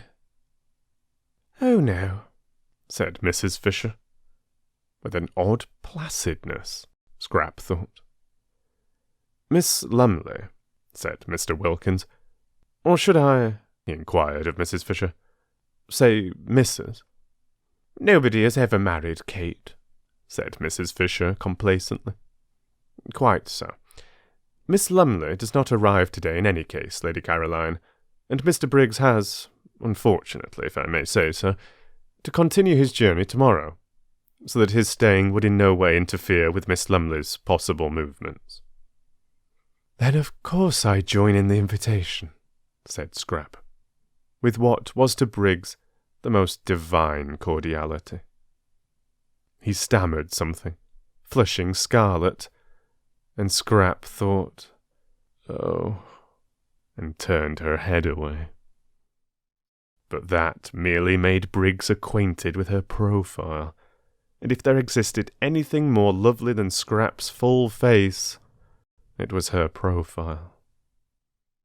Well, it was only for this one afternoon and evening. He would leave, no doubt, the first thing in the morning. It took hours to get to Rome. Awful if he hung on till the night train. She had a feeling that the principal express to Rome passed through at night. Why hadn't that woman Kate Lumley arrived yet? She had forgotten all about her, but now she remembered she was to have been invited a fortnight ago. What had become of her? This man, once let in, would come and see her in London, would haunt the places she was likely to go. He had the makings, her experienced eye could see, of a passionately persistent grabber. If, thought Mr. Wilkins, observing Briggs's face and sudden silence, any understanding existed between this young fellow and Mrs. Arbuthnot, there is now going to be trouble. Trouble of a different nature from the kind I feared, in which Arbuthnot would have played a leading part, in fact the part of petitioner, but trouble that may need help and advice none the less for its not being publicly scandalous. Briggs, impelled by his passions and her beauty, will aspire to the daughter of the Droitwiches. She, naturally and properly, will repel him. Mrs. Arbuthnot, left in the cold, will be upset and show it. Arbuthnot, on his arrival, will find his wife in enigmatic tears. Inquiring into their cause, he will be met with an icy reserve. More trouble may then be expected, and in me they will seek and find their adviser. When Lottie said Mrs. Arbuthnot wanted her husband, she was wrong. What Mrs. Arbuthnot wants is Briggs, and it looks uncommonly as if she were not going to get him. Well, I'm their man. "Where are your things, Mr. Briggs?" asked Mrs. Fisher. her voice round with motherliness. "Oughtn't they to be fetched?" For the sun was nearly in the sea now, and the sweet-smelling April dampness that followed immediately on its disappearance was beginning to steal into the garden. Briggs started. "My things?" he repeated. "Oh, yes, I must fetch them. They're in Mezzago. I'll send Domenico. My fly is waiting in the village. He can go back in it. I'll go and tell him." He got up. To whom was he talking? To Mrs. Fisher, ostensibly, yet his eyes were fixed on Scrap, who said nothing and looked at no one. Then, recollecting himself, he stammered, I'm awfully sorry. I keep on forgetting. I'll go down and fetch them myself." "We can easily send Domenico," said Rose, and at her gentle voice he turned his head. Why, there was his friend, the sweet-named lady. But how had she not in this short interval changed? Was it the failing light making her so colourless, so vague-featured, so dim, so much like a ghost? A nice, good ghost, of course, and still with a pretty name, but only a ghost. He turned from her to Scrap again, and forgot Rose Arbuthnot's existence. How was it possible for him to bother about anybody or anything else in this first moment of being face to face with his dream come true? Briggs had not supposed or hoped that anyone as beautiful as his dream of beauty existed. He had never till now met even an approximation. Pretty women, charming women, by the score he had met and properly appreciated, but never the real, the godlike thing itself. He used to think, if ever I saw a perfectly beautiful woman, I should die. And though, having now met what to his ideas was a perfectly beautiful woman, he did not die, he became very nearly as incapable of managing his own affairs as if he had. The others were obliged to arrange everything for him. By questions they extracted from him that his luggage was in the station cloakroom at Mezzago, and they sent for Domenico, and urged and prompted by everybody except Scrap, who sat in silence and looked at no one, Briggs was induced to give him the necessary instructions for going back in the fly and bringing out his things. It was a sad sight to see the collapse of Briggs. Everybody noticed it. Even Rose. Upon my word, thought Mrs. Fisher, the way one pretty face can turn a delightful man into an idiot is past all patience. And, feeling the air getting chilly, and the sight of the enthralled Briggs painful, she went in to order his room to be got ready, regretting now that she had pressed the poor boy to stay. She had forgotten Lady Caroline's killjoy face for the moment, and the more completely owing to the absence of any ill effects produced by it on Mr. Wilkins. Poor boy. Such a charming boy, too, left to himself. It was true she could not accuse Lady Caroline of not leaving him to himself, for she was taking no notice of him at all. But that did not help. Exactly like foolish moths did men, in other respects intelligent, flutter round the impassive lighted candle of a pretty face. She had seen them doing it. She had looked on only too often. Almost she laid a motherly hand on Briggs's fair head as she passed him. Poor boy. Then Scrap, having finished her cigarette, got up and went indoors too. She saw no reason why she should sit there in order to gratify Mr. Briggs's desire to stare. She would have liked to stay out longer, to go to her corner behind the daphne bushes and look at the sunset sky, and watch the lights coming out one by one in the village below, and smell the sweet moistness of the evening. But if she did, Mr. Briggs would certainly follow her. The old familiar tyranny had begun again. Her holiday of peace and liberation was interrupted, perhaps over, for who knew if he would go away after all, tomorrow? He might leave the house, driven out of it by Kate Lumley, but there was nothing to prevent his taking rooms in the village and coming up every day. This tyranny of one person over another. And she was so miserably constructed that she wouldn't even be able to frown him down without being misunderstood. Scrap, who loved this time of the evening in her corner, felt indignant with Mr. Briggs, who was doing her out of it, and she turned her back on the garden and him and went towards the house without a look or a word. Mr. Briggs, when he realized her intention, leapt to his feet, snatched chairs which were not in her way out of it, kicked a footstool which was not in her path on one side, hurried to the door, which stood wide open, in order to hold it open, and followed her through it, walking by her side along the hall. What was to be done with Mr. Briggs? Well, it was his hall. She couldn't prevent his walking along it. "I hope," he said, not able while walking to take his eyes off her, so that he knocked against several things he would otherwise have avoided. The corner of a bookcase, an ancient carved cupboard, the table with the flowers on it, shaking the water over. "That you are quite comfortable here. If you're not, I'll flay them alive." His voice vibrated. What was to be done with Mr. Briggs? She could, of course, stay in her room the whole time, say she was ill, not appear at dinner. But again, the tyranny of this. "I'm very comfortable indeed," said Scrap. "If I had dreamed you were coming," he began. "It's a wonderful old place," said Scrap, doing her utmost to sound detached and forbidding, but with little hope of success.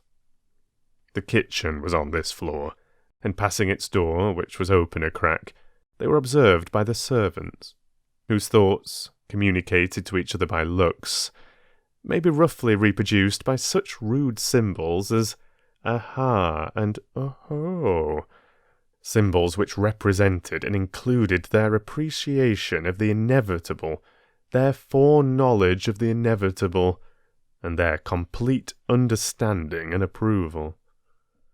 "Are you going upstairs?" asked Briggs, as she paused at the foot of them. "Yes." "Which room do you sit in? The drawing-room or the small yellow room?" "In my own room." So then he couldn't go up with her. So then all he could do was to wait till she came out again. He longed to ask her which was her own room. It thrilled him to hear her call any room in his house her own room, that he might picture her in it. He longed to know if by any happy chance it was his room, forever after to be filled with her wonder. But he didn't care. He would find that out later from someone else. Francesca. Anybody. "Then I shan't see you again till dinner." "Dinner is at 8, was Scrap's evasive answer as she went upstairs. He watched her go. She passed the Madonna, the portrait of Rose Arbuthnot, and the dark-eyed figure he had thought so sweet seemed to turn pale, to shrivel into insignificance as she passed. She turned the bend of the stairs, and the setting sun, shining through the west window a moment on her face, turned her to glory.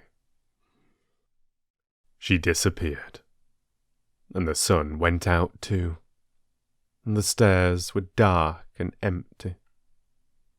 He listened till her footsteps were silent, trying to tell from the sound of the shutting door which room she had gone into, then wandered aimlessly away through the hall again, and found himself back in the top garden. Scrap from her window saw him there. She saw Lottie and Rose sitting on the end parapet, where she would have liked to have been, and she saw Mr. Wilkins buttonholing Briggs and evidently tell him the story of the oleander tree in the middle of the garden. Briggs was listening with a patience she thought rather nice, seeing that it was his oleander and his own father's story. She knew Mr. Wilkins was telling him the story by his gestures. Domenico had told it to her soon after her arrival, and he had also told Mrs. Fisher, who had told Mr. Wilkins. Mrs. Fisher thought highly of this story and often spoke of it.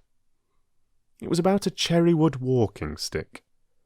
Briggs's father had thrust this stick into the ground at that spot and said to Domenico's father, who was then the gardener, "Here we will have an oleander." And Briggs's father left the stick in the ground as a reminder to Domenico's father, and presently, how long afterwards nobody remembered, the stick began to sprout. And it was an oleander. There stood poor Mr. Briggs, being told all about it, and listening to the story he must have known from infancy, with patience. Probably he was thinking of something else. She was afraid he was. How unfortunate, how extremely unfortunate, the determination that seized people to get hold of and engulf other people.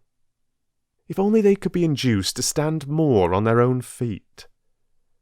Why couldn't Mr. Briggs be more like Lottie, who never wanted anything of anybody but was complete in herself, and respected other people's completeness? One loved being with Lottie. With her, one was free, and yet befriended. Mr. Briggs looked so really nice, too. She thought she might like him if only he wouldn't so excessively like her. Scrap felt melancholy. Here she was, shut up in her bedroom, which was stuffy from the afternoon sun that had been pouring into it, instead of out in the cool garden, and all because of Mr. Briggs. Intolerable tyranny, she thought, flaring up. She wouldn't endure it. She would go out all the same. She would run downstairs while Mr. Wilkins, really that man was a treasure, held Mr. Briggs down telling him about the oleander, and get out of the house by the front door and take cover in the shadows of the zigzag path. Nobody could see her there. Nobody would think of looking for her there. She snatched up a wrap, for she did not mean to come back for a long while, perhaps not even to dinner. It would be all Mr. Briggs's fault if she went dinnerless and hungry, and with another glance out of the window to see if she was still safe, she stole out and got away to the sheltering trees of the zigzag path, and there sat down on one of the seats placed at each bend to assist the upward journey of those who were breathless.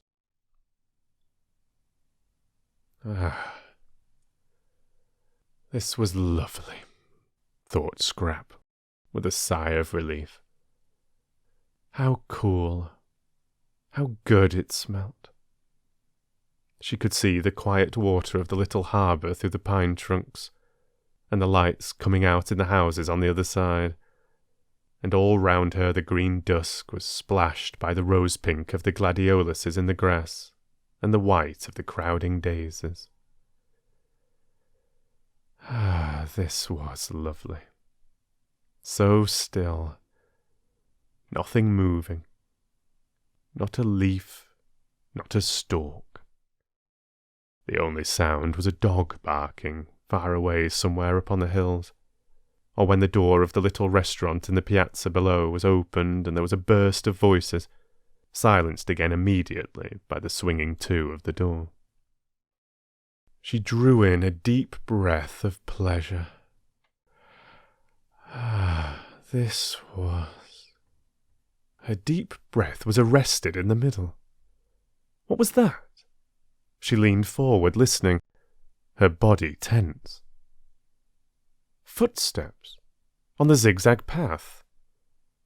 Briggs, finding her out. Should she run? No. The footsteps were coming up, not down. Someone from the village. Perhaps Angelo with provisions. She relaxed again. But the steps were not the steps of Angelo, that swift and springy youth. They were slow and considered, and they kept on pausing. Someone who isn't used to hills, thought Scrap. The idea of going back to the house did not occur to her. She was afraid of nothing in life except love. Brigands or murderers as such held no terrors for the daughter of the Droitwichers. She only would have been afraid of them if they left off being brigands and murderers and began instead to try and make love. The next moment the footsteps turned the corner of her bit of path and stood still. Getting his wind, thought Scrap, not looking round. Then as he, from the sounds of the steps she took them to belong to a man, did not move, she turned her head and beheld with astonishment a person she had seen a good deal of lately in London, the well-known writer of amusing memoirs, Mr. Ferdinand Arundel. She stared. Nothing in the way of being followed surprised her any more, but that he should have discovered where she was surprised her. Her mother had promised faithfully to tell no one. "You," she said, feeling betrayed. "Here?" He came up to her and took off his hat. His forehead beneath the hat was wet with the beads of unaccustomed climbing. He looked ashamed and entreating, like a guilty but devoted dog. "You must forgive me," he said. "Lady Droitwich told me where you were, and as I happened to be passing through on my way to Rome, I thought I would get out at Mezzago and just look in and see how you were." "But didn't my mother tell you I was doing a rest cure?" "Yes, she did. And that's why I haven't intruded on you earlier in the day. I thought you would probably sleep all day and wake up about now so as to be fed." "But I know I've got nothing to say in excuse. I couldn't help myself." This, thought Scrap, comes of mother insisting on having authors to lunch, and me being so much more amiable in appearance than I really am. She had been amiable to Ferdinand Arundel. She liked him. Or rather, she did not dislike him. He seemed a jovial, simple man, and had the eyes of a nice dog. Also, though it was evident that he admired her, he had not in London grabbed. There he had merely been a good-natured, harmless person of entertaining conversation, who helped to make luncheons agreeable. Now it appeared that he too was a grabber. Fancy following her out there. Daring to. Nobody else had. Perhaps her mother had given him the address because she considered him so absolutely harmless, and thought he might be useful and see her home. Well, whatever he was, he couldn't possibly give her the trouble an active young man like Mr. Briggs might give her. Mr. Briggs, infatuated, would be reckless, she felt, would stick at nothing, would lose his head publicly.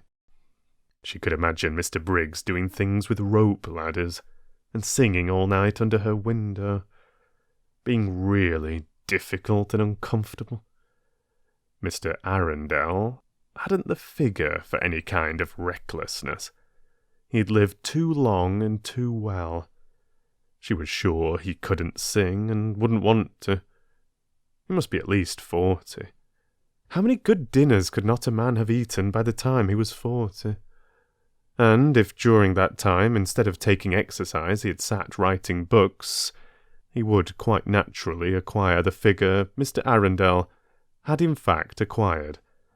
The figure rather for conversation than adventure. Scrap, who had become melancholy at the sight of Briggs, became philosophical at the sight of Arundel. Here he was. She couldn't send him away till after dinner. He must be nourished. This being so, she had better make the best of it, and do that with a good grace which anyhow wasn't to be avoided. Besides, he would be a temporary shelter from Mr. Briggs.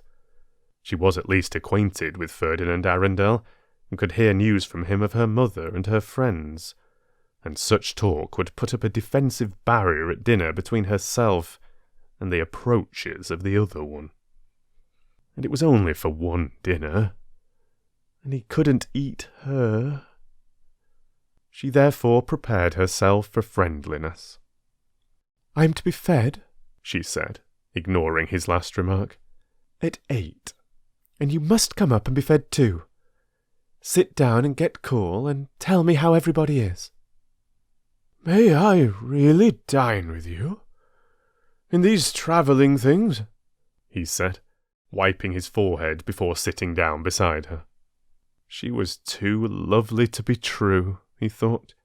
Just to look at her for an hour, just to hear her voice, was enough reward for his journey and his fears. "Of course. I suppose you've left your fly in the village and will be going on from Mezzago by the night train?" "Or stay in Mezzago in a hotel and go on tomorrow. But tell me," he said, gazing at the adorable profile, "about yourself. London has been extraordinarily dull and empty. Lady Droitwich said you were here with people she didn't know. I hope they've been kind to you.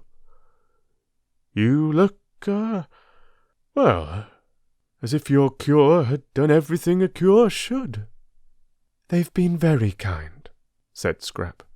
"I got them out of an advertisement." "An advertisement?" "It's a good way, I find, to get friends. I'm fonder of one of these than I've been of anybody in years." "Really? Who is it?" "You shall guess which of them it is when you see them. Tell me about Mother. When did you see her last? We arranged not to write to each other unless there was something special. I wanted to have a month that was perfectly blank." "And now I've come and interrupted. I can't tell you how ashamed I am, both of having done it and of not having been able to help it." "Oh, but," said Scrap quickly, for he could not have come on a better day, when up there, waiting and watching for her was, she knew, the enamoured Briggs. "I'm really very glad indeed to see you. Tell me about Mother."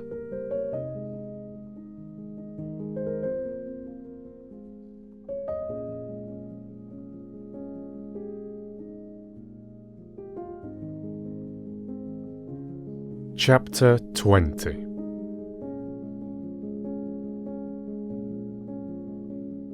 Scrap wanted to know so much about her mother that Arundel had presently to invent. He would talk about anything she wished if only he might be with her for a while, and see her, and hear her. But he knew very little of the Droitwiches and their friends, really, beyond meeting them at those bigger functions where literature is also represented, and amusing them at luncheons and dinners. He knew very little of them, really. To them he had always remained Mr. Arundel. No one called him Ferdinand, and he only knew the gossip also available to the evening papers and the frequenters of clubs. But he was, however, good at inventing, and as soon as he had come to an end of first-hand knowledge, in order to answer her inquiries and keep her there to himself, he proceeded to invent. It was quite easy to fasten some of the entertaining things he was constantly thinking onto other people and pretend they were theirs. Scrap, who had that affection for her parents which warms in absence, was athirst for news, and became more and more interested by the news he gradually imparted. At first it was ordinary news. He had met her mother here and seen her there. She looked very well. She said so and so. But presently the things Lady Droitwich had said, took on an unusual quality. They became amusing. "Mother said that?" Scrap interrupted, surprised. And presently Lady Droitwich began to do amusing things as well as say them. "Mother did that?" Scrap inquired, wide-eyed. Arundel warmed to his work. He fathered some of the most entertaining ideas he'd lately had onto Lady Droitwich, and also any charming, funny things that had been done, or might have been done, for he could imagine almost anything. Scrap's eyes grew round with wonder and affectionate pride in her mother. Why, but how funny! Fancy Mother! What an old darling! Did she really do that? How perfectly adorable of her! And did she really say? But how wonderful of her to think of it! What sort of a face did Lloyd George make? She laughed and laughed, and had a great longing to hug her mother.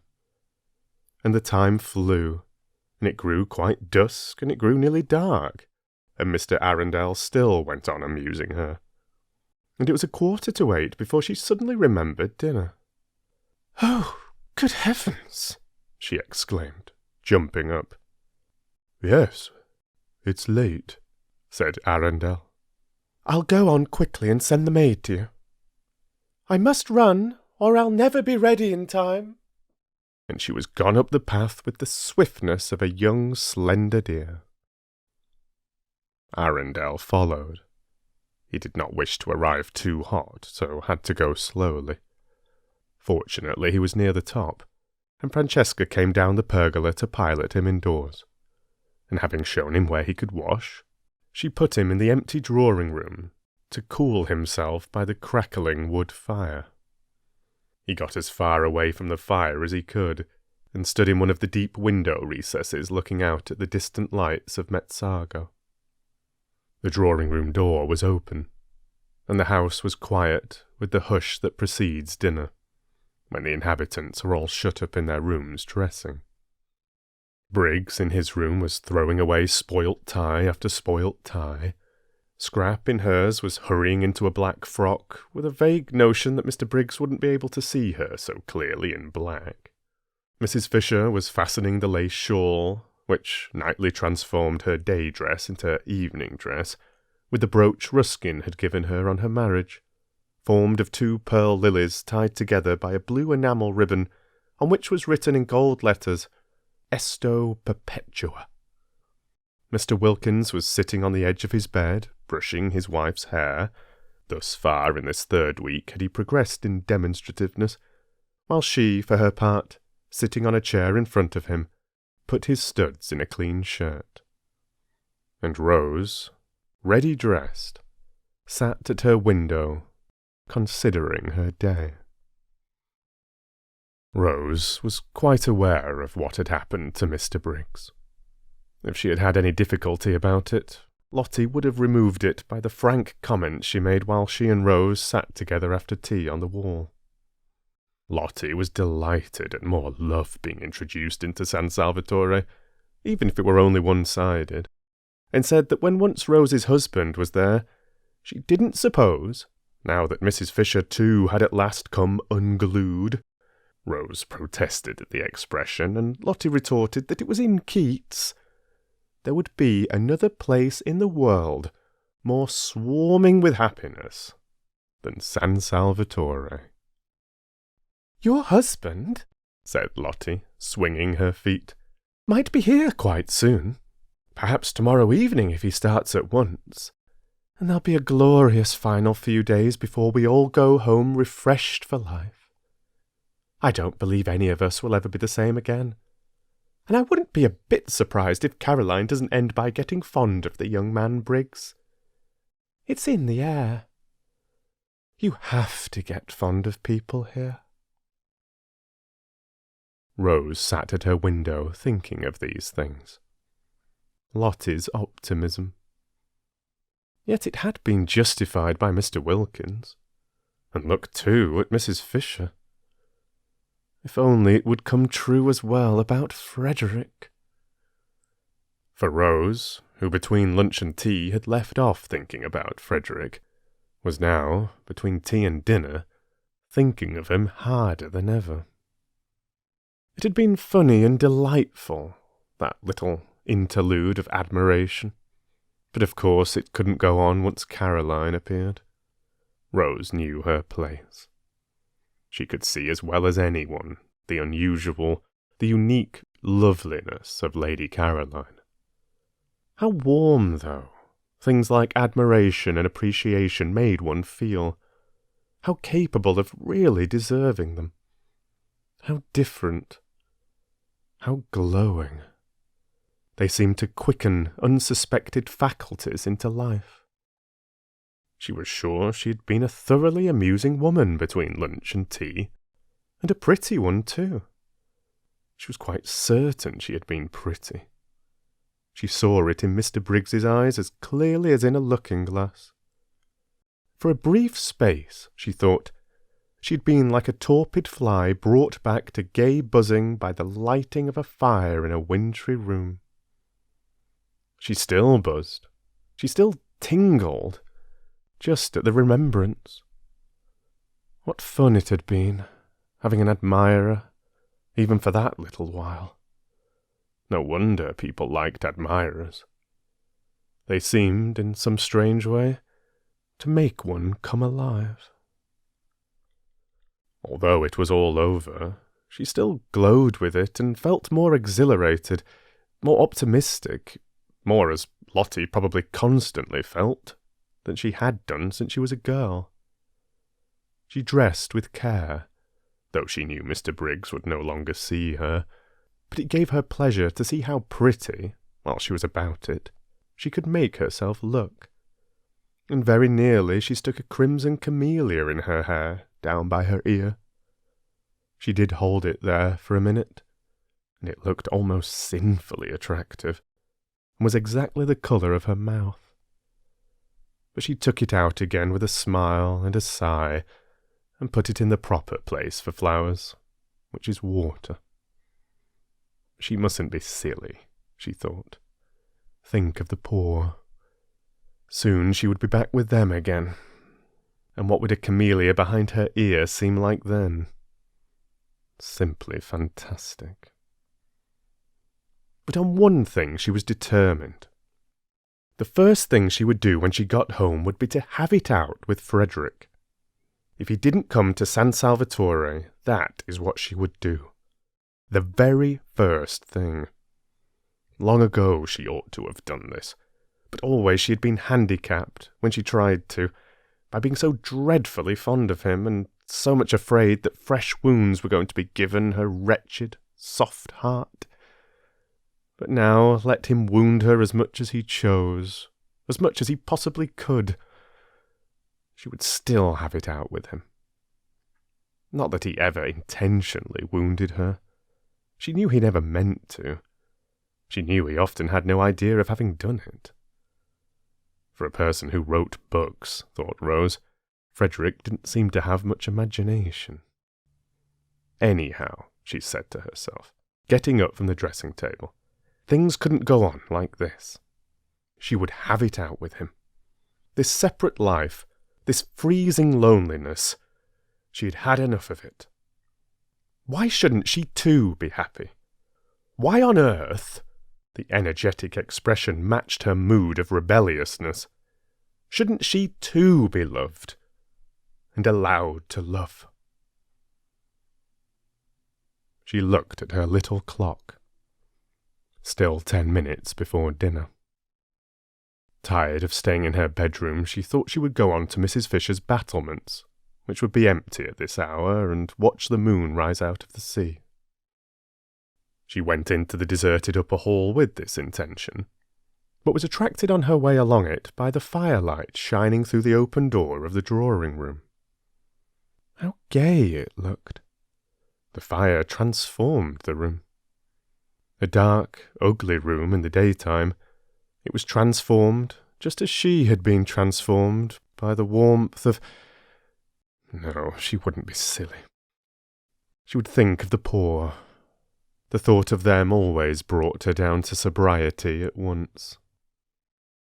She peeped in. Firelight and flowers, and outside the deep slits of windows hung the blue curtain of the night. How pretty! What a sweet place San Salvatore was.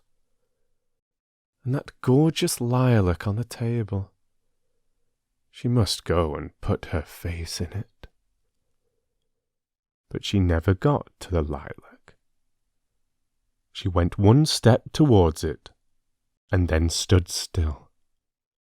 For she had seen the figure looking out of the window in the farthest corner, and it was Frederick. All the blood in Rose's body rushed to her heart and seemed to stop its beating. Frederick! Come! She stood quite still. He had not heard her. He did not turn round. She stood looking at him. The miracle had happened, and he had come. She stood holding her breath. So he needed her, for he had come instantly. So he too must have been thinking, longing. Her heart, which had seemed to stop beating, was suffocating her now, the way it raced along. Frederick did love her then. He must love her, or why had he come? Something, perhaps her absence, had made him turn to her, want her, and now the understanding she had made up her mind to have with him would be quite easy. Her thoughts wouldn't go on.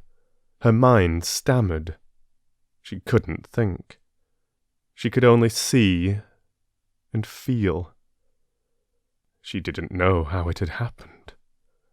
It was a miracle. God could do miracles.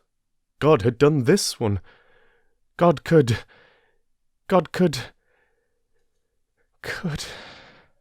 Her mind stammered again and broke off.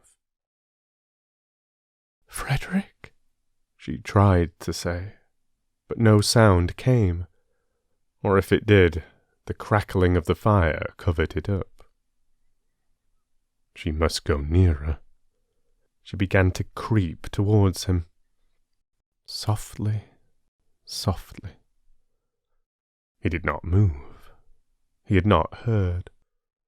She stole nearer and nearer, and the fire crackled, and he heard nothing. She stopped a moment, unable to breathe. She was afraid. Suppose he...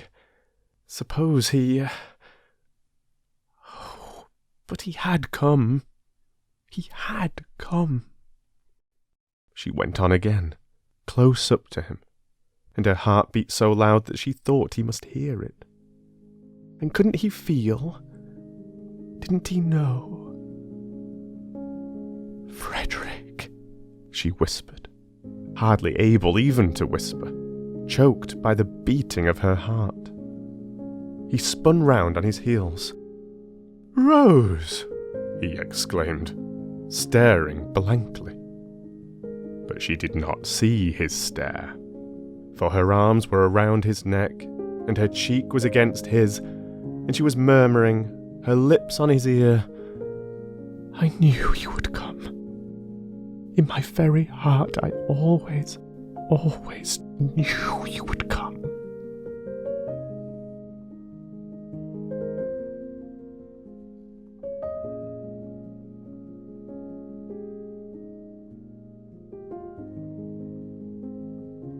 Chapter 21.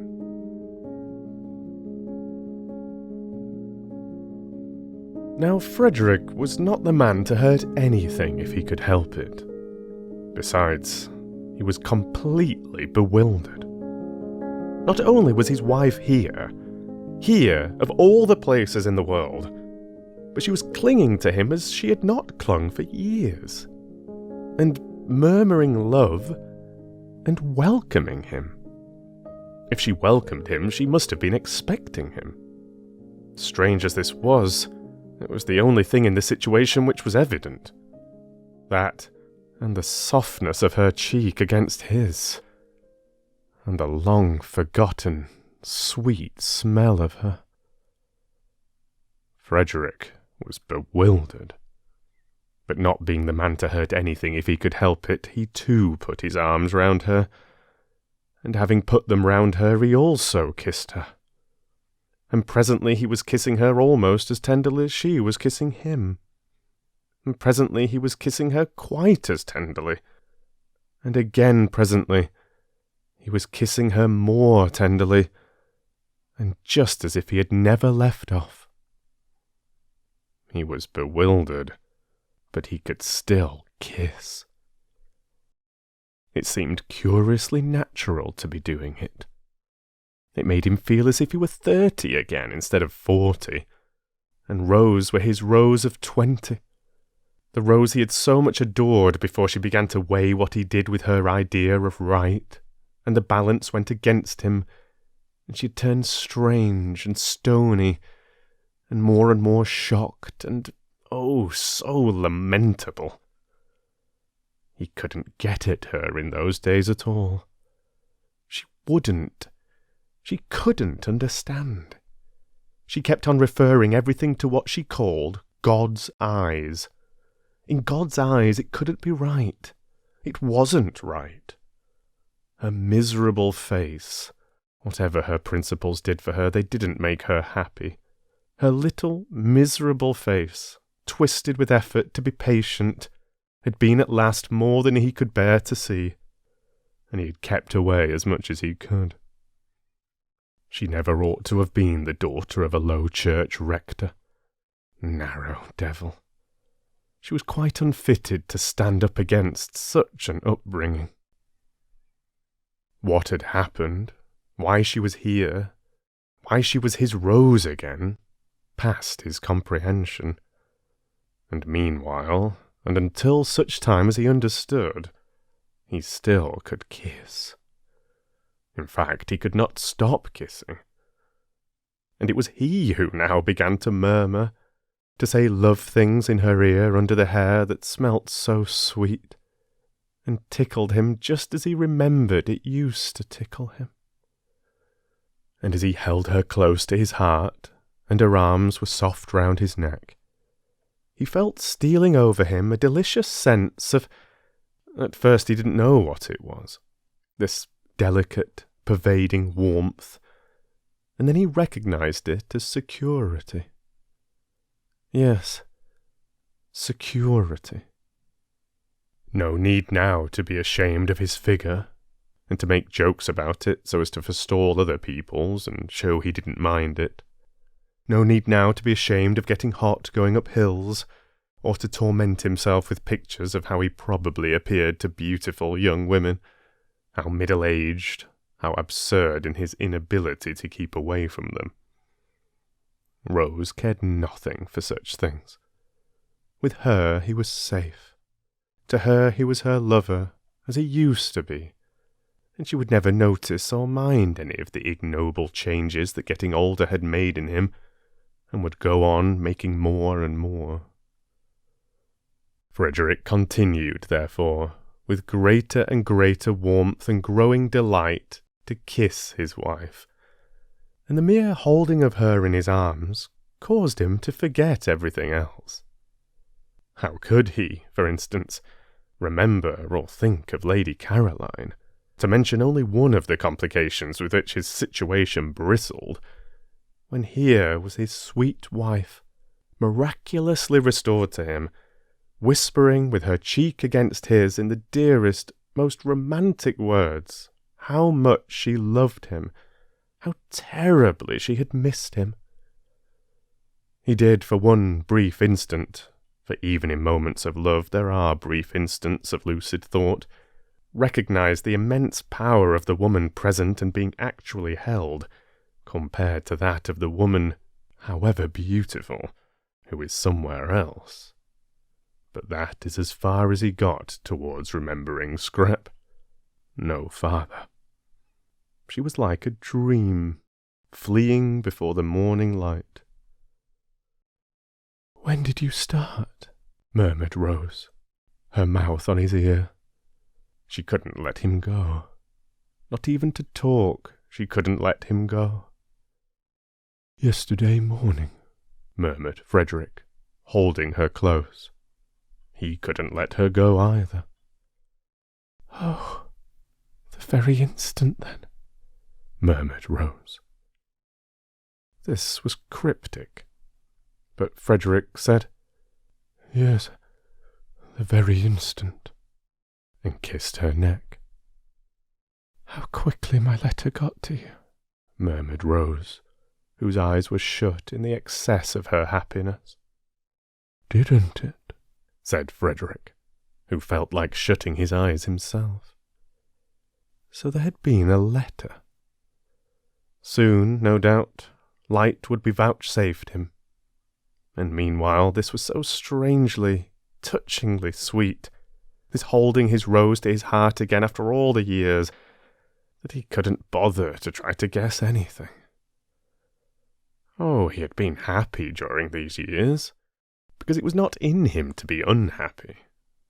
Besides, how many interests life had had to offer him, how many friends, how much success, how many women only too willing to help him to blot out the thought of the altered, petrified, pitiful little wife at home who wouldn't spend his money, who was appalled by his books, who drifted away and away from him, and always, if he tried to have it out with her, asked him with patient obstinacy what he thought the things he wrote and lived by looked in the eyes of God. "No one," she said once, "should ever write a book God wouldn't like to read. That is the test, Frederick." And he had laughed hysterically, burst into a great shriek of laughter, and rushed out of the house, away from her solemn little face, away from her pathetic, solemn little face. But this Rose was his youth again, the best part of his life, the part of it that had had all the visions in it and all the hopes. How they had dreamed together, he and she, before he struck that vein of memoirs. How they had planned and laughed and loved. They had lived for a while in the very heart of poetry. After the happy days came the happy nights. The happy, happy nights, with her asleep close against his heart, with her when he woke in the morning still close against his heart, for they hardly moved in their deep, happy sleep. It was wonderful to have it all come back to him at the touch of her, at the feel of her face against his. Wonderful that she should be able to give him back his youth. "Sweetheart, sweetheart," he murmured, overcome by remembrance, clinging to her now in his turn. "Beloved husband," she breathed. The bliss of it, the sheer bliss. Briggs, coming in a few minutes before the gong went on the chance that Lady Caroline might be there, was much astonished.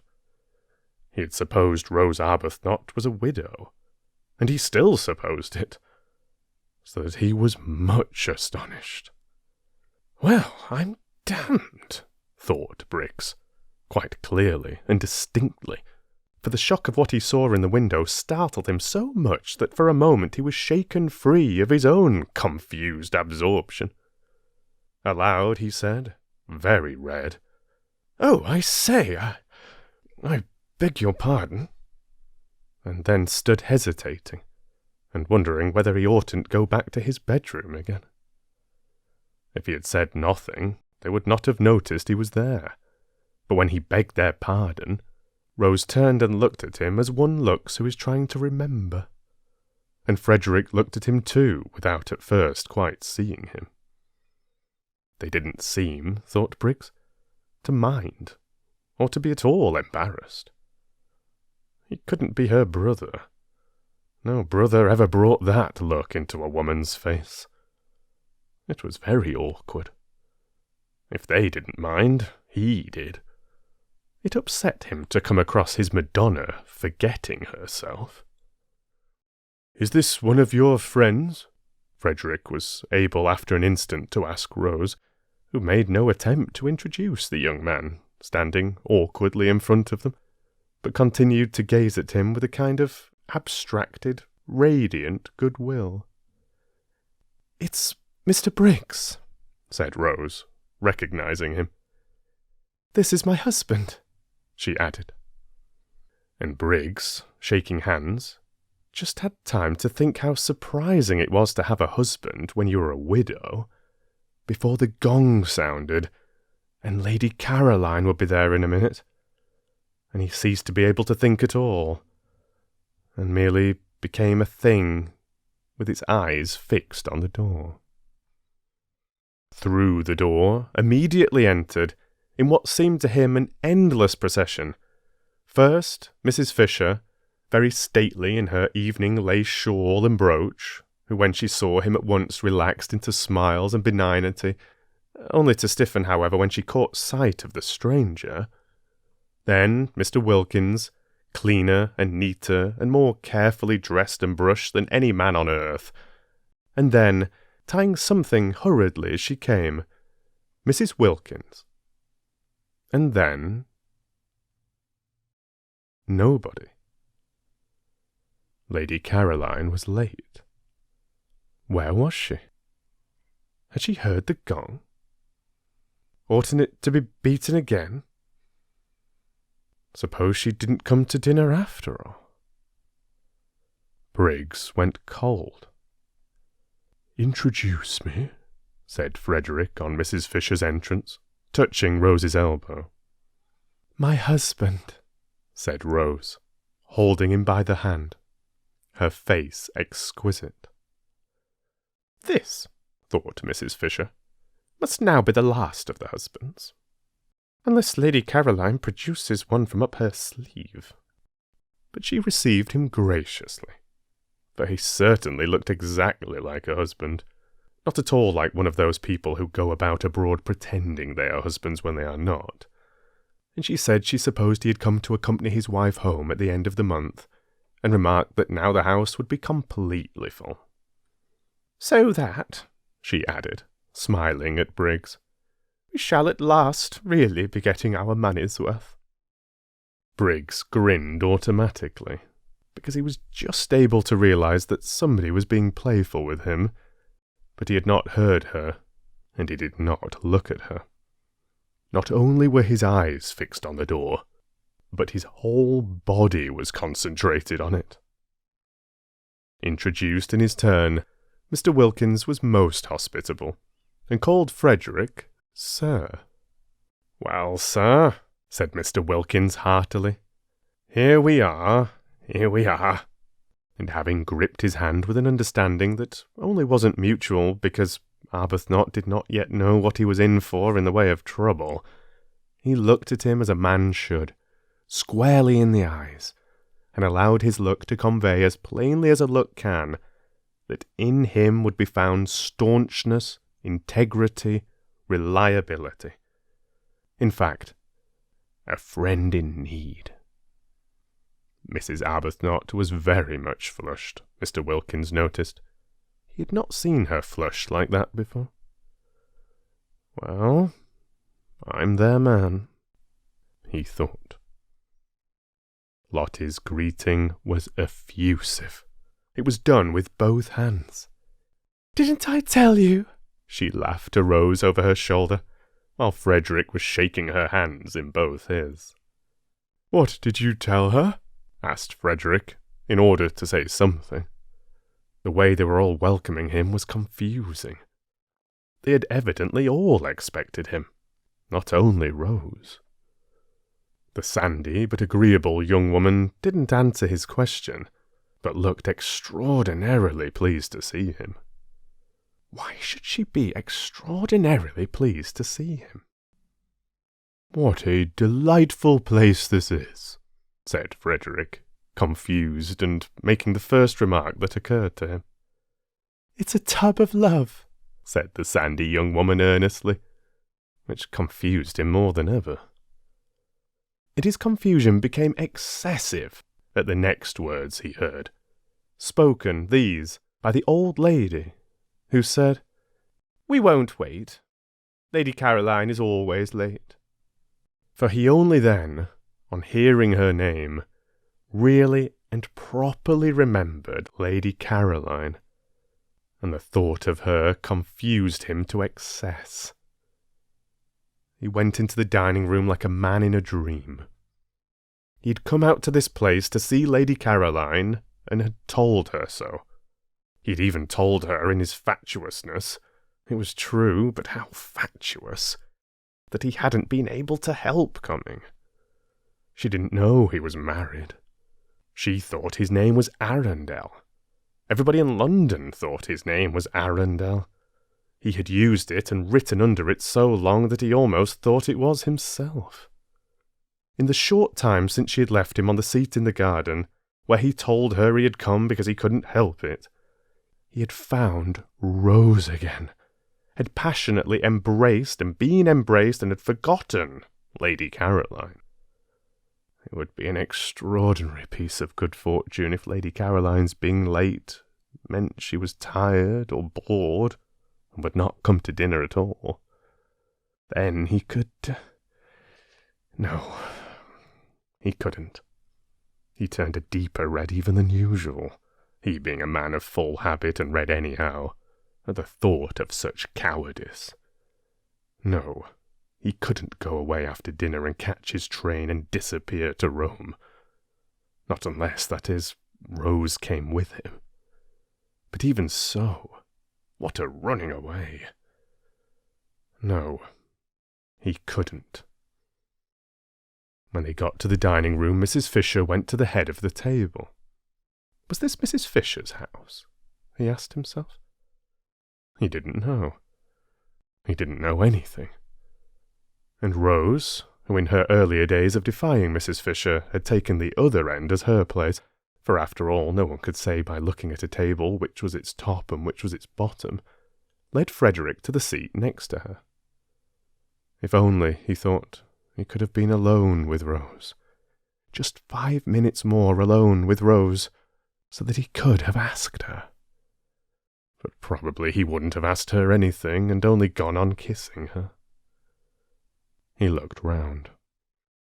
The sandy young woman was telling the man they called Briggs to go and sit beside Mrs. Fisher. Was the house, then, the sandy young woman's and not Mrs. Fisher's? He didn't know. He didn't know anything. And she herself sat down on Rose's other side so that she was opposite him, Frederick, and next to the genial man who had said, "Here we are," when it was only too evident that there they were indeed.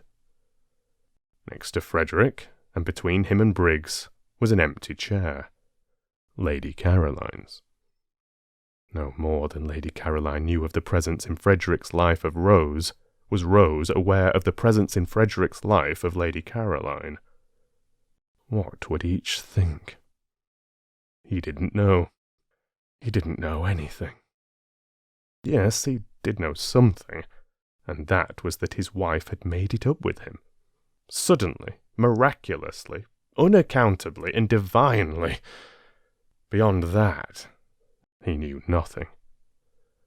The situation was one with which he felt he could not cope. It must lead him whither it would. He could only drift. In silence, Frederick ate his soup, and the eyes, the large, expressive eyes of the young woman opposite, were on him, he could feel, with a growing look in them of inquiry. They were, he could see, very intelligent and attractive eyes, and full, apart from the inquiry of goodwill. Probably she thought he ought to talk, but if she knew everything, she wouldn't think so. Briggs didn't talk either. Briggs seemed uneasy. What was the matter with Briggs? And Rose, too, didn't talk. But then that was natural. She had never been a talker. She had the loveliest expression on her face. How long would it be on it after Lady Caroline's entrance? He didn't know. He didn't know anything. But the genial man on Mrs. Fisher's left was talking enough for everybody. That fellow ought to have been a parson. Pulpits were the place for a voice like his. It would get him a bishopric in 6 months. He was explaining to Briggs, who shuffled about in his seat. Why did Briggs shuffle about in his seat? That he must have come out by the same train as Arbuthnot. And when Briggs, who said nothing, wriggled in apparent dissent, he undertook to prove it to him, and did prove it to him in long, clear sentences. "Who's the man with the voice?" Frederick asked Rose in a whisper, and the young woman opposite, whose ears appeared to have the quickness of hearing of wild creatures, answered, "He's my husband." "Then, by all the rules," said Frederick pleasantly, pulling himself together, "you oughtn't to be sitting next to him." "But I want to. I like sitting next to him. I didn't before I came here." Frederick could think of nothing to say to this, so he only smiled generally. "It's this place," she said, nodding at him. "It makes one understand. You've no idea what a lot you'll understand before you've done here." "I'm sure I hope so," said Frederick, with real fervour. The soup was taken away, and the fish was brought. Briggs, on the other side of the empty chair, seemed more uneasy than ever. What was the matter with Briggs? Didn't he like fish? Frederick wondered what Briggs would do in the way of fidgets if he were in his own situation. Frederick kept on wiping his moustache and was not able to look up from his plate, but that was as much as he showed of what he was feeling. Though he didn't look up, he felt the eyes of the young woman opposite raking him like searchlights. And Rose's eyes were on him too, he knew. But they rested on him unquestioningly, beautifully, like a benediction. How long would they go on doing that once Lady Caroline was there? He didn't know.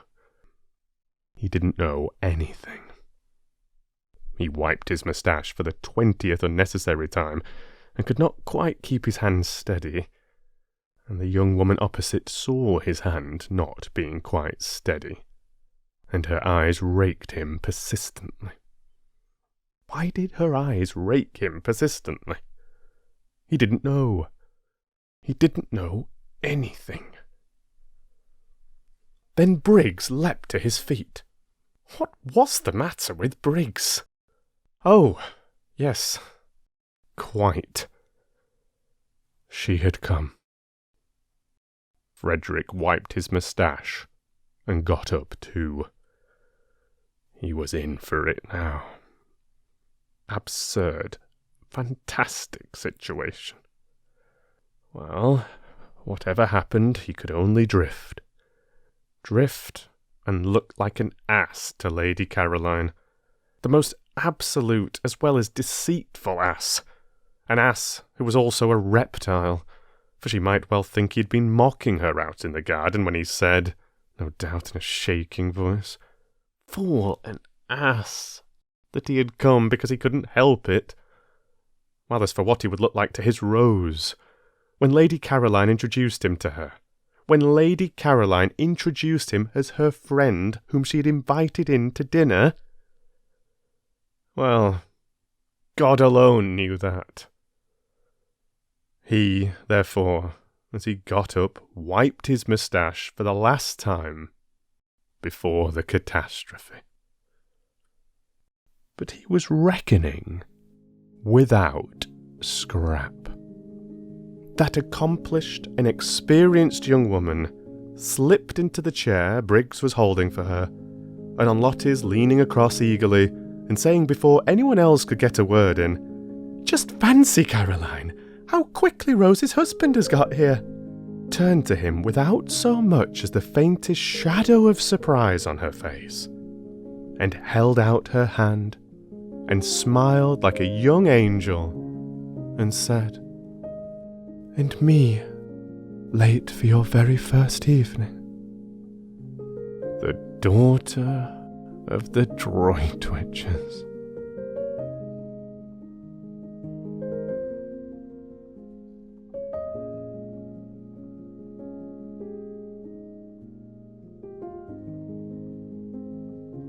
Chapter 22. That evening was the evening of the full moon. The garden was an enchanted place, where all the flowers seemed white.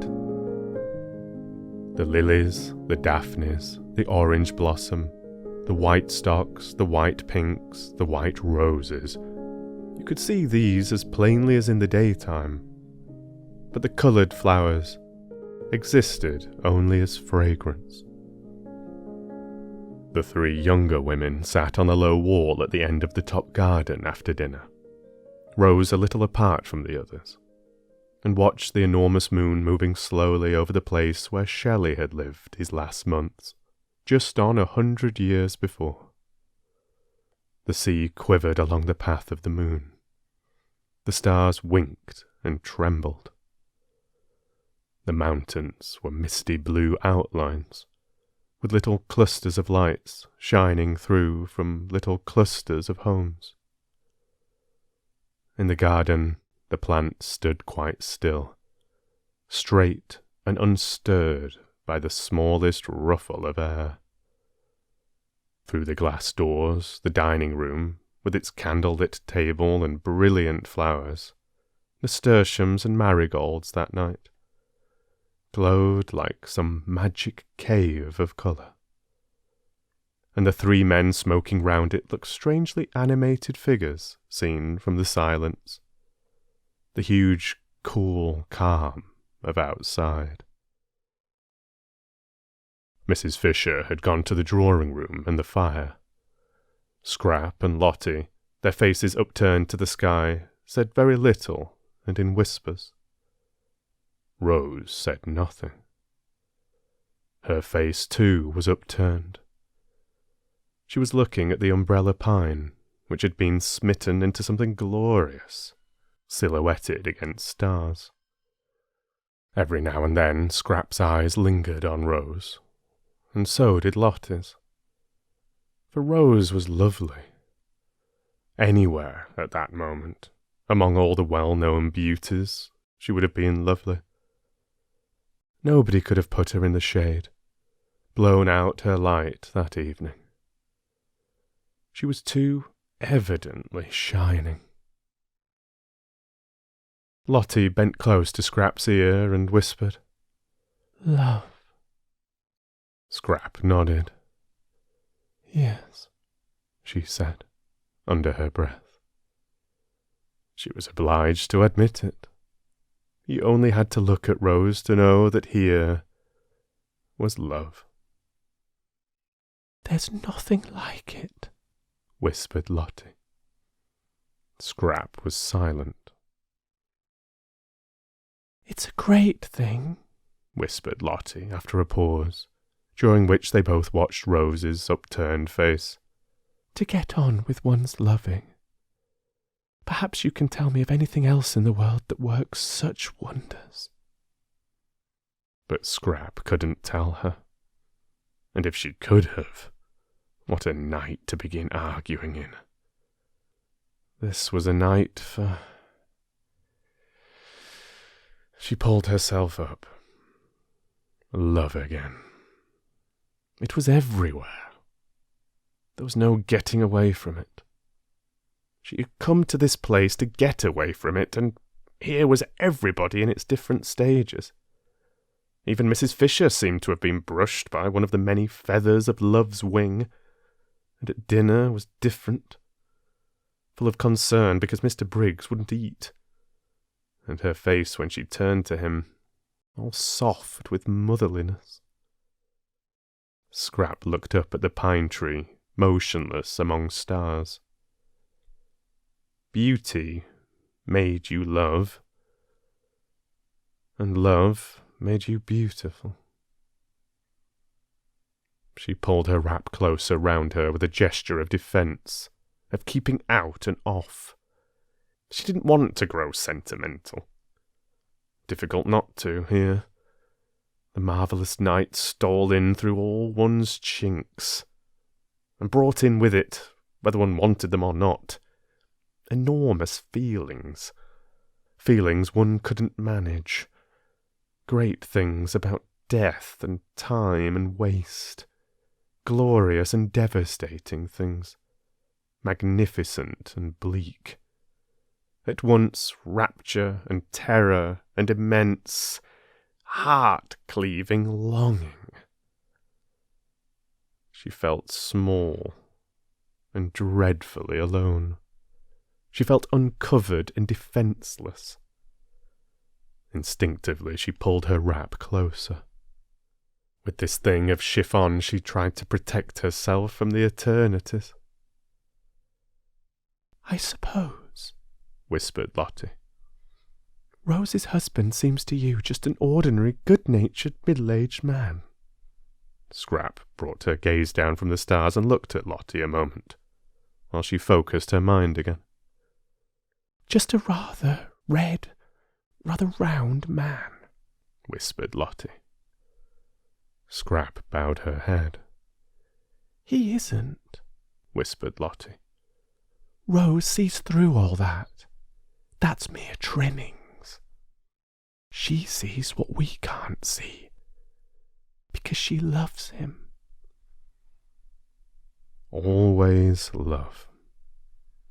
Scrap got up, and winding herself very tightly in her wrap, moved away to her day corner, and sat down there alone on the wall and looked out across the other sea, the sea where the sun had gone down, the sea with the faraway dim shadow stretching into it, which was France. Yes, love worked wonders, and Mr. Arundel, she couldn't at once get used to his other name, was to Rose love itself. But it also worked inverted wonders.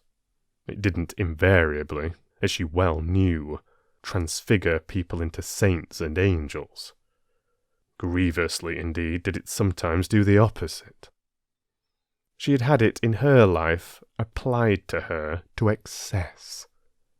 If it had let her alone, if it had at least been moderate and infrequent, she might, she thought, have turned out a quite decent, generous-minded, kindly human being. And what was she, thanks to this love Lottie talked so much about? Scrap searched for a just description. She was a spoilt, a sour, a suspicious, and a selfish spinster.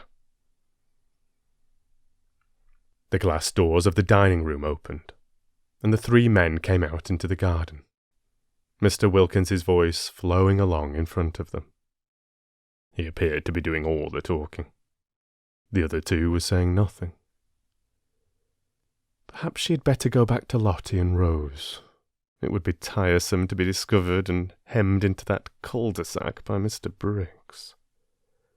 She got up reluctantly, for she considered it unpardonable of Mr. Briggs to force her to move about like this, to force her out of any place she wished to sit in.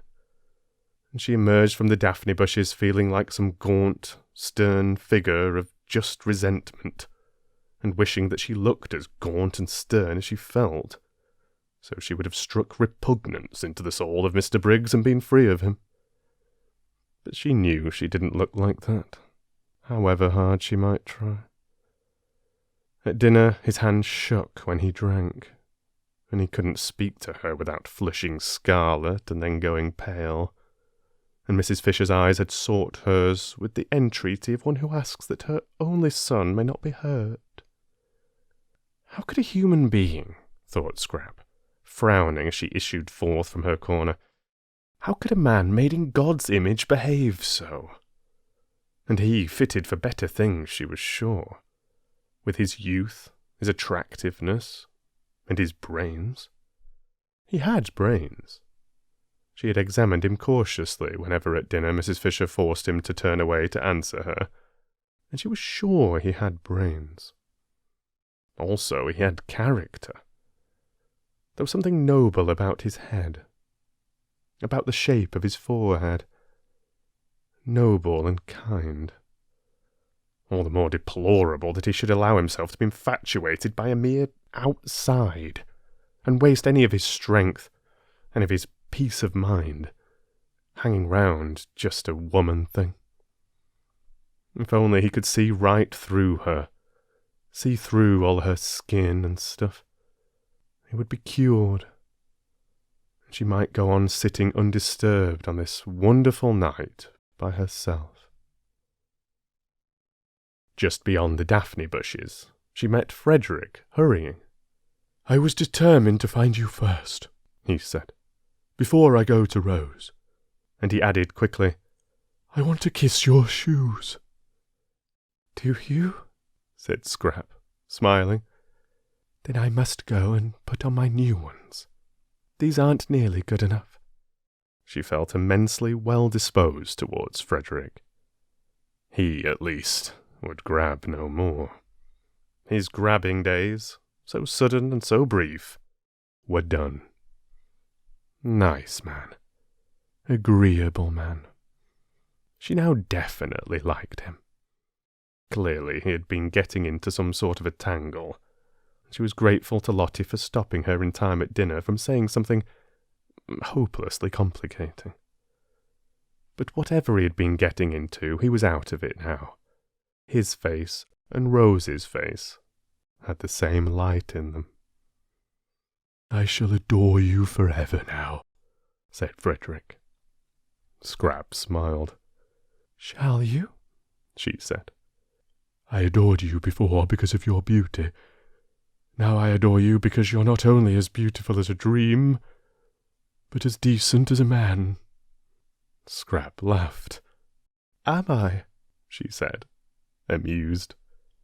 "When the impetuous young woman," Frederick went on, "the blessedly impetuous young woman blurted out in the nick of time that I am Rose's husband, you behaved exactly as a man would have behaved to his friend."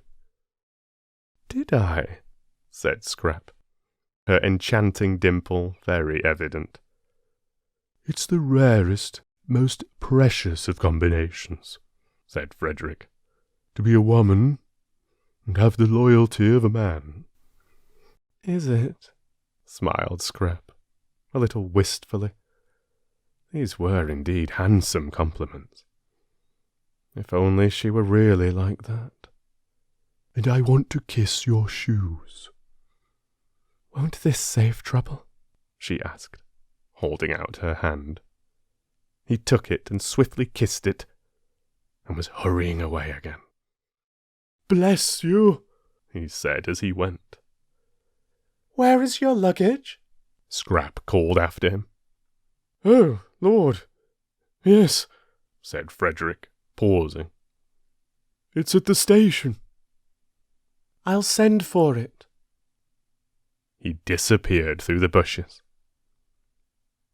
She went indoors to give the order. And this is how it happened that Domenico, for the second time that evening, found himself journeying into Mezzago and wondering as he went.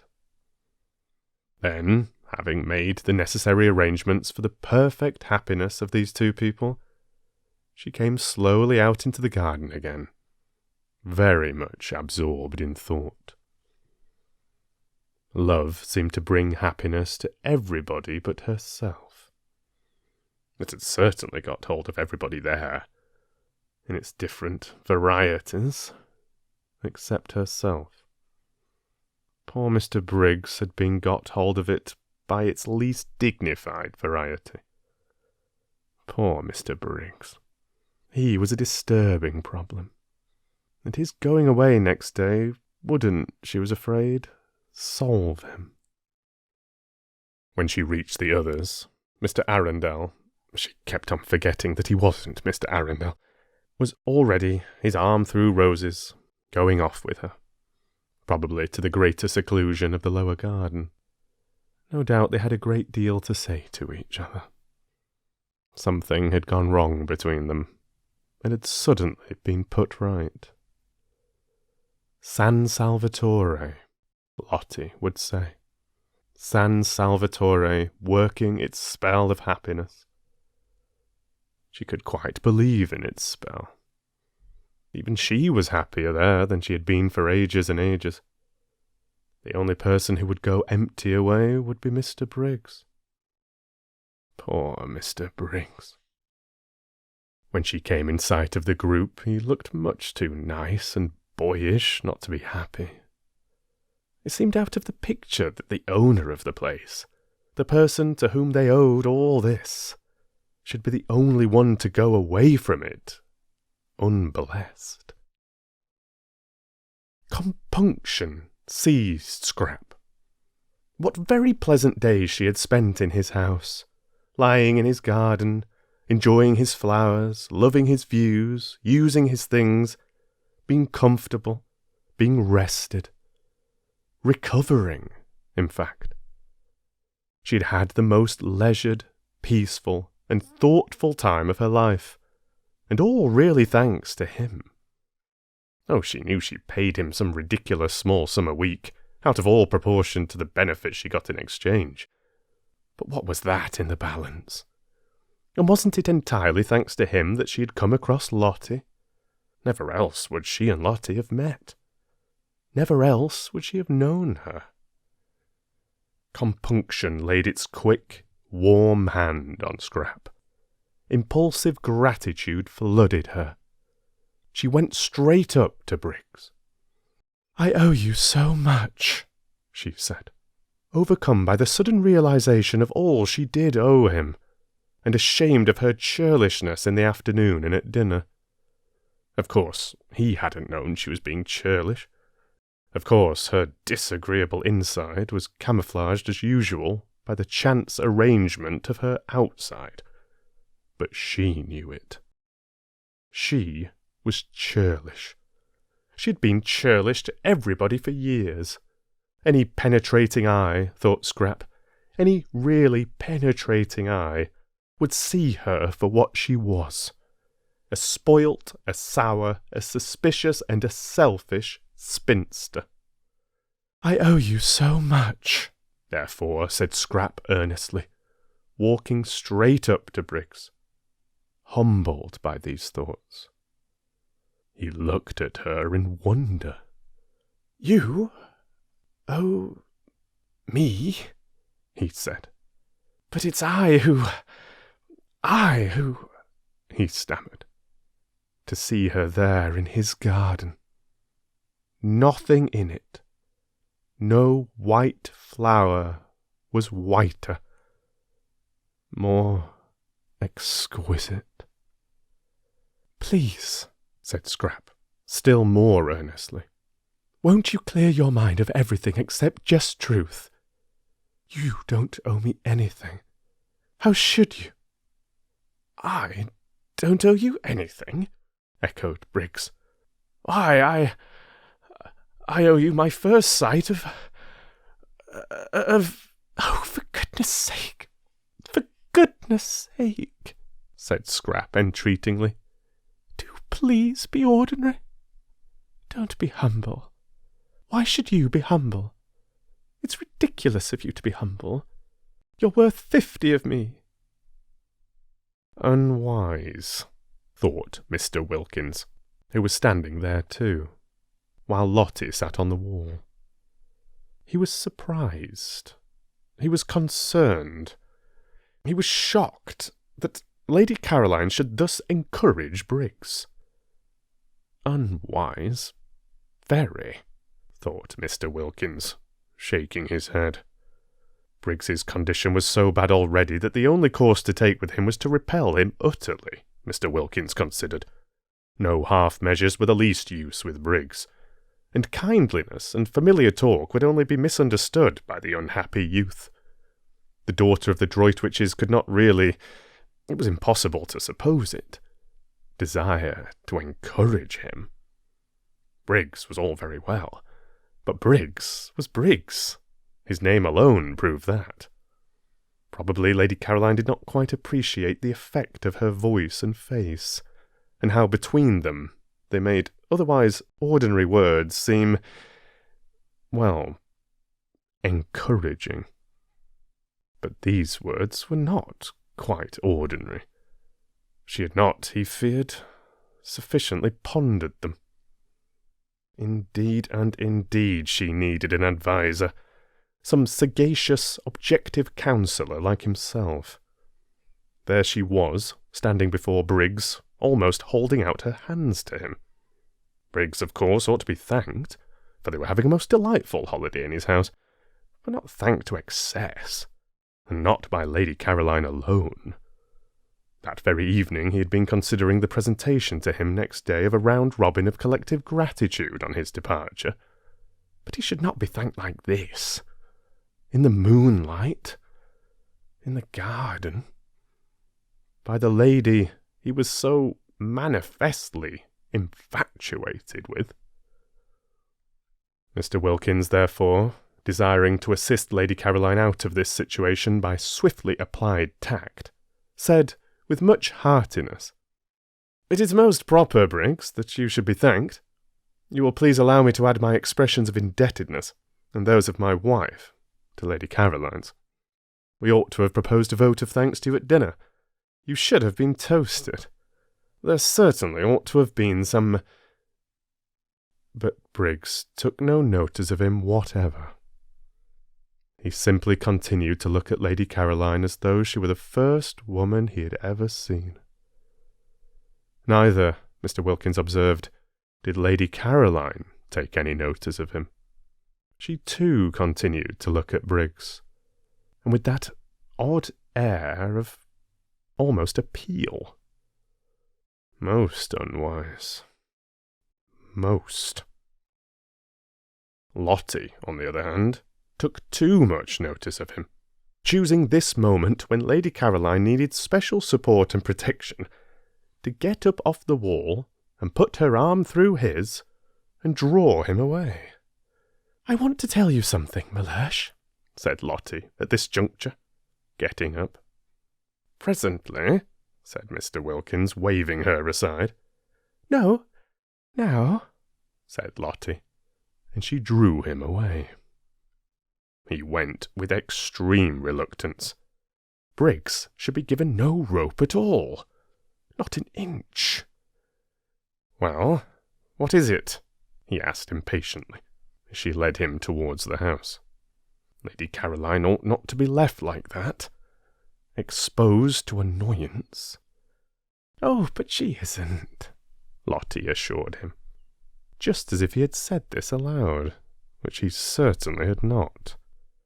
"Caroline is perfectly all right." "Not at all right. That young Briggs is—" "Of course he is. What did you expect? Let's go indoors to the fire and Mrs. Fisher. She's all by herself." "I cannot," said Mr. Wilkins, trying to draw back. "Leave Lady Caroline alone in the garden." "Don't be silly, Mellersh. She isn't alone. Besides, I want to tell you something." "Well, tell me then." "Indoors." With a reluctance that increased at every step, Mr. Wilkins was taken farther and farther away from Lady Caroline. He believed in his wife now and trusted her, but on this occasion he thought she was making a terrible mistake. In the drawing-room sat Mrs. Fisher by the fire, and it certainly was to Mr. Wilkins, who preferred rooms and fires after dark to gardens and moonlight, more agreeable to be in there than out of doors, if he could have brought Lady Caroline safely in with him. As it was, he went in with extreme reluctance. Mrs. Fisher, her hands folded on her lap, was doing nothing, merely gazing fixedly into the fire. The lamp was arranged conveniently for reading, but she was not reading. Her great dead friends did not seem worth reading that night. They always said the same things now. Over and over again they said the same things, and nothing new was to be got out of them any more forever. No doubt they were greater than anyone was now, but they had this immense disadvantage, that they were dead. Nothing further was to be expected of them. While of the living, what might one not still expect? She craved for the living, the developing. The crystallized and finished wearied her. She was thinking that if only she had had a son like Mr. Briggs, a dear boy like that, going on, unfolding, alive, affectionate, taking care of her and loving her. The look on her face gave Mrs. Wilkins's heart a little twist when she saw it. Poor old dear, she thought, all the loneliness of age flashing upon her, the loneliness of having outstayed one's welcome in the world, of being in it only on sufferance, the complete loneliness of the old, childless woman who has failed to make friends. It did seem that people could only be really happy in pairs. Any sorts of pairs, not in the least necessarily lovers, but pairs of friends, pairs of mothers and children, of brothers and sisters. And where was the other half of Mrs. Fisher's pair going to be found? Mrs. Wilkins thought she had perhaps better kiss her again. The kissing this afternoon had been a great success. She knew it.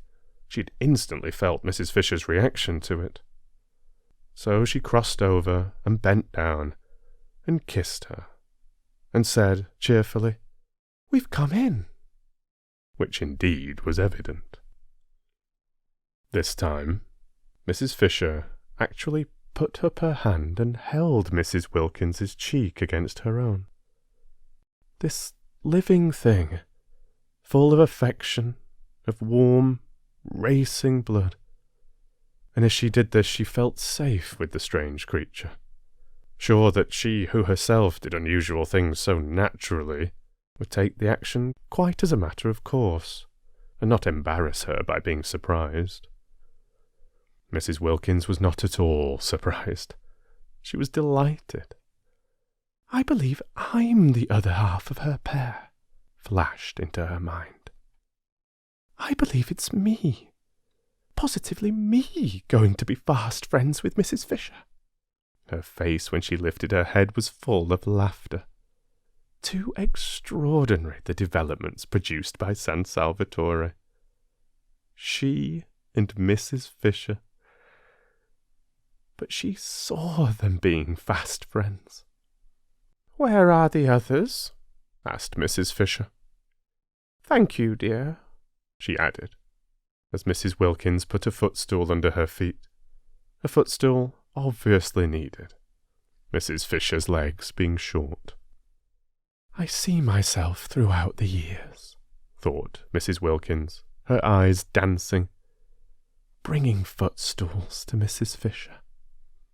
"The roses," she said, straightening herself, "have gone into the lower garden. I think love-making. The roses? The Fredericks, then, if you like. They're completely merged and indistinguishable." "Why not say the Arbuthnot's, my dear?" said Mr. Wilkins. "Very well, Mellersh. The Arbuthnot's. And the Carolines?" Both Mr. Wilkins and Mrs. Fisher started. Mr. Wilkins, usually in such complete control of himself, started even more than Mrs. Fisher, and for the first time since his arrival felt angry with his wife. "Really?" he began indignantly. "Very well, Mellersh. The Briggses, then." "The Briggses?" cried Mr. Wilkins, now very angry indeed, for the implication was to him a most outrageous insult to the entire race of Desters. Dead Desters, living Desters, and all Desters still harmless because they were yet unborn. "Really?" "I'm sorry, Mellersh," said Mrs. Wilkins, pretending meekness. "If you don't like it." Like it? You've taken leave of your senses. Why, they've never set eyes on each other before today. That's true. But that's why they're able now to go ahead. Go ahead? Mr. Wilkins could only echo the outrageous words. "I'm sorry, Mellersh," said Mrs. Wilkins again, "if you don't like it. But—" her grey eyes shone, and her face rippled with the light and conviction that had so much surprised Rose the first time they met. "It's useless minding," she said. "I shouldn't struggle if I were you.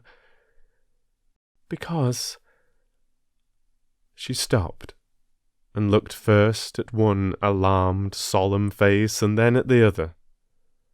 And laughter, as well as light, flickered and danced over her.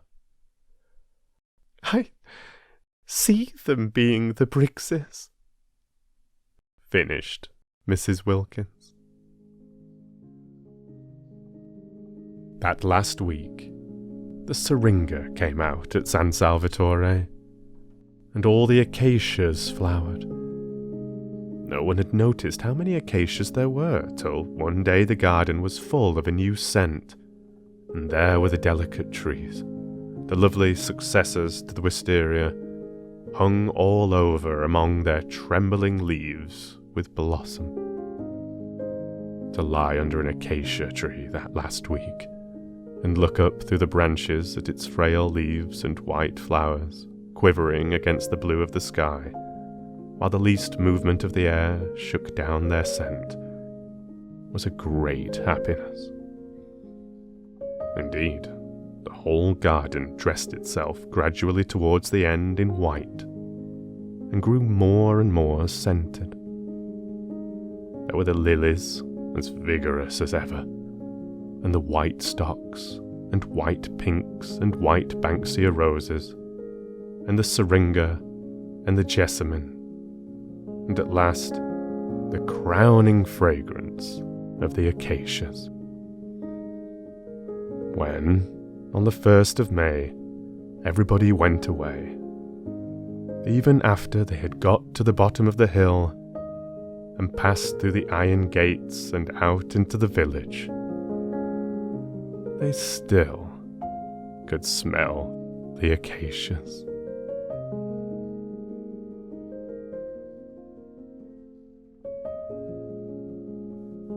The end.